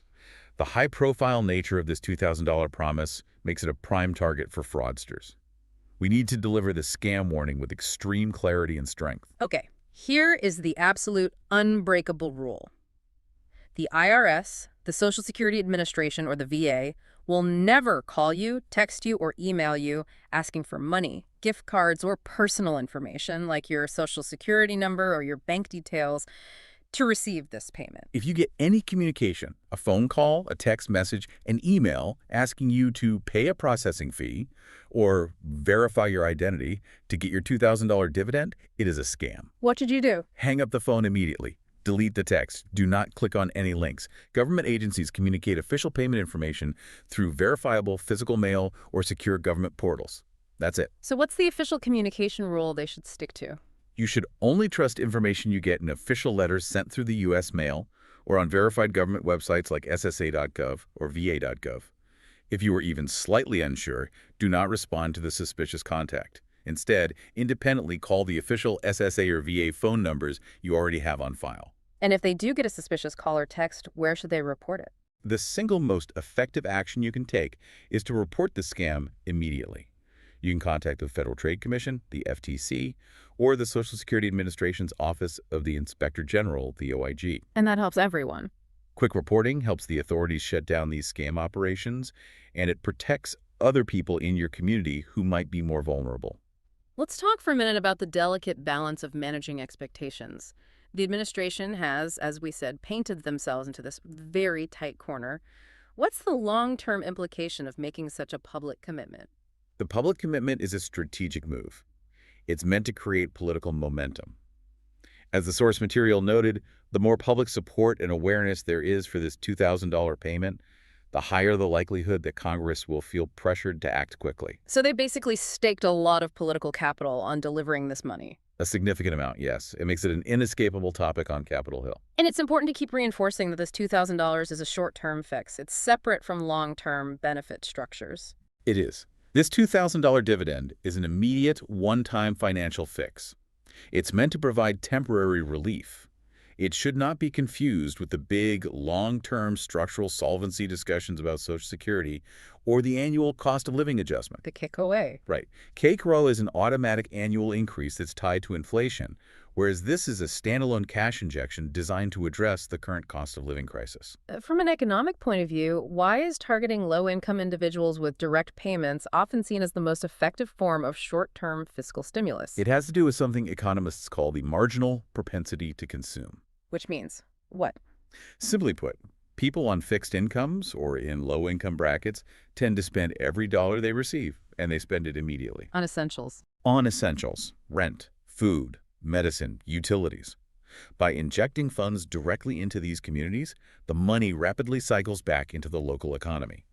It creates a faster, more effective ripple effect than payments that are targeted at high-income earners who might just save or invest the money.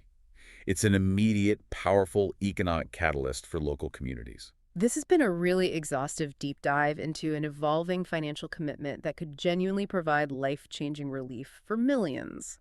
So let's summarize the absolutely essential facts one last time. Okay.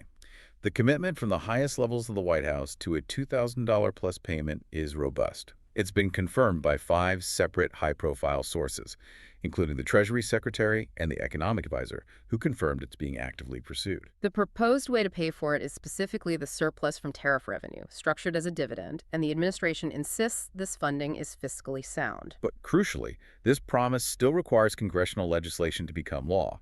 It is not approved yet, and the timing hinges completely on that legislative action. Eligibility is focusing clearly on non-high-income families, with discussions centering on a possible $100,000 threshold for families. And this means that retirees, SSDI, SSI recipients, and low-income veterans are the clear intended beneficiaries. And most importantly, for your financial protection, the final bill must include clauses guaranteeing it's tax-exempt, that it's excluded from SSI resource limits, and that it has garnishment protection from debt collectors. No action is needed from you yet, but please be vigilant against scams. So what does all this political pressure mean for you, the listener, right at this moment? It means the political cost of failure is enormous. This public commitment puts incredible, unprecedented pressure on Congress to deliver this payment. The next few weeks, as lawmakers get back to session and debate the legislative vehicles, will determine if this strong intent translates into actual law. And if this $2,000 can provide the dignity, the breathing room, and the relief that so many people are hoping for as they continue to face these rising costs, we want you to be the very first to know the moment there is a definitive legislative update, a payment date, or the final eligibility rules are set. Please subscribe right now and turn on your notifications so you never miss an official update from our deep dive team. And please share this deep dive with anyone else in your life, a family member, a friend, a neighbor who relies on these benefits and needs the factual clarity we tried to provide today. and leave your most pressing questions in the comments below. We really appreciate you trusting us to guide you through this complex, critical financial news. Stay safe, stay informed, and we will catch you next time for the Welcome to the Deep Dive.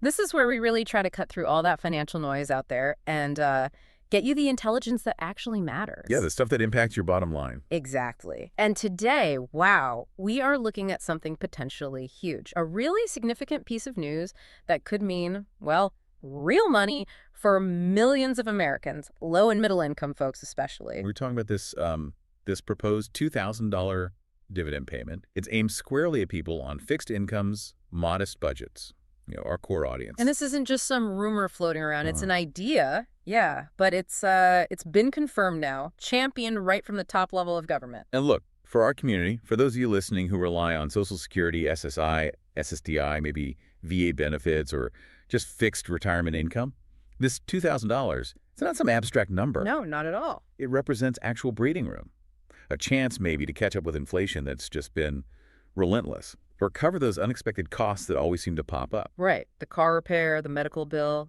Precisely.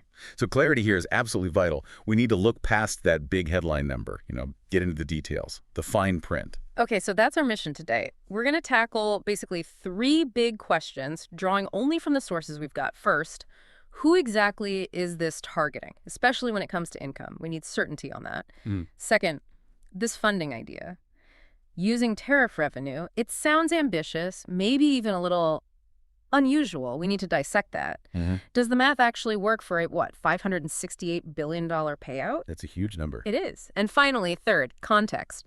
This is, the 4th time we've heard a promise like this recently? Right. We have to ask, realistically, what's the likelihood this actually happens? Is it real help on the way, or is it, just good political messaging? Yeah, it's a policy or promise. We'll be looking really closely at the specific statements, the exact words used, especially around eligibility.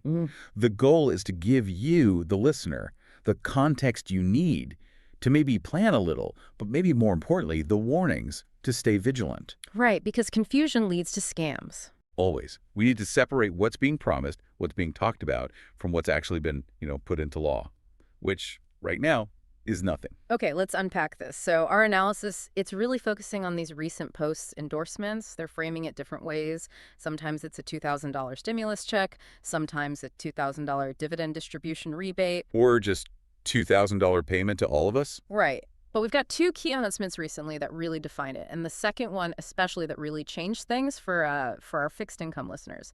Big time. Okay, first things first. Let's lock down the amount. The specific number being thrown around is $2,000, but often it's phrased as at least $2,000. Ah, okay. So potentially more, but $2,000 is the floor. That's the baseline, yeah. It's the minimum expectation that all the financial calculations, the $568 billion figure we mentioned, are based on. So $2,000 minimum. Got it. Now, the initial message about who gets this, it was pretty broad.